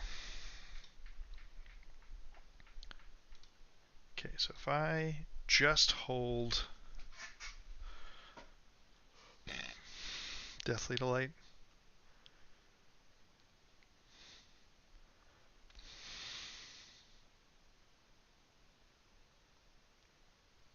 not having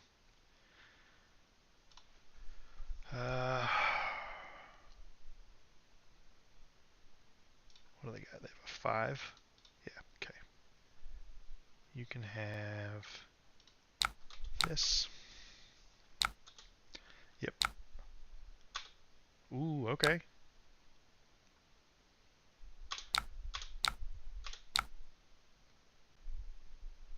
I want to maintain life total. I want to tax the hand. There's a world where Mav's not buffing anything. Yeah, I think it's Widespread Ruin. I think that's a scarier proposition for our opponent to be facing down.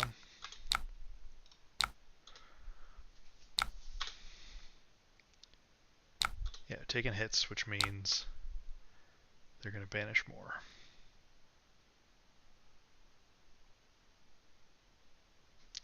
We get armor and a card. I was going to say, if they're going to do that, they should block with the creepers. Oh.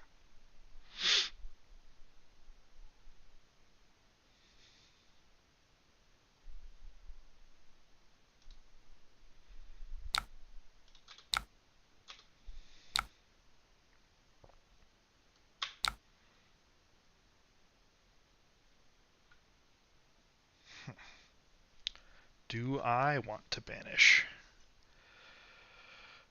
I think no. I don't think I want to put that clock on me.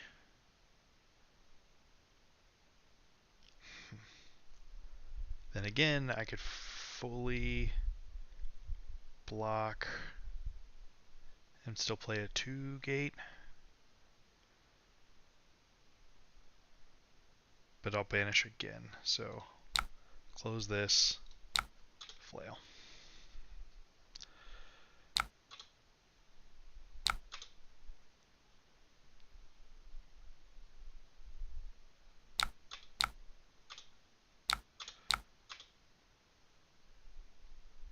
Okay, so we have enough equipment block left.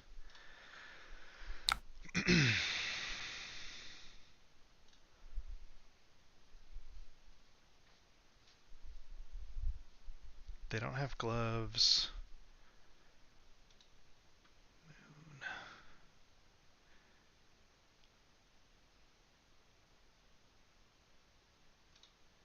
No instant.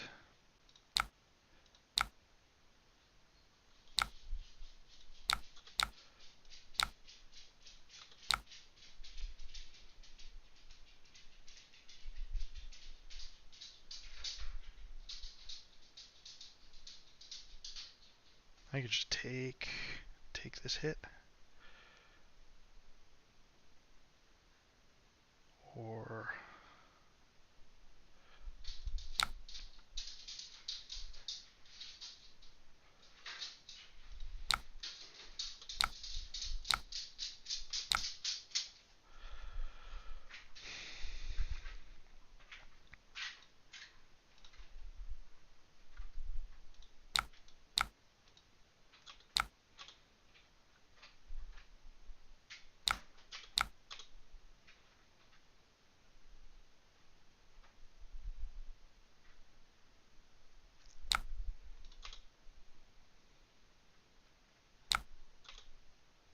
okay. Nice. Very nice. That's a pretty sweet line. I think they probably have to... Oh, if they Quill Hand and Delight, that's pretty good.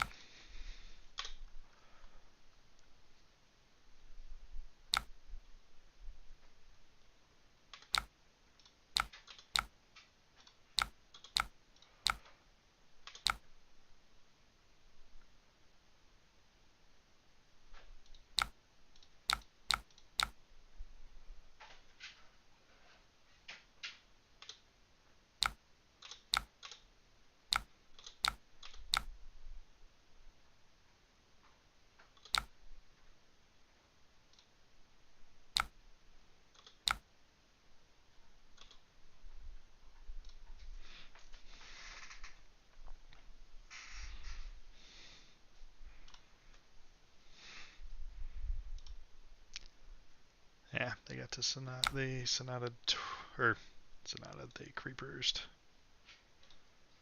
twice, and turns out that's a pretty good way to win a game.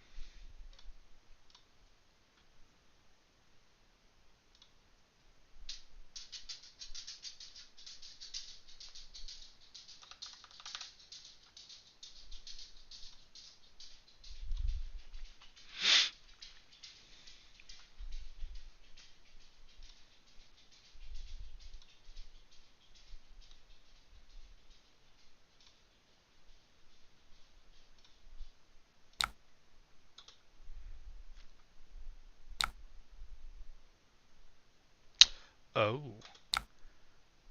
interesting.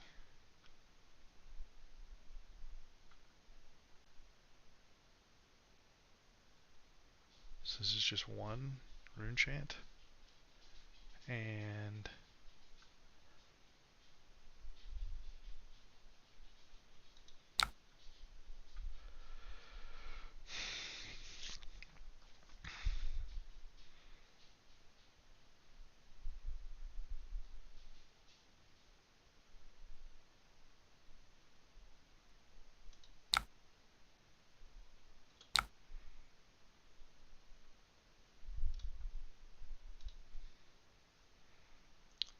keeping this demands some blocks.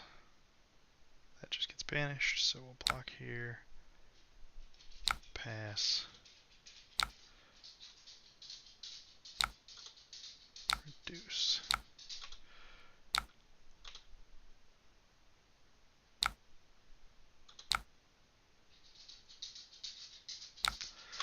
All right. Oh, I missed. They broke Quill Hand. GG. Yeah. What am I thinking?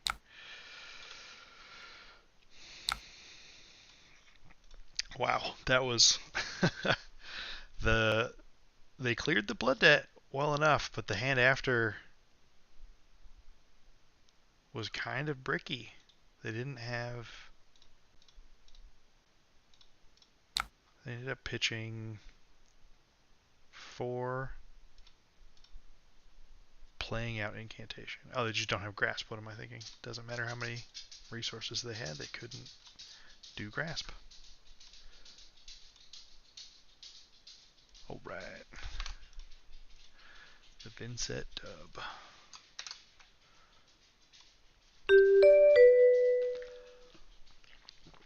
Mm. I remembered this time. I remembered. So, this is my initial build for Vynnset with Sonata Galaxia. Primary changes, we have a copy of Blessing of the Occult. We've got 2 Galaxias. I'll probably try 3 initially just because you want to see it more, get a feel for it. But I imagine ratio-wise that 2 will feel impactful enough. And realistically, in most scenarios, what we're looking for out of Sonata with the new version of the deck is, the same way that Tunic empowers Runeblade Incantation to be one of our most powerful cards. Sonata Galaxia, when you've got a little stack of chance in play, can be a 1-card Runeblade Incantation, which is, same difference, right? So this is basically,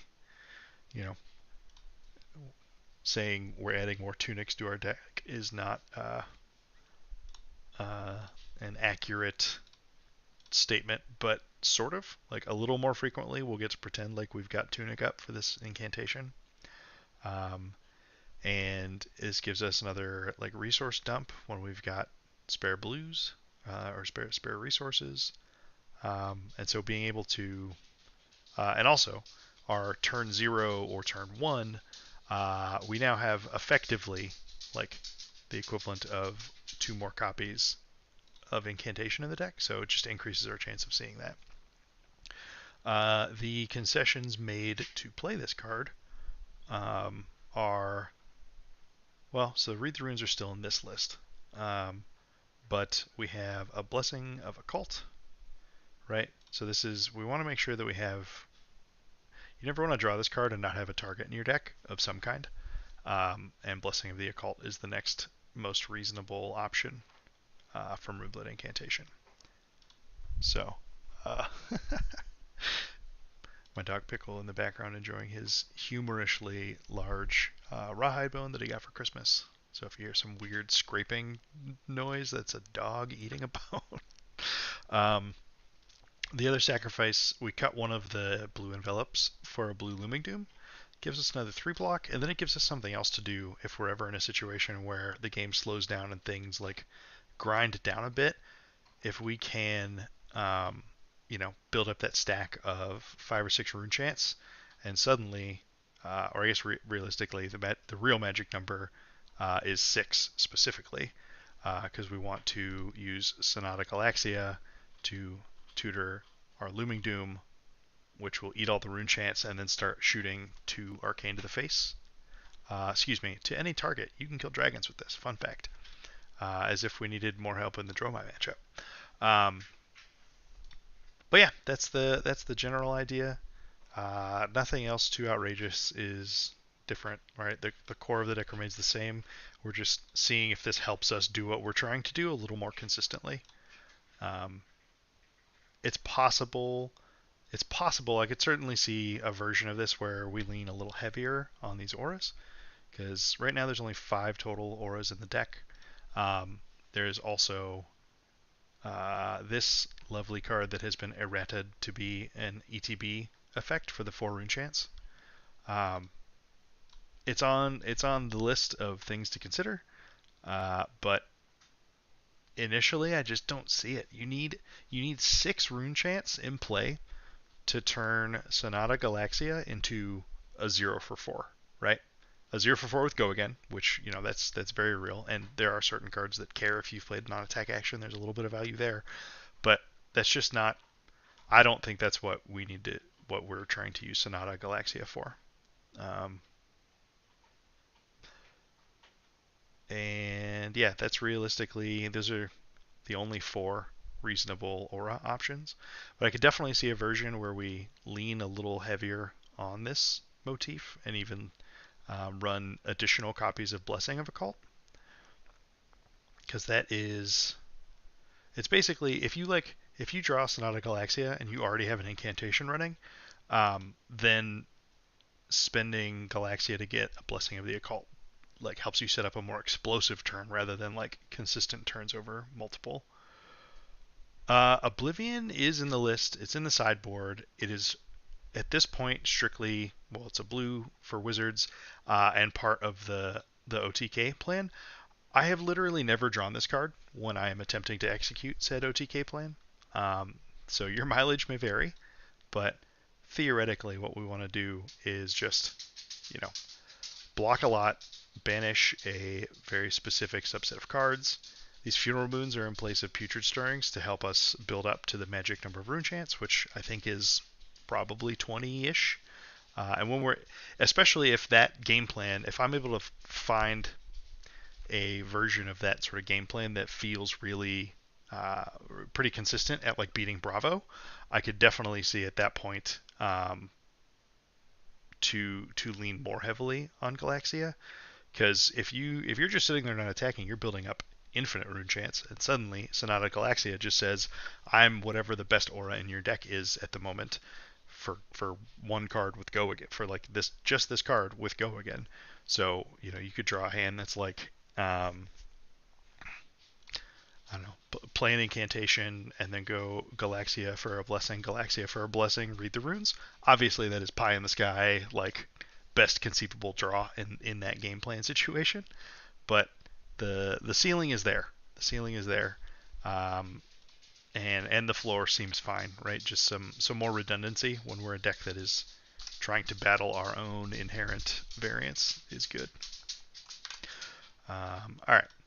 But back to it. Tragically, no Sonata today.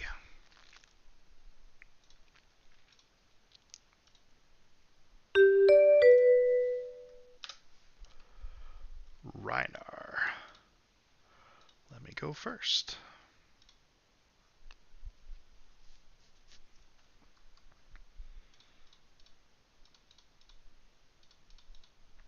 You know what? For science, we're going to try the OTK. We're going to try the OTK game plan. Yeah, let's do it. Full pile. So we bring in literally everything. Oh, actually, I screwed up. I should not have brought Flail of Agony. Should be Scepter of Pain and Grimoire. So we'll might have to audible a little bit because not having Grimoire hurts the combo potential quite a bit.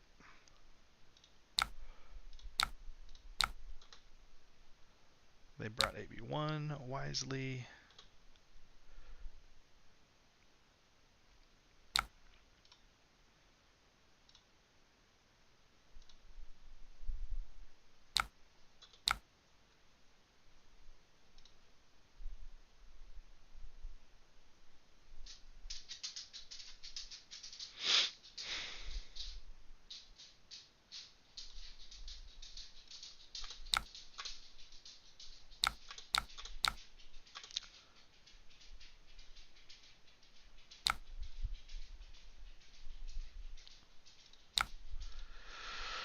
Alright, Phantom Wraith.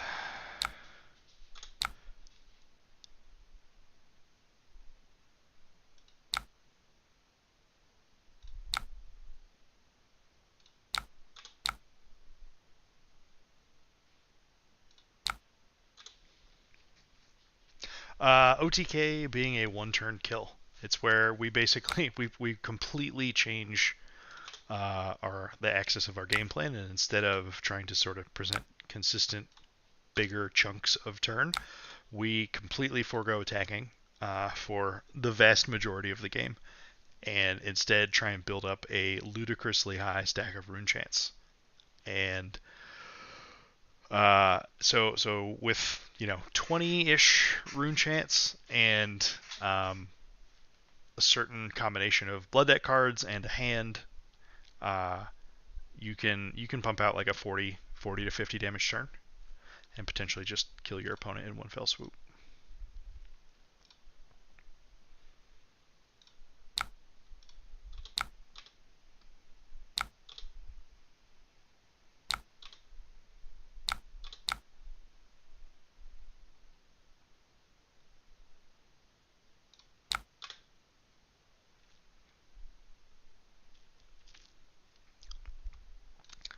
So for that game plan, you want Scepter of Pain and not Flail of Agony, because Flail only helps us when we're attacking, which obviously the way this game has started, we are attacking early, but like into Bravo, I don't think you can afford to run Flail at all. I think you just want Scepter. You can also, there's another school of thought where you run Nebula Blade and try and outvalue people that way, but I have not loved that myself. Humble.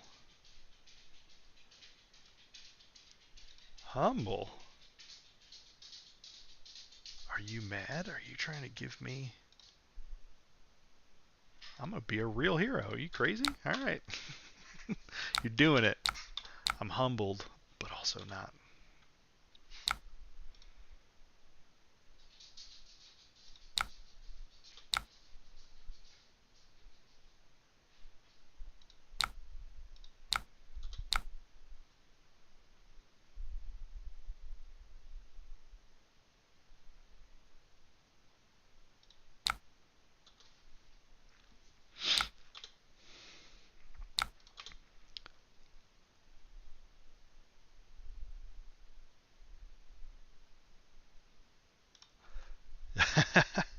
Yeah, the Vynnset is a blast to play.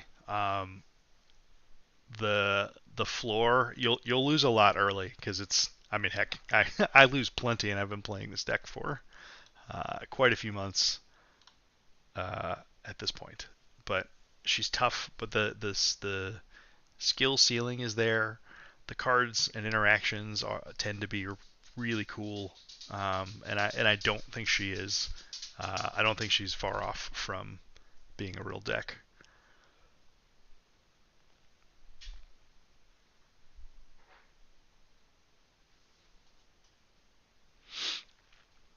There is also room in the heavy hitters preview or spoilers that. Ooh, okay, getting the equipment blocks out early. That's great for us.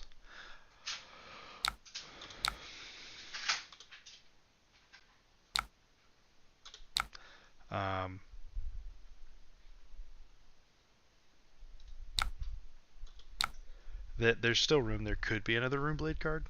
It's probably not that. It could be. It's in all likelihood it's a wizard card, but it's possible. Stranger things have happened. This turn was phenomenal. Swing 11 into 4 with go again. A bunch of on hits that they need to defend. And we're gonna.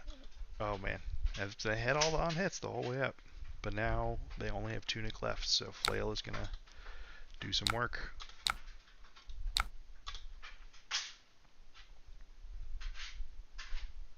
Oh my god, we're getting Tunic already too? Oh, okay. I don't hate it.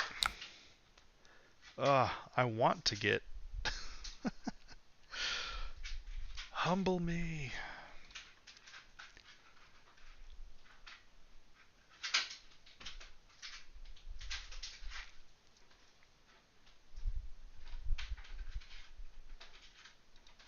I'm gonna do it. I'm gonna get humbled on purpose.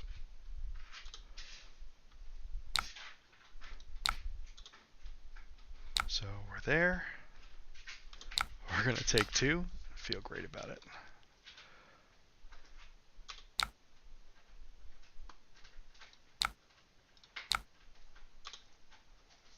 Give me a card. Or not, that's cool too. Man, we're just full of reduces right now. Oh, pitched a red for it? That's huge.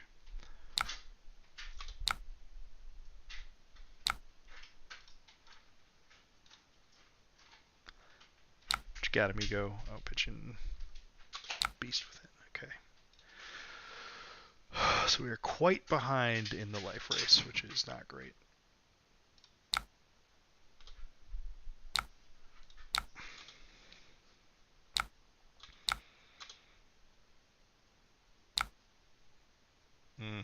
Okay. Big fat 9.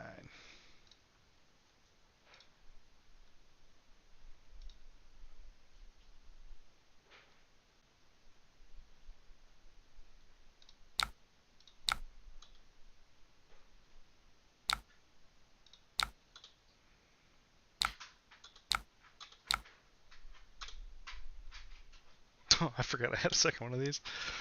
Hot dog.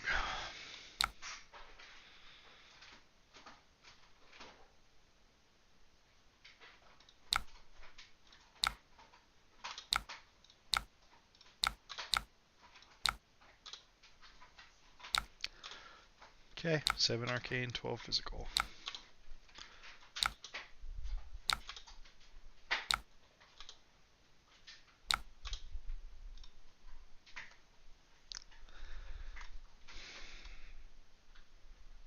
Our tunic coming back around is huge, given that we currently have no rune chant generation carrying on. Oh my god, just taking it?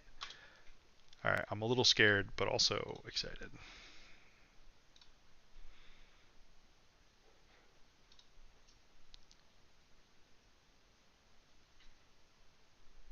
Oh my god, they're all reds. Okay.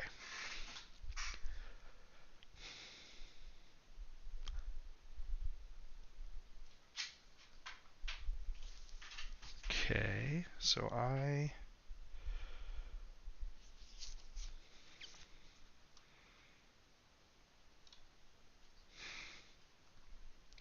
block here, banish Deathly Delight, pitch for grasp, beseech.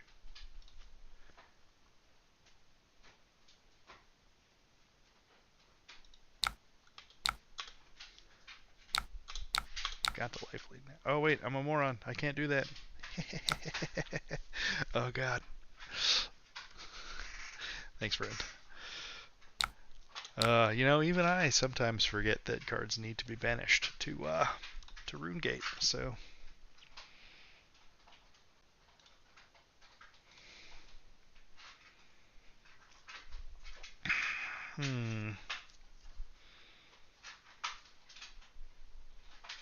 Yeah, it's fine. We'll take a setup turn.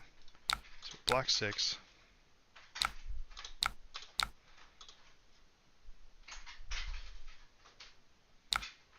Tunic's up. Moon's out.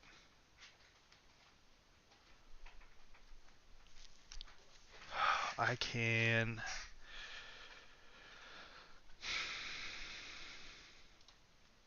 pay a life to take a couple cards. So we go 1 and 1. Yeah, I think I do. I think with a life lead, I want to try and press the issue.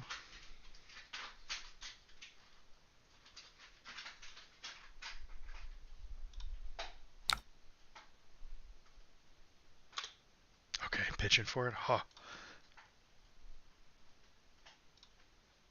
Take those.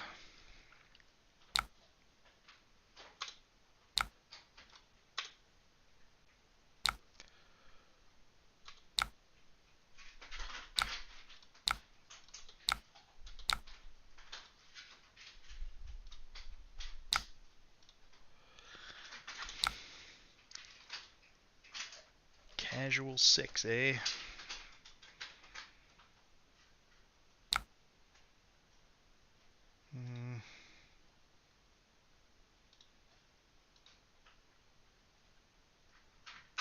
So attack from hand costs 2. Creepers cost 1, gate cost none.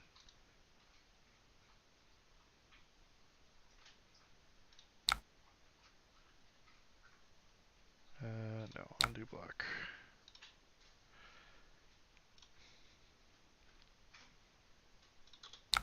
Yeah, we'll take this.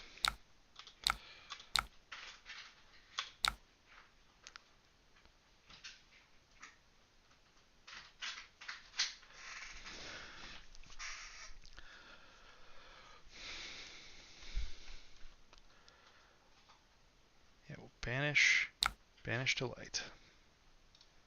And then we lead off on Widespread Ruin, pitching a blue. We Creepers Beseech, Pay Life, Target Delight, Revel, do that.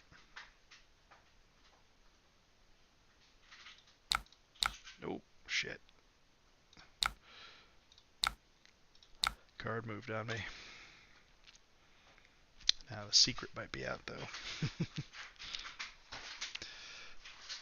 Man, Pickle, you just sound like you are causing mayhem.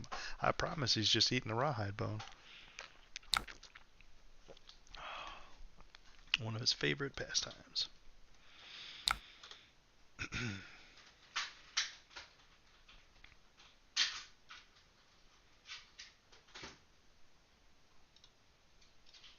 And we're going to get to keep Tunic. That's great.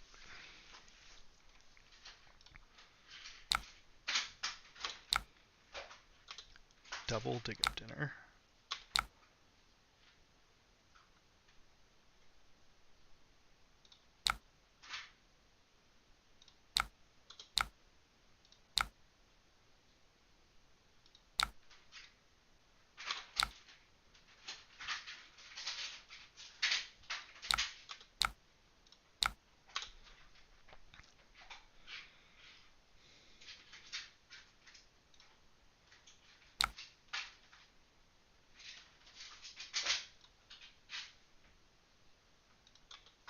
Can't prevent that one.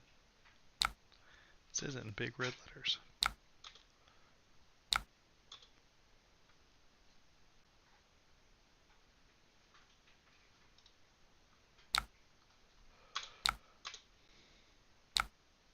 Oh, and the fate. Alright. What fates could have foreseen this?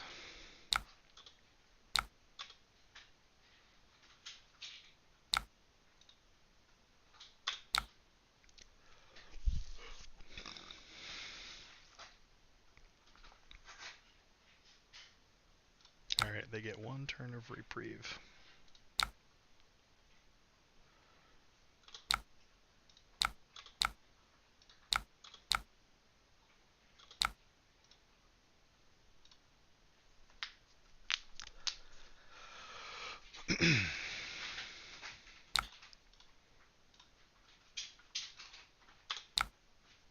Five, go again.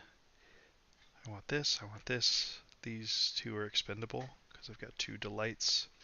I have a way to pay life, and I have a way to get a 3rd chant for the second one. Whoa, wait a minute.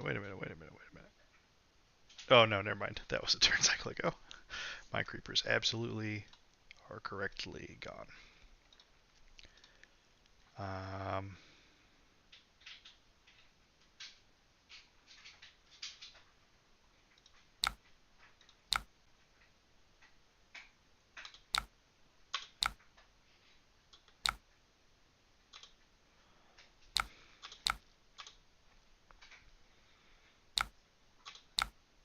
Reincarnate for 6.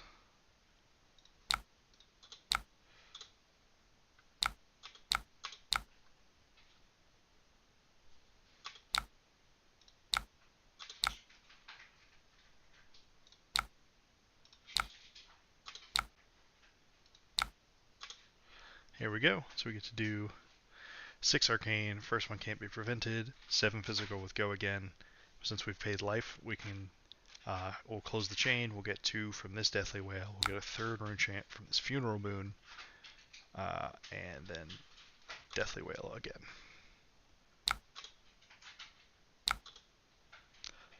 Might have caught them being resource light.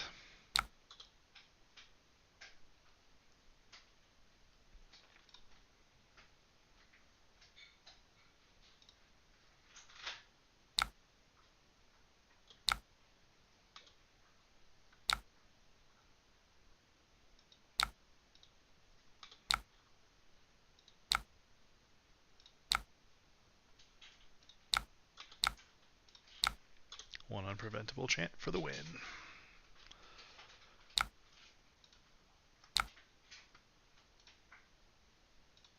Not bad.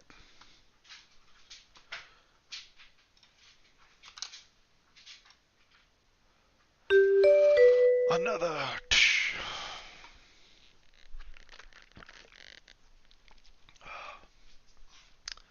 Playing Vynnset just feels right. Playing Boltyn also kind of feels right. Playing Maxx, he's super cool, but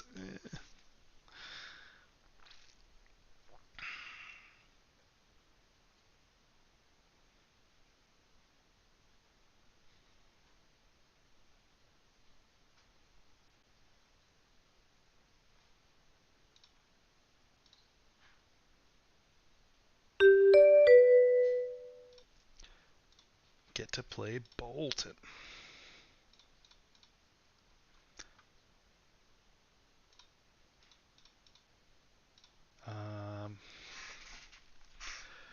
We get to go first? What? Feels kind of wacky, but sure.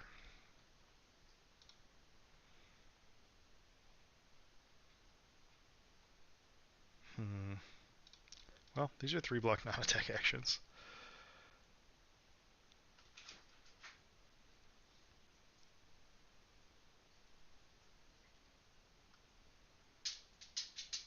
Yeah, we'll go with it.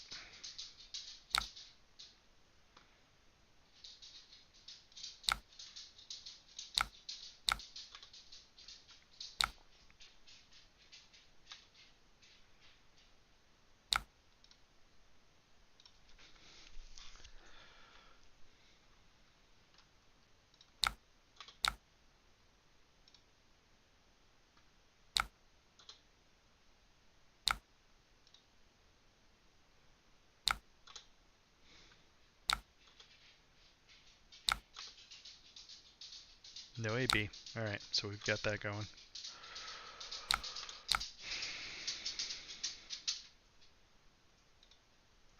I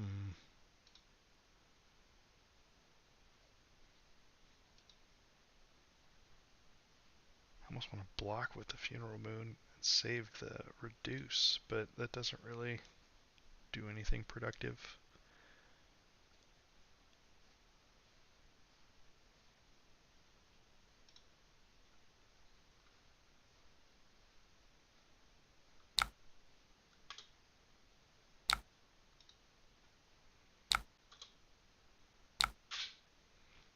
This is just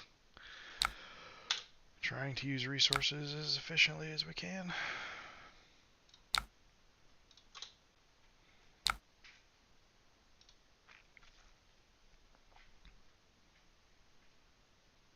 So this goes to Arsenal.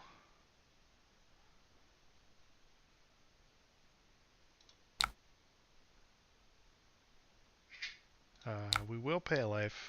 A, to unlock Funeral Moon. B, because we want the card draw. The theoretical card draw of Widespread Ruin.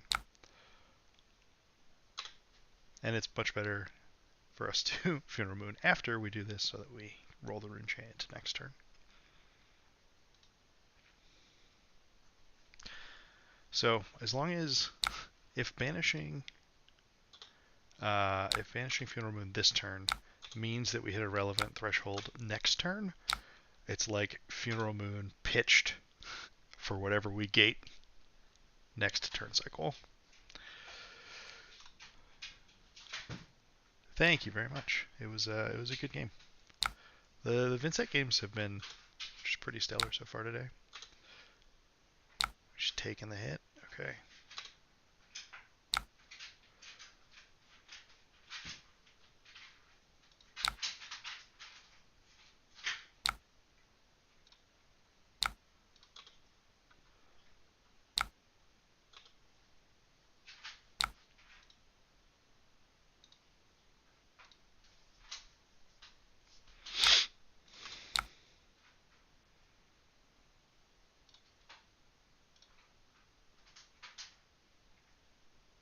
So we can go at the Arsenal. Do anything like that. This Phantom Wraith isn't really necessary.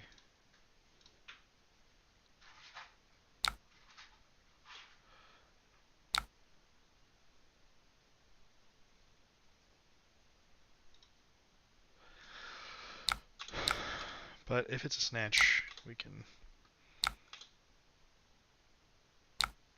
Red Valiant Thrust.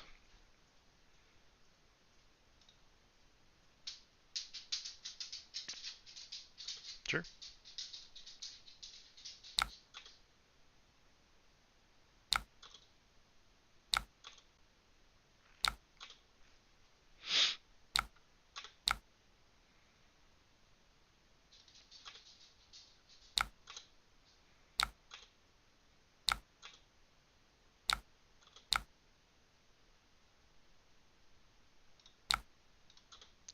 So, in this instance,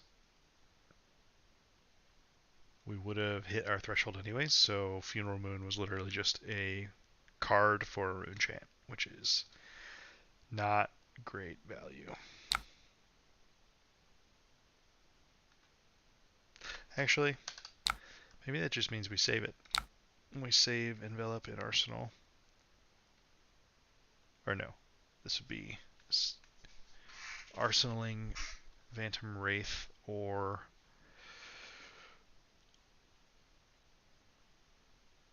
keeping Tunic Resource.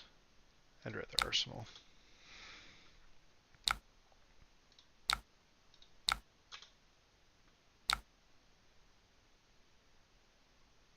Oh, I just paid that life for no reason. I keep thinking. Ay.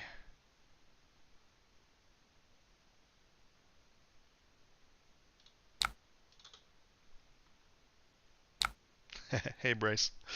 Thanks for stopping by.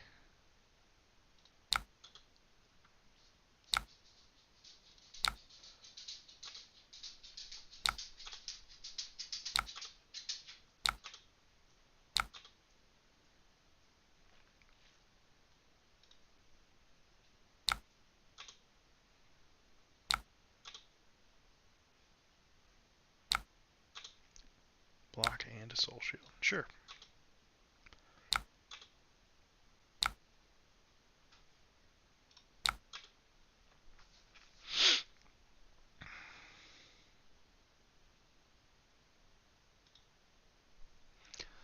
Let's use that flail, chew through some armor.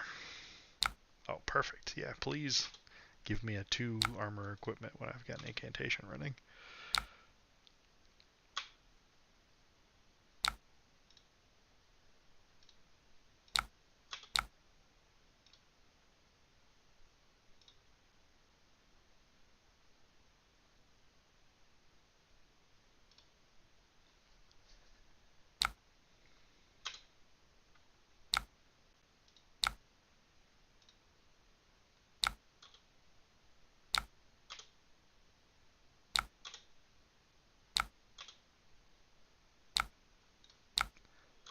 Cool, and this hand is like sneaky good, because you don't look at blue mob skies and directly think, ooh, this is threatening a double rune gate. But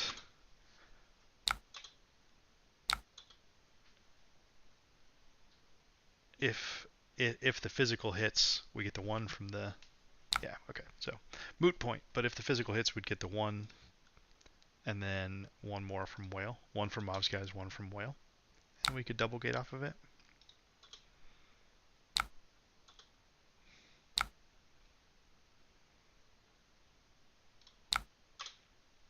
Now we'll get all the rest of our rune chants. So because we're going to be set on rune chants, I don't think our opponent should give us verses here. Like if they have a dead card that's not going to do anything for them, sure. But our rune chant production is already on the line.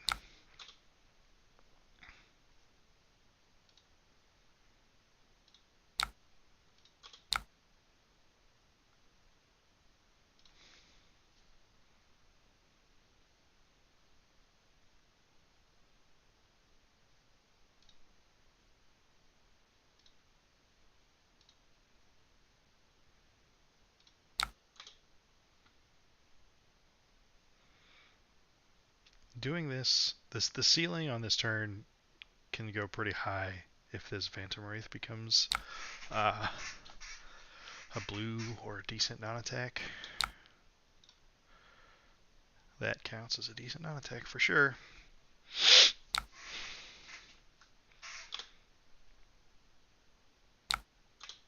Sure. Bolt of Courage in there.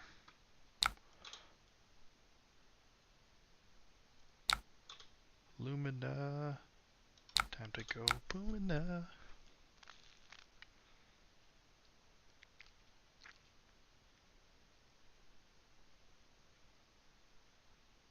They just get +1 regardless, so.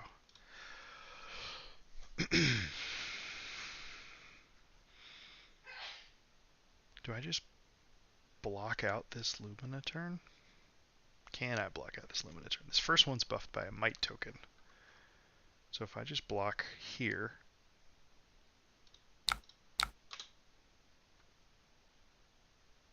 they'll use a soul. Attack again for 4.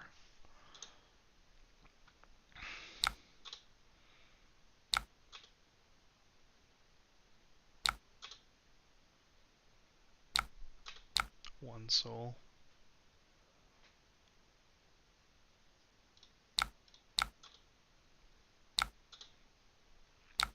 This feels like a worthwhile gambit when I'm on the front foot.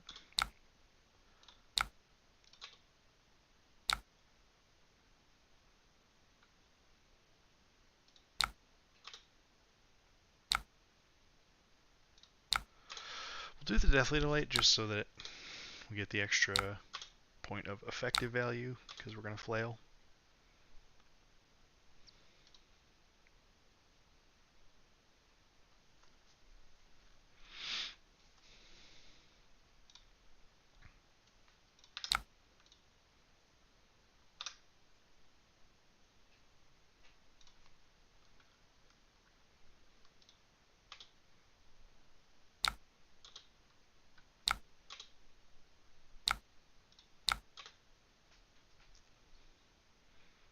Now, this is a good versus block.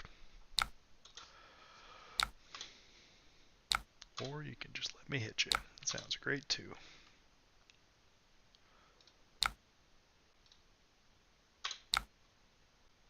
Coming in for 4.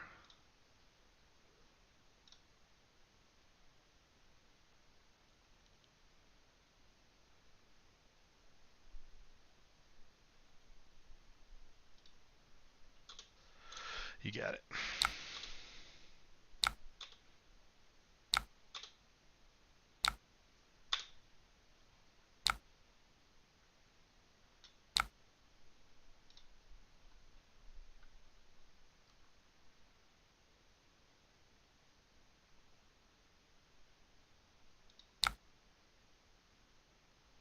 Oh wait, here we go. This is so much better. So we get to Tunic, Grasp, Whale, Puppetry, Pay a Life. 3 and 6 with Go again.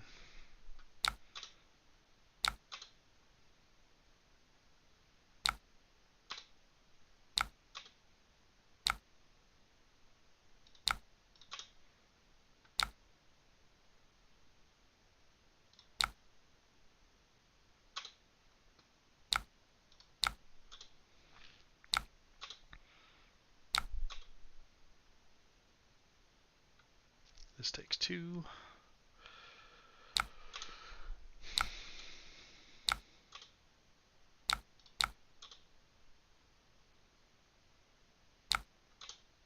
Okay.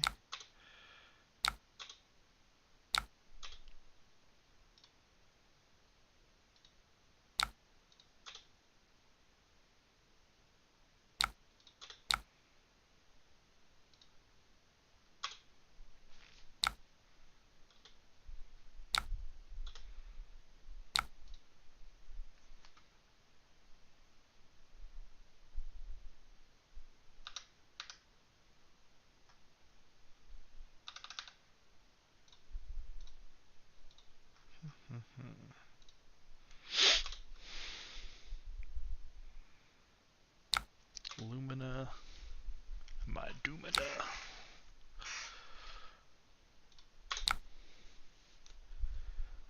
Okay, let's...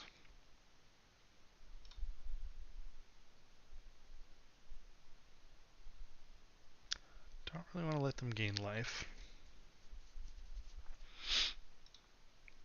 If I just block out, I present nothing.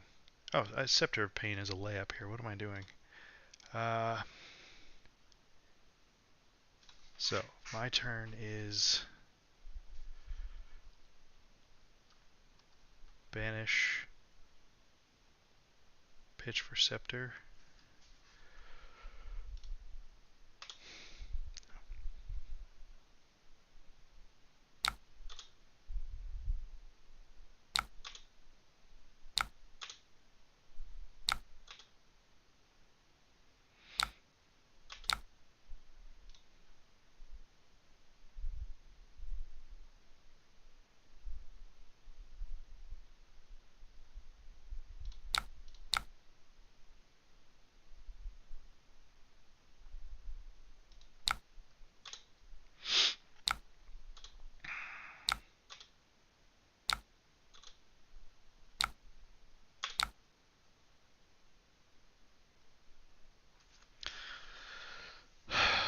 I suppose I could also...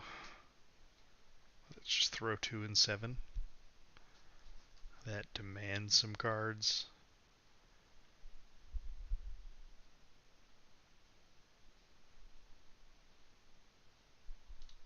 Yeah, it's more boring, but...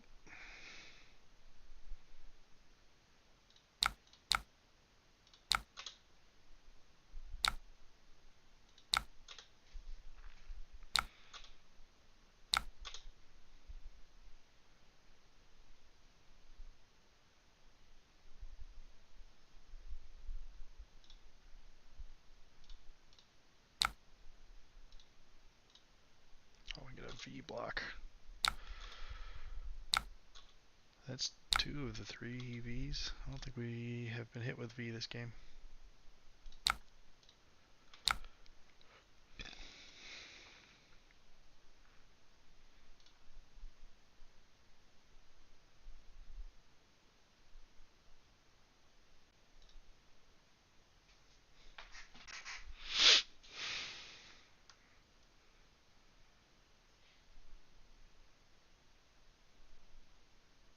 Hmm. I think this turn is a Scepter of Pain turn. Or it could be 2 Rune Chance, 5 Go Again, and 1.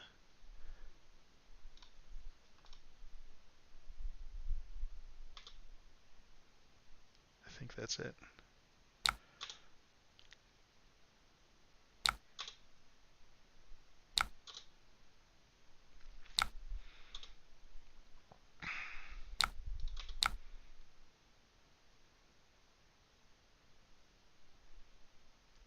So we have 0, banish for turn puts me to 1, pitch 3 to grass puts me to 2, shadow puppetry don't pay life puts them to 1, and so they're at 1 looking at 5 Go Again into another 1. And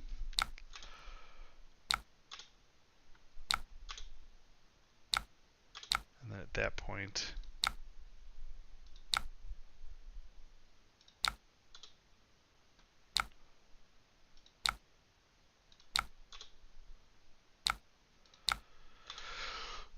if I get them to 2, then it's just a matter of if I can hold a card for Scepter of Pain.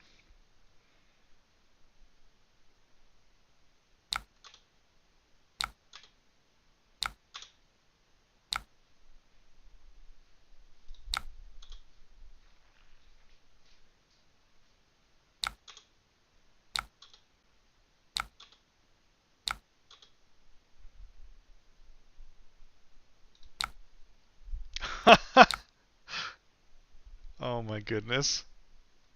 You can't make this shit up.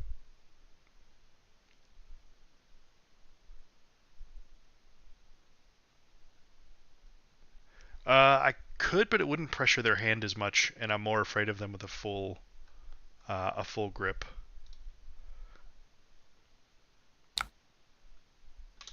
We're going to get the Sigil of Suffering kill.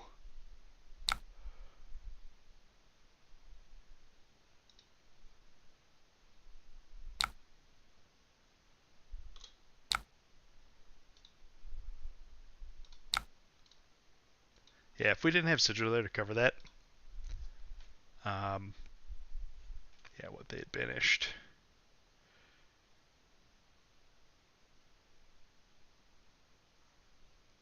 How much soul did they banish?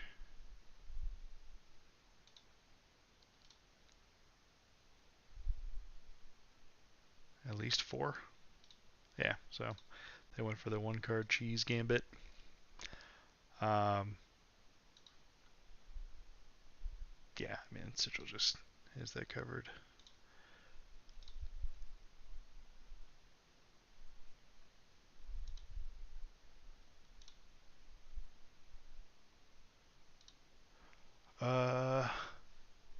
Now I'm already forgetting what I did. Which line are you talking about, Jose?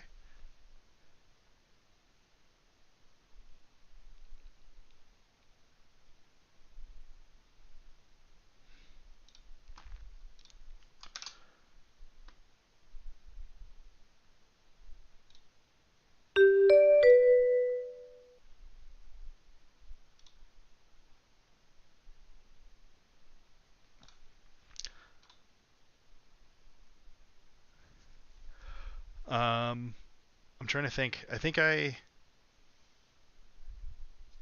so I could have used the turn that I could have used Scepter in that last game. Uh, I opted to go the more aggressive route because I really wanted to take cards from their hand. Like I could have lined it up such that I could win the next turn, but I didn't want to get awkwardly caught with like a oh wow this Boltyn 4-card hand is very strong, right? If they had like take flight a yellow, the one for 6 or 7, like that's a problematically large amount of damage.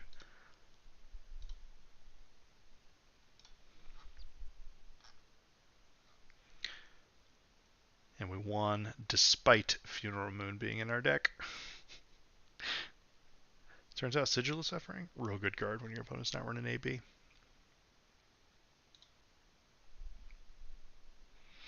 Oh man, 7 o'clock. We're 10 hours in, 2 to go.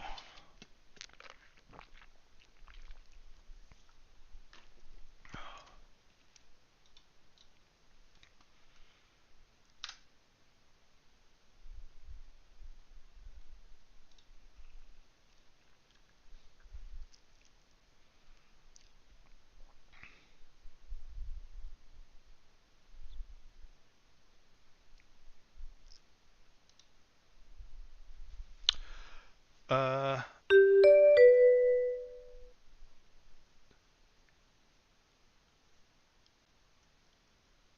right, because what I kept was 2 Arcane and 5. So there's a risk there. Not obviously it's not foolproof. Um, there's a slight risk if I play it that way. To I get to go first. Okay. The risk if I do it that way, if there's sigil or some kind of life gain, then suddenly that looks not good. I think mine was staying at higher life. I think was the safer route, but you're right that certainly would have been a more direct line to a win. Banish that.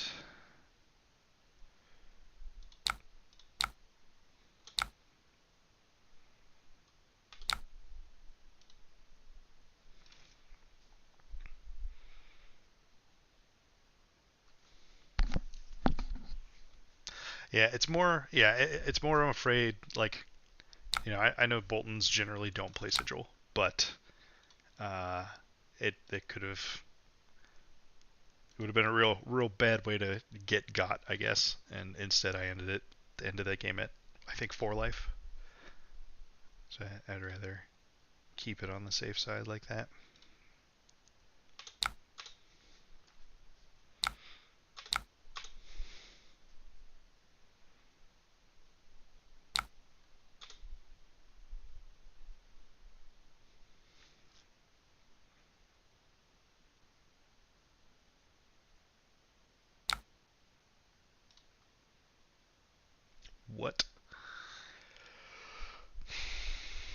turn off my equipment.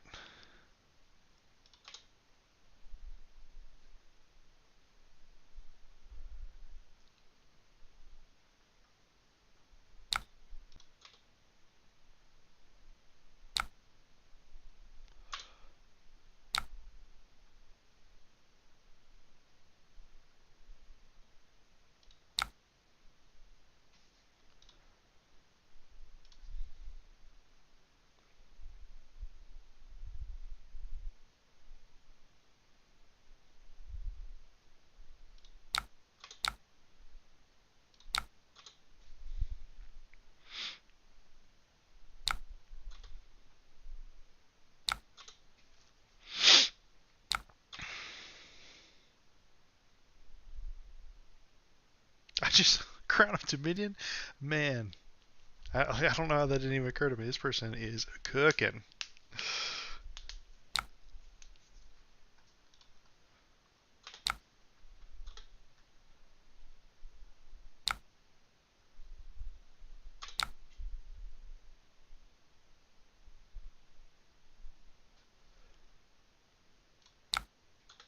Screw it. Let's throw offense. Here's another 8.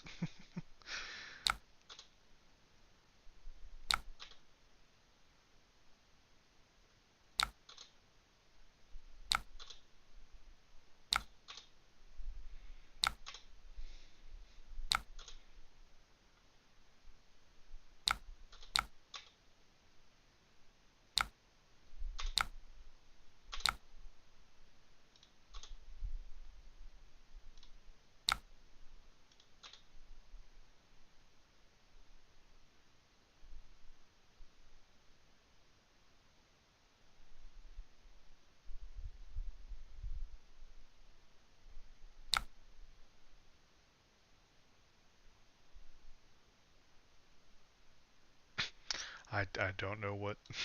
Oh, never mind. The little lock is there. That makes more sense.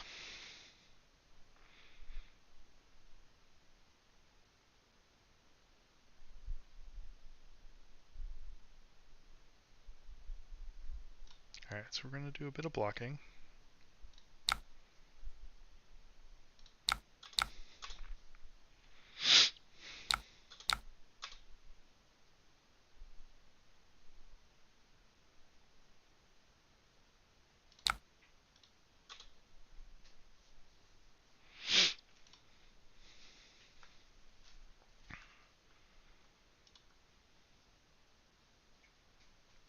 Boom grenade in the house.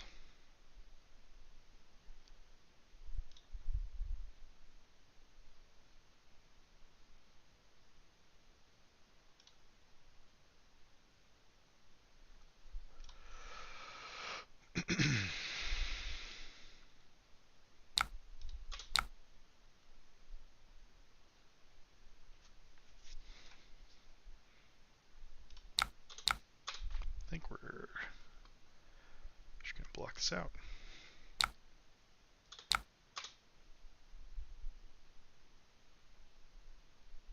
Another boom grenade. That one was cranked.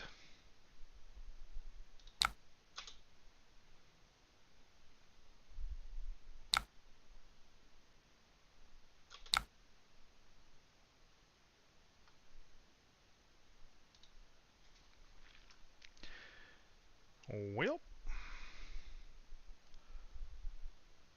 we're going to take a hefty chunk of damage.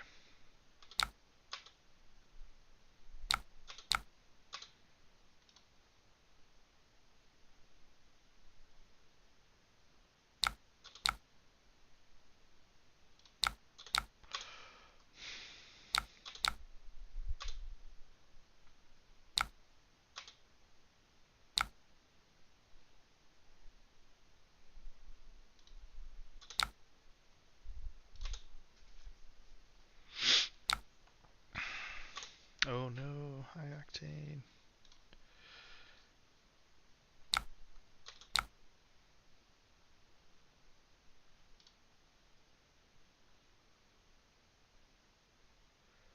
This hand sucks.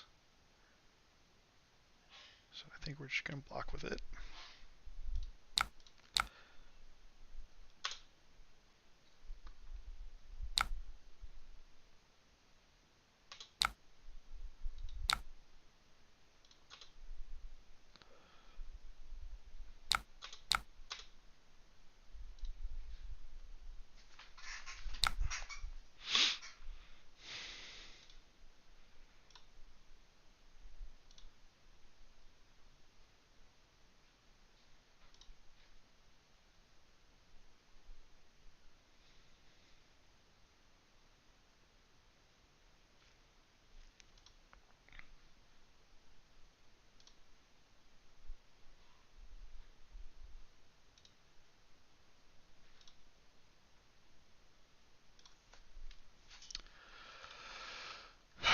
Come on.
Alright, what we've got.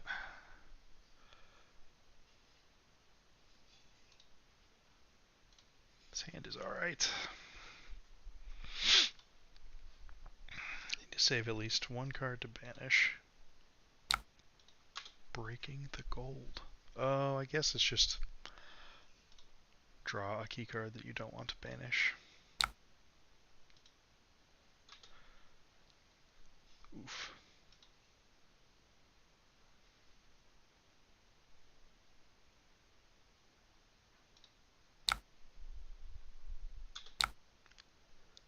So currently no go against. They're gonna have to break Achilles Accelerator for this.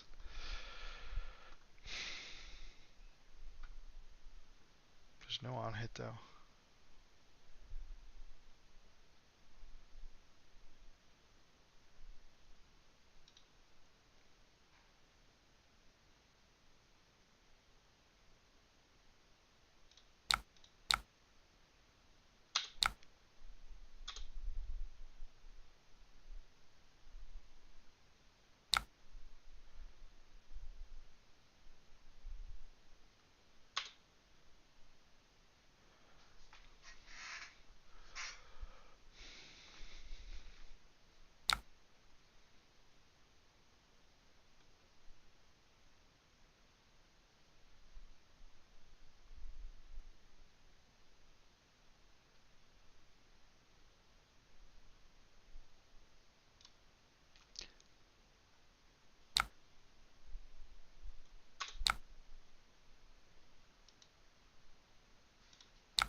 Yeah, it would be a bit early for the AB, although with the amount of pressure there, they've been keeping on.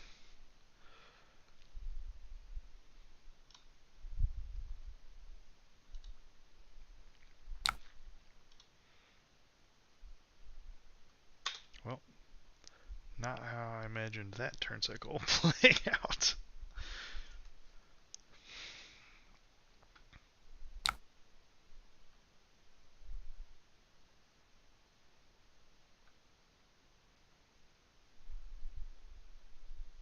I think I have to take this risk.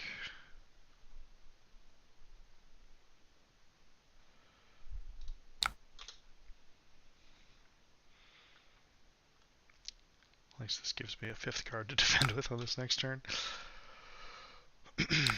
And playing Delight offsets at least the first Blood Debt.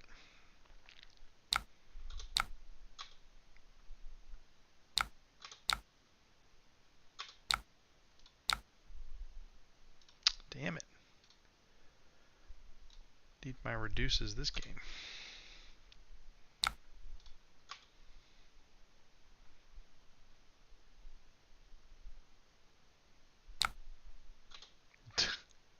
Cool. Yes, the old double high octane off of Techlo Core resources. Pretty good.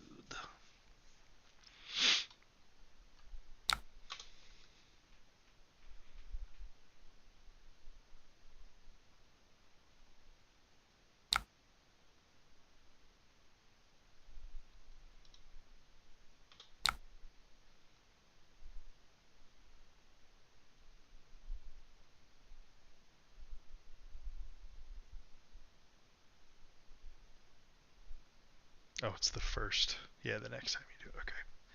2 optical monocles.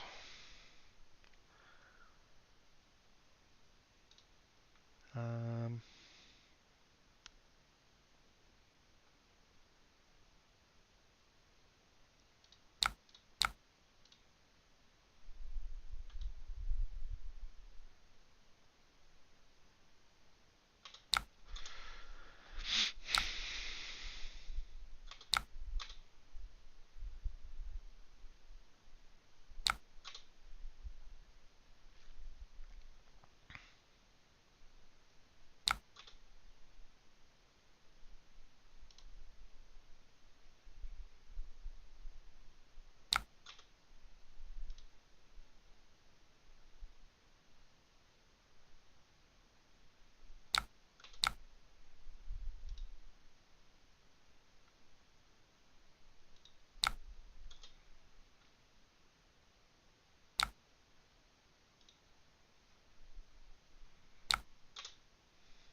that's a lot of pistol shots.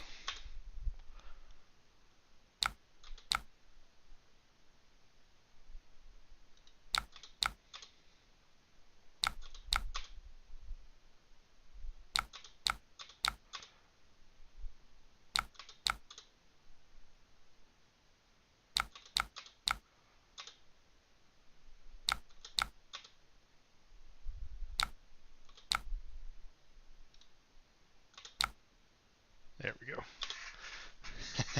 go. one turn later than I really wanted it, but you know, choosing beggars and whatnot.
This is a matchup where Sonata Galaxia can make a lot of difference in an aggro race, right? If we were more consistent about hitting some incantations to be able to keep consistent pressure.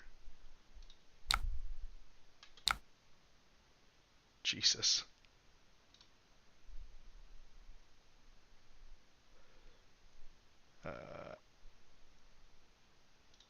We stay alive, but only just.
Oh, come on, really?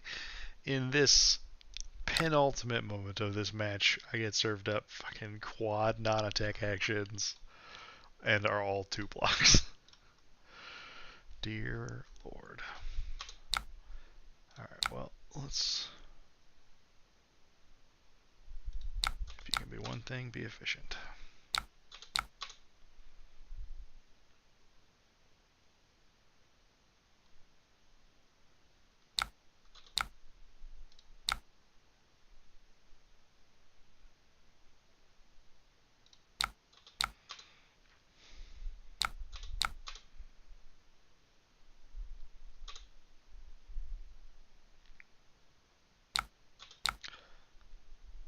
Okay.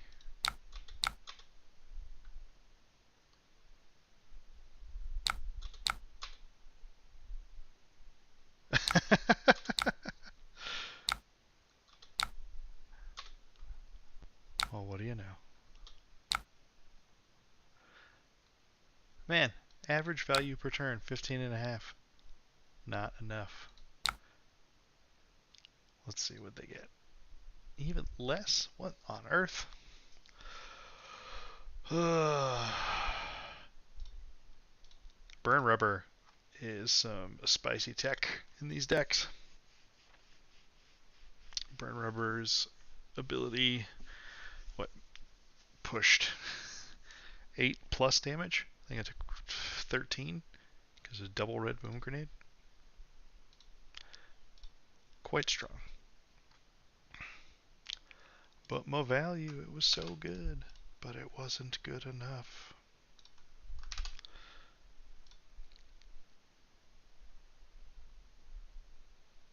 Oh shit. Grabbed the wrong deck.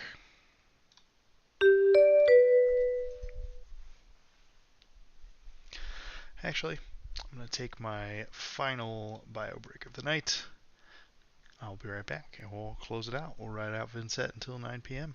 Thanks for hanging out.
Alright, that was a quick one. Back and ready for more.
Teklavasen.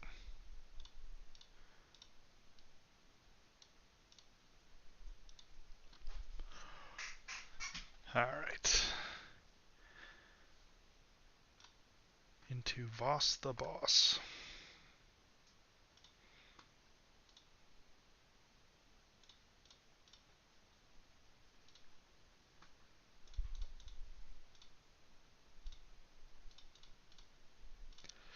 We're gonna board like they're gonna try and fatigue us. A few reduces. Kind of hedge on if they're going the boost route.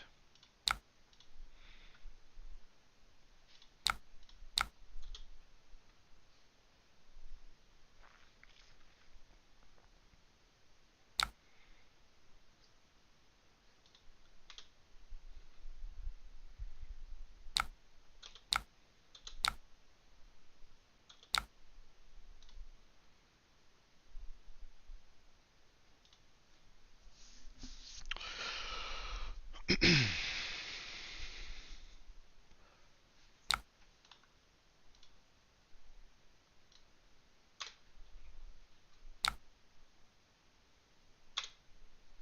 right.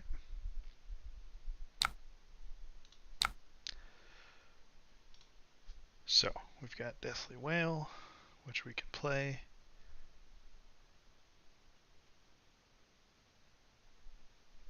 Arsenal Envelop. This pays for creepers. Yeah, alright. So, Deathly Whale. Ping, ping, ping, ping.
Oh, and a Fate. Okay.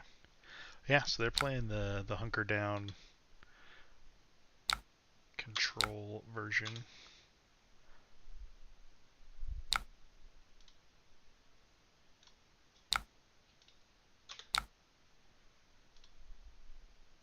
These cards are actually super bad to them.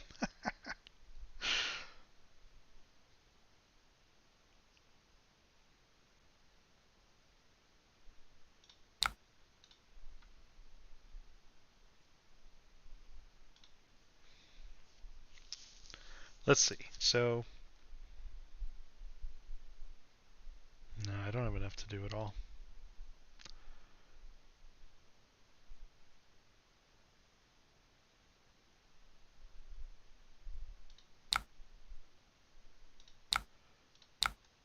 So we're just going to overpitch and clear this awkward hand.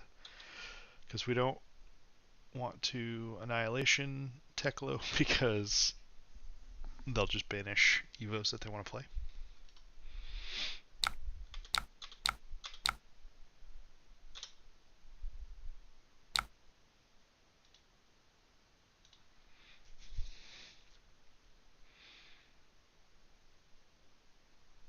Okay, this hand's great.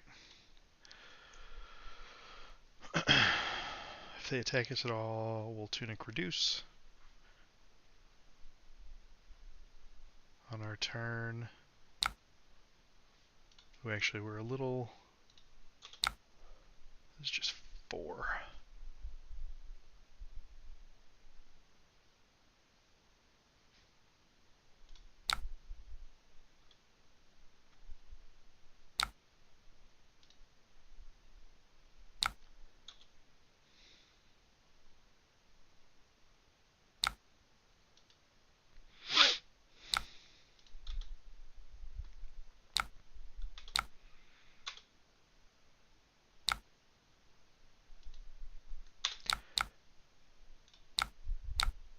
What? Okay. I was gonna... I don't... Alright.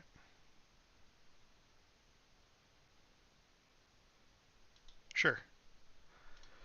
Think we were gonna win that game, but, you know. Who knows? The Arcane is tough to stop.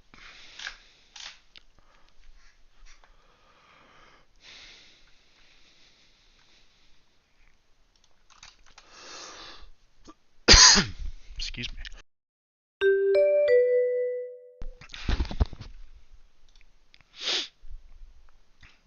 Alright, Boltyn. Here we go again.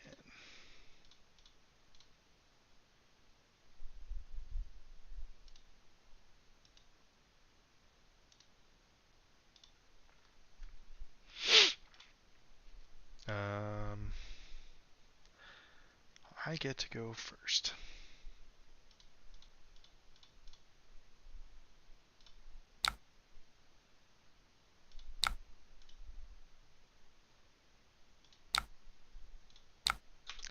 Alright, we got a B1 on this person.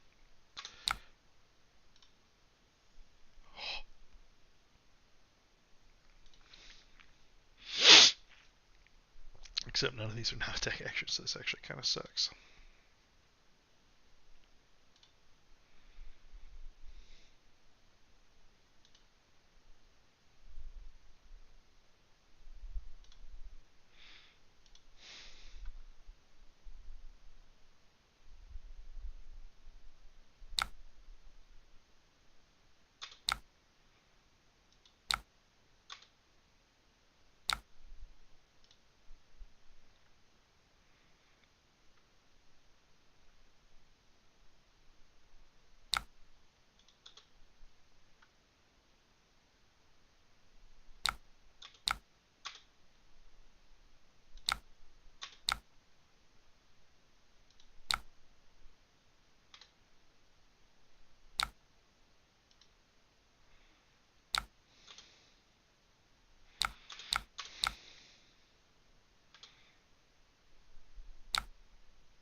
We're not the big deathly whale here.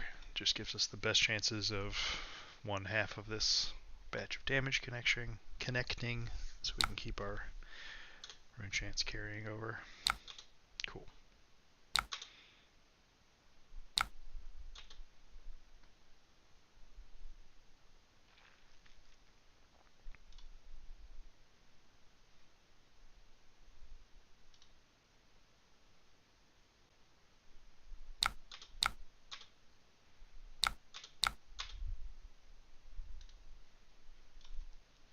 Oh yeah, incantation right on time. Triggering gallantry.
Alright.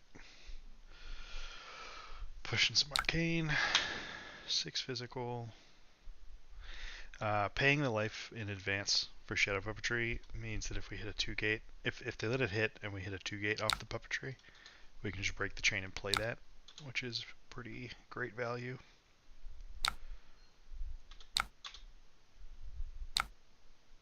Huh. Yes. There's that. Break the chain. Phantom Wraith. Here's 8 more. This game, it's my turn to just have everything.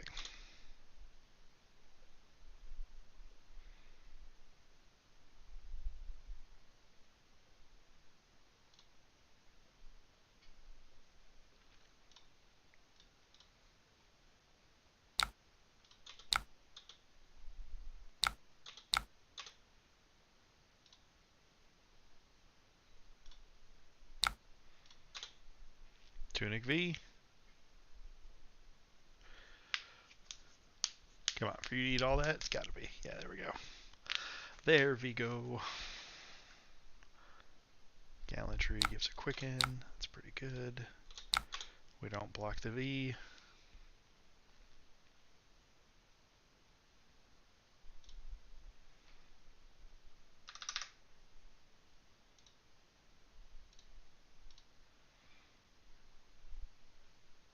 Okay.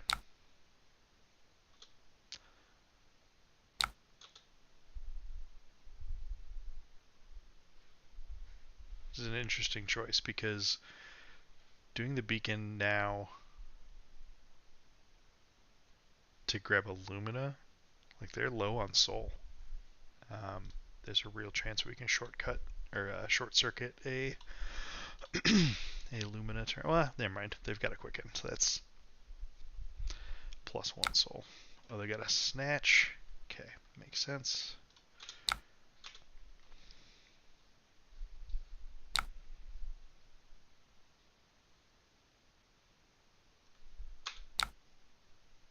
Right, snatch for 6.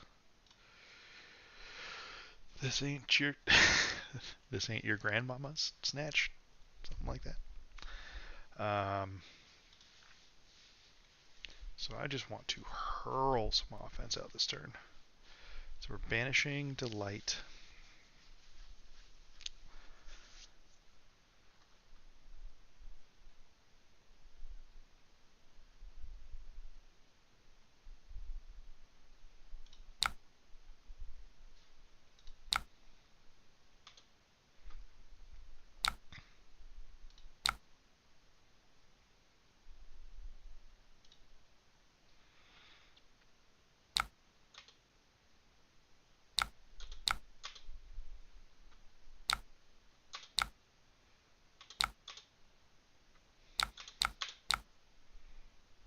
Cool. Got out of that one relatively unharmed.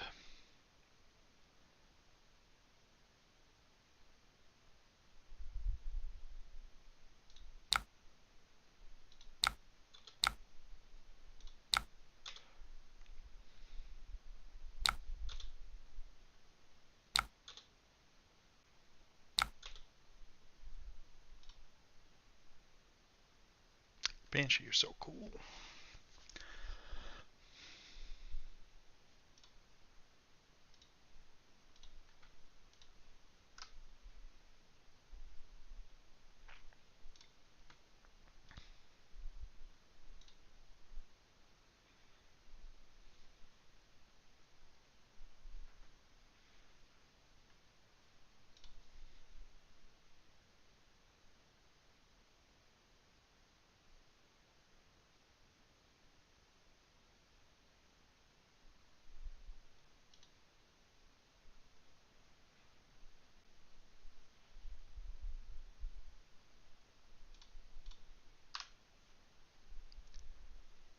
Yeah, just gotta make sure opponent is not waiting on me.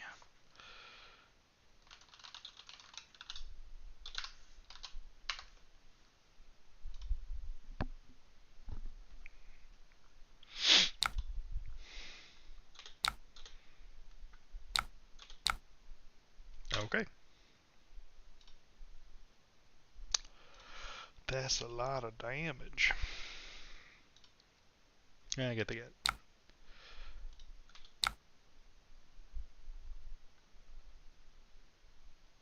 So, don't want to let them... Oh, wait a minute. Banish this. 2. Mauve that. Do the whole thing.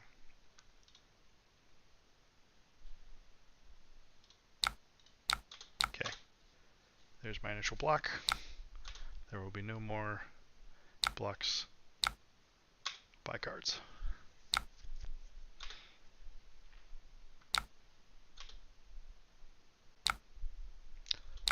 Double Lumina. Alright. I know that I just said no more blocks by cards. But this is 5 gain 2, up to 9, made 18, another 5 gain 2,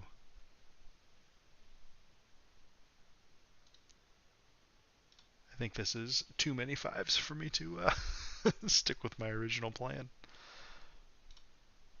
Double Lumina. 2 more attacks.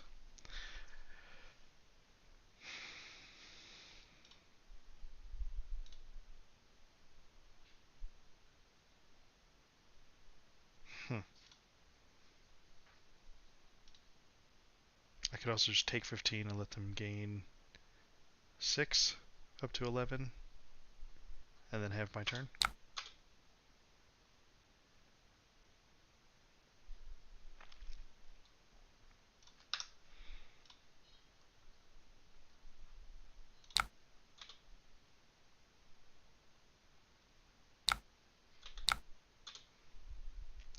This hand, the 2 blocks and the attack does not provide a good path towards cutting off soul from this Boltyn.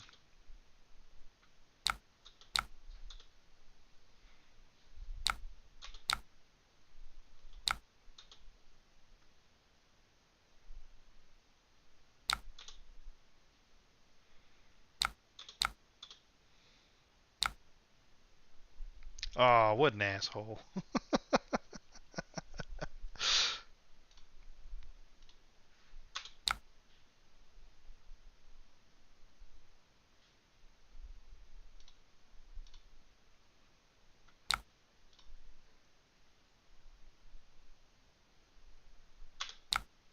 Okay. So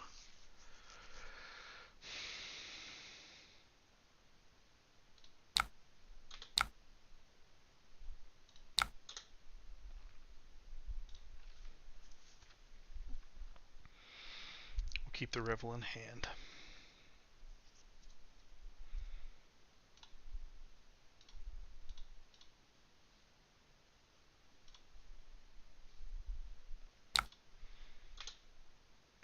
Oh, we're blocking. Okay, that's good for me.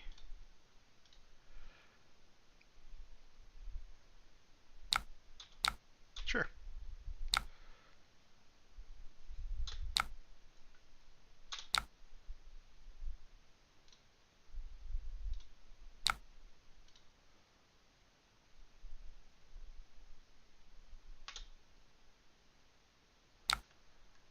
Okay.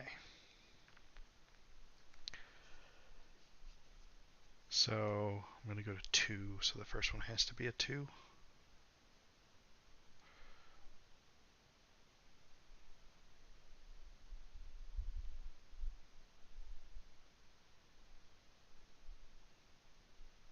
Oh my god, can I do all of this?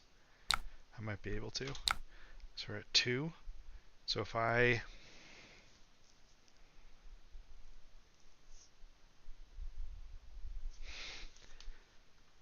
Deathly Delight. Yeah, so if I start with Deathly Delight, that costs no resources, I can Tunic Creepers, Mobs Guys to get my action point back, Revel to play the 3, and then Hardcast Phantom Banshee. Yeah, okay. Triple Gate, what's up? One's Hardcast, but still.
How's another 1 and 7 sound? So this was 7 plus 10 plus 8. 25 damage turn.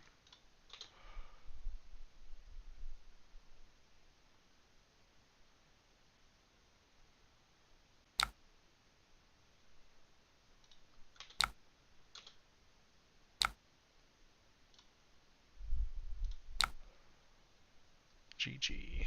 17.2. That's definitely one of my better ones. Yeah, that game kind of just went according to script. Feel like Sabres is real tough, but into Raiden feel reasonably favored.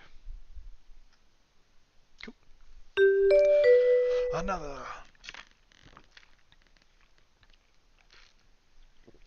I should have kept a number of games counter, because I definitely did not. Today's definitely breaking my personal record for most games of Fab played in a single day.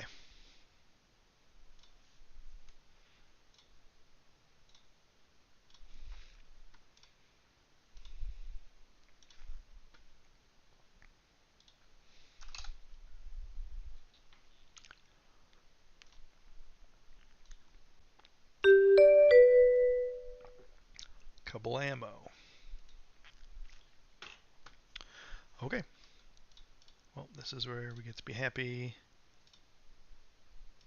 with our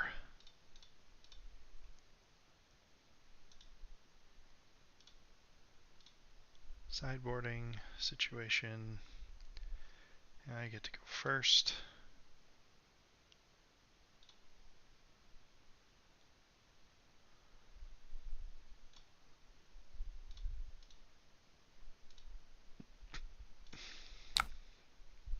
Hey, Oblivion in this game where I'm never casting Oblivion.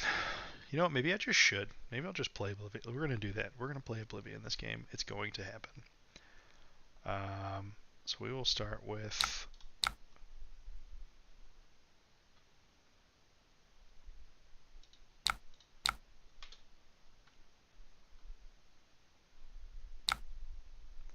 this is it. This is the day.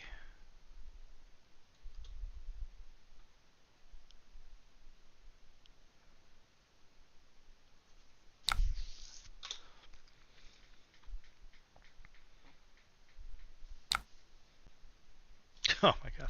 You know what? Or we're going to have to defend ourselves on turn 0, and we'll just be happy that this card named is a blue.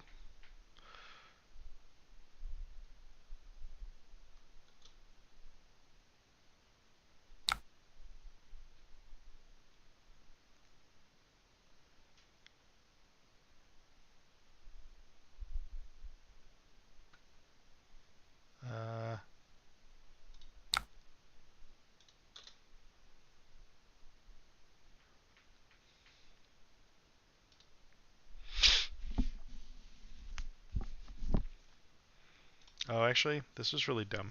I should have.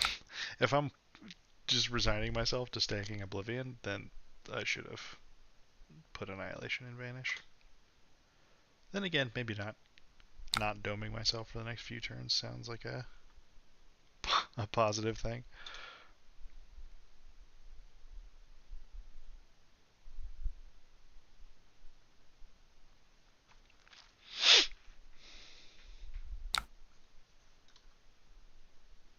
Hell yeah.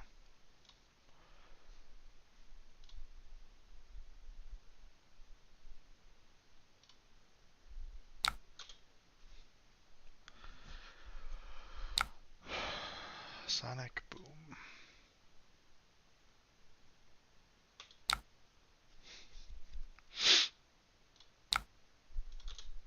Serve it up.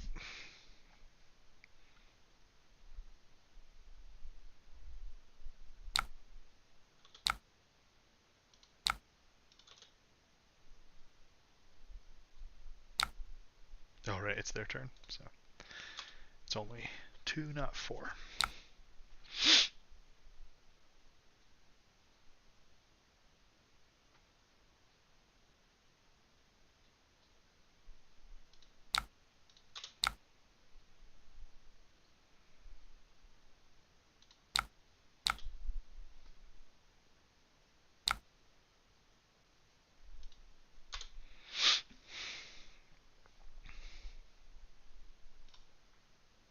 Okay.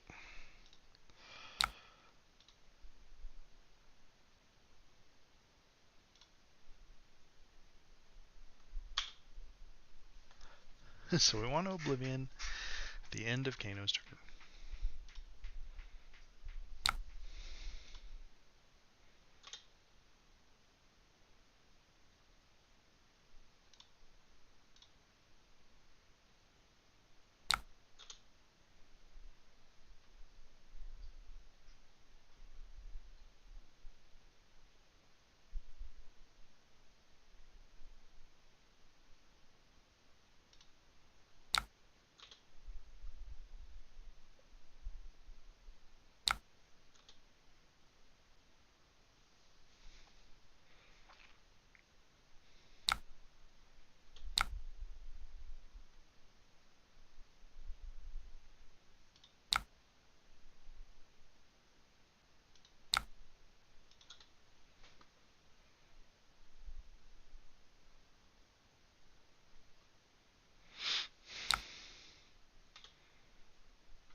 We did it.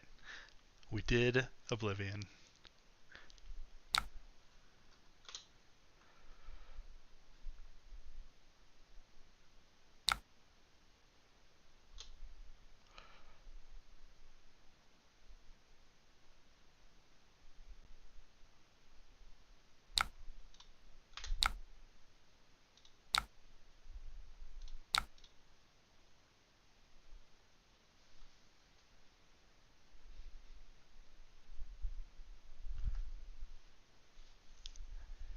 Yeah, thanks for hanging out, Ninx. Looking forward to many more in the new year.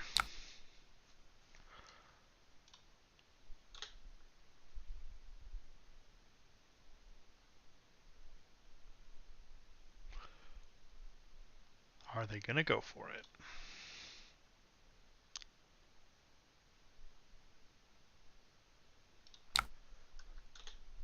Sure looks that way.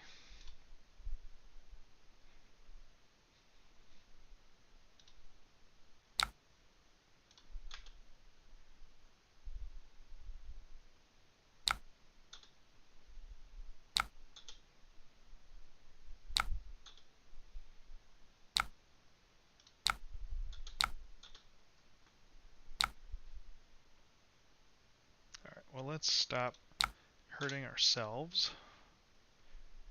And then after this, we get to just bash with Nazareth and hold up to maybe.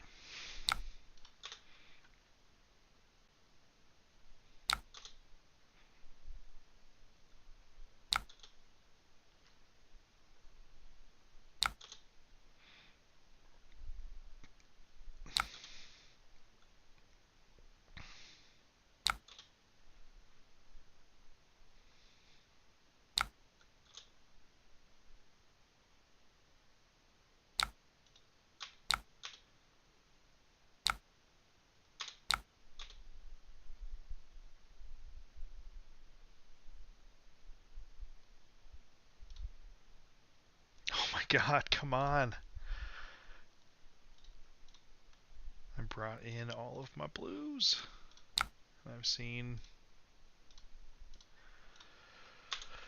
Not enough of them.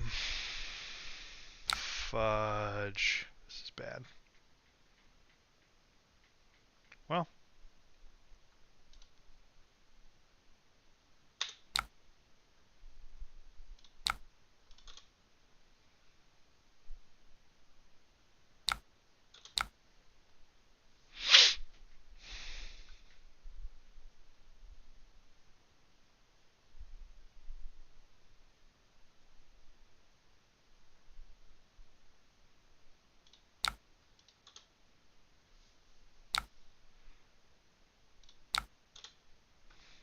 Okay. Now we get to do it. We get to live the Nazareth dream. God, what a sweet. These kind of allies are cool. I am a fan. Oh snap, it's 8 o'clock. 11 hours. One more hour to go.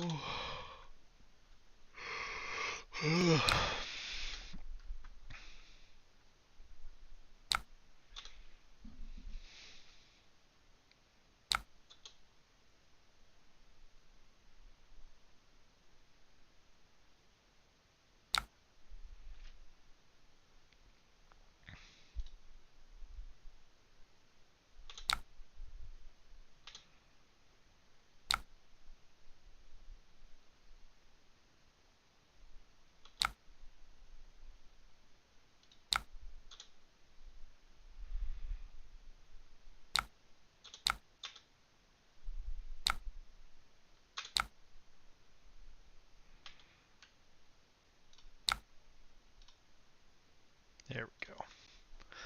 All about the blues, baby.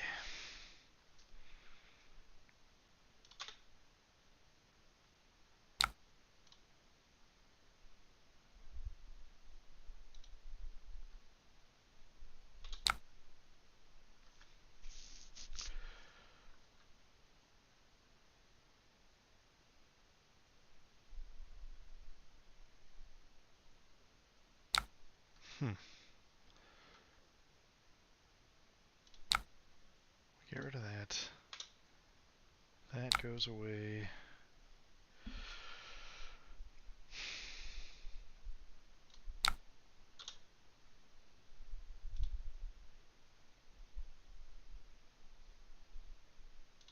Now we get to try and sit here with shields up as best we can.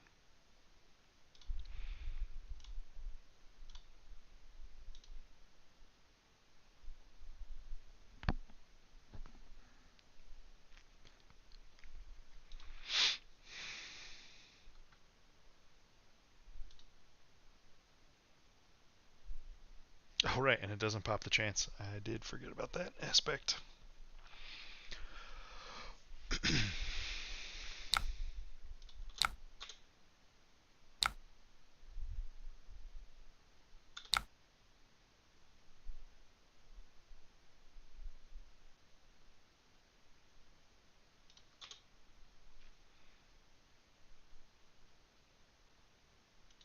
That's what I like to see.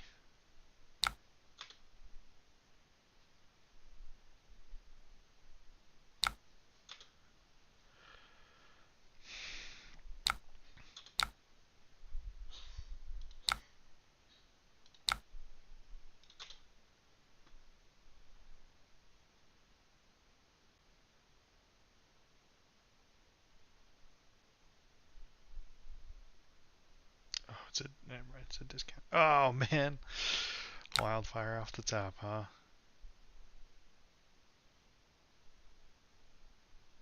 You don't? Am I crazy? Oh, this is their own turn.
So they've played enough cards that they're just dead to this attack coming in.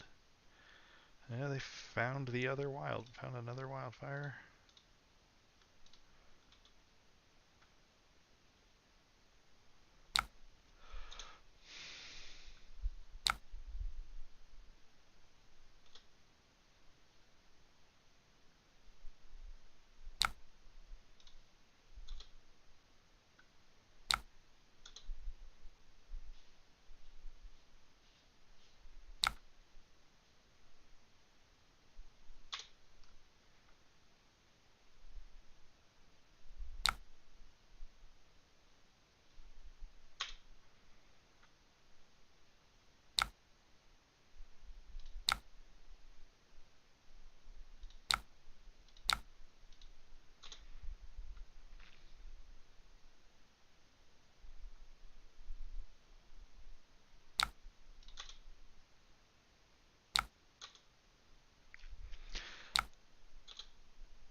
I just don't know if they have the resources to find the win here.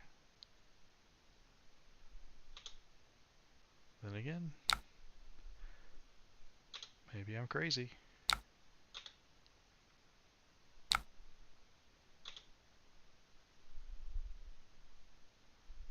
don't think this is enough.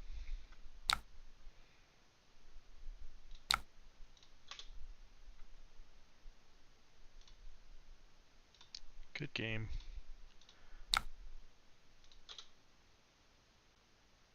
Weird game. Being able to just sit behind Nazareth, though, that's feels quite powerful.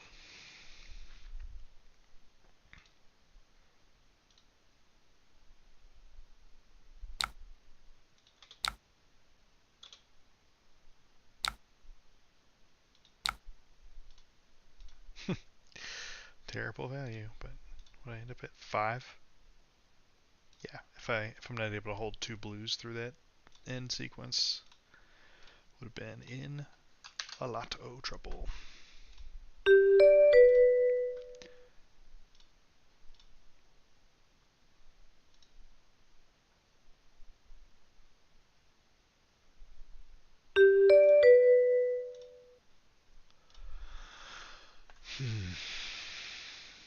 Okay.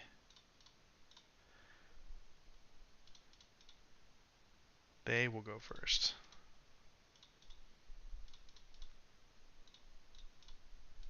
I think we go everything except our 1 no block. I don't think we can afford that into Uzuri. Okay, so we got Flick Knives and Nerve Scalpel. Oh, they brought no Arcane Barrier. Cool. We have a plan.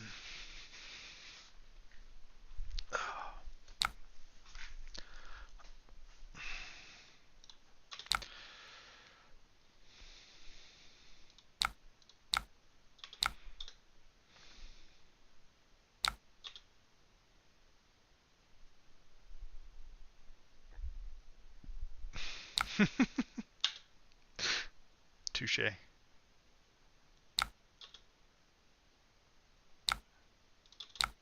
Okay. Oh no, a regular starting turn.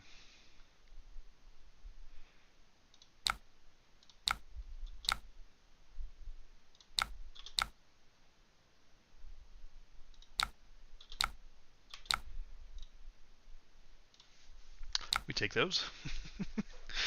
And after that kind of setup, it's sad that we don't have Oblivion in the deck, except that we'd have no clue where it is in the other 61 cards. So can't ever afford to just sit there and set up forever and ever and ever.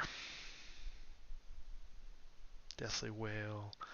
Okay, so we can Shadow Puppetry Whale, that, and to read the runes, and then Arsenal and Incantation.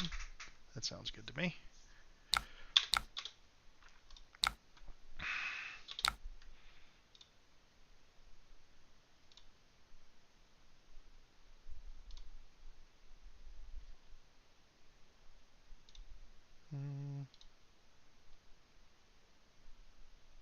if they banish this, that's just better for me.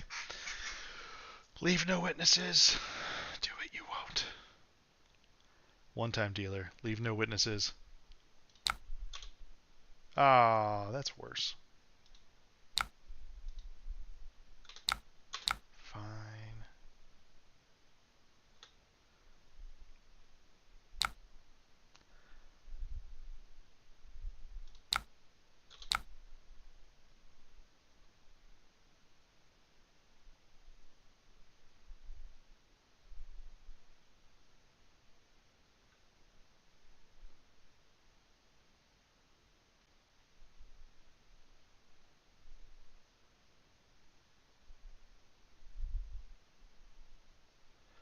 Uh,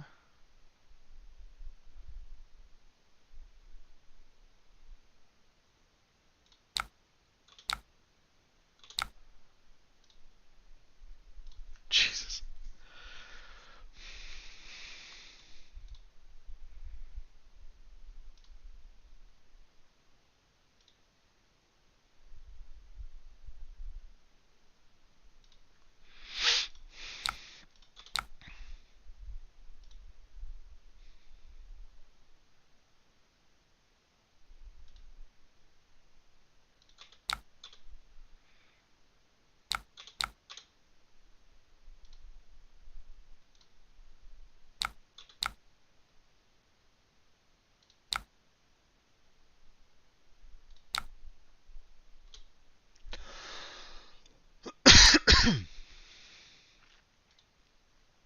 Sink.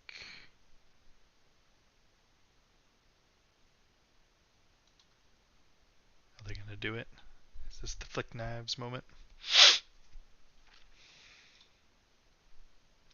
Had to happen sometime. Rather it be on a death touch than CNC leave no witnesses or shakedown. Uh,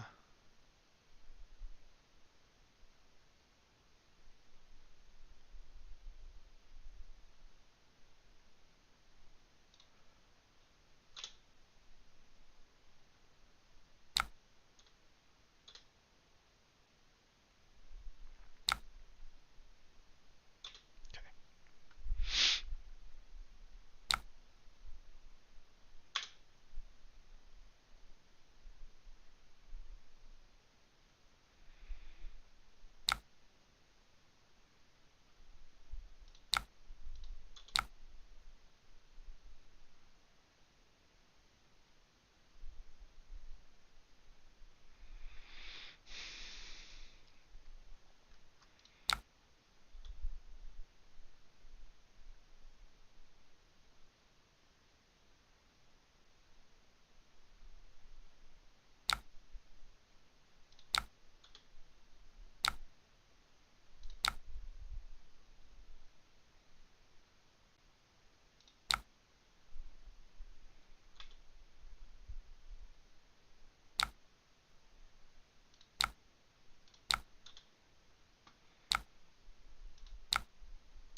21 with go again.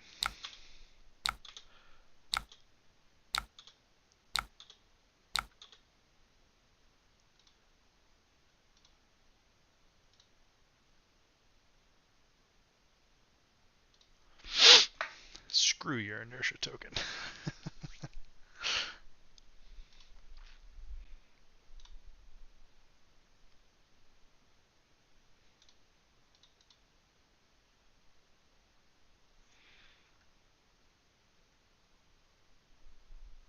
Flick knives.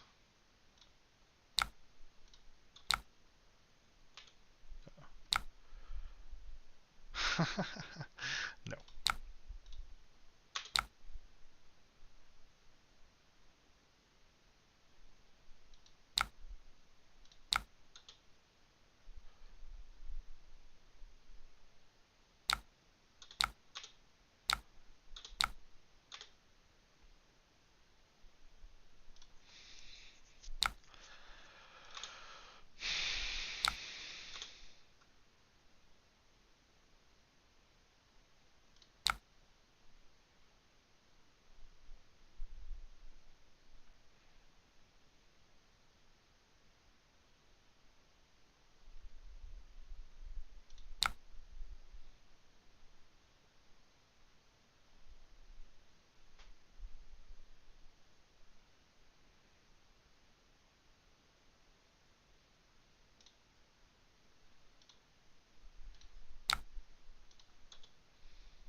Alright, so this is a crappy situation, but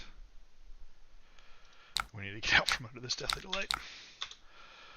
And I guess this is, in this moment, is a 1 card 7 value play, ignoring the life we've lost from it up to this point.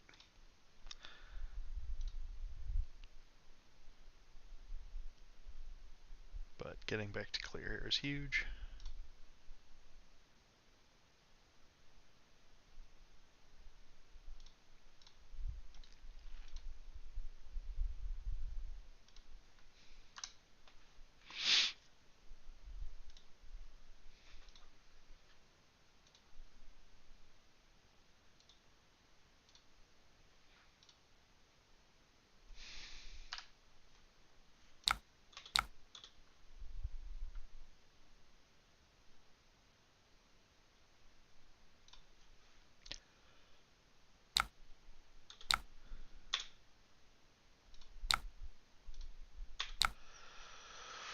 Good old Rabble.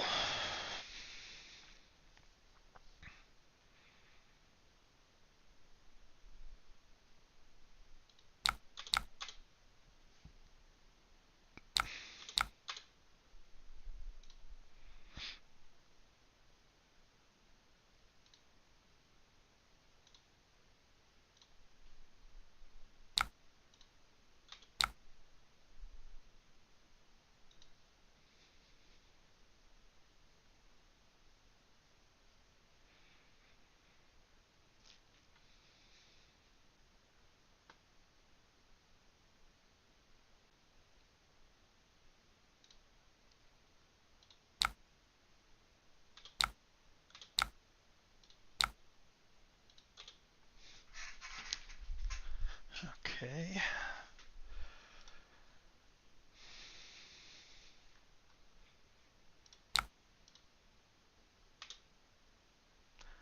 Snaps down, sure. No hit, no silver, cool.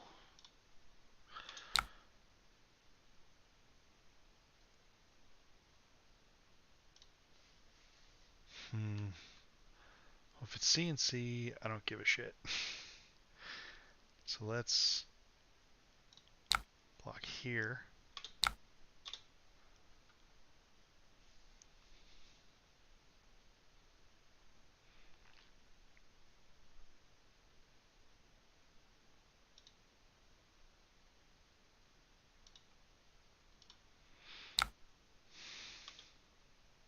Sure.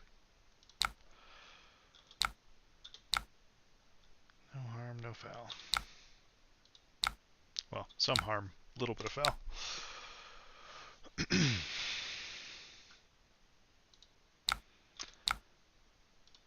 We are nearing the danger zone of life total.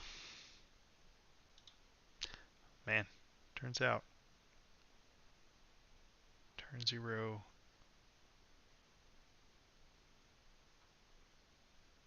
Shred, shred, humble.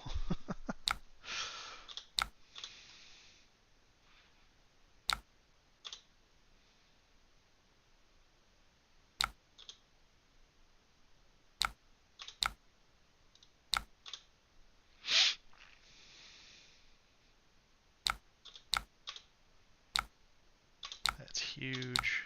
Get some life back. Arsenal pass. Isolate. Could I interest you in not? Okay, so that's out for 2. Whale, Mob Skies, Flail is fine. So let's block with this. And see what happens.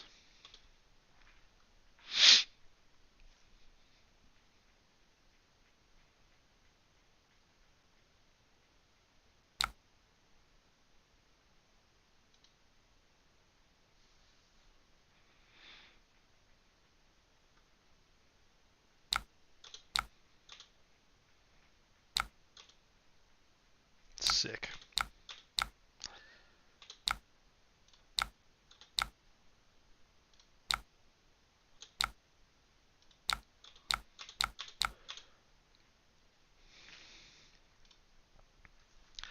battle him back.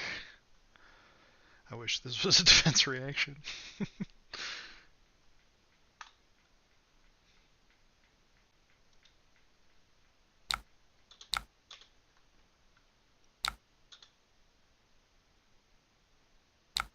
Gonna let this red mob hit.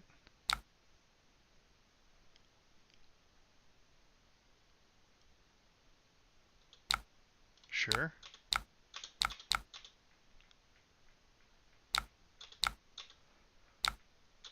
Life lead evaporating. Oh, hell yes.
If I can keep this entire hand, I can. If somehow I could keep this entire hand, I can go banish widespread annihilation, throw out 5 and 6, put them to 5, demand some cards, and then Tunic, Creepers, Envelop, Wraith. Let's see what this is.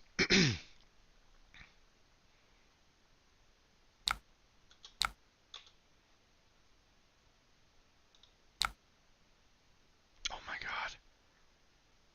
That's actually so good.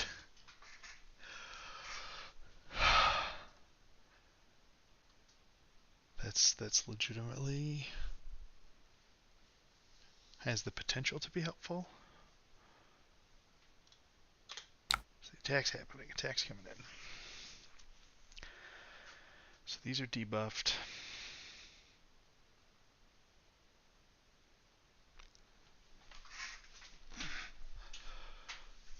So I guess I don't really want it to go this time.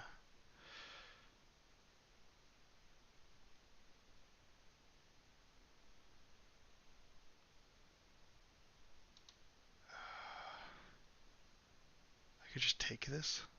Do I just take this?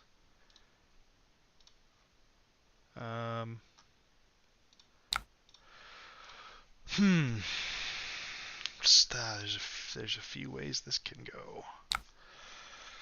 I kind of want to get banished. But if that gets banished, I need to no block with any equipment. Take 4, go to 2. And then on my turn we throw 11.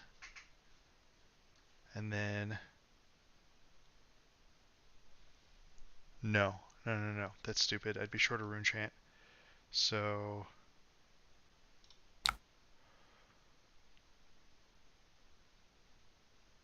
I'm fine leaving a 2 gate out there.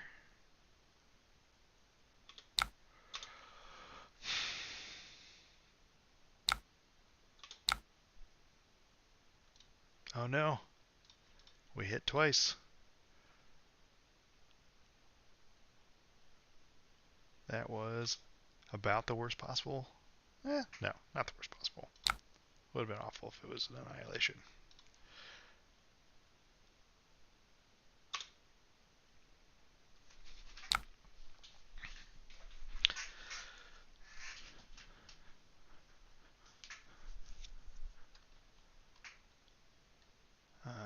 Unfortunately for me,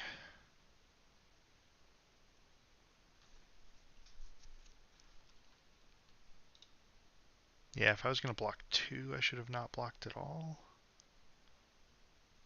Nah, but that doesn't really change my scenario.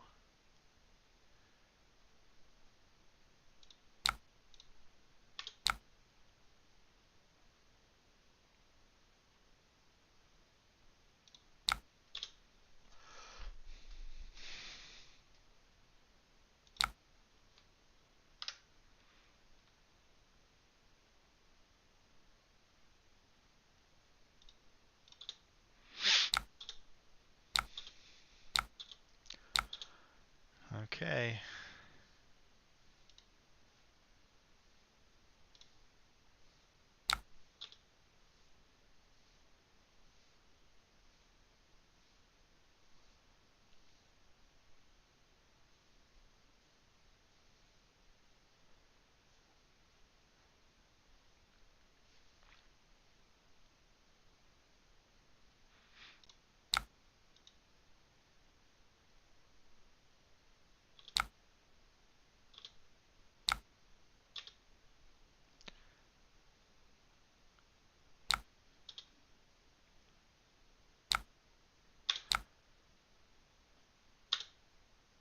And now,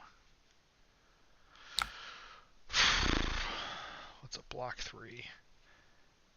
It's a blue. Yep, skip Arsenal on purpose. Oh my gosh, yes. Reduce to rune chant. Hello, hello.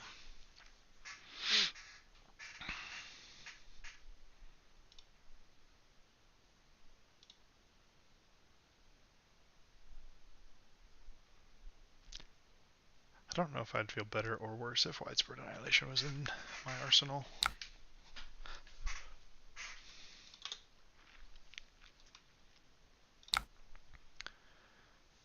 Okay.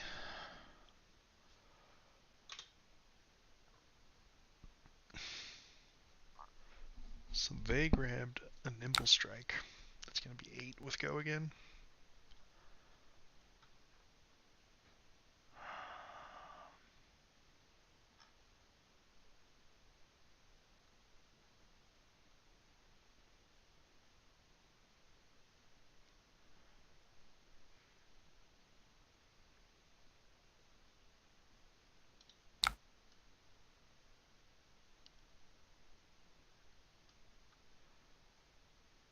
Gotta ditch a 2 block.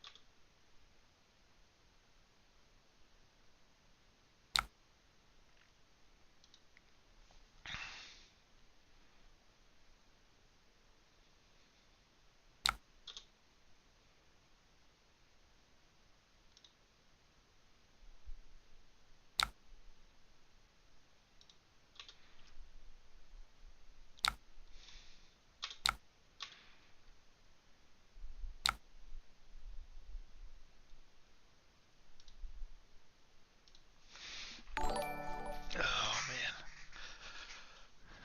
Is the flick just gonna be enough? Yeah, like 1 shy. 1 fewer awkward hands. I know we were there. That's a 2. Boom. Flail him. Yeah, the turn when I tanked and ended up eating the Leave No Witnesses, that was just too greedy. I had sort of stolen the initiative, and the way I lose that is exactly what happened. Getting a random banish that takes me down.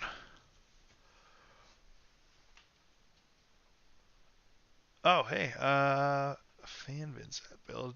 Yeah, go ahead and post your list in the chat, and I can take it for a spin.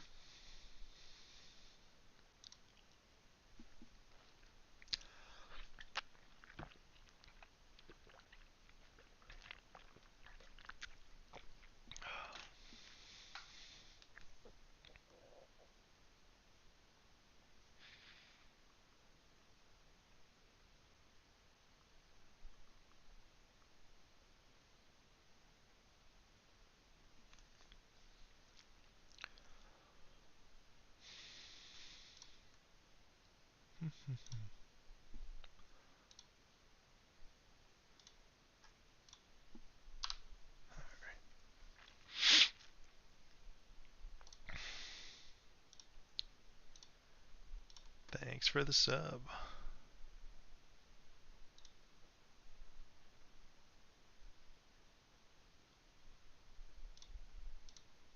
Can you post, Justin? If you post a link to your list, I could definitely try it.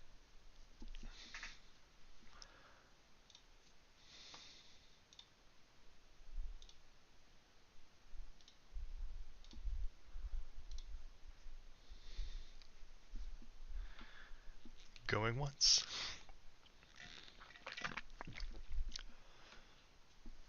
Going twice. If the chat like won't let you post a link or something, you can like post it in two halves or something. That might work.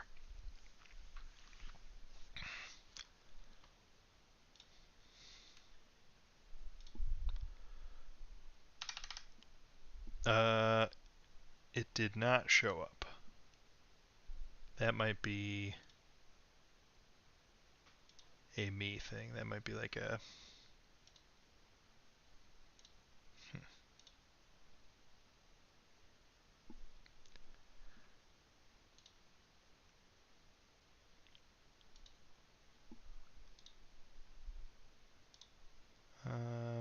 Yeah, it might just be a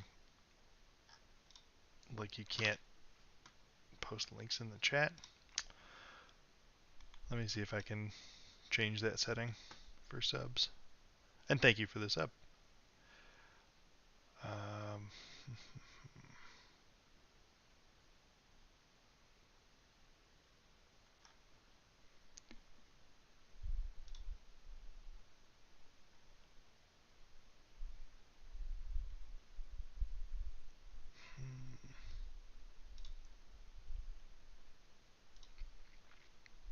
I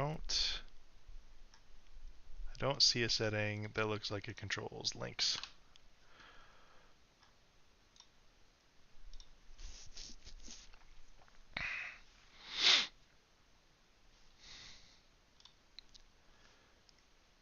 I'm still not seeing it. If you're on Discord, I'm in purple Discord. You can find me in there.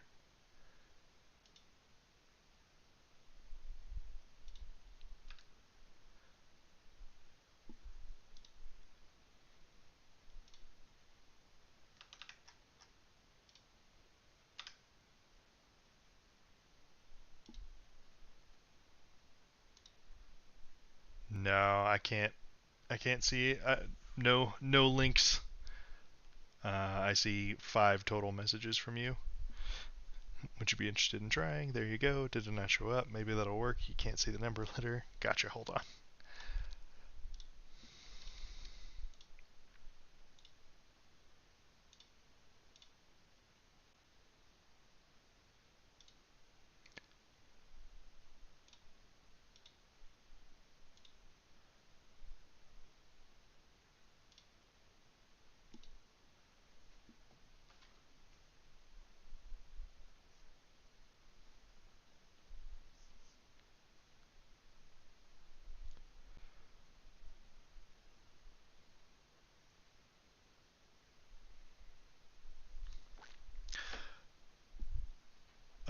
Yeah.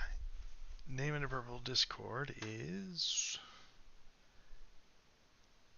Hannibal. Um, what's the full? There.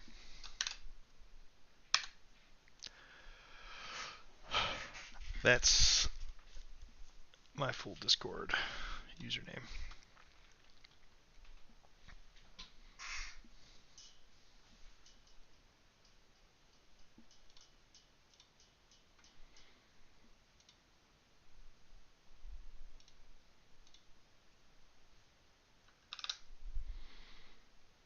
Sweet. Got it. Alright. Let's take a look. So, normal equipment lineup. Widespreads, whales, envelops, mobs. Okay. Core 45 makes sense. Um, yeah, totally. I can jam with this. This is it's pretty similar to. Yeah, I mean, there's nothing super out there in this list. Bounding is a card I've like wanted to get back to because it's fun and you know effectively a 0 for 5 in this deck a decent amount of the time. Um, Putrid Stirrings I don't love as much, but that's a personal preference. Uh, but in a world with a bit less Dromai, Putrid Stirrings is better. And yeah, you got, let's see, 12 plus 7, 19 blues is pretty standard. Yeah, and I'm kind of excited to take Nebula Blade for a spin. Vinny Bobby, that's a great name. I just realized what.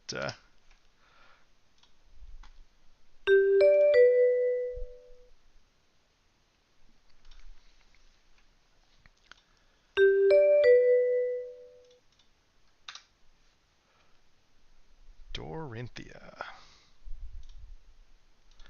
I will go first.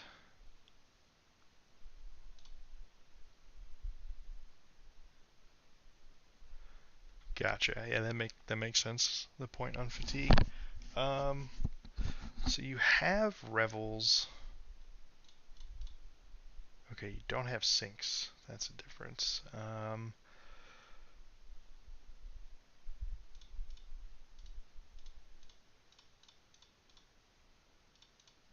In fact, oh no, there's Sinks. I'm completely blind. Um, we're gonna jam mostly full pile.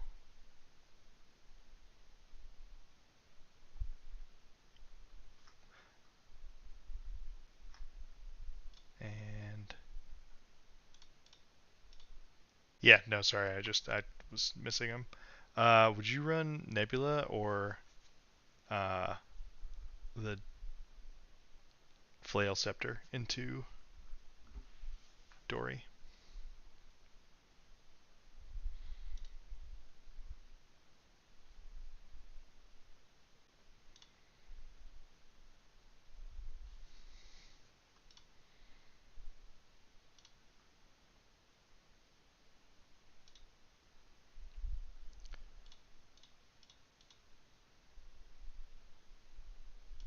Flail Scepter. Okay.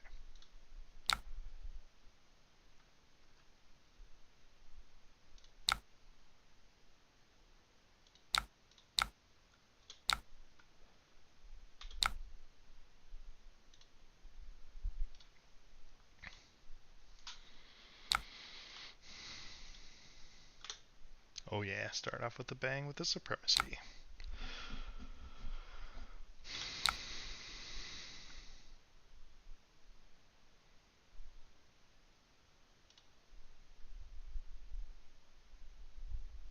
I can just block this for 8. It doesn't have Go Again currently.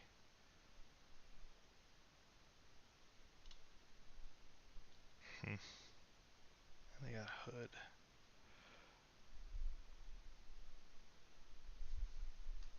Uh,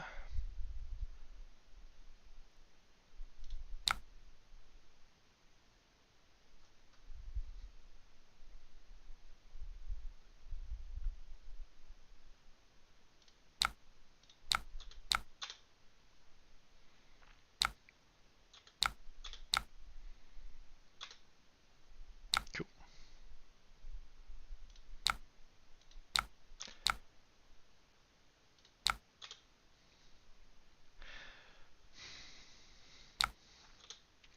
Maybe that's what I need to change moons into. Back into Bounding Demigons.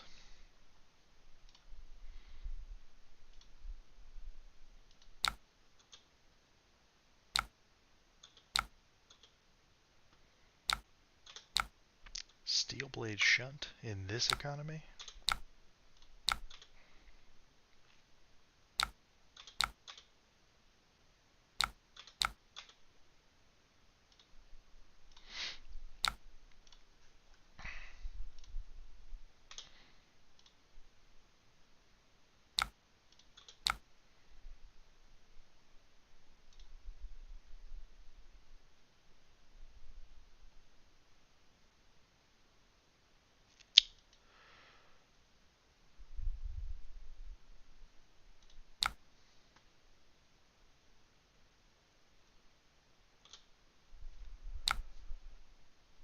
just take this, because if I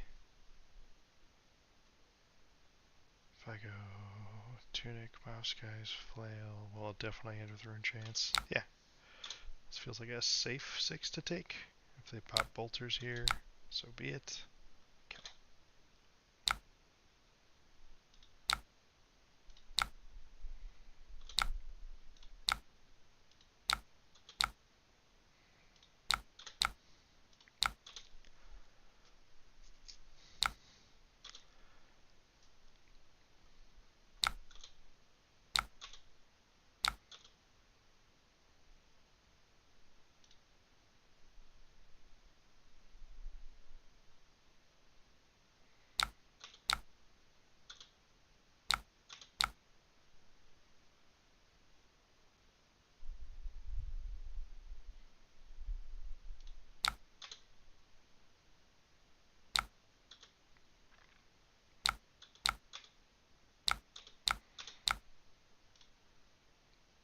Sweet.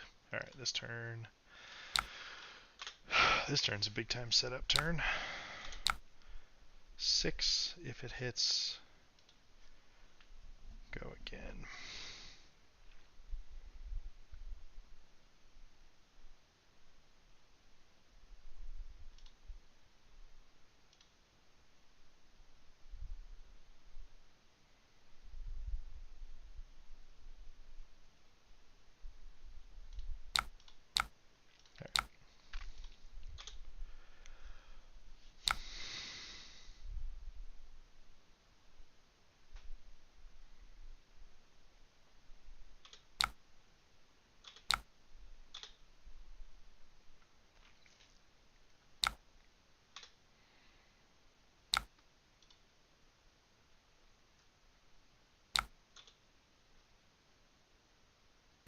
Sure, you got me.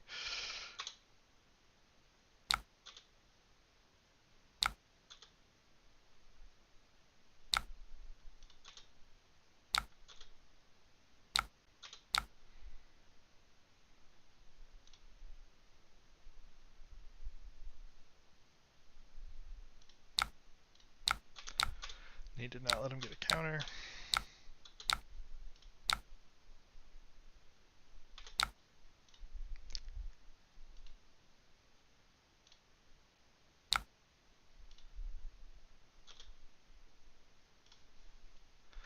Oh no, my incantation, it's so exposed.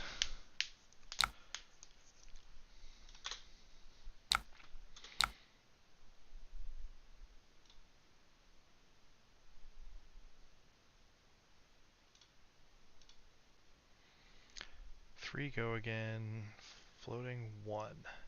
So the most they can get off of a single resource is +4.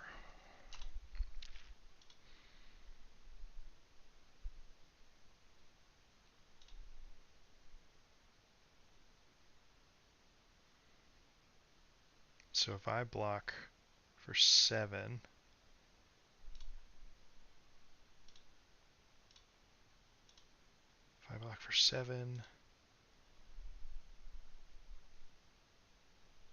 then we're good. I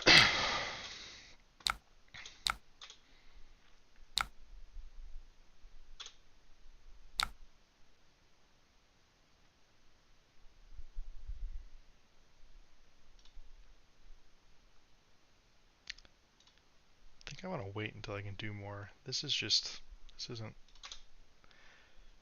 throwing that 12 isn't winning me this game.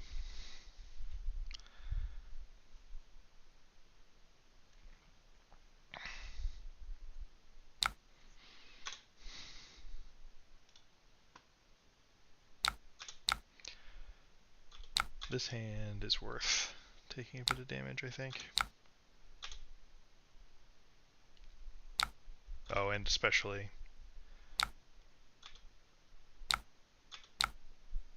4.